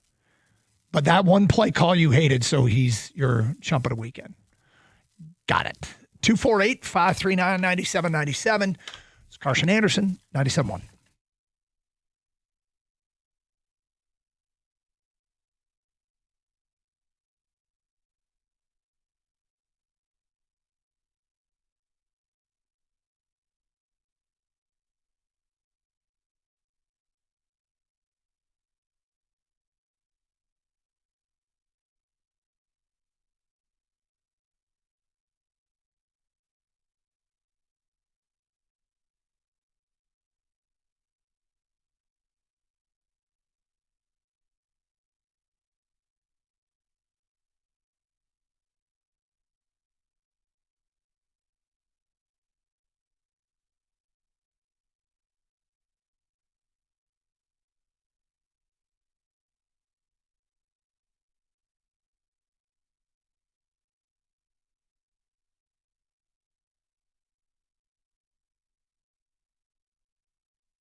Doug Harsh, Scott Anderson, Kang's Behind the Glass, 248-539-9797. We took our first stab at a Carson Anderson mock draft. We'll do this a ton between now and the draft. But this was really basically the take somebody's mock draft and what would we do in this situation. This isn't the K&A 1.0. No. That is where we come up with the pool of players that we think will be on the board at 17, and we veto a whole bunch that just aren't allowed to be drafted at 17 because they'll be gone. You're not getting Fernando Mendoza or likely Caleb Downs or probably not Ruben Bain or David Bailey, the edge rusher for Texas Tech. But in this one, Caden Proctor, the tackle from Bama, went. You like that pick. You made that your pick. Nick Baumgartner did the mock draft on The Athletic. Kang liked that pick. I went with a defensive tackle, Amari Washington out of Oregon. But it has a lot to do with what I think either is going to happen or hasn't happened yet. What I mean by that is I don't think there's any question you want a veteran center, not a rookie center, unless you really think that from day one this is Ragnow 2.0 and those are hard to find. I think you want, and Decker hasn't retired yet. No, he said he was going to give it a month or two to really contemplate it. And I mean, he says he doesn't want to make an emotional decision because he knows what decision he'd make if he was based on emotion, which seems like that he wouldn't come back. There were a couple interesting things to him post game last night, and one was going through the everyday, pains of being an NFL player and what he has to go through. And then there was the part where he was, talking about his decision of what's going to happen. It's really you listen to it and you're like, all right, man, you respect the guy even more. Here's what Taylor Decker had to say after the game yesterday.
Okay, so that's sound courtesy of Colton Pounce of The Athletic.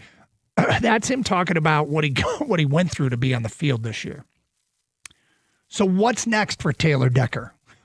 Here's what he had to say.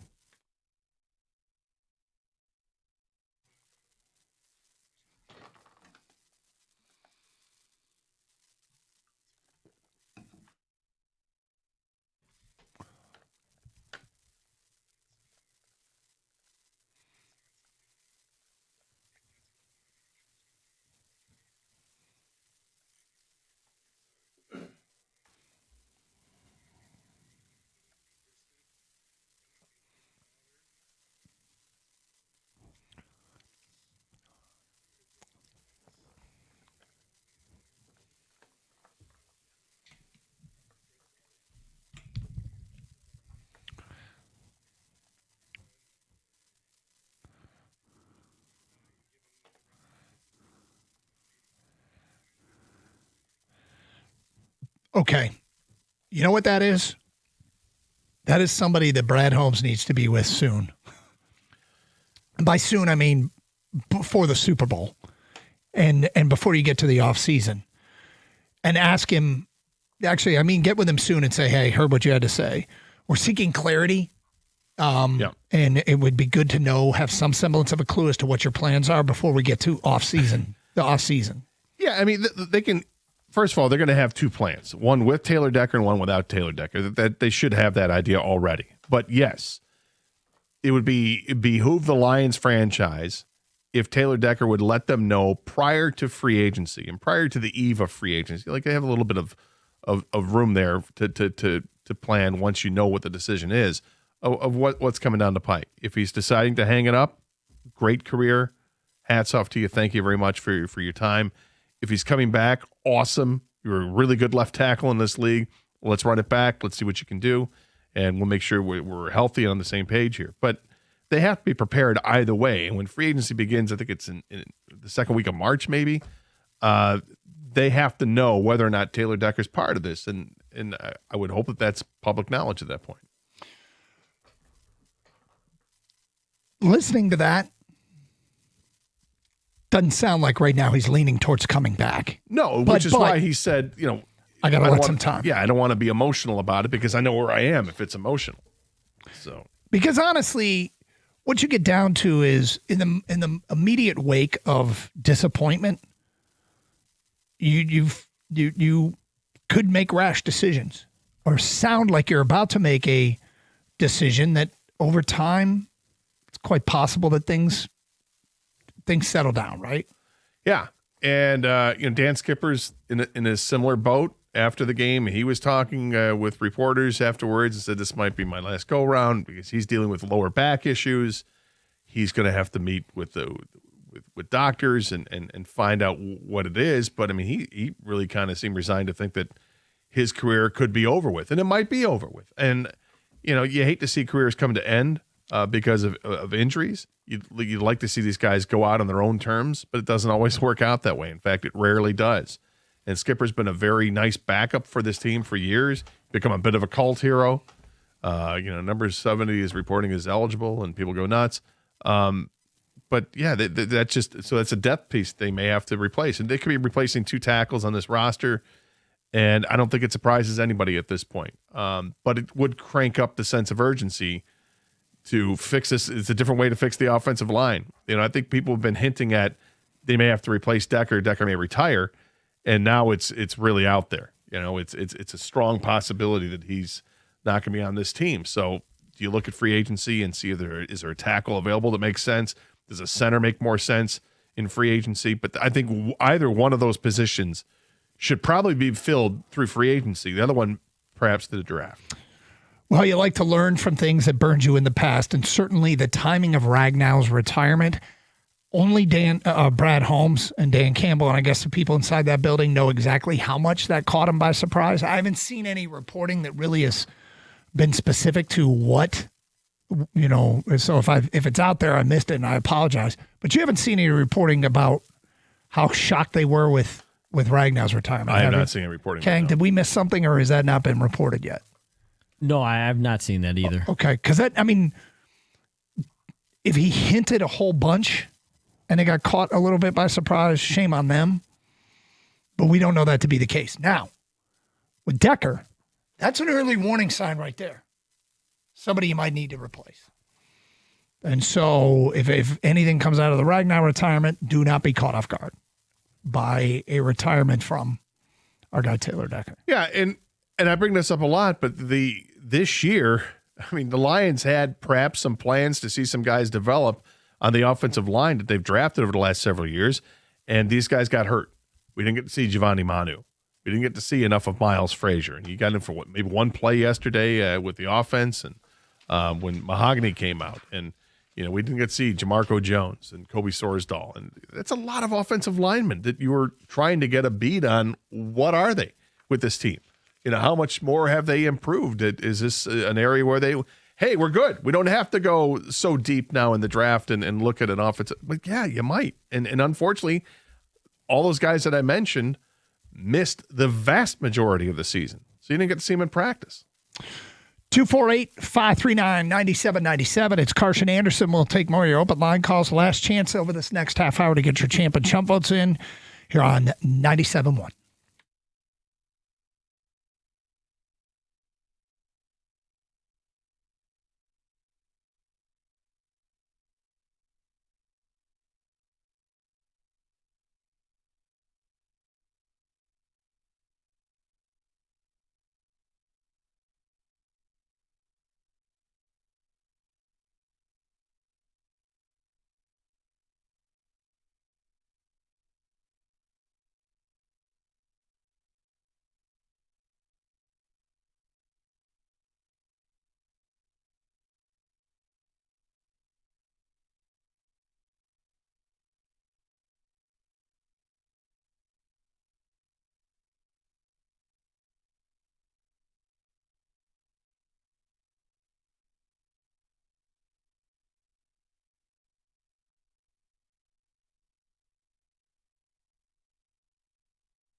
Gator just said something that's so Gator.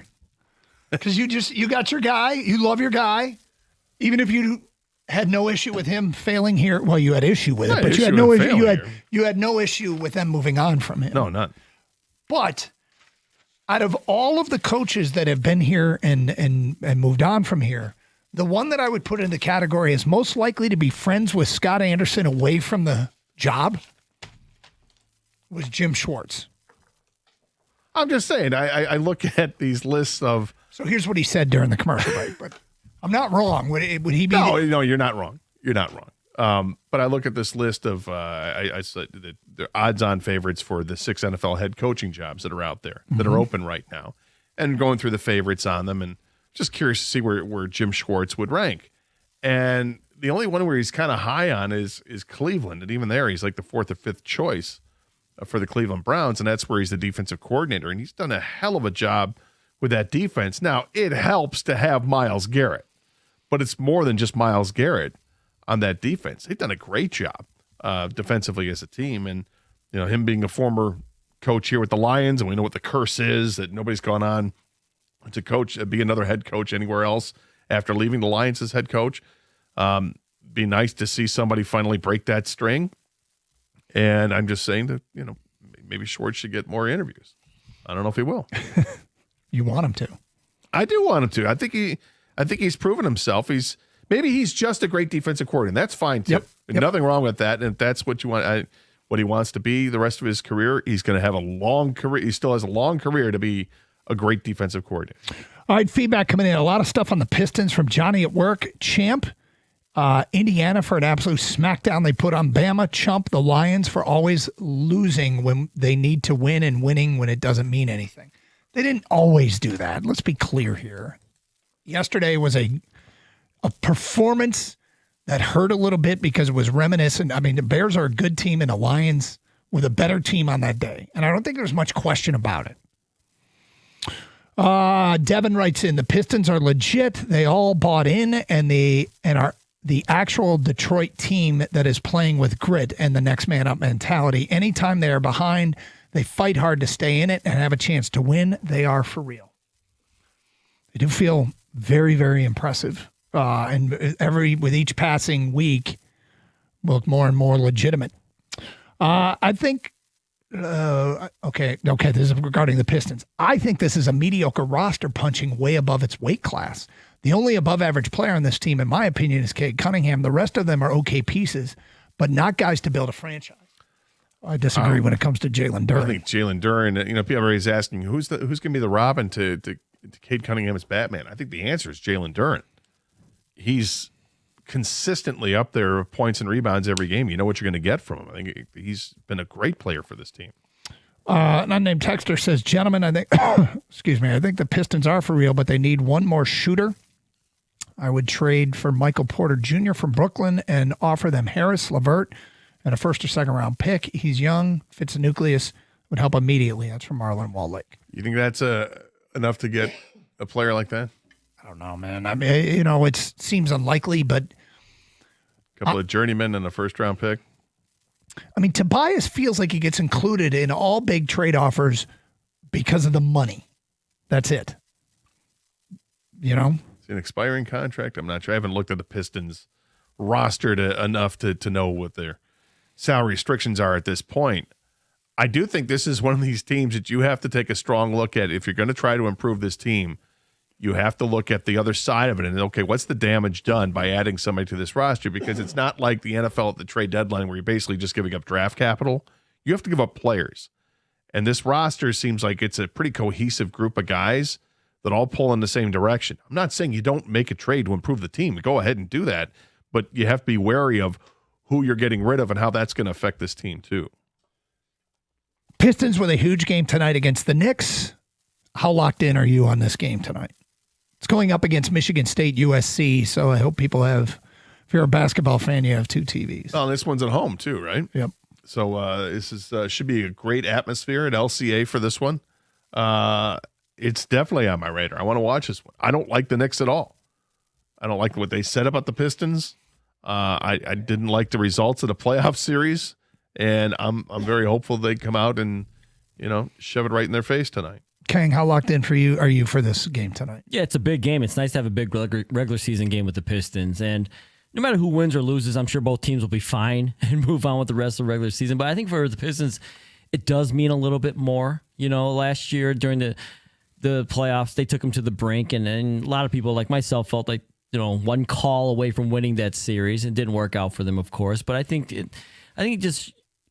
win would mean a lot because to the rest of the league too, to let them know like they're not like this fake number 1 seed. They're legit because if anyone thinks that if it's not the Pistons, it's the Knicks, right? Well, take care of business against the Knicks then. Let me ask you a question. When you said it means a little bit more, do you think it means a little bit more to them in terms of most regular season games, or it means a little bit more to them than it means to the Knicks tonight? It probably means a little bit more to the Pistons. Yeah. The Pistons are a younger group, and they have more to prove. I mean, the Knicks won the series last year, right? I think the Pistons know they can beat the Knicks. They beat them, and they didn't win the series, but they won some games, of course. I think just, especially with this new group, it's not the exact same group as was last year. The core is here for sure, but this team is, I want to see them kind of go all the way through.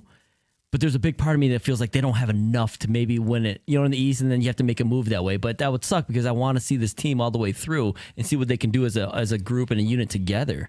Because it's so fun watching these guys they play with so much energy and effort, and you don't see that every day from every team every night. Stephen Flint writes in, someone needs to explain to me this love affair people are having with Kelvin Sheppard. The defense has been pretty atrocious all year. The defensive line has regressed during the season. We also need a defensive coordinator. Let's also address who's available, please. Steve, I don't know that there is a love affair with Kelvin Sheppard. I think there's people that are willing to give him another shot, but I don't know that there's a love affair. I think it's quite apparent that the defense took a step back this year, but I think it's obvious why.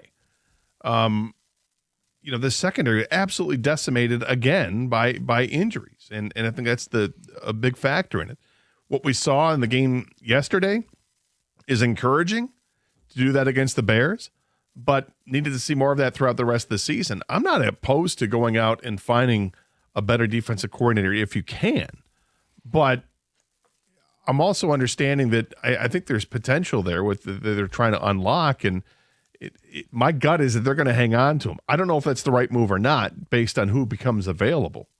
Brian Flores is a free agent right now with the Vikings, but he's going to get some head coaching offers or at least opportunities to interview, I should say, head coaching interview offers. If he doesn't get a head coaching job and he becomes this free agent defensive coordinator, I mean, he'd be number 1 on my list, but I don't know if that's viable. Okay, look,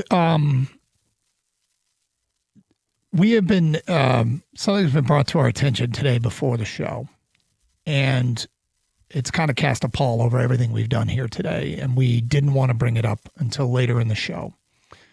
Our good friend Pat Caputo, who has been in media long before me and is one of the most knowledgeable and hardworking people in our business, announced today on his social media the following. For those of wondering where I've been diagnosed with stage 4 pancreatic cancer, commonly referred to as a death sentence, and had 2 other serious ailments which put me in ICU for several days. It was sudden.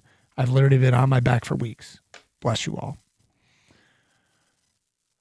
First of all, Pat, we're all praying for you and rooting for you.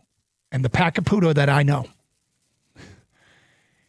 is as stubborn a person as I know, and I know you're going to fight like hell for this thing. And going back to the way that you work, I know your work ethic. Pat was one of those people that if you get into an argument on the air with Pat Caputo and you're trying to win the argument, you know that Pat is going to pull some things out of his holster that you've never even thought of, because nobody works harder than Pat Caputo. And to see this news today, we here at the station are devastated. Yeah, it's soul crushing, really. I mean, Pat is he is as passionate as you'll get, as you said, hardworking and dedicated to his craft. somebody I worked a lot with before we started doing the show together. Pat and I did a number of shows back before that time, and his work ethic was incredible. I mean, he'll work any shift, anytime. He just loves it. He loves talking.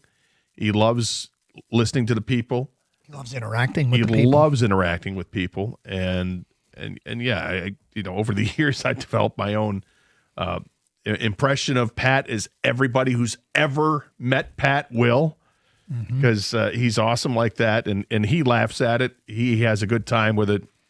We see Pat come into the studio or into the station at strange hours, during our show. We think that's strange hours for Pat because typically he's on at night or on the weekends. And he'll come in, always comes in with a smile, with a fist, with the Rock Me G, and he's awesome. And you're right. If there's someone who's going to be stubborn and fight this thing, it's Pat. And I hate to see, that he writes something like he wrote this morning and talking about being a death sentence, because I want to see him fight and I want to see him win. Oh, he will. And wish Pat nothing but the best, and hope that we get to work with him again real soon. Yeah, Pat, know that we love you here, and we are praying for you and pulling for you, and you are as respected as any of our colleagues. And God bless you, and go win this battle. It's Carson Anderson, 97.1.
So Dan Campbell is speaking right now, and we'll, I'm sure, sift through it, bring the highlights to you guys tomorrow. If you stick with the station, you'll probably hear it throughout the day.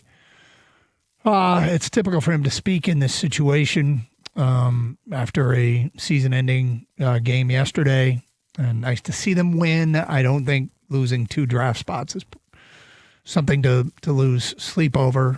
Of course, there'll be somebody out there that goes 15 or 16 that somebody out here in Detroit Lions land is going to wish the Lions had access to, and I get it. But, it ultimately is the upside of having another winning season in an effort to secure a solid culture moving forward more important than the 2 draft spots. I think it is, and I don't think it's insignificant to beat Ben Johnson. I don't think it's insignificant to beat Caleb Williams, and I don't think it's insignificant for the players' motivation going into the offseason, thinking about how close they are because they swept the division leader.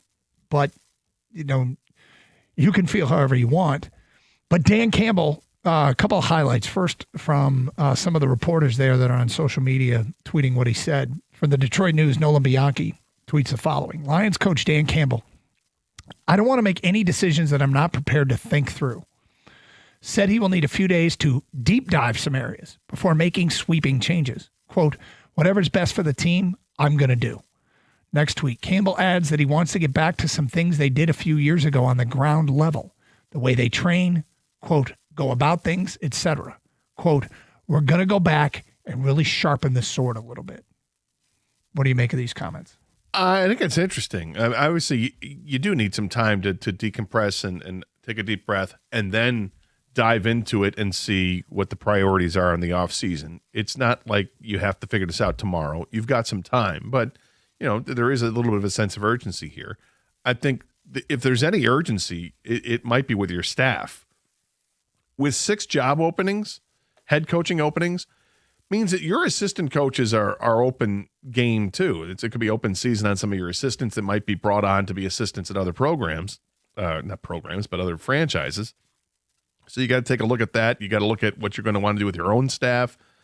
There is a lot to do for Dan Campbell this offseason. We're going to go back and really sharpen the sword a little bit. That's interesting. I'd like to know what was it that you did that you weren't doing the last couple of years, that you did when you first came on the scene. That's an interesting part of this. Yeah. I mean, does that help to explain? I don't think it's, people want the answer to the injury question with this team, but are there practices that you did back then that you changed up that you need? What is it that you want to get back to?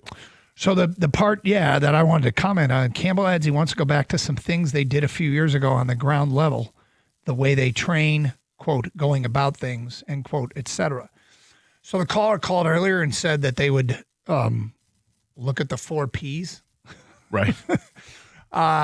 Which were like preparation, practice, physical plan. I don't remember what the other one was, but he was looking for someone or something to explain the injuries.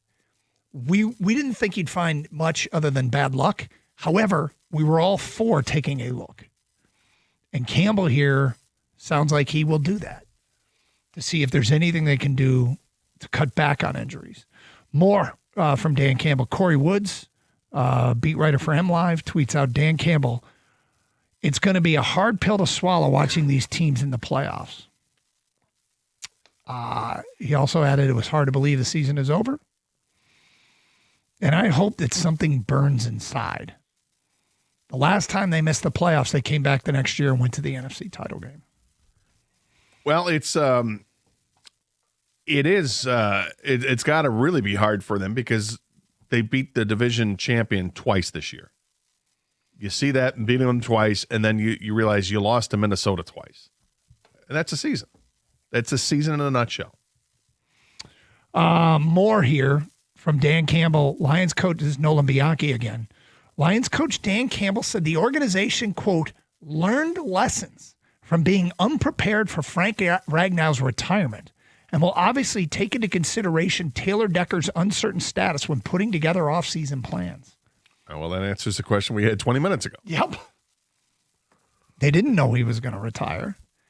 And they're going to prepare for Decker in case he's not going to be back. You know what it says? They're going to look to get an answer out of Decker before they still have time to do something about it, which makes sense. Yep.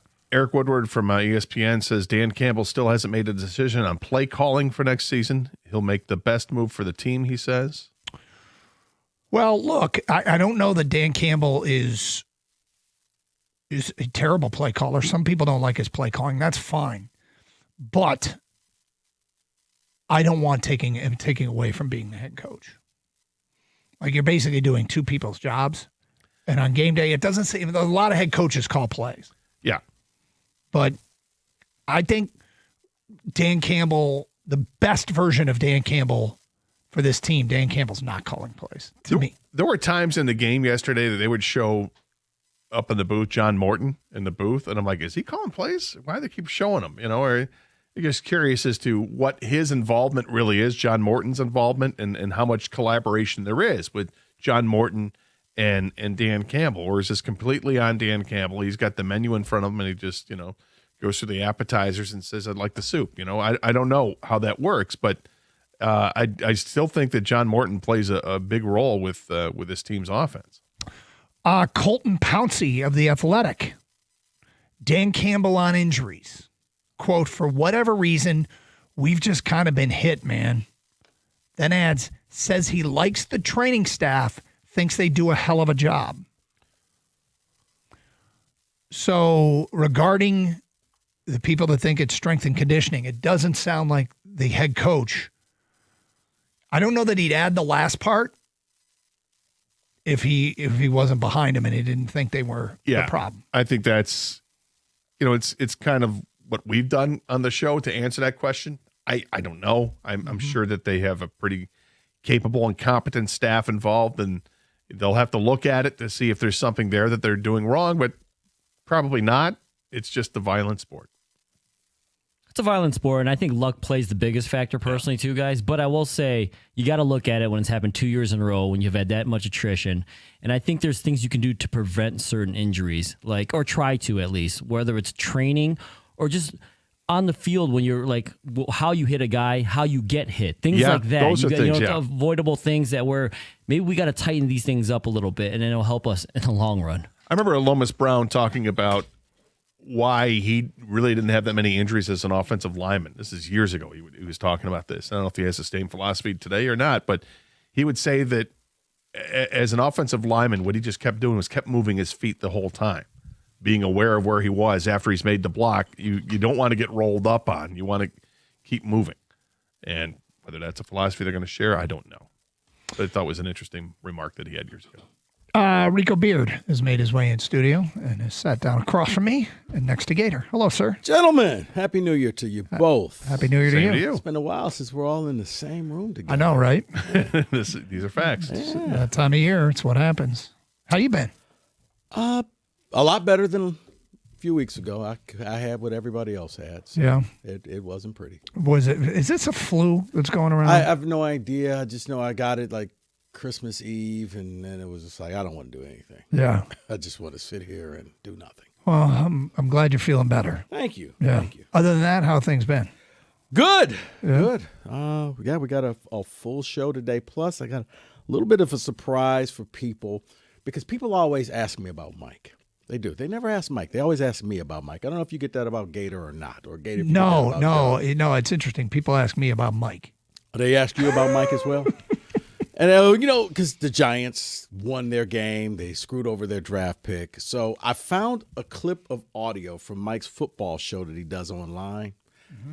I want people this is the best way I can summarize how Mike felt. So okay, you'll get the edited version. And when does this? Was this off the air or was it? Well, it's on the air because it's online. They get a little freer. With, he got a lot freer. So we'll play that. Plus, Lions season over. We got a lot to talk about. Yeah, it's going to be a busy offseason. It needs to be a busy offseason. It needs to be a busy offseason, and my only prayer is this was a wake-up call to some people that, you know what, we need to bring in some new blood. Not to kick everybody out, but we got to bring in – we can't be afraid to add to this team. The roster calls for it. Like, for the first time in a few years, they kind of got a bunch of needs. So – yeah, no toys, no trading up for projects. Just get players. All right, well, you have a great show. And Gator, good to see you again. You too. Yep. Glad to be back. Kang, you as well. I'm glad you're feeling better because you had the illness go through your household as well. Big Piston game tonight. We'll talk about that tomorrow as well. It's Carson Anderson, 97.1. Stay safe. Treat each other with respect.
Let's get to business on a Monday. Rico, hi. Michael, good hi. seeing you. Yeah, exactly. We've talked for an hour. We're not going to do the fake radio banter. How was your holiday? How was yours, Buck? All right, let's move it on, shall we? How's Big Chief? Right, because we didn't just talk for 45 minutes. Let's go right into Lions then. Yeah. I know you want to have some fun with the Giants at some point. I'm happy to do that with you, but the Lions thing is a thing. Can I offer one overriding opinion? Yeah. Just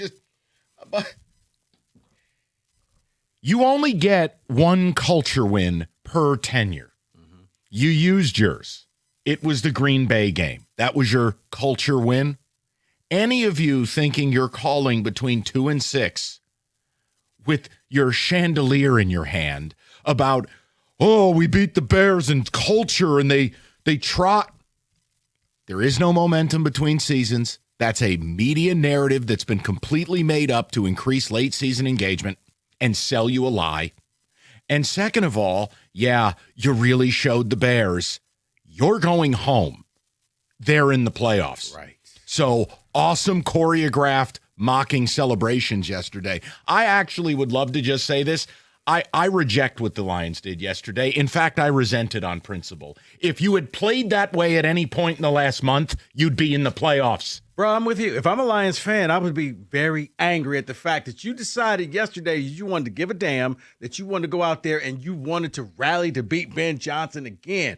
Where was this effort against the Steelers? Where was this effort against the hapless Vikings on Christmas Day? Where were these efforts against the Steelers and Aaron Rodgers? Oh, did your injuries magically disappear? Or can we get rid of that tiny Tim crutch? Right, but they're out there celebrating and doing.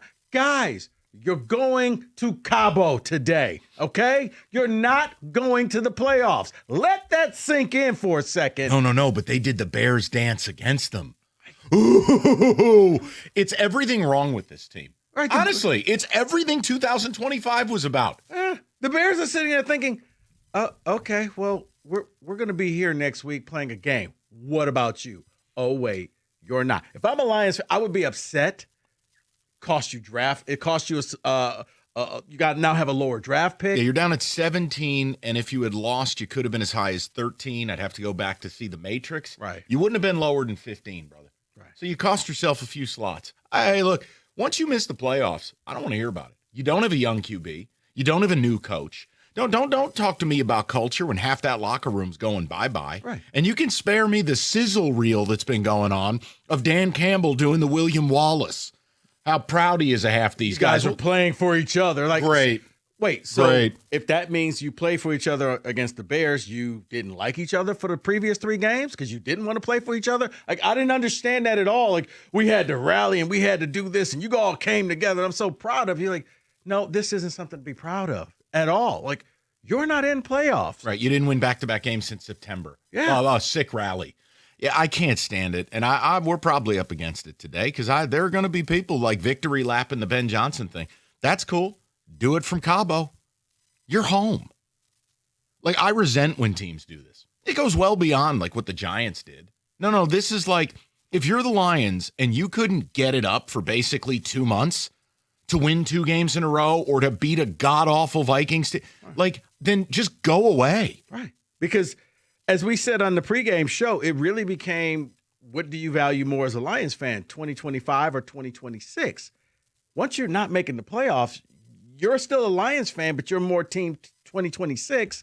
Let's get a better draft pick so that we can because we got a lot of holes to fill on this team. So let's get the best person that we can. Winning this game didn't help.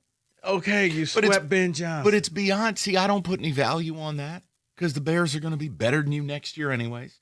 But here's the other angle. Rico, I don't want any of these flowers. Forget about the draft pick for a second. This idea we're tossing flowers at this team for what? Showing up to work? Yeah. Oh, you're watching the broadcast? You would swear up and down they were all getting the Cal Ripken Award. You showed up to work today. Yeah. Hey, way to go and compete. Guys, last time I checked, that was their job. They get paid to do that. Brady was drunk. I don't care what anyone says. This Lions team, look at them just going out there and, they're just playing so hard. It's like, That's their job. And where was this a few Right. weeks As ago? the guy driving a work van yesterday, putting in a 14-hour day is like, hey, guys, screw you. Like, seriously, you're paid to play football. If I were the Lions, I wouldn't have played any of my vets. And look, I love Amon-Ra. You could take these Roy Williams celebrations after you're eliminated. Nobody has stumped for Amon-Ra more than me, but I don't have to like everything he does. I didn't need that yesterday. Cool. You did the Bears dance against man, stop. It's a 7-yard catch. Cut it out. This is the problem with this football team this year. They lost their identity. Their job this offseason is to figure it out. Yeah. Because when they first came and for Brad and his drafts, he did something that I applauded. He addressed the offensive and defensive line. Those first couple drafts, he went out there and got players that could help him. And then, you know what? I'm the villain, and we're going to have choreographed, T-shirts and things like that at the draft. And you're drafting projects and you're trading away picks. And the next thing you know, this is where you do need Apollo Creed to show up to your house and say, Rock, you've lost that edge. You've lost that eye of the tiger. And take you on the beach and go running and get back to where you were. We'll do it tomorrow. Because, well, That's the best Stallone I could offer you. There is no tomorrow. You lost to Max Brosmer. Let that sink in. But let's go out and dance the next week. Hey. Let's go out and play a way we haven't really played in 2 months. Let's do that. Yeah, that's the question I would have for the people. Before we even get to the offseason, before we start doing the whole what's your first move or, guys, we got all offseason to do it. We'll do it a little later today. I just want to know your reaction to that game yesterday. Look, I laugh at the fans who are like, no, you're a bad fan if you root to lose. All right, I think you're an idiot if you root to win in that spot. Those draft slots matter, especially, guys, I said this last week, Rico, I don't know if you buy what I'm selling here. It is my firm belief, and this is before hearing his comments yesterday. Been saying for 2 weeks now. I think Taylor Decker's retiring. Yeah. So, you know what I hope happens to you now? All you fans gripping your sausages, winning some meaningless-ass game. I hope the tackle you want goes 16th and you're picking 17th. Oh, well, that's just it. That's what I hope happens. Well, Taylor Decker, and then we get Ragnow back. Guys, Ragnow's body won't let him come. Jared Goff said his heart's not in it. He's not coming back. And here's the thing, too. Even if you don't get that tackle, Mike, this may be the most talent-rich defensive line draft I've seen in a long time. You could probably get one of the better players, but you slid down in the draft. So every spot matters. If you watch any of the college football playoffs, you saw a lot of guys that look good in Honolulu blue and silver. But I would like to know this.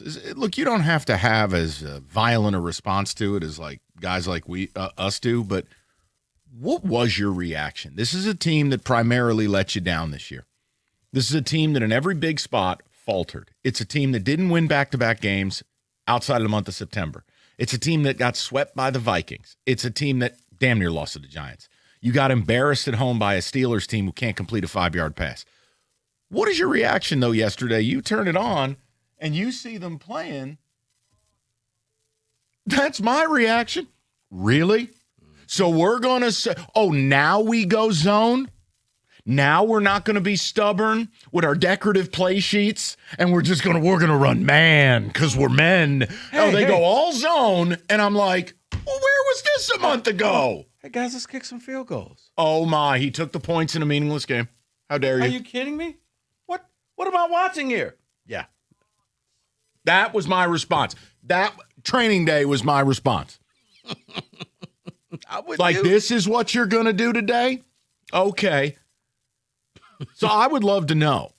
And again, listen, the argument happens anytime when a team's eliminated. Like, look, there are in another town, in another galaxy, there are Giant fans defending losing the number 1 pick and picking 5th and citing culture wins and made-up media garbage.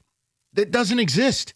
There's no momentum between seasons. And by the way, for Dan, I'm glad Dan's proud of everyone in that locker room because about 30 of them won't be here next year. So hopefully that pride cashes a check somewhere else. It's all made up. You get 1 culture win per regime, and you already used it years ago. You did. And that was the game that I would sit there and defend and say, you couldn't make the playoffs against Green Bay, but you went out there, you battled hard, and you won that game, and it set the tone. Yes. What tone did you set yesterday? Dance moves. Dance Revolution. So for anybody who wants to say it was a culture win, then answer me that question. What tone did you set going into next year? What did that mean? I resented it because of all the Sundays they didn't show up. Yeah. And by the I'm way, sitting there looking, saying, if you would have given a piece of that effort the week before, you win against the Vikings, who came out there and said, we're not trying. No, but they had injuries. Oh, wait, those injuries were still. Oh, wait, I know. This is why I want to put a stick of dynamite in the mouth of anybody who uses injuries as this Band-Aid for the team missing the playoff. I will say it again, and I know you agree with me. Injuries can prevent you from winning the championship. Yes. But as long as you have your starting quarterback, you can find a way to still make the playoff, provided you start from a place of talent. No, the Titans aren't talented enough to make the playoffs fully healthy. Surely the injuries will only hurt you. Right. The injuries. Yesterday's performance is why you can swallow dynamite when I have to listen about injuries. Stop it. No, you had the talent. Seriously. You did. I mean, Good maybe God. the motivation is, maybe Dan just has to say, hey, we're playing against the Bears and Ben Johnson, and the team comes out. What does that say about the team, brother? What does that say? What? So you're all hard up for Ben Johnson? That's what it takes? That's what it looked like. Yeah, well, guess what? Then keep obsessing over the guy who basically created you, who made you the money you make today. Jared Goff should kiss Ben Johnson's ass. I mean, give me a break, man. Like what? You get all boned up? Okay, great. You smoked Ben Johnson. Well, the only thing you're smoking next week's a cigar on the beach. You're home. Yeah.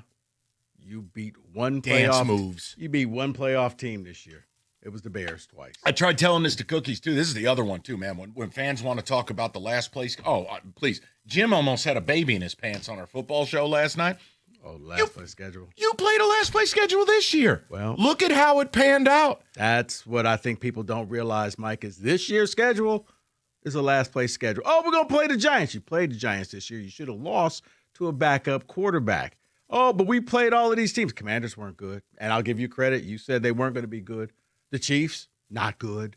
Bengals, not good. Not good. So the Ravens, missed playoffs.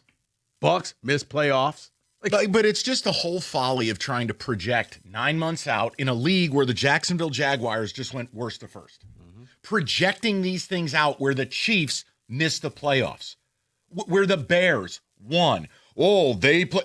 Okay, I am fine in saying it won't hurt you to play a last place schedule. The idea that that's going to be this big benefit before free agency, before the draft, we don't know. Yeah. The only thing I'll give you is you get to play the Saints. But I don't know. The Saints may be better. Got news for you. If you played the Saints in the last month of the season, they would have beat your ass too. Okay. But you're right. But it's like, because you we didn't get the last play. Okay. Here's your guaranteed win. You can take out all the aggression you had for Ben Johnson next year on Aaron Glenn and the Jets. There you go. Poor AG. There's your victory. Okay. That's what winning yesterday, and you're the last place. There you go. Let's hear from the people. Red Tag sales event going on right now at Moran Chevrolet, Michigan's #1 selling Chevy dealer. Elevate your tailgate or do whatever you got to do through the course of winter. 26 Silverado LT 4x4 crew cab, lease at $199 a month, zero due at signing. If you're looking for something a little smaller, the 26 Equinox LT, they have that for $199 a month, $19.99 down. And as always, MoranExpress.com for your certified service. Stop by on Gratiot, just north of 15 Mile in Clinton Township. It's Moran Chevrolet, where you always get the best price, period. Chevrolet, together, let's drive.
All right, we'll get straight to the people.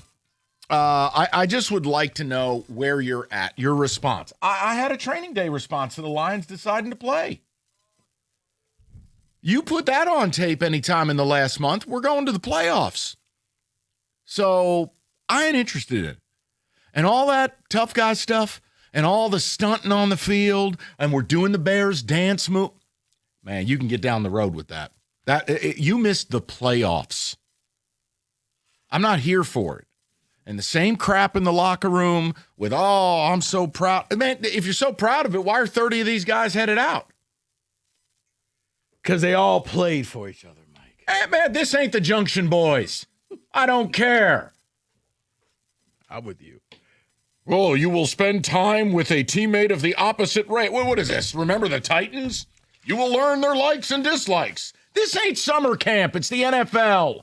If you cared about each other so damn much, you wouldn't be 9-8. Mm-hmm. You wouldn't have lost to dog water teams. You wouldn't have lost to the Vikings twice. There's your season.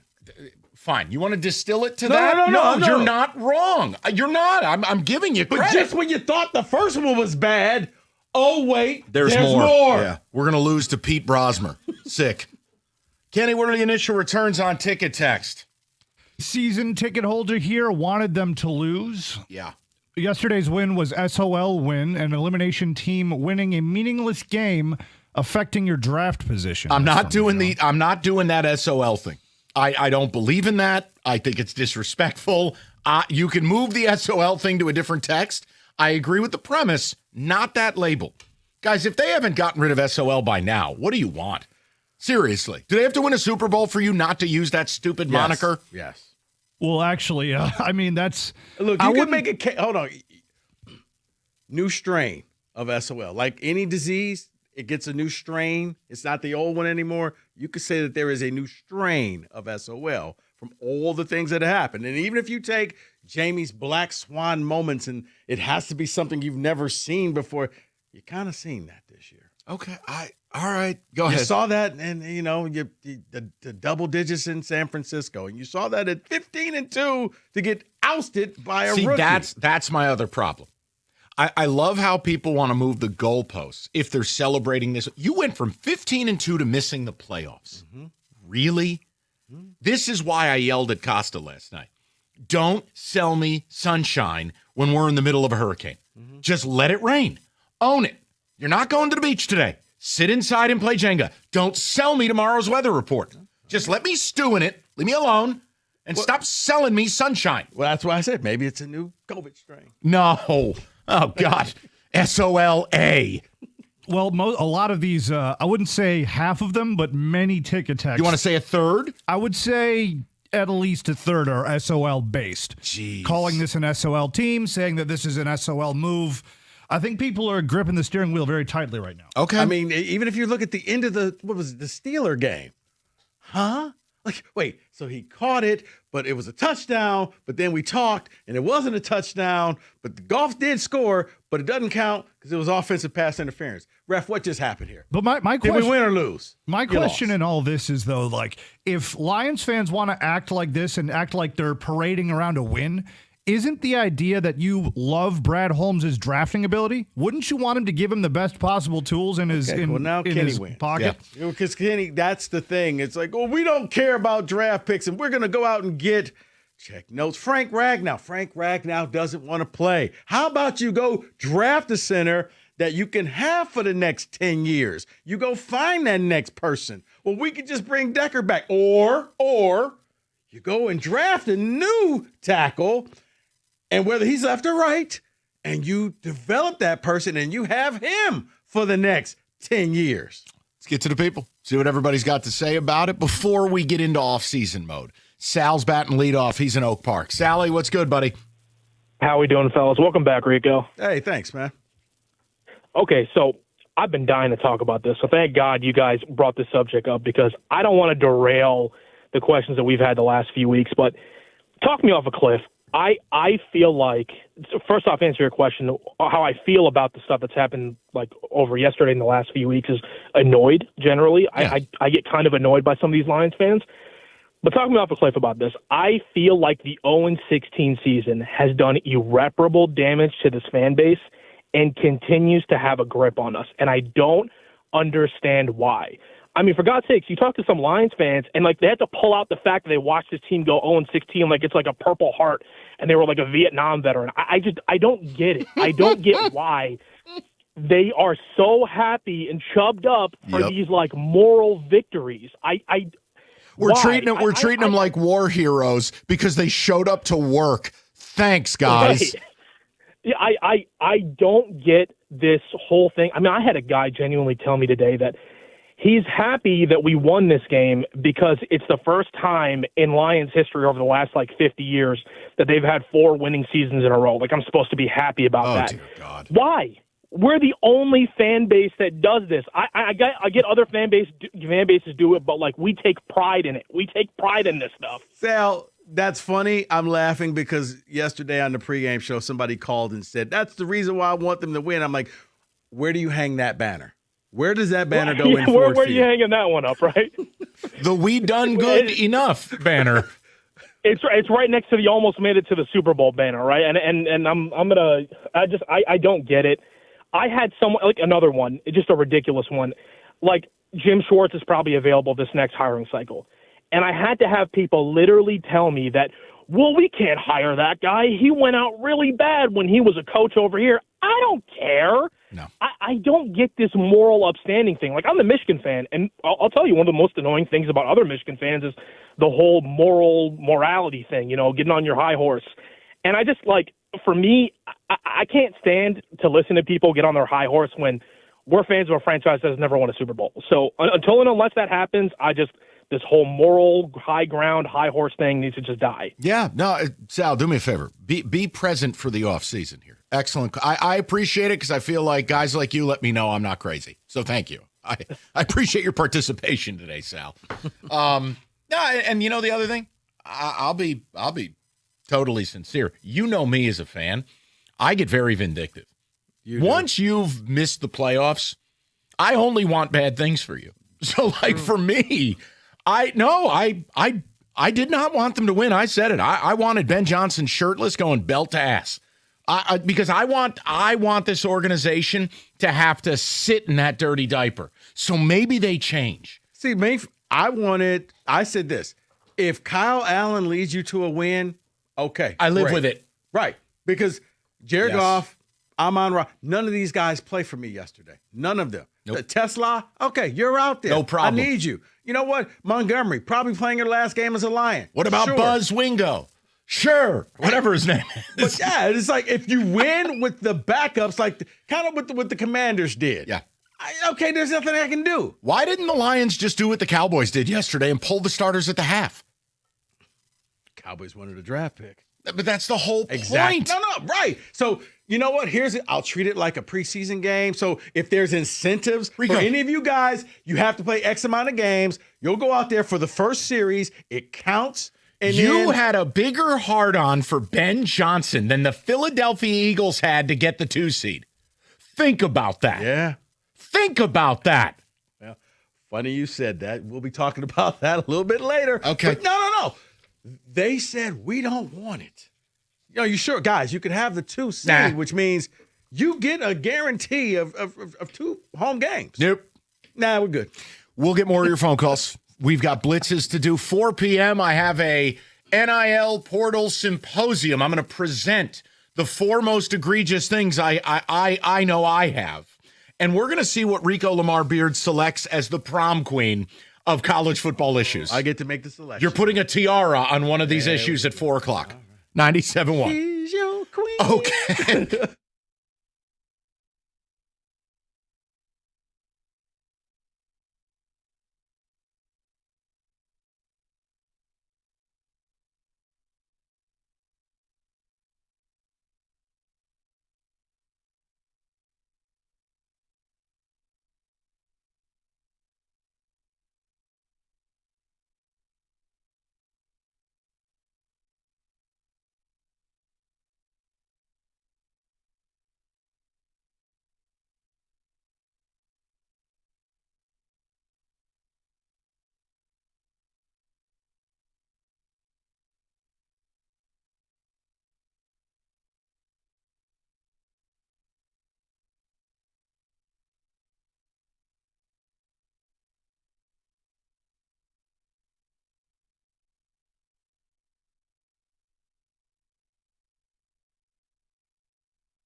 Straight to the people. We're just looking back before we look forward. Obviously, we'll start to talk off season. But your reaction to that win yesterday and all the dancing and the celebrating and the BS, and it's like, wait a second. Where was this the last 2 months? Where was it? Because I can't get Christmas Day out of my mind. I can't get the Steeler game out of my mind.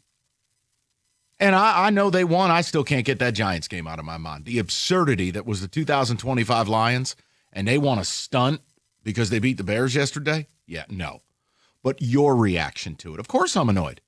I don't want to be picking 17th. I want to be picking 13th, 14th. And I admit this. I get vindictive with my teams. No, I want them to stew. I don't want them to feel good. They don't deserve it. They went from 15-2 to out of the playoffs. Yeah, sorry. Nope. I do hope your food shows up cold. Let's go to Anthony, 97.1. Anth, what's good? Hey, how you guys doing? Good, Anth. What's on your mind, buddy? Good. Yeah, I'm kind of torn here because on one hand, I do understand what you're saying, Mike. It would be better to have a higher draft pick. But at the same time, I think we might be overreacting a little bit. I mean, we're 9-8. That's not a bad season. I mean, that's better. It's kind of funny. The last place team in our division is better than the winner of the NFC South. Yeah, the NFC South's a yeah. disgrace. And again, Anthony, I've said this for a long time. The winner of that division should never get a home game. You can let them in the playoffs, but no way should they host a home game. That's an embarrassment. Separate issue. I don't even think they should get a playoff spot, honestly. I mean, I understand back in the day when they, made up playoff seeding, why they did it that way. But, I mean, it's 2025. I don't see why a losing season team even deserves a I could playoff live with spot. that. Well, guys, I could live with that. If you want to hear something even more ironic about the NFC South, at 8-9, the Panthers are in the playoffs. And at 8-9, the Falcons fired their coach. Yeah. I'm good with it. And, I just think you play to win the game. I remember a few years ago back on the Eagles, Doug Peterson pulled all of his starters at the half. He ended up fired a year later, and that firing him ended up being the right decision for the Eagles. But my question is this. Let's dig in a little more because, Anth, I want to know your reaction to them putting that 60 minutes of football on tape compared to what they've been offering us for a month. That's the principle. Forget the pick. Forget vindictiveness. Forget any of that. When you saw that they were playing the best game they've played in 6 weeks, your reaction to that, because that's what I'm annoyed at. Yeah, it's disappointing. I mean, it really is, and it pisses me off. We should have won the Seattle. We should have won the Pittsburgh game. We should have won the Minnesota game. But I do think we're close, and I think if just a few things swing the other way, we do some of the changes that you guys have talked about on the show and shore up that O-line. I mean, 9-8 isn't a terrible season. I'm in my early 30s. I've only had a few years that have been as good as 9-8 in my life. I hear you. I'll take it. You just understand going from 15-2 to out of the playoffs. Come on, man. Getting aced out by Brosmer, McCarthy, lit up by Jameis Winston. You don't beat the Packers. You don't beat the Vikings. You lose to old balls, Aaron Rodgers. And my other problem, too, and you know this, you have to listen to your fellow fan carp on about injuries. Yet, they were as banged up as ever yesterday, and they played the best game they've played. So which is it? They got to be better. You can blame injuries. You can blame the refs. I mean, the refs had some bad calls, but that's not going to get it done. We just got to get it done. We got to be better. I blame Dan Campbell, and I blame this team. See, that's my thing. Anthony, when you are banged up to a certain point, as long as you have your quarterback, you can win games in this league. Mm-hmm. And again, now, if you're going out to L.A. and you're banged up, I'm not going to pick you to win that game. Fine. When you're at home and you're facing undrafted free agent quarterbacks, 42-year-old quarterbacks who don't throw it 5 yards. No, I don't want to hear about it. Go win the damn game. Right.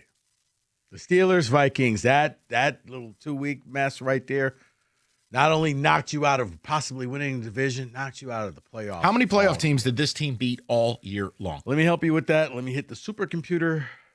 That would be 1. That's not a good year. You beat them twice, though. Right, but that's not a good year. Not for a team that had Super Bowl aspirations. No, because even when you're like, well, we beat the Ravens. Great. They didn't make the playoffs. Let's go to Nick, 97.1. Nick, how you doing, buddy? Hey, Valenti. Yeah, and this should. I'm gonna keep it brief, but what I find irritating most about this loss is that you had a 16-0 lead going into the fourth quarter. 5 to 6 minutes into the fourth quarter, it's 16-16 again. They nearly pulled off the ultimate choke job. And here's the thing about this loss, about the 2-seed Bears. They're a fraudulent 2-seed. I saw this on SportsCenter, but it's the first time I think in a while that the 7-seed Packers have actually been favored against the 2-seed Bears. Yeah. What I saw yesterday was disgusting, and that's it. Thank you for your call. Yeah, you got it. And hopefully the dog's okay. Sounds a little distressed. He was a little angry. No, and again, this isn't some referendum. The Bears won enough games to get in. They didn't beat you. No one's crowning the Bears champions of anything. But if you think dancing on their field and mocking them is you winning, no, you look like idiots. Oh, we're doing their celebration against them. And they're going to the playoffs. You're not. Right. That's the stuff that defines the 25 Lions. It's all sizzle, no steak. Mm-hmm. Not interested. And that's a me thing. If fans don't care, hey, no, and I get what he said too is the fact that you actually had a 16-0 lead. And then I'm like, wait, here come the Bears again. Okay, maybe you'll get your draft pick back. You'll lose this game. Season in a nutshell. I'm on 4th and 1, and I'm running pitchy woo-woos trying to throw the ball to Jared Goff. You're not who you were. You don't get to do that stuff. Run the effing ball. Well, that was a whole. We could run the trick plays, too. We didn't need you. Okay. I like that imitation. We'll go to Kerry, 97.1. Kerry, how you doing, buddy? Kerry! I don't know what's going on. He's eating a bag of chips over there. Dre's in Southfield. Dre, what's good, buddy? Hey, Mike. Yeah. Like, we get along really good. But we're gonna go at it today. So hold on. Look, man, you gotta understand there is a difference. I'm emotionally rational. I'm actually very similar to you. But I get emotional as a fan. If you know that emotion doesn't mix well with logic, okay? Look, in the real world, when you take a job, no matter if it's right down the street in your own building, you'll gladly do it for the right amount of money, for the betterment of your family, and for your personal aspirations. All well and good, we get that. But in the sports world, Ben Johnson did something that's understandable from the real world, but it's a no. You became an op, okay? And it was hard for me. And I wanted us to win yesterday. I'm sorry, man. I can't lose to that guy. I don't want to lose to that guy. I want to stomp his face in every time I see him. Oh, my God. But Dre, there's only 32 of these jobs available. It's not like in the real real Rico, world. I get it. Where you I could, get it, Rico. He doesn't want to go coach in Canada. He wants to coach here. I get it, Rico. Listen, I understand. There's only now. Like, case in point, this coaching career, so black money. Was it 6 jobs now available? Yeah. Normally it's about 5 to 6 every year. Trust me, man. I get it. I understand this game, and you don't just take a job. You want to take the best one, the best fit, and he took the right job.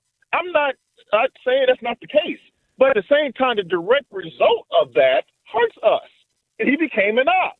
So it's like from now on, it's on site. And so that's what I'm saying. You can't blame the players or even fans for having that emotion. It's not logical, right? It's not. And at the same time, yes, going from 13 to 17, you can debate year to year, draft to draft. You could lose out on a great player compared to a good, but I look at that as all in like. Oh no, Dre's phone. Sorry, Mike. Dre's phone. Dre, yeah, I can't hear him. Oh no. Dre.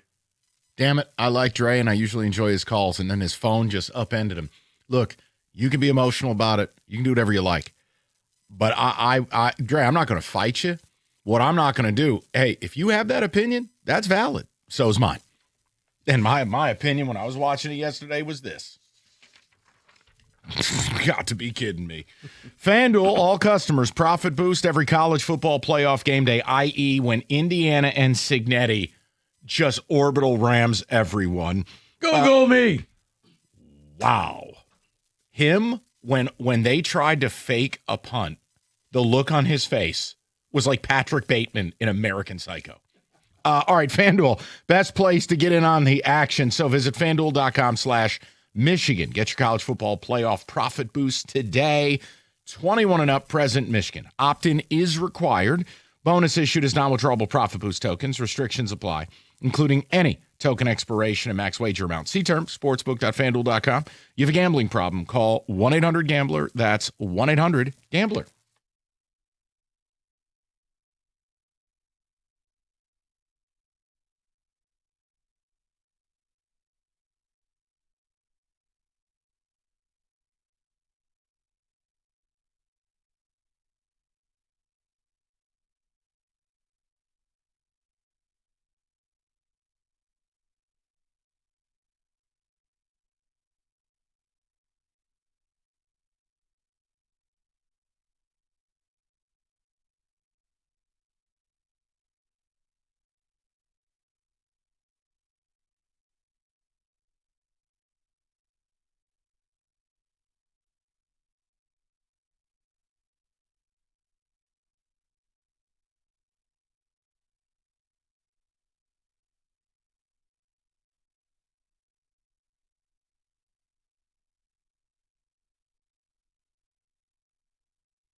All right, we're right back to your phone calls. We just want to, it is Black Monday in the NFL, except for loser franchises like the Giants. It's football today.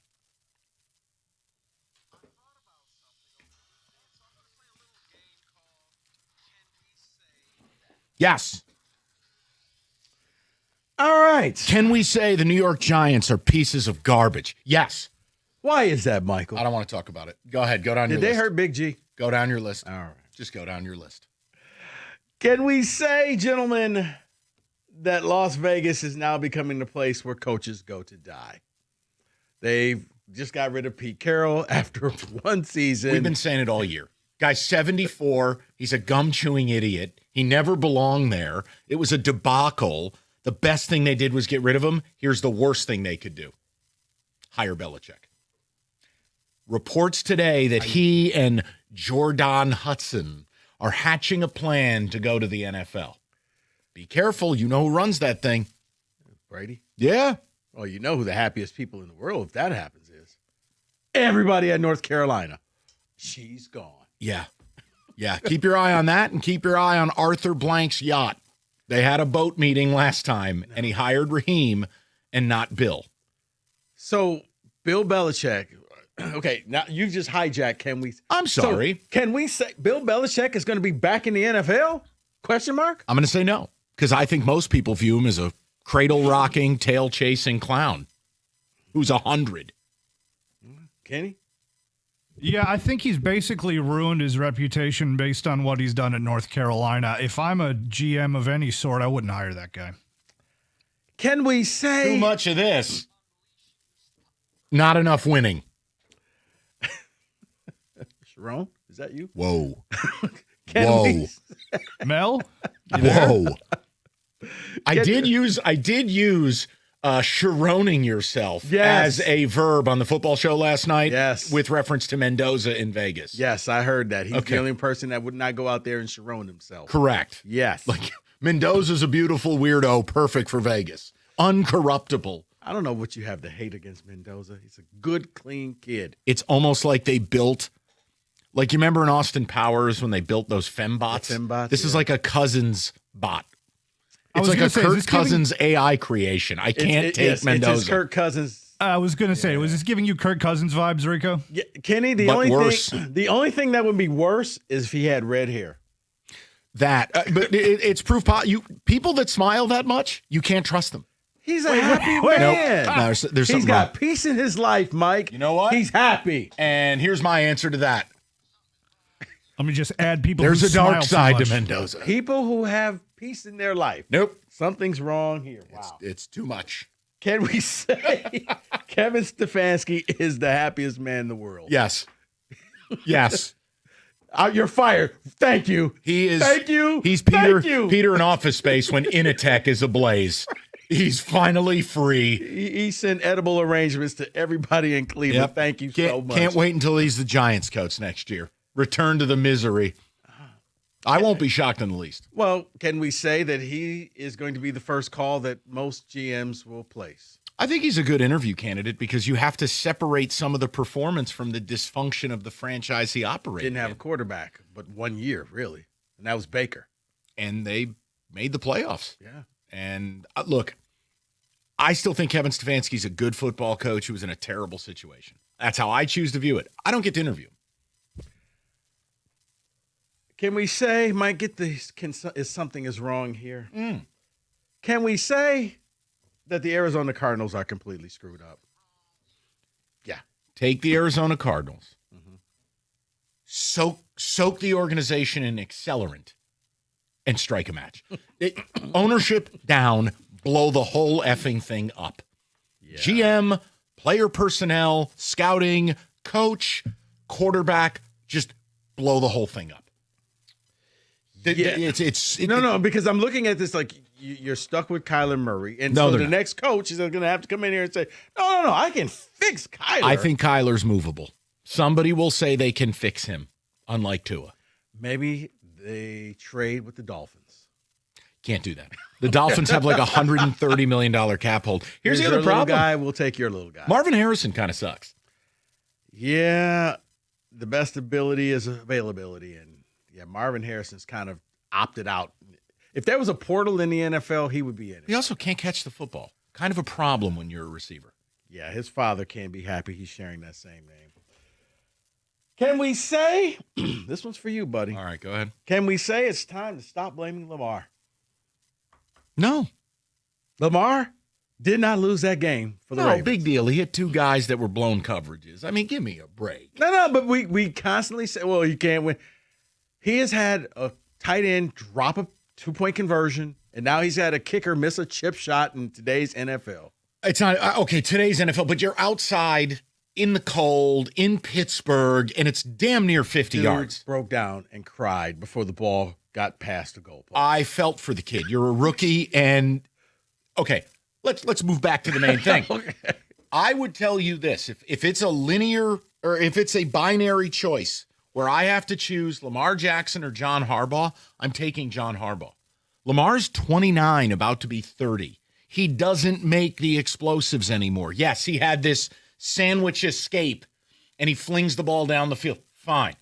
Do you believe Lamar is going to be getting better or worse at this stage of his career?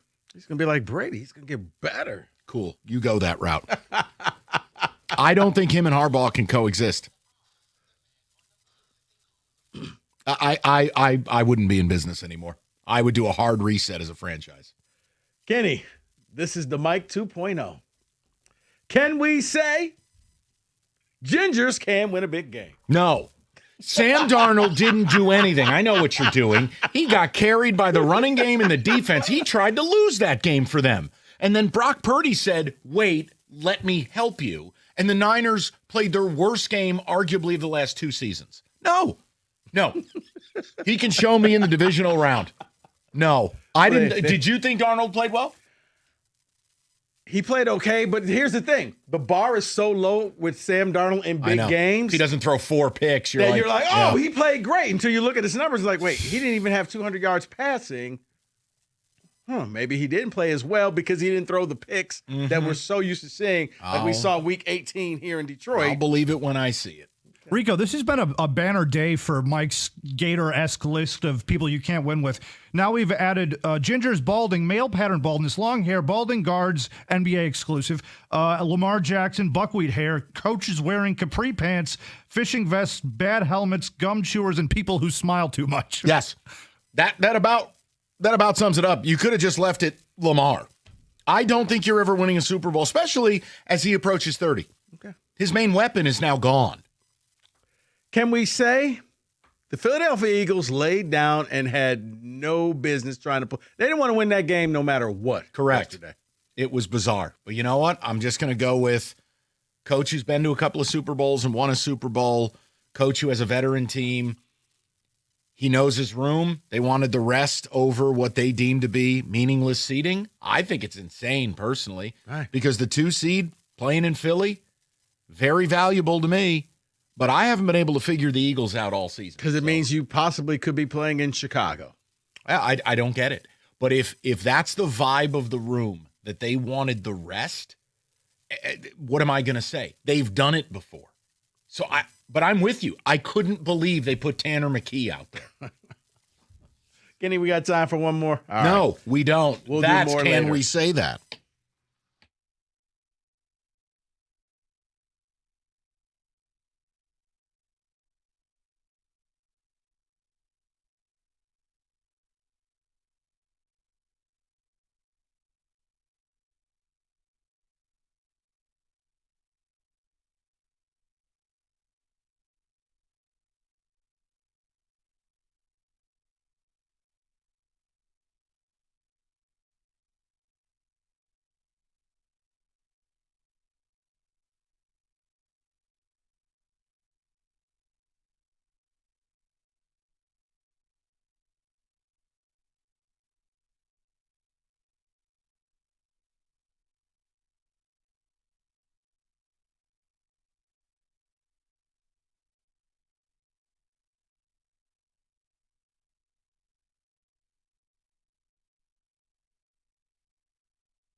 All right, hour number 2. Sorry, I was just planning a trip for Rico for 2026 as the Niners are going to the G-Men. Enjoy that victory. Right. If you're just joining, here's where we're at. It's simple. Before we get to the eternal conversations of the offseason, we wanted to take a look back. The look back is simple. My reaction to the Lions actually playing quality yesterday. Where you been? I reject the win. I resent it on principle. And it's not the draft pick thing is just a thing. I resent them going out there, putting this 60 minutes together, playing the best game they've played arguably in months after they're eliminated because they're so hard up for Ben Johnson. And I got to watch them doing the Bears celebration against the Bears like you did something. You're going home. Yeah, I didn't realize that was the Bears celebration because I'm wondering, what does Amon-Ra do? That's what the Bears do. So he showed them. Yeah, dude, he did all the way to Cabo. And I love Amon-Ra. I'm a slap for him. But we need to call it like we see it. That's Bush League. And it's the same type of sizzle, not steak, that defines this team this year. It was all nonsense. They think they're sweet. You know what? First of all, I'm with you.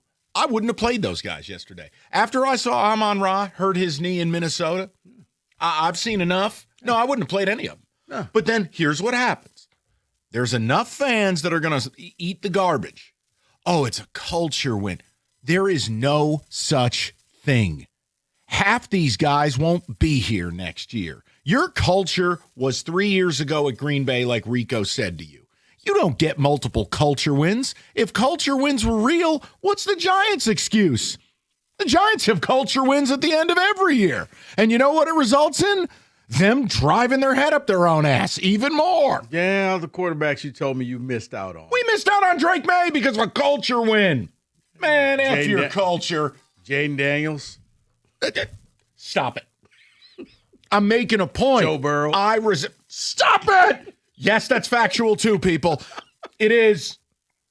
The point I'm making is you shut your mouth. You shut your mouth when you're talking to me. That was on yesterday, by the way. Fabulous. No, I want to understand your emotional response to that. Because here's the funniest part. The same fans that are celebrating this crap are the same ones who absolve this team, #injuries. So where's your injuries yesterday? Oh, and by the way, this whole locker room thing, oh, how proud I am you played for each other. To Rico, to your point, well, then I guess you hated each other the last 8 weeks, huh? Yeah, last 3 weeks, you must not have been can't stand each other. Get Friday. out. Because I still can't believe you lost to Minnesota. Frank Brosler. If there was ever a guaranteed John Travolta, Danny Terrio discotheque game, it was Christmas Day at Minnesota when they said, we don't even know who our quarterback's going to be. Except he didn't. He had 3 yards passing. And he got that on the final play of the game, hitting Jefferson. There you go. No, it just, again, I think the Lions were a lot of nonsense this year. They continue to be delusional. They continue to think they're the team they were. So, yeah, sweet dance moves. You really showed the Bears. They're still playing, and you're on a flight to Cabo right now. You know what happened? Yeah, I think you could summarize that. They lost their identity, Mike. They lost who they were. And there's a big difference. I tell people all the time, there's a difference when you're hunting, you're the hunter, yes, and you're being hunted. When they were the hunter, they were sharp. They were trying to do everything they could to break through. They broke through. You used your token of a culture win. You used it. When you beat Green Bay, it's cemented. This team is for real. Yes. You used your token. Anyone selling you momentum between seasons is a huckster. They're a fraud. There is no momentum between seasons. Like Apollo Creed told Rocky, there is no tomorrow. There is no momentum between seasons. It's a myth. It's a media creation to sell you garbage. So you keep clicking on their useless articles. And now you're trying to show, no. We're going to be back. We're going to retool. We're going to be refocused. Please. Okay, so rather than refocus, why weren't you just focused? Why weren't you just prepared? Why weren't you just ready? Why couldn't you go out there and beat playoff teams? Period. That's what to hear Dan Campbell, well, we were just a play away from being in the playoffs. Well, why didn't you make those plays? Dan, why didn't you just kick those field goals? Why did you wait until this game to say, you know what? How about we kick some field goals early? Really? Wow. Been saying that all game. All year long, Dan. Dude, it's the same thing with zone defense. Yeah. Yesterday, they went exclusive zone and befuddled the Bears, and yet you sat there with your decorative play sheets thinking you had primetime Deion Sanders at both corners. Oh, we're a man team because we're men. Yeah, well, your secondary kind of sucks. You may want to zone it up. Nah, we'll wait until we're eliminated, come out with that game plan, and play the best game we've played in months. Like, that's the crap I can't take. No. And it's like, no, I resent yesterday. And yes, the draft pick's part of it.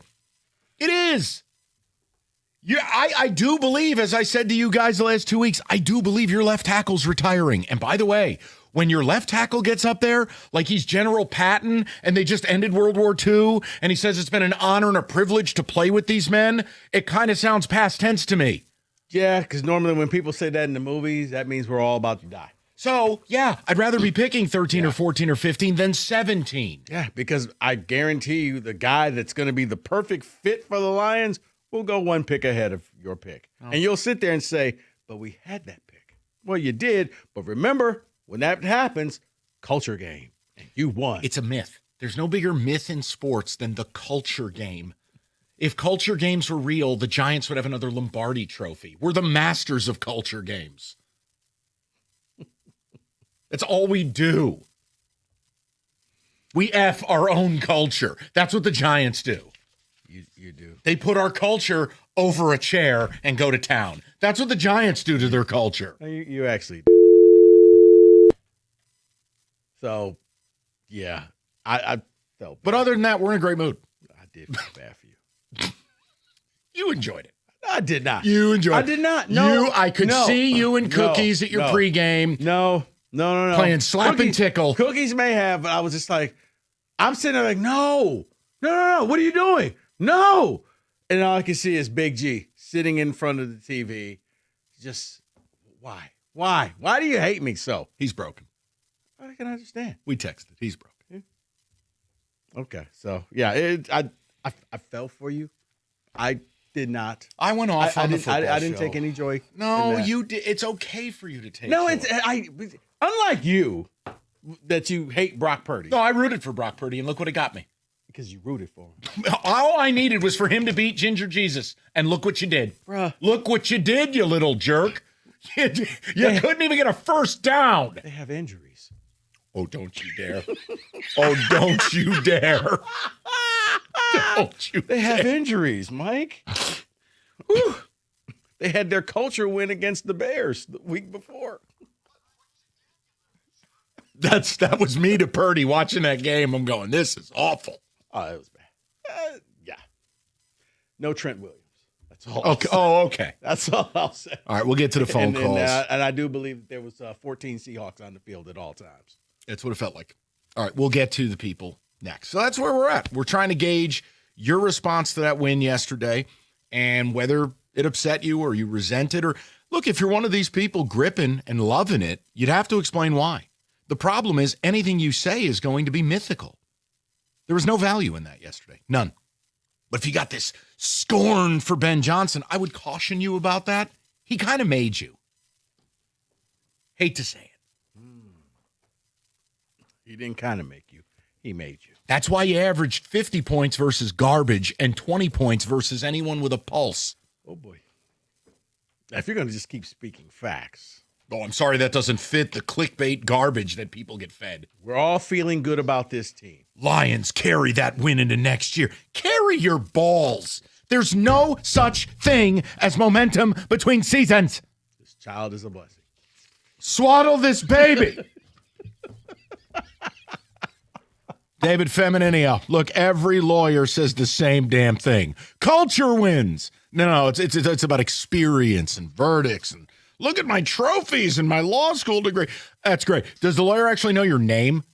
Do they actually rep you? Things and cars. And the food and clothes. Or how about when you call? Do they answer? Or is it their 7th junior associate? You call David Feminino, you get David. You've been in a car accident, you make this phone call, you win. 855-65-CRASH or visit them online anytime at getdavidgetpaid.com. That's getdavidgetpaid.com.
All right, but before we get back to Lions talk, I do want to say this. And it's funny because Big G texted me with the whole Giants thing. And everybody always asks me, what does he say about whenever the Giants win or lose a game? Mike, more people ask me about you than just ask me how you're doing. What about Mike? What about Mike? So I'm going to take you behind the curtains. For those who have never listened to the football show, well, you missed out this year. It was a great show. One of the best shows ever. Possibly the greatest show ever. A lot of football. It's very unscripted. It's scripted, but it's Mike and Jim just saying how they really feel. Here is Mike after he found out the Giants won the game and cost themselves draft picks.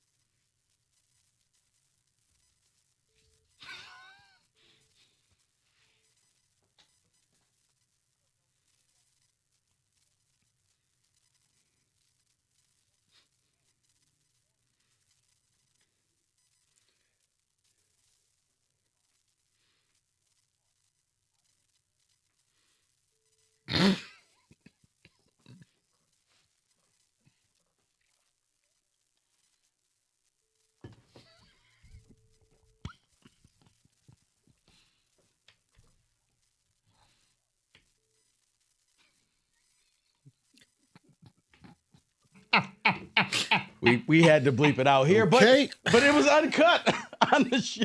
Well, there was more than that. Oh, but no, there was more, but it didn't seem that angry at the time, but well, yeah, it is. That's why I always love when people are like, God, geez, you're really hard on our teams. Yeah, take a seat if you're one of mine. Bruh, I was sitting in the basement cracking. I bet. I'm glad I could now provide you with that. I was like, oh my God. So I'm angry. Like, we have to add this part of the show because people always ask me, how do you really feel? Big G, he texts me like, he's happy you're representing the Giants fans right now. He even gave you one of these. What is this called? The Paisan sign? I'm pretty sure at one point I said I wanted the Giants front office brought up on football crime charges. Yeah. Like a different version of Maduro. Like they would, on zip lines, go into the luxury suite, take them all, and take them to the Southern District of New York right across the river and arrest them all. Joe Shane, earmuffs, blindfold, charges. Why? You drafted Evan Neal. That's why. So, for everybody ever wanted to know, what does Mike really feel? That's how I That feel. was from the football show. That's glad Make sure you're listening next year. Glad I could provide that to you. Thank you. Let's go to the people. We'll go to Brent, 97.1. Brent, what's going on, buddy? Hey, how you guys doing, man? Happy New Year. Happy New Year to you, pal. Thank you. Hey, man, I've been spite watching these guys since the Dallas game. I wanted them to lose the rest of these games, and I don't understand how anybody can be cool with winning. Because, like you guys are saying, I'd rather have 13th pick instead of number 17. It didn't make sense. And then the fact that they were playing all the starters, my mind was blowing. I was so pissed. Well, it was also, too, look, you played this comprehensively quality game. You switched up your defensive scheme. And your offensive players, I mean, that offense hasn't looked like that against anyone of quality in quite some time. And here we are, dance moves, sizzle, locker room, and I'm going, how dare you? You haven't won back-to-back games since September, but now you're going to do this? Yeah, no, Brent, I'm with you. And again, the draft pick is a background thing. Hey, maybe you're picking 15 instead of 17. I'll take it. There was no value in it yesterday. None. But there they are because the Lions are king of petty. That's really what it boils down to. They're king petty. This Ben Johnson thing is petty. Even the stuff with Goff is still pissing me off from when he was on Anderson and Carson Anderson show and the comments he made about the fans. Sure. Oh, when he was offended. Oh, yeah, I remember that. So that's got me not even liking him. He lost me with that one.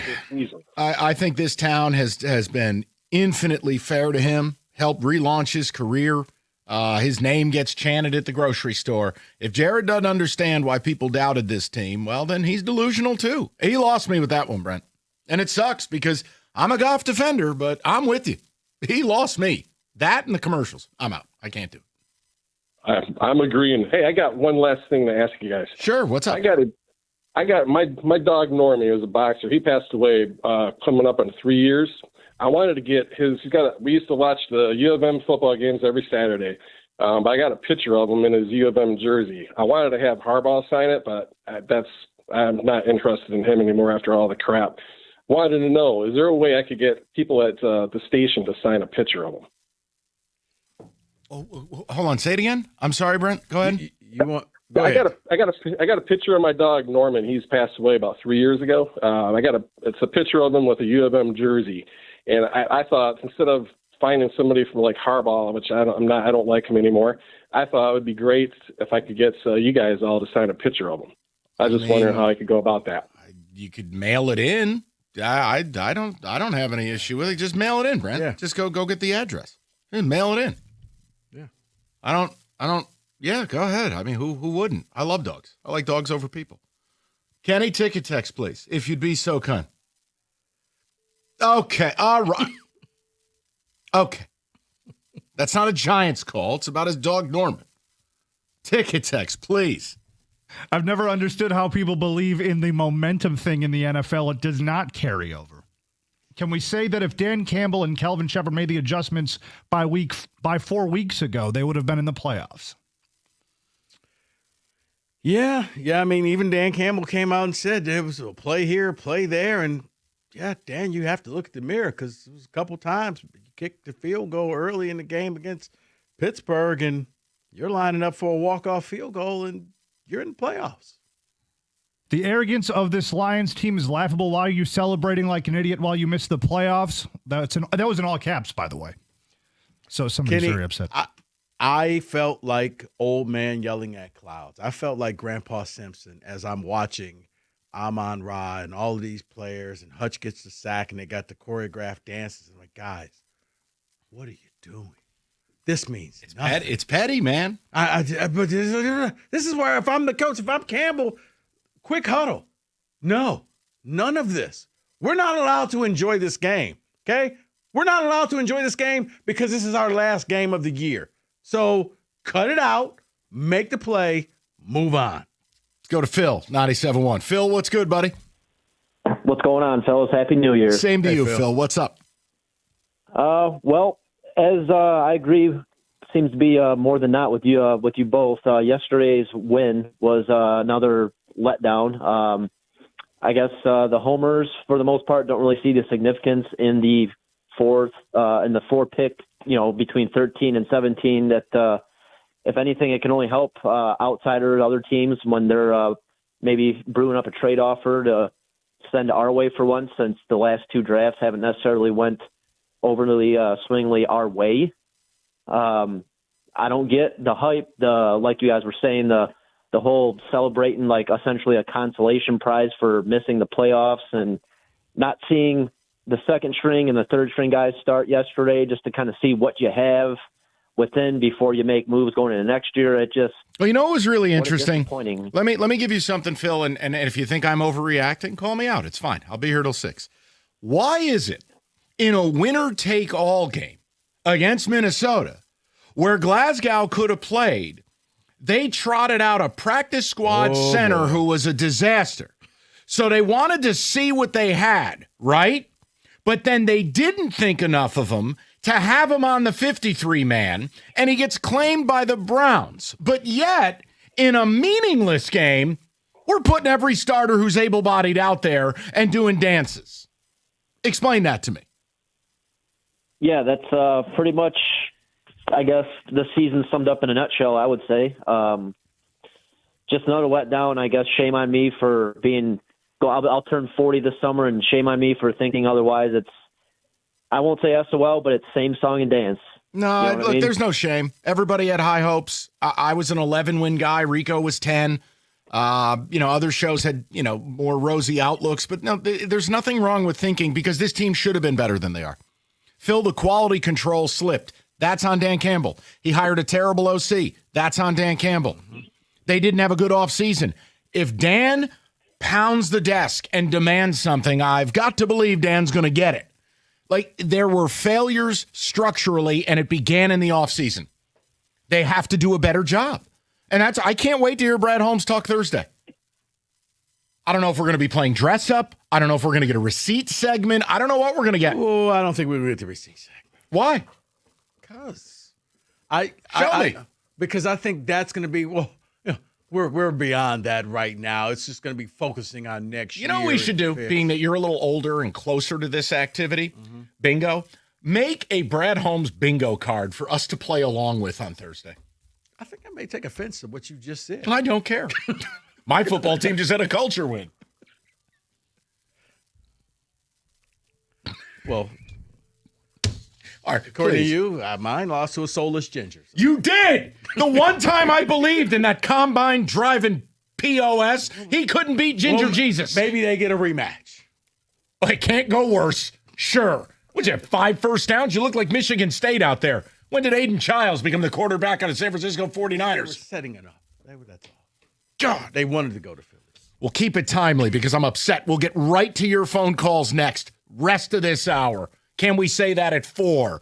And I've got a presentation for Rico. He's crowning Miss America in the 4 o'clock. I have 4 egregious college football issues amidst the NIL, the portal, and coaches being whores. And Rico has to crown the queen of egregiousness. Horse divorce. I'm not doing it. Personal growth. See? How about that, Kenny? 97.1.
Straight to the people as promised. We go to Kevin, 97.1. Kev, how you doing, buddy? Good. How you guys doing? Good, Kev. Good, Thanks for Kevin. your patience, man. What's on your mind? Hey, you're good. You guys are right on. You guys are spot on. Here's what I don't understand. How in the world do you decide then last game of the year when it doesn't mean anything to start playing a little more zone, and you kind of surprise people because they know you how much man you play. Why didn't we play more zone against Seattle? We would have beat that redheaded stepchild. I mean, I don't understand that stuff. It doesn't make any sense. It just Kev, it just everything about this season I want to flush down the toilet from start to finish. Any big spot, any big game, you largely no-showed. You beat one playoff team all year. You lost to some terrible football teams. You were stubborn. You were arrogant. You were delusional. They got to flush the whole damn thing. 100%. Yep. And then the one drive, we got a chance to get down to the 2-minute warning. We decided to start throwing the ball on 3rd and 1. What is going on? Well, here? the back-to-back decisions of a toss play into a we're going to throw it to Jared Goff play on 4th down. Please, right? Please. I mean, it's hilarious. It's I shouldn't be laughing, but it's hysterical. Like, come on, what is going on here? No, and look, those things don't make sense. No, but I think, Kevin, part of that was we were going to show you we have our own trick plays. Ben, see, nah. But see, it's all of it. Like when they tried to rub Dallas's nose in it, and then they rub the Bears' nose in it. It's like, okay, great. So you guys are petty. Right. Are you actually going to win anything? Right. The ultimate is you go out there, you hoist the Lombardi Trophy, and you don't care what people think. You don't have to mock them because they all see what you've done. Correct. That's the issue for me. I've had enough of it. I want what? What are you laughing at? The hell's your problem? Last time, Mike, your fan base is genius. I'll just say this. I was looking at the letter that Mara wrote to the fans. It's the comment section after the people. Oh, can I see this? Because I'm not a part of that world, but I would take great pleasure in that. Oh, no. I know the state.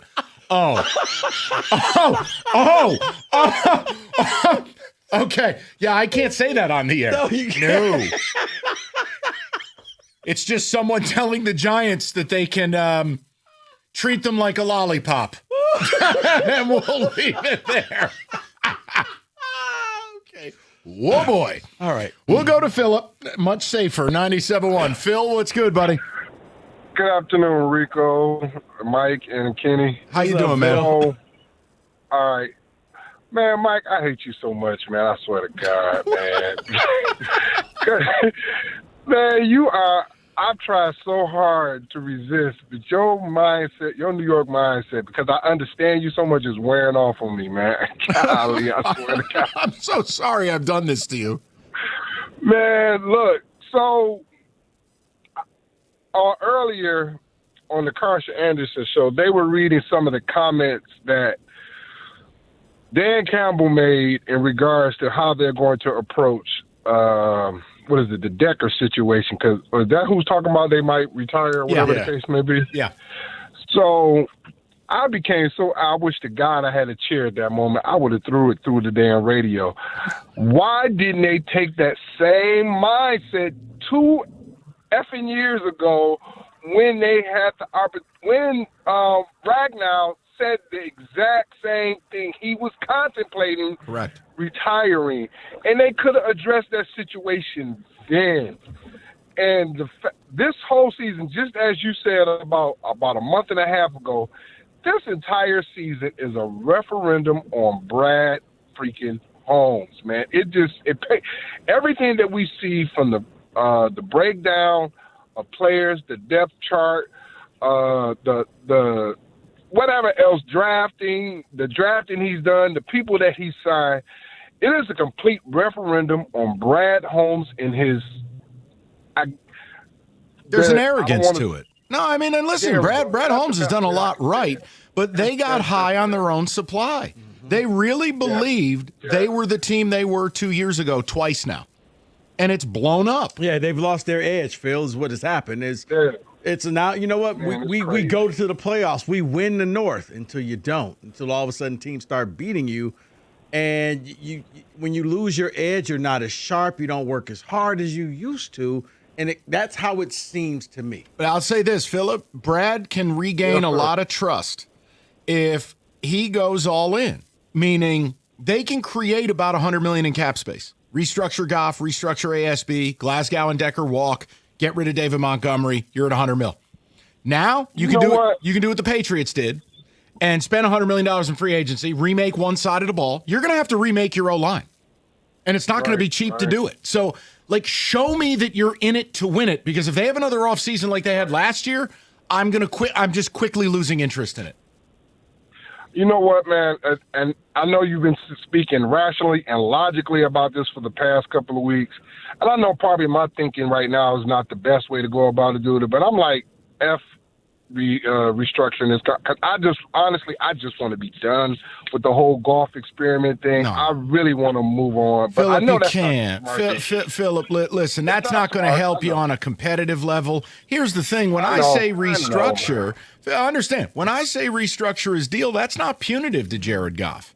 It's that the cap number is going to be $70 million this season, and I can free up $40 million to spend. Or you just bite the bullet and kind of do what the Packers did, draft a replacement, not to play next year. I brought that up before Dan Campbell put a bath bomb in Jared Goff's bathtub and then gently lowered him into the warm water. Exactly. I went, okay, I guess they're not taking that approach.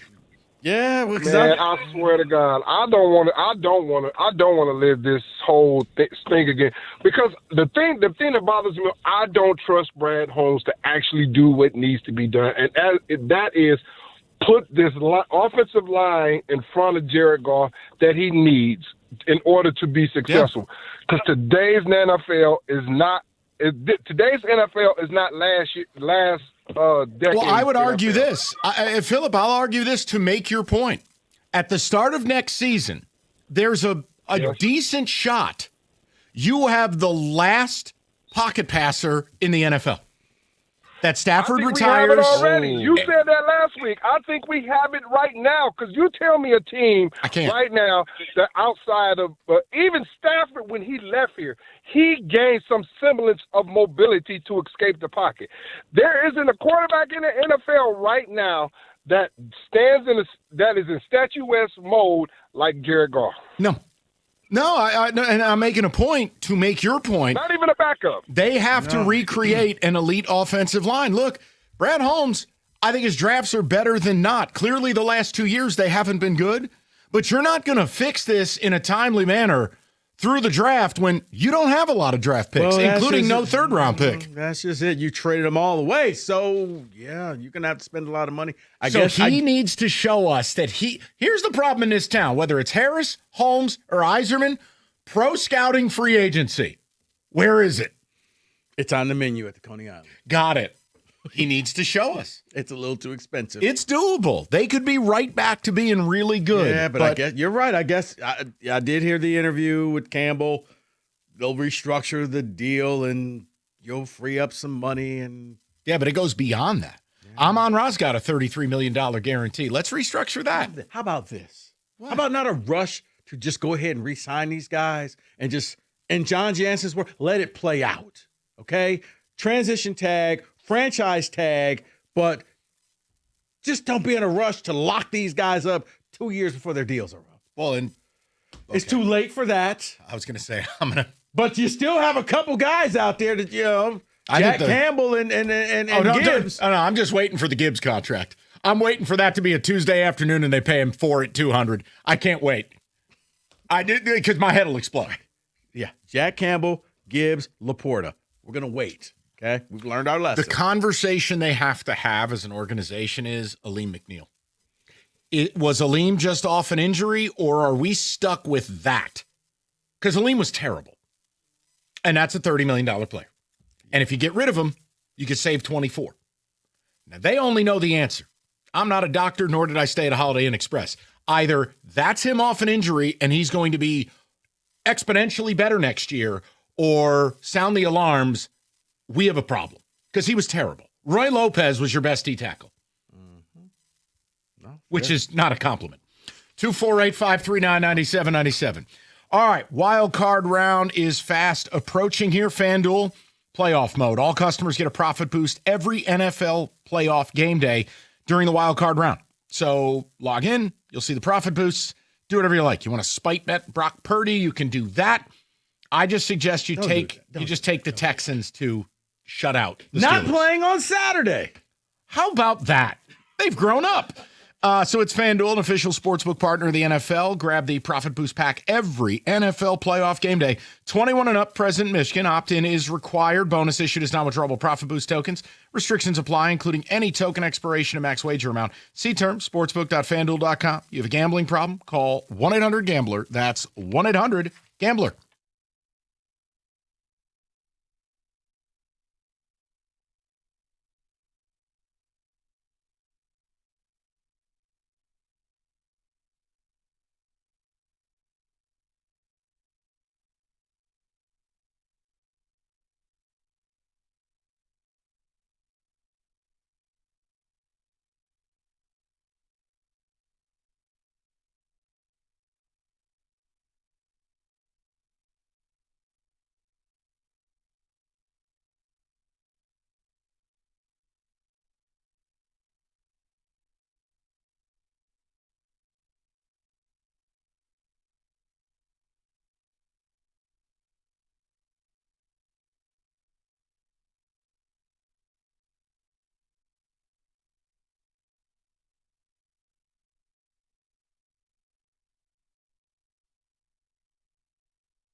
All right, we're going to get right to the people. Full lines, people want to talk. We're here for it. And again, I continue to say this. Guys, if 2-6 is where you need to go, where it's okay for you to be mad at your team, I'm happy to be your huckleberry, because that's how I approach it. Yeah, safe space for you. Yeah, you're not a bad fan if you're pissed. And here's the thing. If you were excited about winning that game, you're also welcome to call. 248-539-9797. No. You're welcome to call, Mike, because I want to hear why you were so excited. Because for me, it was meaningless. There were 5 people. I know you can't bench the whole team, but there were 5 guys that I was just like, no. Can't bench the whole team. Call the Dallas Cowboys. They shut everybody down at halftime. Call the Eagles. They benched everybody. Well, right. Basically, if you would have set down Goff, Gibbs, Amon-Ra, Hutch, and Sewell's already out. Name one other person. Okay, you're shut down the team at that point. Right. My whole point is they were more hard up for Ben Johnson than they were to play good football the last 8 weeks. My response to that game yesterday, period. You're right. Oh, now we're gonna have this drastic defensive game plan shift to become an all-zone team. Oh, okay. Or the fact that, okay, we could be cute early in the game and we'll go for it and we'll do all of this stuff because we'll rally at the end. And then in this game, you're like, let's just take the points. That's why I resent it. We'll go to Steve, 97.1. Steve, nice to have you back, buddy. What's up? Hey, good afternoon, gentlemen. Hey, you know, this whole thing with the Lions is it's not surprising as the season went on. I've listened to you guys for so long, not just this season, but in years past. But to me, it's when I see, like, on Facebook, and you don't see this, Mike, because I know you're not on Facebook or really on any of these different things, which I don't blame you. That's actually I'm not on Instagram because I don't need it. I got a business, so I have to do some stuff on Facebook, but that's about it. No issue with that. But when you see these, like, if I hear another time, seriously, I think I'll start driving around neighborhoods trying to find out who these people are. But when you hear these guys saying true Lion fans, or if you really believe in the Lions, you have to believe this way. And I think this last game was to feed those people. It was to give them a morsel of hope, and because they need to have that to continue on to the next season, to buy the merch, to buy all the cut-ins of what this team could be. All we need. But guys, I'm going to ask you guys a question. Okay. And I would really like to get an honest answer. All right. Do you really think Brad Holmes is going to change the way he does things? No. And I have PTSD. How about you, Rico? You're quiet. I want to let me finish. No, that's because he was being polite. That's on me because I'm a blabbermouth. Oh, okay, I just sorry. wanted to say, man. no, you're good. I have PTSD from Scott Harris. That even after this season's collapse and the way that season ended, he didn't change. I'm still scarred by it. Rico, go ahead. I would like to say that, yes, this was that come to Jesus moment. Where No. It's not what you like to say, Rico. What do you believe in your heart? Let me finish. Yeah, Steve. get him, Steve. But in the end, sorry, man. But in the end, no, I don't think so. I think that he will double and triple down to show you my way works. My way is the best way. Right. Because if he Now, changes, you that guys- means he has to say, maybe I was wrong, and GMs and presidents and coaches don't like to say they were ever wrong. I know, but you know something? It's not that I like to hear that, because I hope I never have to hear that if I was an owner or a boss or whatever. But you know something? That's called manning up. That's called taking responsibility. That's called, hey, I got to make a change. You know, Mike, you and I talked, and I obviously remember me. I know this, right? Like 3 years ago or whatever. But you and I talked on the radio, and my biggest thing was with Campbell, because he was just screwing up left and right. As a coach, is I can let it go for this first year, but did you learn anything so you can take it into the next year? And where I thought with Holmes, and even with Campbell, yes, but it's like this year was a massive regression year. Yeah. And unless they have guys other than themselves in place, like offensive coordinator that is really, really good, defensive coordinator who you can take the training wheels off, and you got guys that are playing above and beyond the capabilities. Because you guys talked about, and this has been my last thing, you guys talked about, man, or not you guys, but some of the callers called and said, yeah, it would have been a great time to try, get our second string. And guys, our second and third strings were our starters right now. Because Holmes never played into we have to be prepared in other areas. Not in every area, but in the most important and critical areas. Offensive line and our safeties. We won games last year because we still had two of the best safeties. And we have a ball hawk, and we had a guy that's literally like a linebacker, a missile that will shut things down where you can't do those little cutesy plays out on the sides. Guys, I pray that it does happen, but I'm really believing that there's going to be no change, and we're going to win just enough games to make people satisfied enough to keep spending their money. Yeah, Steve, that's the thing. Exactly. And look, I say this about my own team. One, you guys. You got it, You too, Stevie. Steve. I say this all the time. The amount of teams that are actually fully invested in winning a Super Bowl would shock you. I mean, just today. Dude, I think it's just professional sports in general. 100%, because these are nothing more than billionaire piggy banks. Yeah. It takes a special owner to truly want to bleed to win. So, like, I use an example with my own team. Like, the Giants are a wholly unserious franchise. And you go, well, how can you say that? They've been to 5 Super Bowls and won 4. Because that's 15 years ago. And again, yes, the owner has a cancer battle on his hand. The point is, it's a $10 billion company.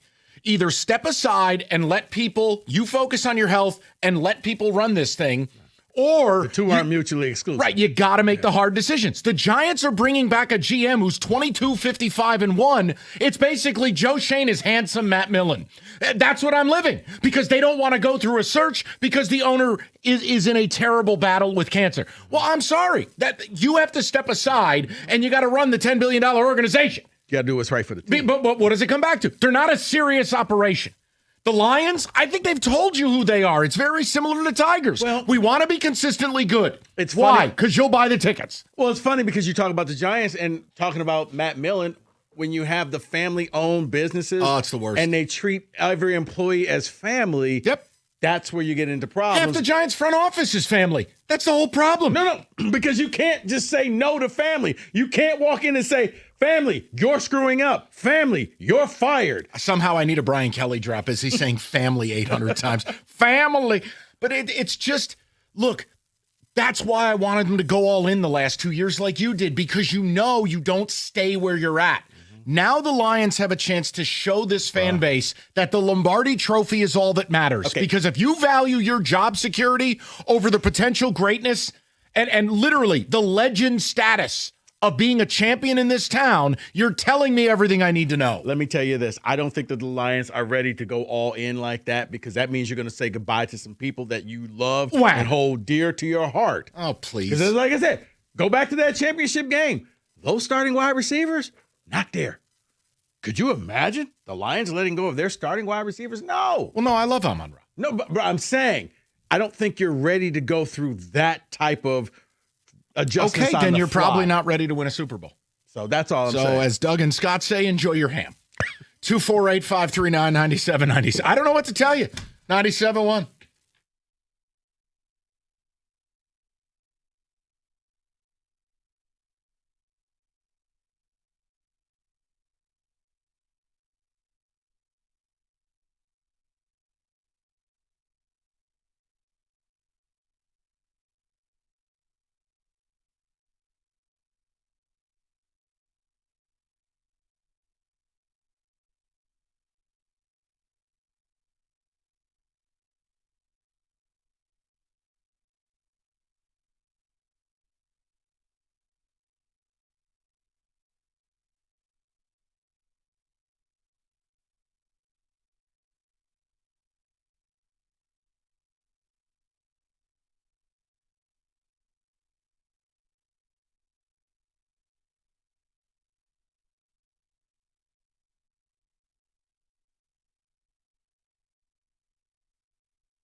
The Pistons finally get their rematch against the Knicks tonight at LCA. After their tight win over the Cavaliers last night, Detroit holds a 3-game lead over New York for the best record in the East. It's a 7 o'clock tip, which you can hear over on WWJ. Jalen Duren and Tobias Harris are out. Karis LeVert is doubtful. The latest AP college basketball poll is out. Arizona remains the number 1 team, beating out Michigan by a single point. Wolverines forward Merez Johnson has been tabbed the co-Big Ten Player of the Week. Michigan State moved down 3 spots to number 12 after their Nebraska loss. They're right back on the floor tonight against USC. Lions coach Dan Campbell was back at the podium to wrap up the season. He was asked with Taylor Decker contemplating retirement what they can learn from Frank Ragnow's situation last year.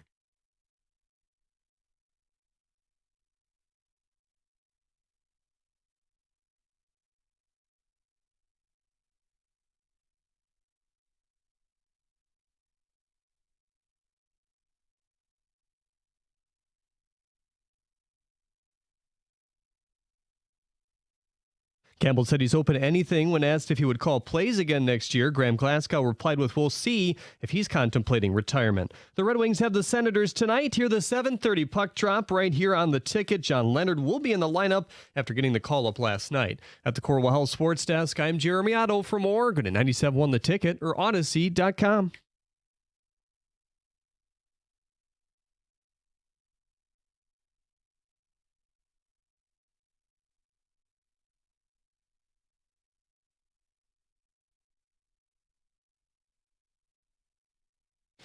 I'll get back to your phone call shortly, but it is a Monday, and you know what that means. Can we say that? Rico.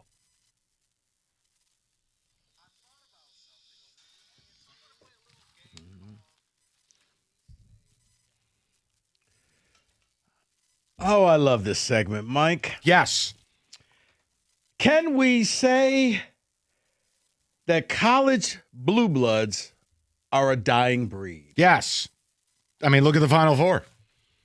It's a collection of nothingness. I mean, yeah, and again, I think there's a middle ground where you can appreciate Cinderella, but there does need to be some blue magic. There needs to be a brand name in there. There needs to be teams you want to watch. I have a hard time believing anyone's watching these. Okay, but here's the thing. And Kenny, before I get to you, because I know you're going to, I'm sorry about Georgia. But fire Mike Bobo. What was that offensive game? Sorry. No. But do you want to see the better teams who actually play it out on the field and win? Or do we need to see the teams that we've always loved? I'll tell you what we need to see is scheduling equity, playing the same amount of conference games, playing people. Hey, weird. Ohio State faced 2 real teams this year, lost to them both. They didn't play anybody because the Big Ten blows. Indiana and Oregon already saw it. Georgia, Ole Miss already saw it. I need a little bit more scheduling equity. That's the folly in all of this. Kenny? No, I agree completely. And Mike, thank you for saying what you just said about Mike Bobo, because that's exactly the entire game. I was gripping my hair from the roots and pulling it out.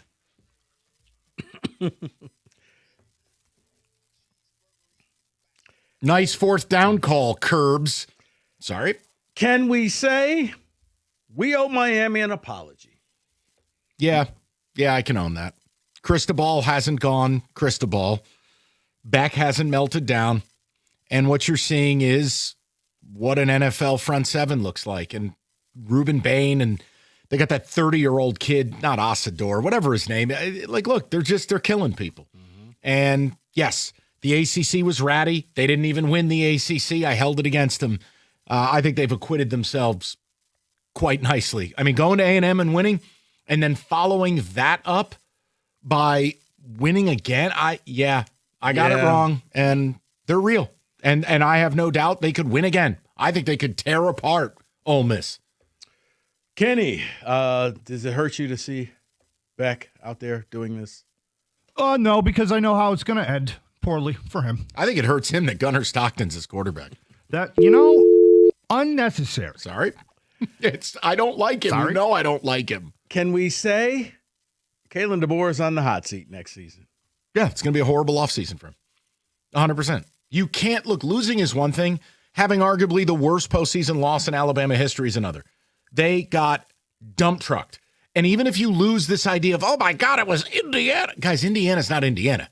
Indiana is an awesome football team. Indiana is you. Yes, but Alabama can never be in the position for that to happen. Right. You can never be envious of Indiana. Ever, Correct. If you're Alabama. Well, speaking of which, can we say that Indiana is just the best team and everybody else is a step below them?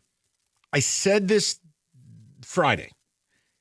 When I say, don't freak out when I say this, Indiana is the most perfect team on the planet, meaning they're well coached, they're talented, they're smart, and they play for the name on the front of the jersey, not the one on the back. They're a throwback. Everyone does their job all the time. Someone catches a pass, there's 9 angry Hoosiers right there. They do their job. The coach is a psychopath. Yeah. It doesn't guarantee anything because, hey, football, it's a weird sport. But, Rico, I don't know who's beating them. Sticking with Indiana, can we say that Cignetti should get a look at an NFL job? No. G-Man? No.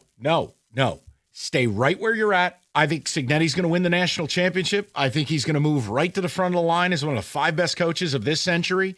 You have a chance to become legendary. His act would not work in the NFL. Okay. These kids aren't around long enough to get tired of him in college. So it'd be like Saban when he went to the NFL? I think it'd be a disaster. I think Curt Cignetti is right where he needs to be. Kenny? Yeah, no, I agree completely. No argument The there. look on his face when DeBoer wanted to fake that on 4th down, that needs to be a T-shirt. Kenny, can we say that Georgia needs to do some soul searching this offseason?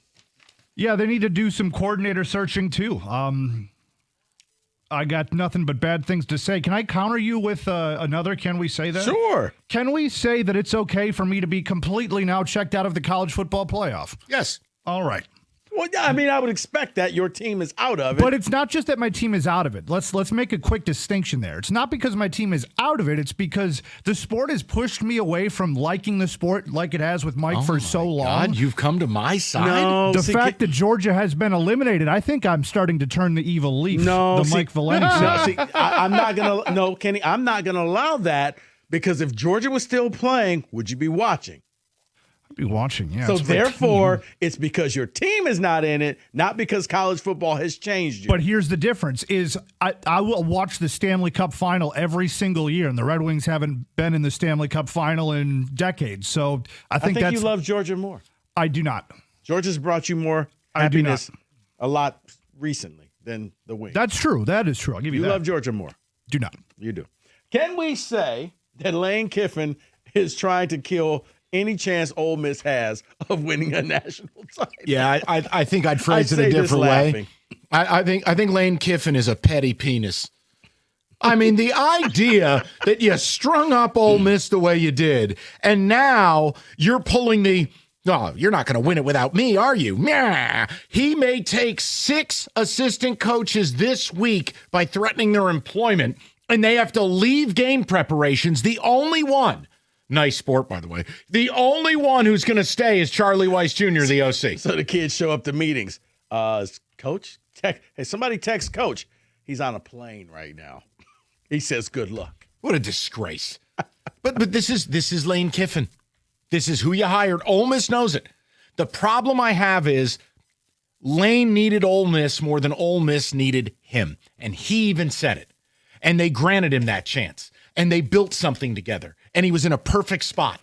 And then that I wasn't hugged enough as a child BS that haunts this guy reared its ugly head again. Could have turned Ole Miss into a Southern Indiana. He could have been Cignetti of the South. Gotcha. He was right where he needed to be. You win 9 games a year to build a statue of you. But what happened? He got seduced again because somebody stroked his fragile ego. And then that won't be the last job. I think Bama will be the final guy job. Falls up in life more than anybody. I can't wait till he goes from LSU to like coaching the Lions. How did this happen? Can we say the college football playoffs needs to restructure their games because all the buys seem to lose, except for one? They're 1-7. Let me show you my surprise face. You mean to tell me when you don't play for a month, you might not play well? Yeah. Like, I love how no one says it. They cite the stat and they go, golly gee, these bye weeks are killer. You didn't play for 25 days. What the hell do you think's going to happen? Can we say Texas Tech should have spent some money on offense? Yeah, but I mean, hold on. Let's be fair. I think the can we say that would be, can we say it worked? They made the college football playoff. It worked. They're a conference champion. Maybe spread the wealth. Yeah. Let's put some vegetables on the plate and not have it was their issue all year is that they wore you down defensively. They created short fields. They didn't have the running game that they had in 24 with Taj Brooks. And Baron Morton is good enough, but he's not great. Yes, luckily for them, the cast of Landman is paying for the roster. They just paid Brendan Sorsby $5 million. So they learned their lesson. He's making more money than the 11th pick in the NFL draft. So he'll make more money than the Lions pick. By far, he'll make double than the kid at pick 17, which is like 2.8. I wanted to localize it for the Lions fans. It's an absurdity. Okay. I mean, I'm not mad at what they're attempting to do. I'm mad at the marketplace because it's unchecked. It's uncapped. There is no player. Mendoza's not worth $5 million. It's an absurdity. If the rev share at a Big Ten school, the wealthiest Scrooge McDuck conference of all, is $20 million, 25% of your salary cap shouldn't be going to a college quarterback. It's chaos. That's why you have those NIL programs. Can we? What program? State doesn't believe in it. Well, we got to go through the clearinghouse. Well, you have to make sure that the deal is legit. No, you don't. What do you think? Bryce's is legit? He got paid $1 million per touchdown. No, but it's still legit. Can we say, speaking of, the portal is becoming bigger than NFL free agency? No, because no one knows these people. Fair. Every day you check your favorite team, you go, oh my God, we're bringing in Johnny Badati. And you're like, who? Oh, he was welding last week, and now he's playing strong safety. Yeah, he's at North Texas State. You didn't watch MSU's them? already signed like 10 people. Who are these people? The same people you're like, who left? Who is that? No, NFL free agency, that's a brand name. Okay, and the contracts are real. Okay. One more, Kenny. Can we say that Kyle Whittingham will be a Band-Aid coach at the University of Michigan, meaning he won't see the end of his contract? Yes, mainly because he's damn near 70, and it's a weird fit, and I just don't think any. Right now, if you ask me, will Pat Fitzgerald be here in 5 years? I'll say no. College coaching is so crazy, it's no on surface to anybody. But Whittingham to U of M was bizarre then, it's bizarre now. He can be a good coach and a weird fit all at the same time. It was no different than Jonathan Smith for State. And I was going to say, because people will take it the wrong way, but it does feel like that's because people are bitches. You can't say anything. It feels like Jonathan Smith at Michigan State, where good coach, but weird fit. Are you sure about that? Yeah, because I want me to tell you, man. Okay. Guy was a Utah lifer. Welcome to Ann Arbor. Talk about culture shock. How come nobody's soaking? All right, good talk. That's enough of that. The hot tub. 97.1. Please.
All right, real quick before we get back into the Lions, because we just did the Can We Say That?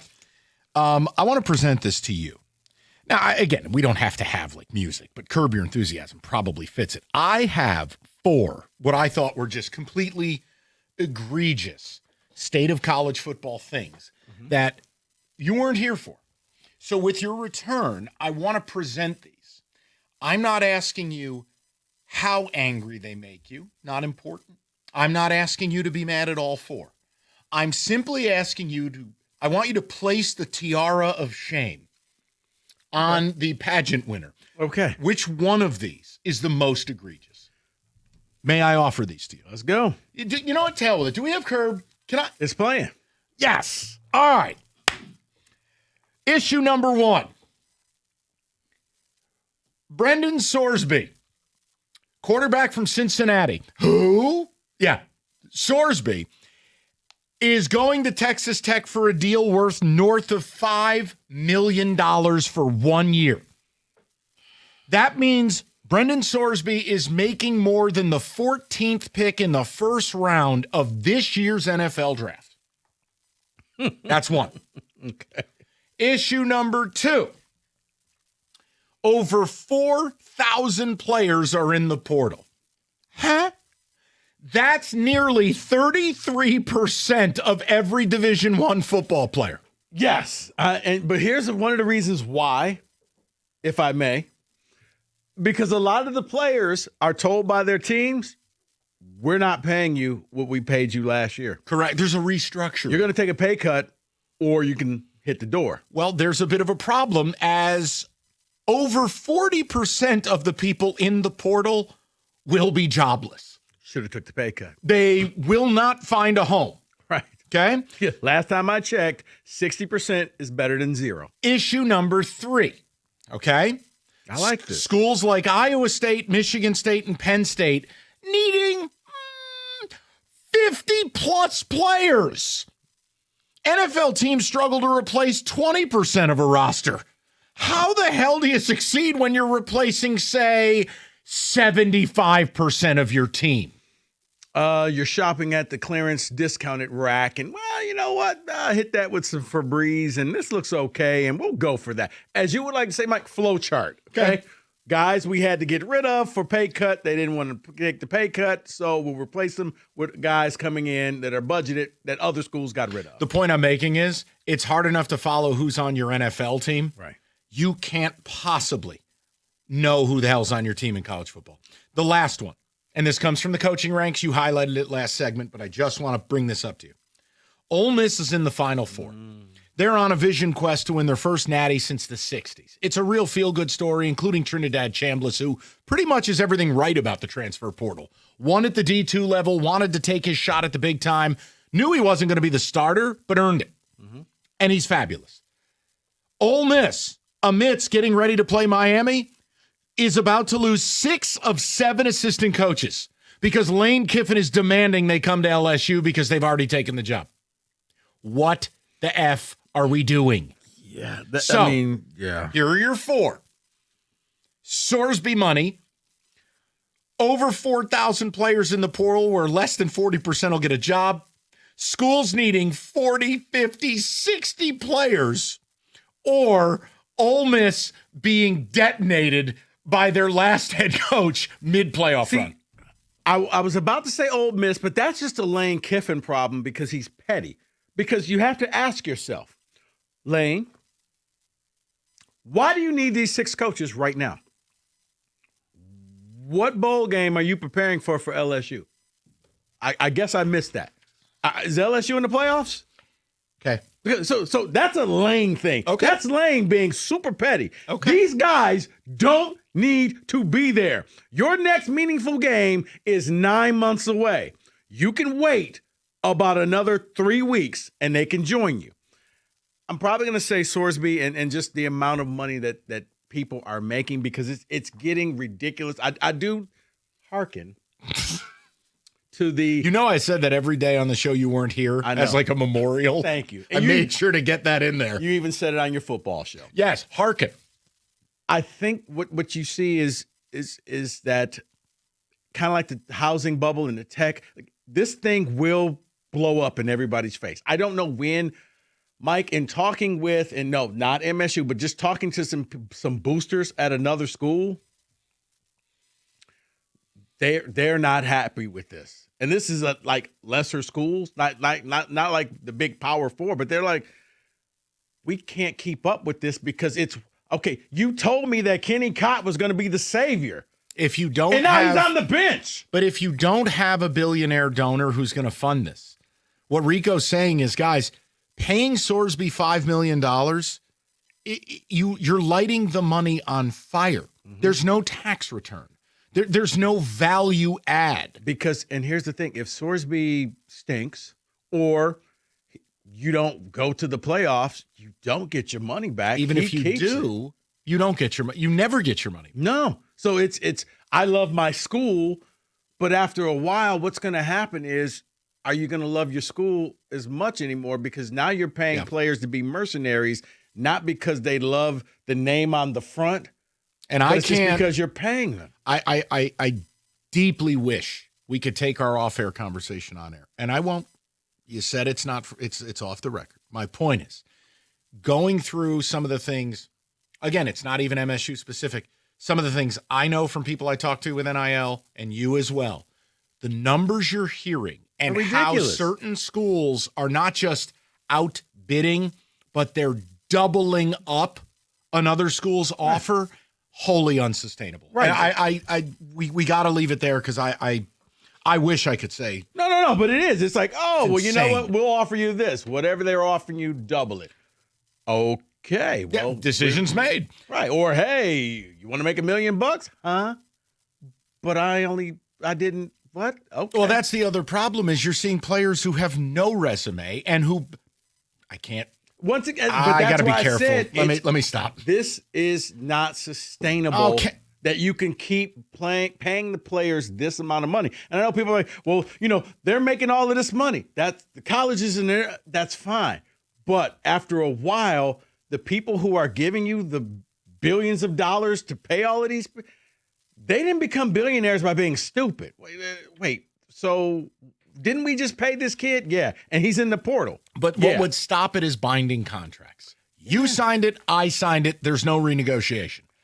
I had to look to see, Mike, but I don't know if it was you saying, or it was a conversation I had this morning. Some school is suing a kid because they paid him the first payment of his NIL deal. Oh, and he left? And he's in the portal. Oh, that's nice. And I'm like, whoa, kid, give me back the money. No, it's mine. So of the four, you're choosing Sorsby making $5 million. Over the 4,000 players in the portal, which is a third. One of every 3 college football players is in the portal. See, to me, that's a poor choice on your part. And by your part, it's the players because not everybody should go into the portal. If you don't have a landing spot, don't go into the portal. Kenny, which of the 4 is the most egregious in our pageant of problems? To me, it's the portal. I mean, you saying the stats of 1 out of every 3 player being in the portal is... Yeah. And it's a symptom of the bigger problem of college football, but the idea that it's gotten that bad, that's problematic. How about last week? I said this. I forgot to bring this up to Rico. Last week, before the portal opened, Iowa State had a whopping 17 scholarship players. Yeah. Ho-hum. They only need 68 players in the portal. Yeah. State had lost like 35 to 37 players, jumped into the portal. Look what happened to James Madison. I mean, their entire offense was blown up because of the portal. But here's the thing. Unless you're following your coach, you can't legislate stupidity. And to me, when you have that many people in there knowing, son, you have a scholarship right now. If you go into the portal, chances are nobody 6 out of 10 will not have a home. That, to me, is trying to legislate stupidity. Okay. Hey, if you guys want to ticket text in on that, I know the Lions are the main deal, but I wanted to just take one segment. I like that. All this stuff came up while Rico was gone, and each of these are utterly poisonous. This is all garbage. I mean, the only good thing about paying players that much money is they don't go to the pro, so maybe you get more pro-like players. Yes, cue it back up. I don't care. You get more pro-like players playing. Like, look at Michigan's basketball roster. They told Yaxel, Lindenborg, don't go to the pros. We'll pay you more. Yeah. And it's paying off. It's brilliant. Look, and by the way, we haven't done the topic yet. I would like to. I think, and I can say it, I'll take a lie detector test with you. I think Michigan could go undefeated. They are psychopaths. Michigan, I love it. No. They bomb people. No, but I don't think so, and that's only because it is difficult to do. Like the run and rep, like some of the best teams ever. Okay, over under on their losses 2.5. I will take the under. Michigan right now, like they're the type of team that will raid a homeless shelter and steal the food. Mm-hmm. Like they just bury people and then eat the sandwich in front of you. Yes, this is delicious. Next time, get some cheese on this sandwich. Is Dusty May college basketball Signetti? It's starting to feel that kind way. of a psycho, really good coach, and they know how to evaluate. And he flipped two different. He's done it with two different teams. Yeah.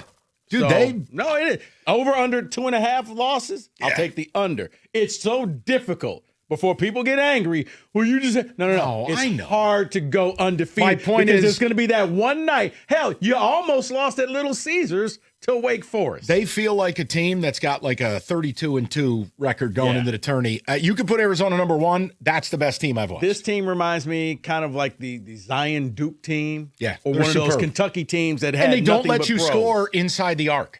Basically, your only hope is to hit about 43s. And that didn't work too well for Maryland, who hit 43s and still lost. You can't score inside the arc. All right, 97-1.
Okay, straight to the people. Appreciate your patience. I wanted to just have some fun with Rico for one segment.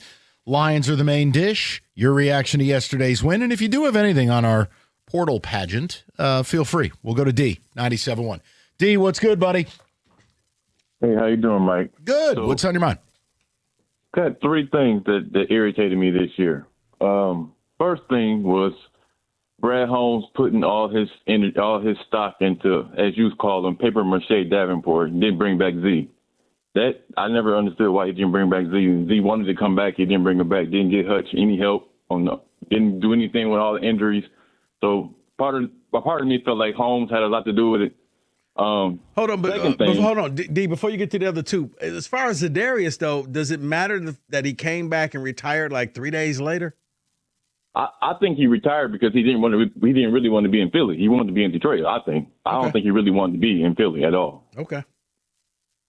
My second point is I've been yelling and going, like I'll be at the bars watching the game, and I'm listening to the Lions fans, and all year they say, "Oh, Dan Campbell got us here by doing this, by doing that," and it didn't make sense to me that when the game didn't matter, now he wants to kick field goals. When we had all these close games that he could have kicked field goals, especially against Pittsburgh, against Philly, against Green Bay, all them games was winnable, close games. He steady kept going for it. I feel like those cost us the game. And now when the game doesn't matter, now he wants to kick field goals. Like, no, keep going for it. That's what you want to do, right? That's what you do. You go for it every single time instead of just taking the points. And to me, he says we got to clean it up. We got to clean it up. But he keeps doing the same thing. He won't admit that he made a mistake. He just keeps doing it over and over again. That, to me, that drives me crazy. I don't understand his mindset with that. No, and then yesterday when the season's over, we're taking the points. I just right. Look, D, it is why I just will not see eye to eye with people who take pleasure in that win yesterday. That win annoyed the hell out of me. Where was that effort the last 8 weeks? Get out of here with that. And I literally had a conversation with the guys when they played Pittsburgh. I had guys saying, well, if we would have kicked that field goal, we would still be losing 16-15. I said, but at the end of the game, we wouldn't have lost by a pass interference because we would have kicked the field goal to win the game. I agree. Listen, I absolutely agree, man. It just, D, the whole season needs to be flushed. And I didn't want them winning yesterday. I don't want them feeling good. They don't deserve to feel good.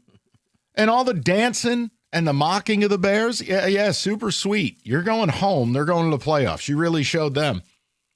They got this petty streak in them. I'll be honest. All the likability of the Lions took a hit this year for me. From Goff going at the fans to the way the team played to the whole arrogance of the front office. We're good. It took a hit for me on the likability stuff, But think about this, Mike. Maybe their identity did change and we didn't recognize it because it normally comes from the top down. Remember when the GM comes out with the whole villain shirt and it's like the team wanted to become the villain. They wanted to become the bad guy. We're going to make fun of you. We're going to mock you. We're going to do all of these different things. Well, then you better win. Exactly. You better not be a team that's home for the playoffs. And that's what I'm tired of. Well, here's your good news for Sewell and Amon-Ra, who complained about playing on Thanksgiving and Christmas. Fourth place schedules don't probably play on Christmas. You don't get the many primetime games. Well, the other thing they have working against them, there are many things, by the way. They're losing a home game next year. Seems like, feels like. Hey, you'll be in Germany. To Germany, yeah. So look, there's a lot, and that's why I wanted to wait just a day before we do off-season stuff. We get the whole off-season to do the off-season. Let's go to Brian, 97.1. Brian, how you doing, buddy? Fine. How you doing? Good. What's on your mind, bud? So my thing is, if this team had just attacked the off-season, free agency, getting Aiden Hutchinson some help, and then, addressing things like you've said in the past, paying the bills that are due, half that is what they put into that game and the effort yesterday. Mm-hmm. Damn, Mike, we'd be in a whole different place right now. You'd be in the playoffs. Yeah, you would be, right. It's funny, too. You're 15-2 last year with Hutchinson practically of no service to you. And this year he's back fully healthy, and you're garbage. And it's like you said, you would have signed up for 11-6, Mike, when you said that in August. And you're right, you would have. And everyone was clamoring for, we're going to be 14-win team, own this division again. Give me a break. It's sad, Mike. It's like I'm going to tell you this. There's no rhyme or reason. You'll know, Brian, you know what we're going to do? We're going to have some fun. So Thursday, Brad Holmes is going to talk, and I want you and Rico right now to answer this question. Yes or no? Do you think Brad Holmes will get up there and defend his lack of investment in the D-line by saying, hey, Hutch and Bob Muhammad combined for X amount of sacks? Yes or no? Because I tell you, that's how I'm going to know nothing changed if he plays that card. And and let me double down on this, Brian, and you can tell me if you agree. Not only that, but he'll say, we were tied for second in the league for most points scored. He's going to trumpet that as well. I'm going to tell you guys, I appreciate all your honesty you give every week that you're on. And back in September, I had called preseason and who Doug and Gator were asking for your preseason predictions, and I said 8 and 9, and they asked me why. And I said it's pretty much predicated upon the offensive line, and that's how the offense is generated with points and all. And they laughed me off the air, and then when I was cut off, they called me a Packers fan. So screw them. I appreciate you guys. Keep doing what you're doing. Thanks, I buddy. love you guys. No, Brian, appreciate it. I'm going Seattle, Houston for the Super Bowl. I like the defenses, Mike. Houston, yes. No to Sam Darnold. I can't do it. But no, like the points thing is such a dumb argument. And I'm not trying to insult any one person. I'm trying to insult everyone. It's a stupid argument because your points are faulty. You averaged 45. You were basically Texas Tech against garbage. Then against real teams, you averaged about 23 a game. So what's the number I value more? I got you, but no, but please, by all means, go and blather on about points. He will come out and say we tie for second, and that's only because you know what, Kenny hand gesture. That's only because that's what you do with your points. It's because New England scored a bunch of meaningless points in the final game. Hey, and you finished with 481. Here, you know what I'll consider? Why were you 150 points worse this year on differential? 181.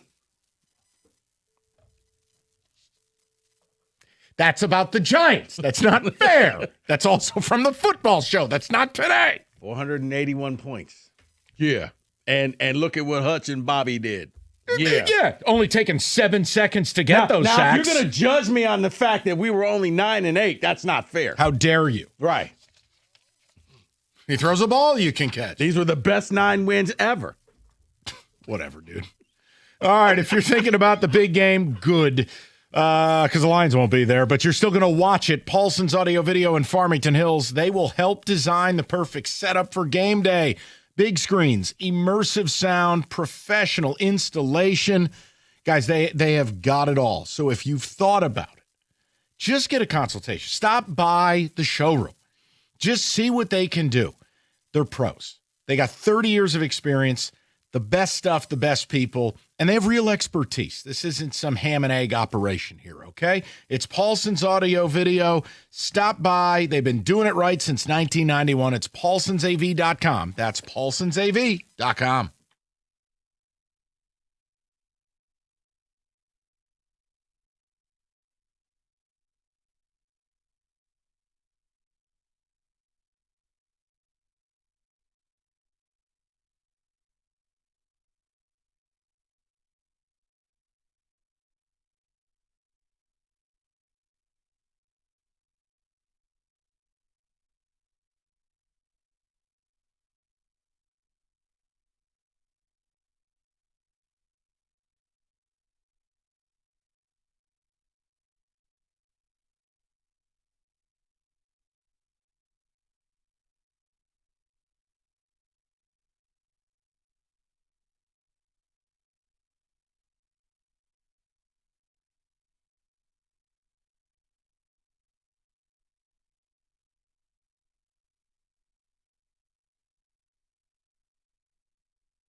Not enough winning.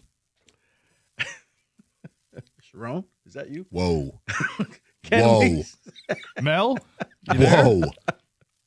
I did use Sharoning yourself as a verb on the football show last night. Yes. With reference to Mendoza in Vegas. Yes, I heard that. He's Okay. the only person that would not go out there and Sharon himself. Correct. Yes. Like Mendoza's a beautiful weirdo, perfect for Vegas. Uncorruptible. I don't know what you have to hate against Mendoza. He's a good, clean kid. It's almost like they built, like you remember in Austin Powers when they built those fembots? The fembots, This is like a Cousins bot. I It's was like gonna a say, is Kirk this giving- Cousins AI creation. I can't take Mendoza. It's Kirk Cousins. I was going to say, was this giving you Kirk Cousins vibes, Rico? Yeah, Kenny, the But only worse. thing that would be worse is if he had red hair. But it's proof. People that smile that much, you can't trust them.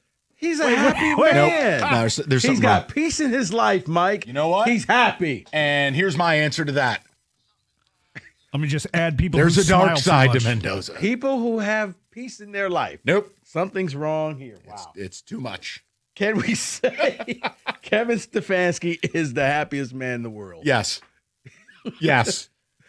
You're fired. Thank you. He is. Thank you. He's Peter. Thank you. Peter in Office Space when Initech is ablaze.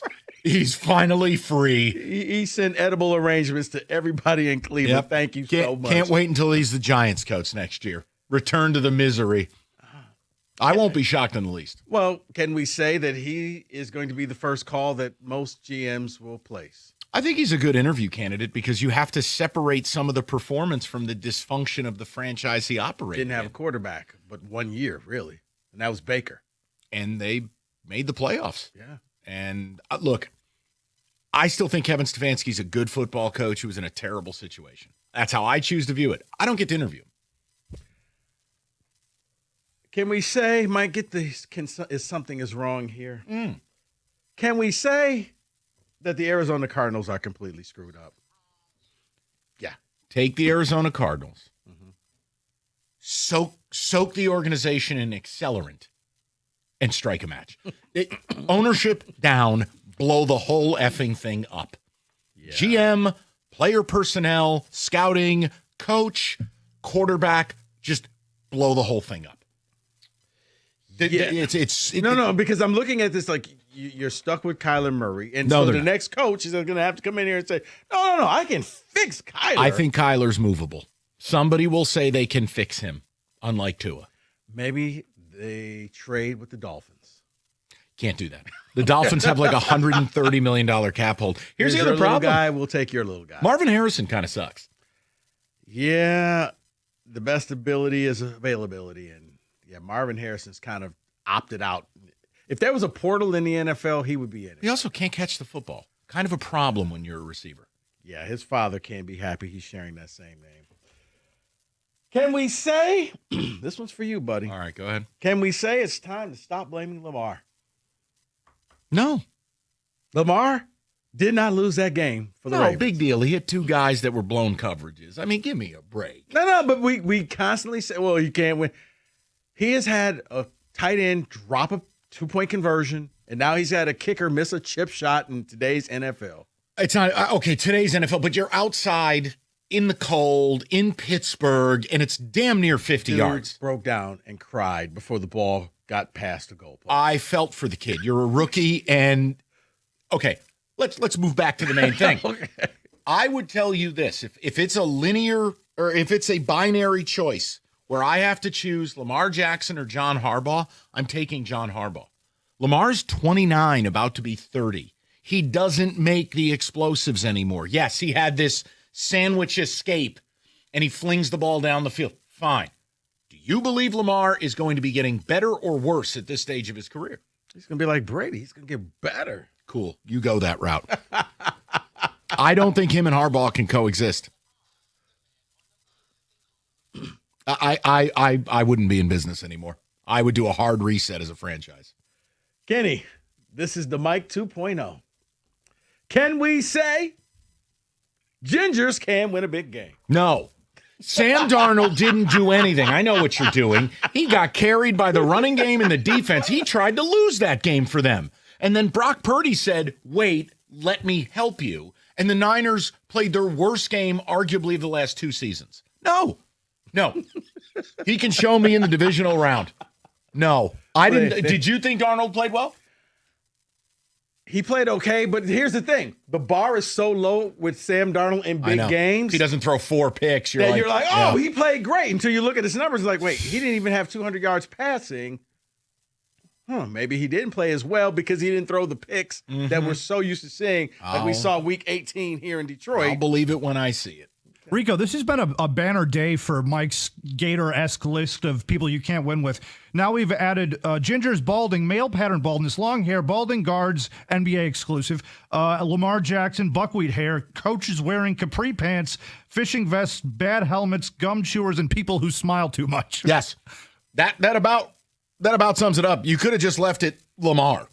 I don't think you're ever winning a Super Bowl, especially as he approaches 30. Okay. His main weapon is now gone. Can we say the Philadelphia Eagles laid down and had no business trying to play? They didn't want to win that game no matter what. Correct. Yesterday. It was bizarre. But you know what? I'm just going to go with coach who's been to a couple of Super Bowls and won a Super Bowl, coach who has a veteran team.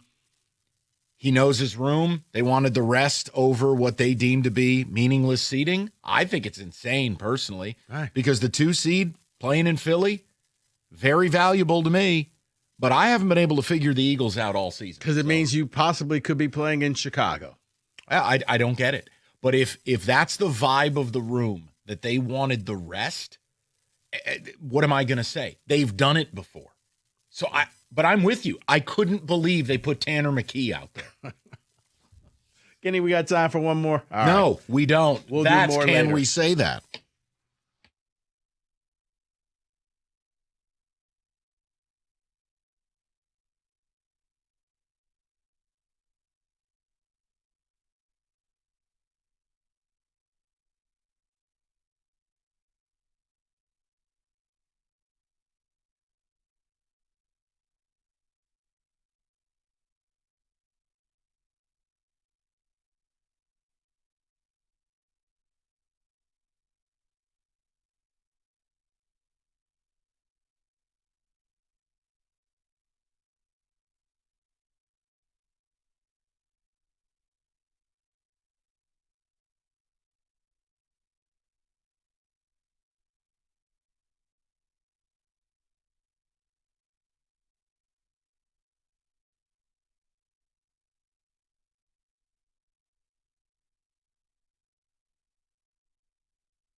The Lions beat the Bears yesterday in the last game of the season. Today they clean out their lockers. Tight end Sam Laporta revealed that he had a fully herniated disc in his back, which led to the surgery. He hopes to be up and running by OTAs. Amik Robertson also said he would love to re-sign with the team.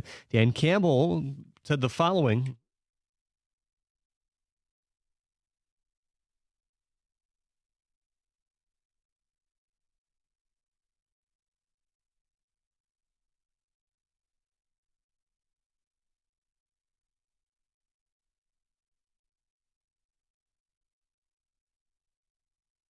The Pistons and Knicks played tonight for the first time since the playoffs. Detroit will be without Jalen Duren and Tobias Harris. Cade Cunningham is probable. 7 p.m. tip can be heard over on WWJ News Radio 950 tonight. Meanwhile, the Red Wings skate against the Senators here on 97.1 at 7:30. John Leonard will be in the lineup after getting called up yesterday. Michigan basketball remained the number 2 team in the country per the latest poll. The team travels to Penn State tomorrow, where Namari Burnett should be available to play. Axel Lendenborg is day-to-day with a calf injury. He'll be a game-time decision. MSU dropped 3 spots to the rankings to 12. They host USC tonight. Michigan football coach Kyle Whittingham told Barstool today that he thinks Bryce Underwood is in a good spot right now. And there'll be an announcement soon on his status for next season. Who cares? At the Cornwall Got through 9 touchdown passes. I'm waiting on him. Like, what is he, the Virgin Mary?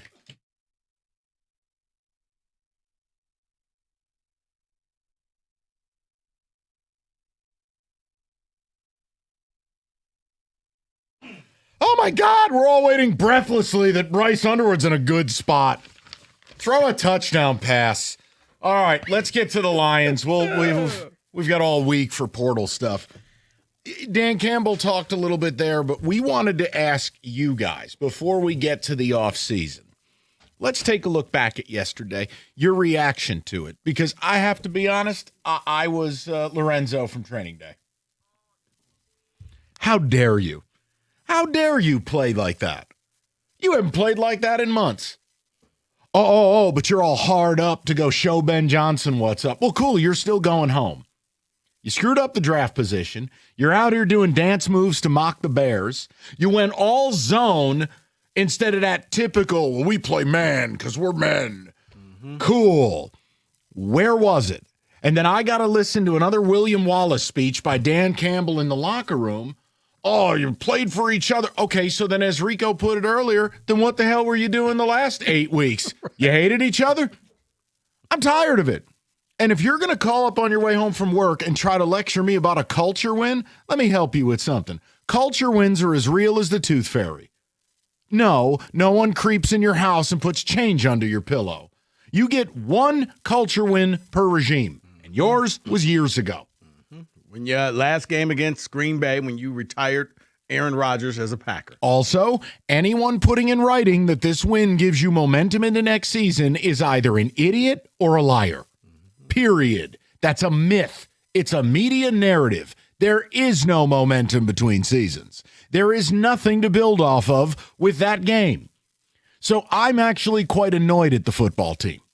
I want to know what you guys think. Yeah, I was annoyed too. I was annoyed when all of a sudden you decided you were going to take points and kick field goals at the beginning of the game. And I was like, wait, where was this all season long when you had opportunities? Then I hearkened back to the Steelers game.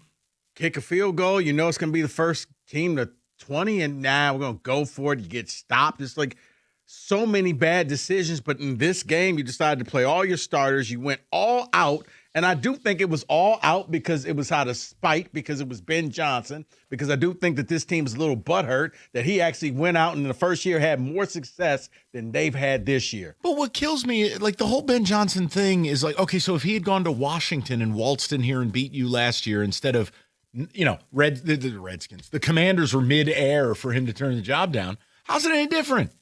Let it go. I got news for you. Divisional rival. He should have. A lot of people are upset. You know what? He should have not turned that job down. I was like, guys, there's 32 of these. Right, and he got to select his quarterback. And it's funny to me that these players are butthurt about him when he put money in your pocket. Don't tell me Goff and Amon-Ra and everybody on that offense didn't make more money based off of the work Ben Johnson did for you. So I don't want to hear it. And here's why you really can't be upset at Ben Johnson. He turned down jobs in order to stay here and run it back with you when Correct. He could have left. He could have been a Carolina Panther coach. He could have been a Commanders coach. He said, no, I want to stay here with Detroit. I think we got something here. He gave you longer than you deserved. He could have been making money as a head coach.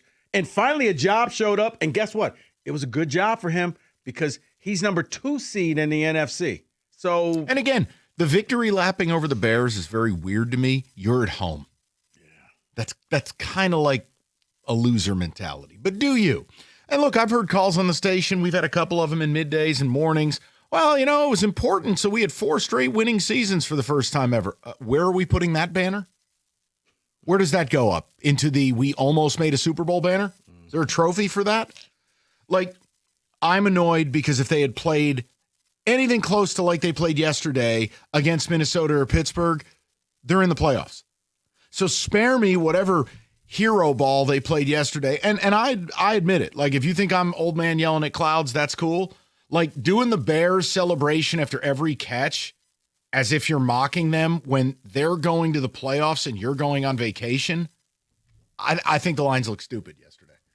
So, want to know where you're at. But no, I'm if you can't tell, no, I'm done with this team. I'm ready for this team to go away. I don't need to look at them, see them. I know we got to talk about them, but this season was disgusting to me because they lost their identity. All sizzle, no steak.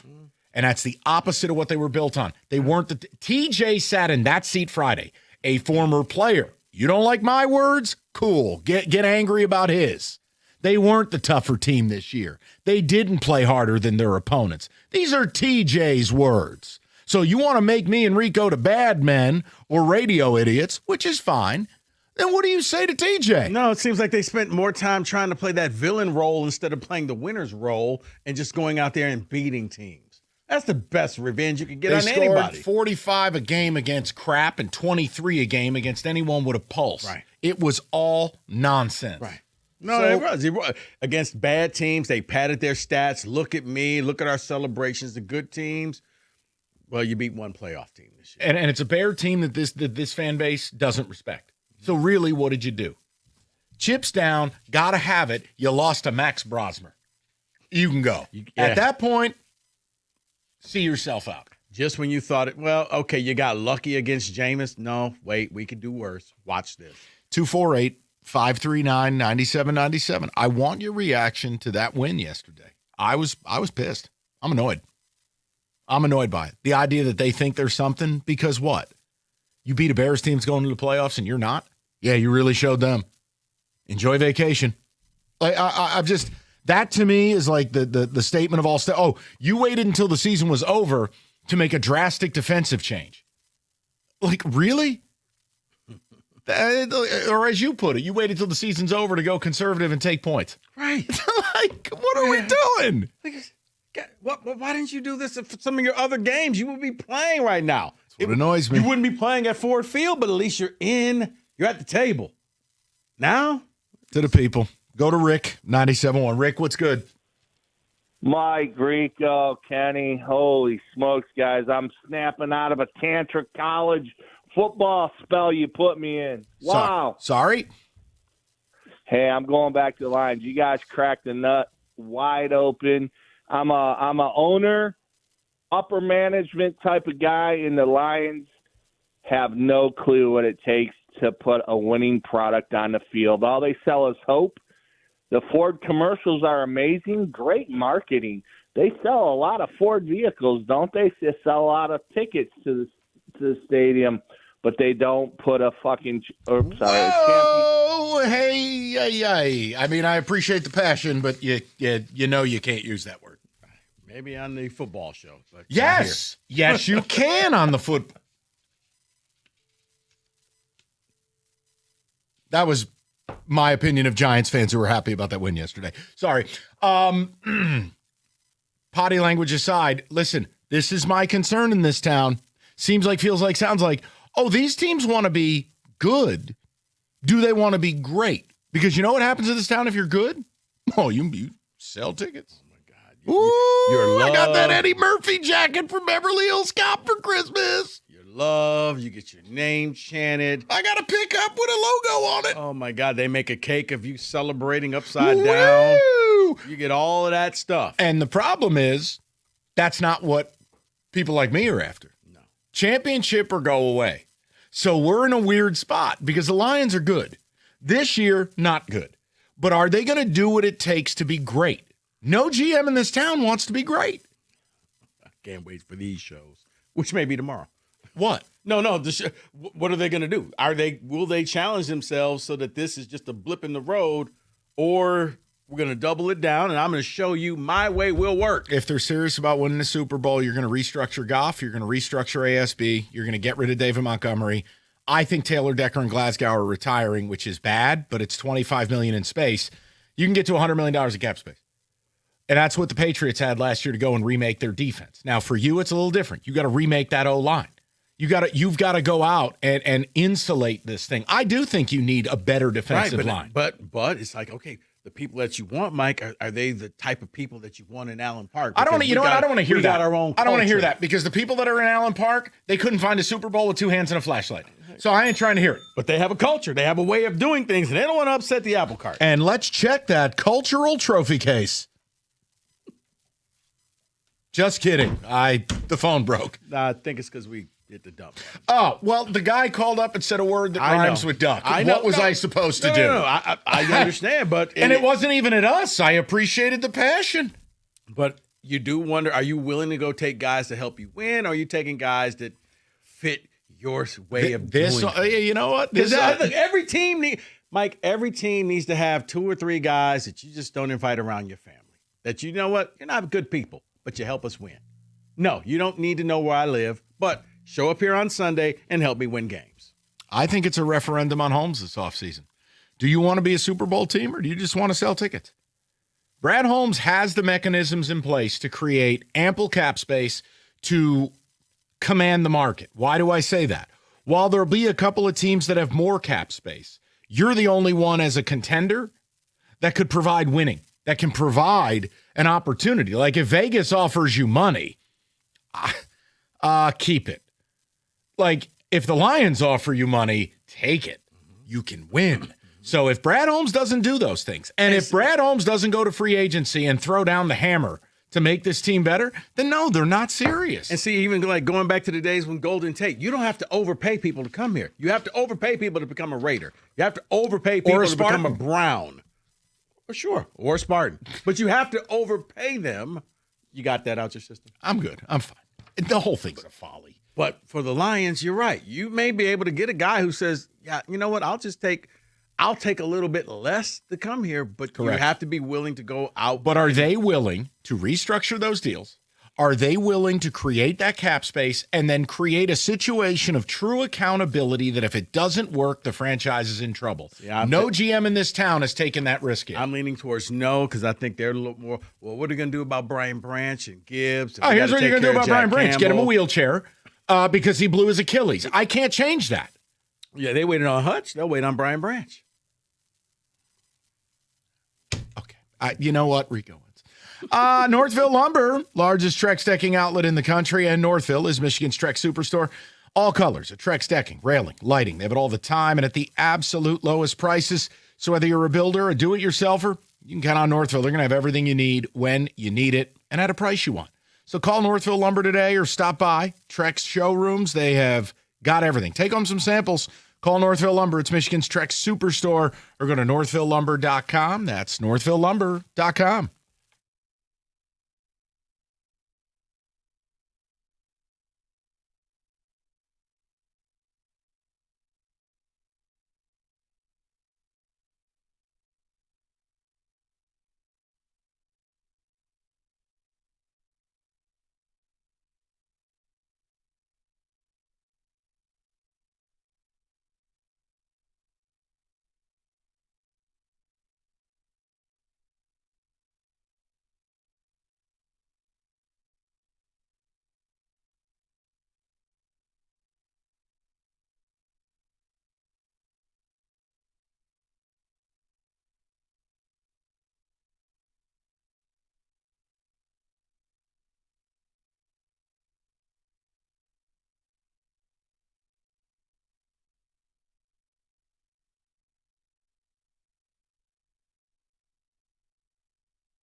All right, Kenny, couple of ticket texts, and we'll go right to the phones. Just seeing where people are at. We'll get a Can We Say That bottom of the hour. Go ahead, Kenny. Why do fans settle for this and celebrate meaningless wins? That's from Joe. I don't know, but hey, look, take it from my own world. Giant fans are dumb as hell, too, and they do the same crap. You can't drill it into people's heads sometimes. Well, my bigger thing, too, is when you're talking about Brad Holmes and you're talking about, it's a win for the team. It's a, character win or whatever you want to call it. That's a myth. Right, but you not only lose draft stock, but what's everybody's biggest thing about Brad Holmes is, he's draft Jesus, and then you take a tool out of his tool belt. That's not what you want to do. There's a lot of, and you're not going to like this, there's a lot of SOL text coming in. Look, it's just I respect the team enough to say that the SOL thing shouldn't be in the discourse, but I'll go ahead and read them. Let me listen. I don't understand. What do they have to do to get rid of it? They won multiple playoff games. They've won the division. They were in an NFC championship game. So basically, until they win a Super Bowl, is this SOL thing something I got to keep listening to? It's not necessarily. I think, Mike, when you hear, and I could be wrong, the SOL is almost the ways they keep losing and the opportunities they keep squandering. And it's not just, it's almost like something out of a movie that you can't, like, you look at the end of the Steeler game, that would scream, that's the most Lions way to lose a game type of thing. I think the only thing that could be worse is if you were either Tampa or Carolina rooting for somebody else to determine your fate of whether you're going to the playoffs or not. But it's just how they keep losing games. It's how their seasons keep losing that it's so out there. This, like, is this real? Like, every year you top how you ended the previous year. So I think that's where a lot of the SOL comes from. Not that the team is just horrible team, but SOL, I hear cursed. And that's why I think a lot of Detroiters still feel this team is cursed. You know what it is, though? To me, I've always looked at it like when your buddy breaks up with his girl or she breaks up with him and he goes, well, she was crazy anyway. I think that's how Lions fans view SOL is. That's the crutch that we use to make ourselves feel better. Yes. To the people, we'll go to Rick, 97.1. Rick, what's good, buddy? Hey, thanks for getting me on. Yes, sir. Listening in Grand Rapids. Great to have you up here. I agree with you. There is nothing to take as a positive of this win. It's a sour feeling. It's what you, I think, had talked about, that this was the whole season was such a train wreck. I think you mentioned one of the statistics about the point differential. I think the real thing starts with we need some massive defensive help here. They are not getting the turnovers. They're not flipping the field. They are not putting their offense in a position to win. Everything cannot be a 35-34 shootout. And to me, it really starts with the defense. It's just, like you said, it's been, I'm not going to say same old Lions. This team's got a lot of talent. I think if they are willing to be honest and make some course corrections, this is very fixable. The last place schedule is going to help out a ton. I think this team is still poised to win, but we've got to do something with the defense. We've got to do something to get Hutch more help. Yeah, and there it is. And the problem is stats are only as good as the context that they're in. So, like, if you're going to say that Hutch and Bob Muhammad combined for, the fifth most sacks of any duo, well, how about this? Time to pressure. How impactful were those? See, that's where, Rick, I'm concerned about Thursday because I think it's very important. The message Brad Holmes sends, that's going to guide how I feel about this team going to the offseason. If he's still doing this wagging his finger in our face kind of thing, that'll tell me everything I need to know. Well, and I think it goes even back to Dan. Dan has to adjust his coaching philosophy. I think another previous caller mentioned that they finally took the points. Again, there is a time, the Pittsburgh game they mentioned that was a classic example. If we would have kicked the field goal, we wouldn't have needed a touchdown. And again, Pittsburgh ran the ball down our throats. How did Baltimore look against Pittsburgh's running game yesterday? They shut them right down for the most part. And again, they're not controlling the clock. They're doing, and the worst part of it was the front seven was healthy down the stretch. And you were terrible largely stopping the run. And again, this is another thing, Rick. When Kelvin Shepard did his, hey, but if you take away the good plays, we played really well. Like, they were in outer space this year. So I'm with you, Rick. That front seven, I can't change the linebacker stuff. Anzalone's gone. But fine, you got Campbell, so you got Barnes. But that front four, that rotation, it's not good enough. Yeah, I think you're spot on, like you said, and to think that there's a participation trophy for beating the Bears, I'm totally with you. You just cost us 4 or 5 draft slots. You know, it's like the Giants. It was meaningless. The Bears still ended up in the second seed. It didn't, other than, like you said, some of you knows of Ben Johnson, it didn't prove anything. No, and that's the whole point is like, look, the Cowboys sat their starters at the half. You could have done that. I mean, hell, other teams are sending home healthy players because they don't want to win. Why did you play Goff? Why'd you play Amon-Ra? Why play anybody? Because we don't quit here. Oh, okay. Well, guess what? If that was your best effort this year, it wasn't good enough. Well, frankly, I'm shocked the Bears didn't bench everybody at the start of the third quarter. I don't know. What were they really playing for? Well, they were playing they didn't for. know at the time Philly was going to lose. Well, no, Rick. Rick, I think because the game was going on simultaneously, the Bears were trying to get the 2 seed. They didn't know that Philly just didn't want it. I understood, but again, I think what was the receiver that hurt his knee towards the end of the game? I think Ben Johnson wants to revisit. Did he really kept those guys in there? Yeah. It's the same thing. We look. I was scared. You know whatless when Amon-Ra came up lame on Christmas Day, and I went, oh no, not that. Like, I just don't think there's anything to play for. You don't have a young team. You don't have a new coach. You don't have a new regime. No. There was nothing to do. And what you didn't need is Goff going out there getting Brian Branch, and now you lose him for most of next year. No, but now they flexed on the Bears, and I'm like, all right, cool. But that's showed for everybody we don't quit here. That's for Detroit. you guys. That ain't for us. That's real grit right there. Oh, please, with real grit. Let's go to Mike, 97.1. Mike, how you doing, bud? Hey, fellas. Happy New Year's. Same to you, Mike. Hey, Mike. All right. First and foremost, yesterday's game disappointed me because I know that we're better than what it showed on the football field. But I have a couple questions for you. Sure. For Calvin Shepard. What if we exchanged him with Wink Martindale? You don't want Wink. No, and I'm just being sincere. Wink had every opportunity to stay in the NFL. Nobody wanted him. He's a one-trick pony. He's hard to get along with. It's not. You don't want that. I figure you might want a good laugh because it's going to be the new year anyway. But I know our scouting is not the greatest for the Lions right now. Do you think we can get Connor Stallions? Okay. No, Mike, the scouting is fine. Listen, I'm not. Brad Holmes is still to me a B+, A- drafter, but he needs a big offseason because the last two. Not good enough. No. The last 2 drafts have not been good. I was about to say, if you average all the drafts in, Mike, that's not B+, A-. It is because of the star power. Let me ask you a question. Okay, so in a 5-year spread, if I'm walking out of here with Amon-Ra, I'm walking out of here with Jahmyr Gibbs, Jack Campbell, Sam Laporta, Brian Branch, Penei Sewell, that has to matter that you've got all pro caliber guys. It matters, but I'll counter that with saying the reason Roderick Martin. No. And the reason why you've lost the last 2 years is depth. You don't have depth. That's fair. So you didn't draft in the last 2 years, you didn't get enough pieces. No, the last 2 years, those drafts are D's. Right. So when you average them together, not necessarily A-, B+. Man, I'll tell you, I hope you grade your class nicer than you're grading Holmes drafts. My God. What are you, just handing out Fs? You get what you earn. All right. 248-539-9797. We'll get an update.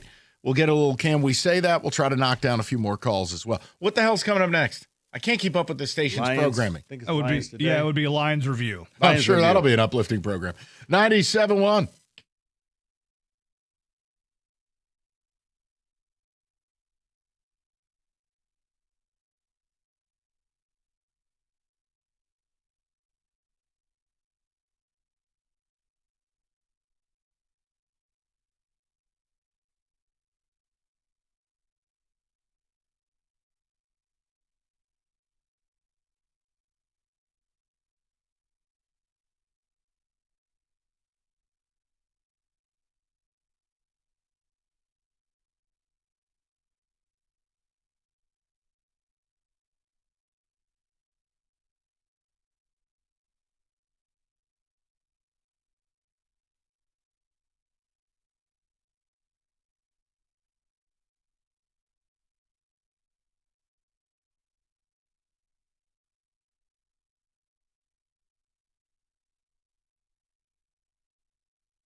Oh, I love this segment, Mike. Yes. Can we say that college blue bloods are a dying breed? Yes. I mean, look at the Final Four. It's a collection of nothingness. I mean, yeah, and again, I think there's a middle ground where you can appreciate Cinderella, but there does need to be some blue magic. There needs to be a brand name in there. There needs to be teams you want to watch. I have a hard time believing anyone's watching these. Okay, but here's the thing. And Kenny, before I get to you, because I know you're going to, I'm sorry about Georgia, but fire Mike Bobo. What was that offensive game? Sorry. No. But do you want to see the better teams who actually play it out on the field and win, or do we need to see the teams that we've always loved? I'll tell decades? you what we need to see is scheduling equity, playing the same amount of conference games, playing people. Hey, weird. Ohio State faced 2 real teams this year, lost to them both. They didn't play anybody because the Big Ten blows. Indiana and Oregon already saw it. Georgia, Ole Miss already saw it. I need a little bit more scheduling equity. That's the folly in all of this. Kenny? No, I agree completely. And Mike, thank you for saying what you just said about Mike Bobo, because that's exactly the entire game. I was gripping my hair from the roots and pulling it out.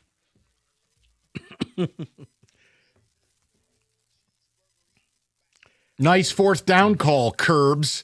Sorry. Can we say we owe Miami an apology? Yeah, I can own that. Cristobal hasn't gone Cristobal. Beck hasn't melted down. And what you're seeing is what an NFL front seven looks like. And Ruben Bain, and they got that 30-year-old kid, not Asador, whatever his name. Look, they're killing people. Mm-hmm. And yes, the ACC was ratty. They didn't even win the ACC. I held it against them. I think they've acquitted themselves quite nicely. I mean, going to A&M and winning, and then following that up by winning again, I got it wrong, and they're real. And I have no doubt they could win again. I think they could tear apart Ole Miss. Kenny, does it hurt you to see Beck out there doing this? No, because I know how it's going to end poorly for him. I think it hurts him that Gunnar Stockton's his quarterback. That, unnecessary. Sorry. I don't like him. Sorry. You know I don't like him. Can we say Kalen DeBoer is on the hot seat next season? Yeah, it's going to be a horrible offseason for him. 100%. You can't losing is one thing. Having arguably the worst postseason loss in Alabama history is another. They got dump trucked. And even if you lose this idea of, oh my God, it was Indiana. Guys, Indiana's not Indiana. Indiana is an awesome football team.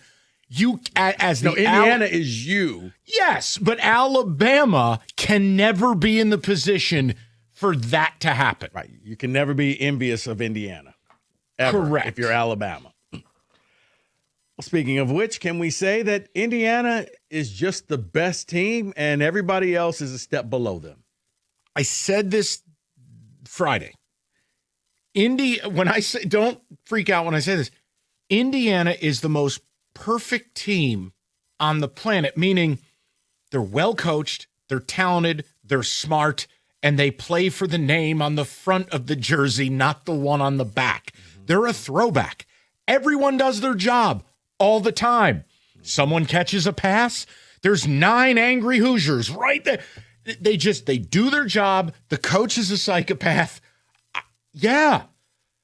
It doesn't guarantee anything because, hey, football, it's a weird sport. But, Rico, I don't know who's beating them.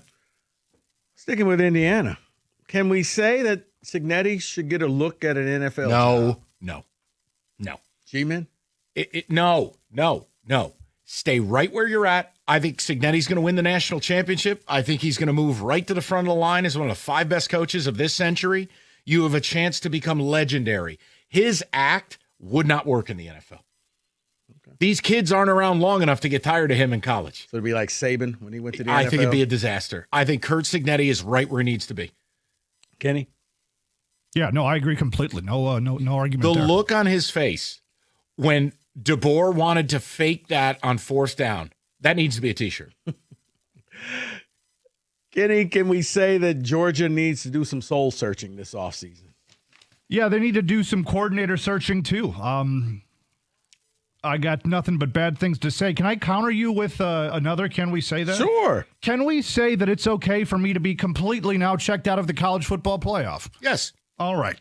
Well, yeah, I mean, I would expect that your team is out of it. But it's not just that my team is out of it. Let's make a quick distinction there. It's not because my team is out of it. It's because the sport has pushed me away from liking the sport like it has with Mike for so long. God, you've come to my side. No, the fact that Georgia has been eliminated, I think I'm starting to turn the evil leaf.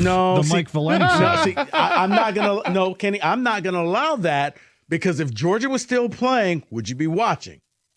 I'd be watching, yeah. So therefore, it's because your team is not in it, not because college football has changed you. But here's the difference: is I will watch the Stanley Cup final every single year, and the Red Wings haven't been in the Stanley Cup final in decades. So I think that's, you love Georgia more. I do not. Georgia's brought you more happiness a lot recently than the Wings. That's true. That is true. I'll give you that. You love Georgia more. Do not. You do. Can we say that Lane Kiffin is trying to kill any chance Ole Miss has of winning a national title? Yeah, I think I'd phrase it a different way. I think Lane Kiffin is a petty penis. I mean, the idea that you strung up Ole Miss the way you did, and now you're pulling no, you're not going to win it without me, are you? Nah. He may take 6 assistant coaches this week by threatening their employment, and they have to leave game preparations. The only one, nice sport, by the way, the only one who's going to stay is Charlie Weiss Jr., the OC. So the kids show up to meetings. Coach, hey, somebody text Coach. He's on a plane right now. He says, good luck. What a disgrace. But this is Lane Kiffin. This is who you hired. Ole Miss knows it. The problem I have is Lane needed Ole Miss more than Ole Miss needed him. And he even said it. And they granted him that chance. And they built something together. And he was in a perfect spot. And then that I wasn't hugged enough as a child BS that haunts this guy reared its ugly head again. Could have turned Ole Miss into a Southern Indiana. He could have been Signetti of the South. Gotcha. He was right where he needed to be. You win 9 games a year to build a statue of you. But what happened? He got seduced again because somebody stroked his fragile ego. And then that won't be the last job. I think Bama will be the final guy job. Falls up in life more than anybody. I can't wait till he goes from LSU to like coaching the Lions. How did this happen? Can we say the college football playoffs needs to restructure their games because all the buys seem to lose, except for one? They're 1-7. Let me show you my surprise face. You mean to tell me when you don't play for a month, you might not play well? Yeah. Like, I love how no one says it. They cite the stat and they go, golly gee, these bye weeks are killer. You didn't play for 25 days. What the hell do you think's going to happen? Can we say Texas Tech should have spent some money on offense? Yeah, but I mean, hold on. Let's be fair. I think the can we say that would be, can we say it worked?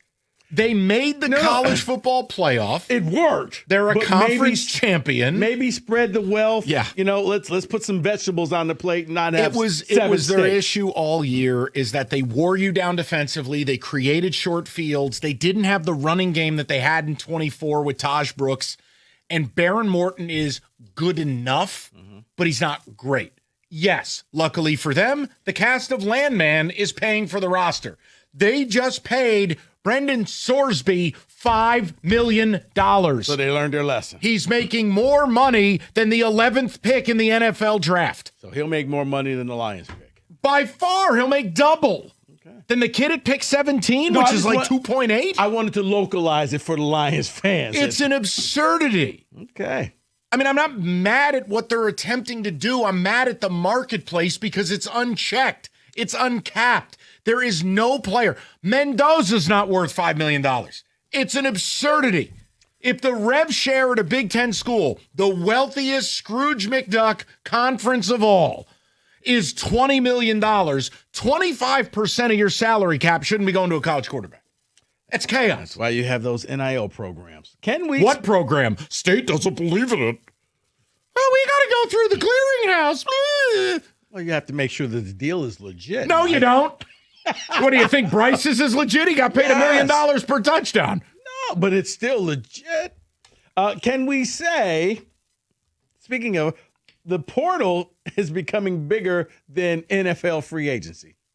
No, because no one knows these people. Fair. Every day you check your favorite team, you go, oh my God, we're bringing in Johnny Badati. And you're like, who? Oh, he was welding last week, and now he's playing strong safety. Yeah, he's at North Texas State. You didn't watch MSU's them? already signed like 10 people. Who are these people? The same people you're like, who left? Who is that? No, NFL free agency, that's a brand name. Okay, and the contracts are real. Okay. One more, Kenny. Can we say that Kyle Whittingham will be a Band-Aid coach at the University of Michigan, meaning he won't see the end of his contract? Yes, mainly because he's damn near 70, and it's a weird fit, and I just don't think any. Right now, if you ask me, will Pat Fitzgerald be here in 5 years? I'll say no. College coaching is so crazy, it's no on surface to anybody. But Whittingham to U of M was bizarre then, it's bizarre now. He can be a good coach and a weird fit all at the same time. It was no different than Jonathan Smith for State. And I was going to say, because the people will take it the wrong way, but it does feel like that's because people are bitches. You can't say anything. It feels like Jonathan Smith at Michigan State, where good coach, but weird fit. Are you sure about that? Yeah, because I don't want me to tell you, man. Okay. Guy was a Utah lifer. Welcome to Ann Arbor. Talk about culture shock. How come nobody's soaking? All right, good talk. That's enough of that. The hot tub. 97.1.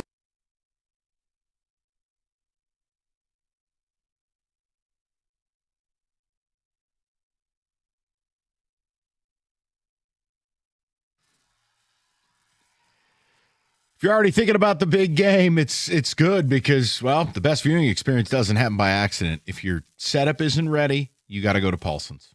Paulson's in Farmington Hills or paulsonsav.com. They're the best. I mean, I've used them for 20 years. Chris, Dan, the whole crew over there, Jeff on install, they're the best. Knowledge, products, pricing, they dominate. Go in for a consultation. And obviously, Lions won't be in the Super Bowl, but sports rolls on. If you've thought about upgrading your setup, sound, television, furniture, Paulson's has it all. So stop on in, the showroom in Farmington Hills, get a consultation, or go to paulsonsav.com. That's paulsonsav.com. 30 years of experience. They've been doing it since 1991. They're the best in class. It's Paulson's Audio Video.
All right. Odyssey.com Rewind. You missed anything? We'll get to your calls in a second. I just wanted to one note, because in the 4 o'clock, we just did a brief one segment on the insanity of the college football, the NIL. This is one thing I see a lot of, and it's like I can say this. I don't need to use a different school. I'll use Michigan State. Like, it's no secret we don't have a lot of good football players. Yet, I always find it hilarious. We call it the Spencer Brown. So when MSU lost Spencer Brown to the portal a few years ago, Spencer Brown was my least favorite MSU O-lineman of my life. I hated Spencer Brown. Wow, that bad. Of my life. I hated him. He's an insult to turnstiles. The point is, when I found out he was going to Oklahoma and got paid a crazy amount of money, I'm going, did Oklahoma watch the wrong tape? Like, did they watch a different Spencer Brown? Okay, so it's happening again. Like, I have nothing against Jalen Thompson. Fine enough. But he's not a huge difference maker. Oh, Texas and USC, and I'm going. You see the measurables. You see, right. Okay, you came from the Big Ten. Look at your size. You must be. They just didn't know what to do with you. But like, diamond in the rough. Mike Masunis, nice tight end. I don't think he's a star by any means, but a nice tight end. But let's not get carried away. He's not Claire, the dude who went to Ohio State from Purdue. Max Claire was a superstar.